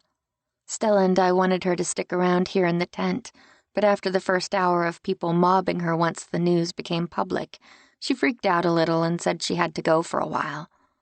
She plans to be back tonight when the auction ends, to meet the winning bidders. If I had to say she was anywhere, I would guess she's gone home. Back to Pear Tree Cottage." "I have to go," he said, already heading for the exit. Her laughter followed him. "I was hoping you'd say that." 38. Daisy. It was fairly depressing to discover her courage had its limits. She had managed to find the strength to put her actual name on her artwork. She even managed to hang around for a while and speak with the public as people started to find out.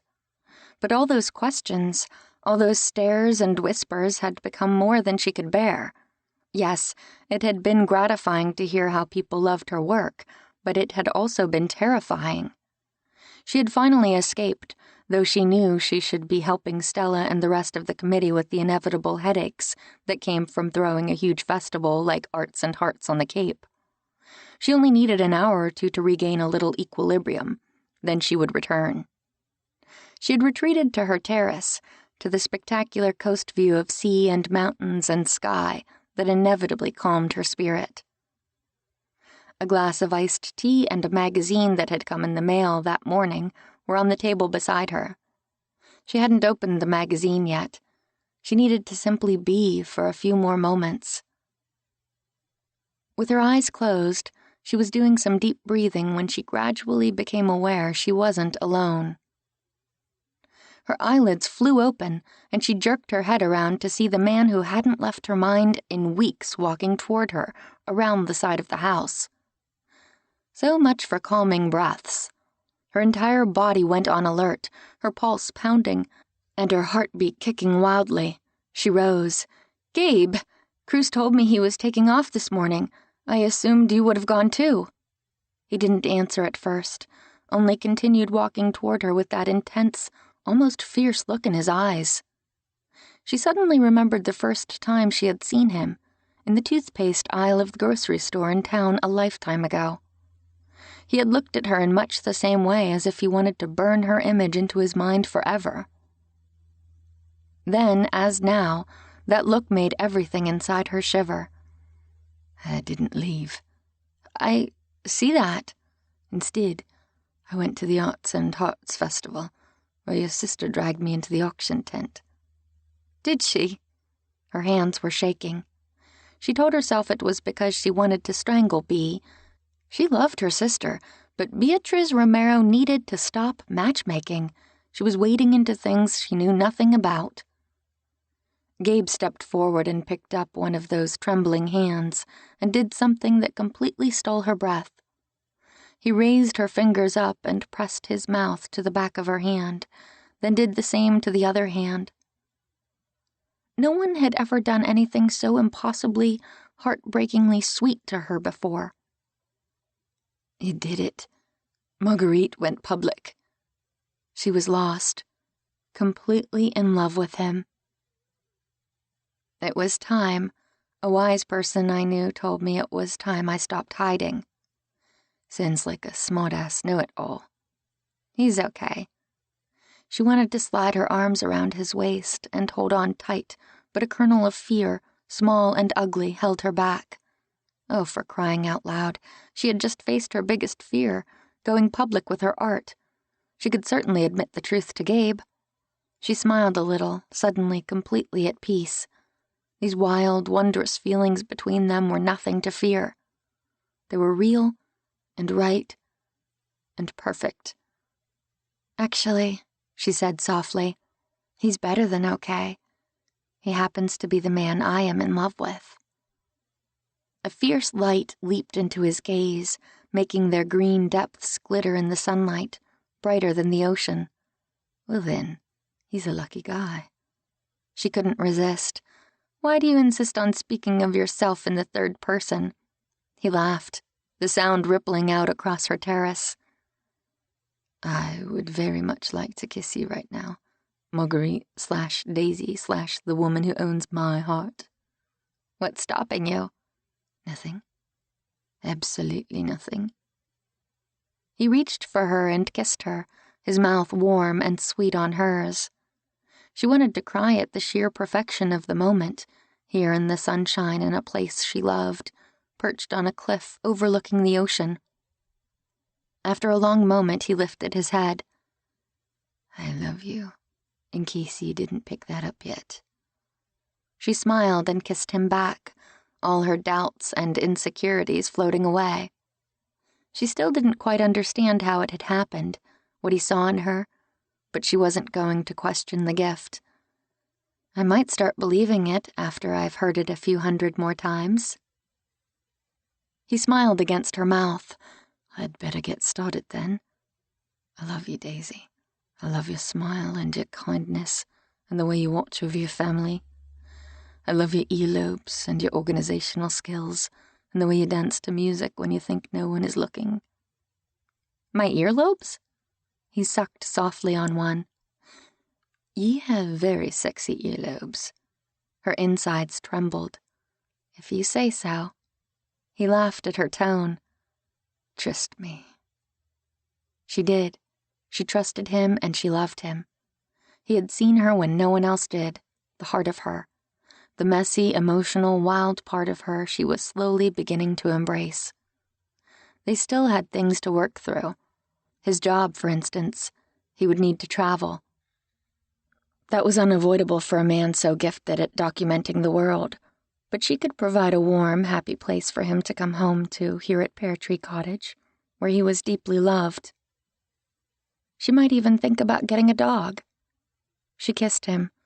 Joy, pure and bright and lovely, singing through her, like the murmur of the sea. Epilogue. Daisy. The babies were coming. Daisy rushed into the hospital, Gabe at her side. They hurried up to the second floor, straight to the labor and delivery unit. Bea was in the waiting room, Shane holding her hand and Mari reading a book next to him. "There you are," her sister exclaimed, jumping up. "Finally." My fault. Gabe gave her a hug before reaching out to shake Shane's hand. The two men had become good friends over the past year, since the summer that had changed everything. Daisy was picking me up at the airport when you called, and my flight was late. So much for the passionate reunion with him she had been fantasizing about since he left town 3 weeks earlier. She had barely had time to kiss him and hold him for a wonderful fleeting moment before Bee's frantic call had them rushing back to Cape Sanctuary. There would be time, she told herself. One delicious thing she had discovered about being with a man who traveled often, during the times he was home with her, they never wasted a moment. "How is she?" Daisy demanded. "Stella is fine," Bee said. "Ed, however, is a mess." She grinned. "You're kidding. The OBGYN is freaking out about his wife being in labor?" "Right?" Bee grinned back. "I've never seen him so pale, and he can't seem to let go of her hand. Have you been in to see her yet?" "Yes. We just came out a moment ago. She was having a pretty bad contraction, and Shane was getting a little weak-kneed." "Was not," he protested. "Was too." Bee grinned and kissed him to take the sting out of her words. If he was weak-kneed at Stella's contractions, Daisy couldn't wait to see how Shane reacted when Bee had a baby. They hadn't announced it yet, but she had a strong suspicion it wouldn't be long. Maybe they were waiting until the twins were born. The two of them were so perfect together, Daisy couldn't believe it had taken them both so long to figure it out. Shane clearly adored Bee and treated her exactly as she wanted a man to care for her younger sister. He was sweet, caring, and supportive. No one had been surprised when they married only a few months after Stella and Ed. Even Cruz seemed happy these days. He was seriously dating a woman he had met the summer before when he went to Mexico, after his concert for the Arts and Hearts on the Cape Festival. Nora was a marine biologist, smart and funny and sassy. Daisy liked her very much. More important, Bee did as well, especially since Mari and Rowan both wanted to follow in Nora's career footsteps. "I'm going in," Daisy said. "I'll go with you," Bee said. "They recommend only a couple of visitors at a time. Why don't you guys wait out here? Do you mind, Gabe?" "Not at all." Shane stretched his legs out in the waiting area, all too happy to comply with that, and Gabe took the other sofa. The labor and delivery room was state-of-the-art, warm and comfortable. Stella sat in a recliner playing cards with Rowan, while Ed stood protectively next to her, the dear man. Their aunt's face lit up when she spotted them. Stella reached out a hand. "There are my girls." Daisy kissed the top of her head, then hugged Ed and Rowan in turn. She loved these two so much, not only because they were terrific people, but especially for the light and happiness they had brought into Stella's world. "How are you doing?" Daisy asked. "Great. It won't be long now," Stella said. Her features tightened for just a moment, clearly in the grip of a contraction. This pregnancy had been unexpected but no less joyful. Only a few months after losing her first pregnancy, Stella had discovered she was expecting again, this time without means of artificial insemination or any help from fertility treatments. She and Ed had already been talking about marriage. The pregnancy had accelerated the whole process, and they had a beautiful wedding at the little chapel in town where Stella worshipped. Daisy had sobbed like a baby watching Stella walk down the aisle toward the man who had loved her for decades. Only a few weeks after their honeymoon, Stella had discovered she was not only pregnant, but also expecting twins, reinforcing Daisy's belief in the old adage about being careful what you wished for. Throughout the pregnancy, Stella had glowed. This one was uneventful, almost too easy, which was a relief. Ed had still been a nervous wreck throughout. "Can we get you anything?" Bee asked. "Ice chips? Chewing gum? Anything?" "I'm absolutely fine. This might take some time. You know you girls don't have to stay here through the whole labor and delivery." "Are you kidding?" Daisy exclaimed. "You're stuck with us. We're not going anywhere." "These are our babies, too," Bee said. "The good news is there will be 2 little ones to cuddle afterward," Daisy said. "That means I get to hold one, and the rest of you can fight over the other." Ed smiled, looking moderately calmer. "By the way, we love the new cribs from Marguerite." "They are absolutely stunning," Stella said. We have the most gorgeous nursery in the world. Thank you, my dear. And when the babies outgrow them, we can always sell them to cover their college tuitions, Ed teased. We are not selling them, Stella said firmly. I've a feeling Bee might be needing at least one of them sooner rather than later. And who knows, Daisy might want one too, down the line. She could always paint 2 more, Rowan pointed out with irrefutable logic. The idea of a baby wasn't as astonishing or terrifying as it might once have been. Not yet, but someday soon. She and Gabe were engaged, planning a wedding at Pear Tree Cottage in April, one of the most beautiful months there. Is everything ready for the festival? Stella asked. I'm sorry about the timing of this. Don't worry about anything, Bee said. Daisy and I have the whole thing under control. Had it really been a year since the last festival? This had been a year of change, of growth, marriages, second chances, love. Soon 2 new lives would join their family. She and Bee visited for a few more moments, mostly to distract Stella from the pain and make sure she knew they were there for moral support. You don't have to leave, Stella said when Daisy saw she was having another hard contraction and nudged Bee that it was time to go. We won't stay in the delivery room, Daisy said. This is a special moment for you two and Rowan to share, but we'll be out in the waiting room when you need us.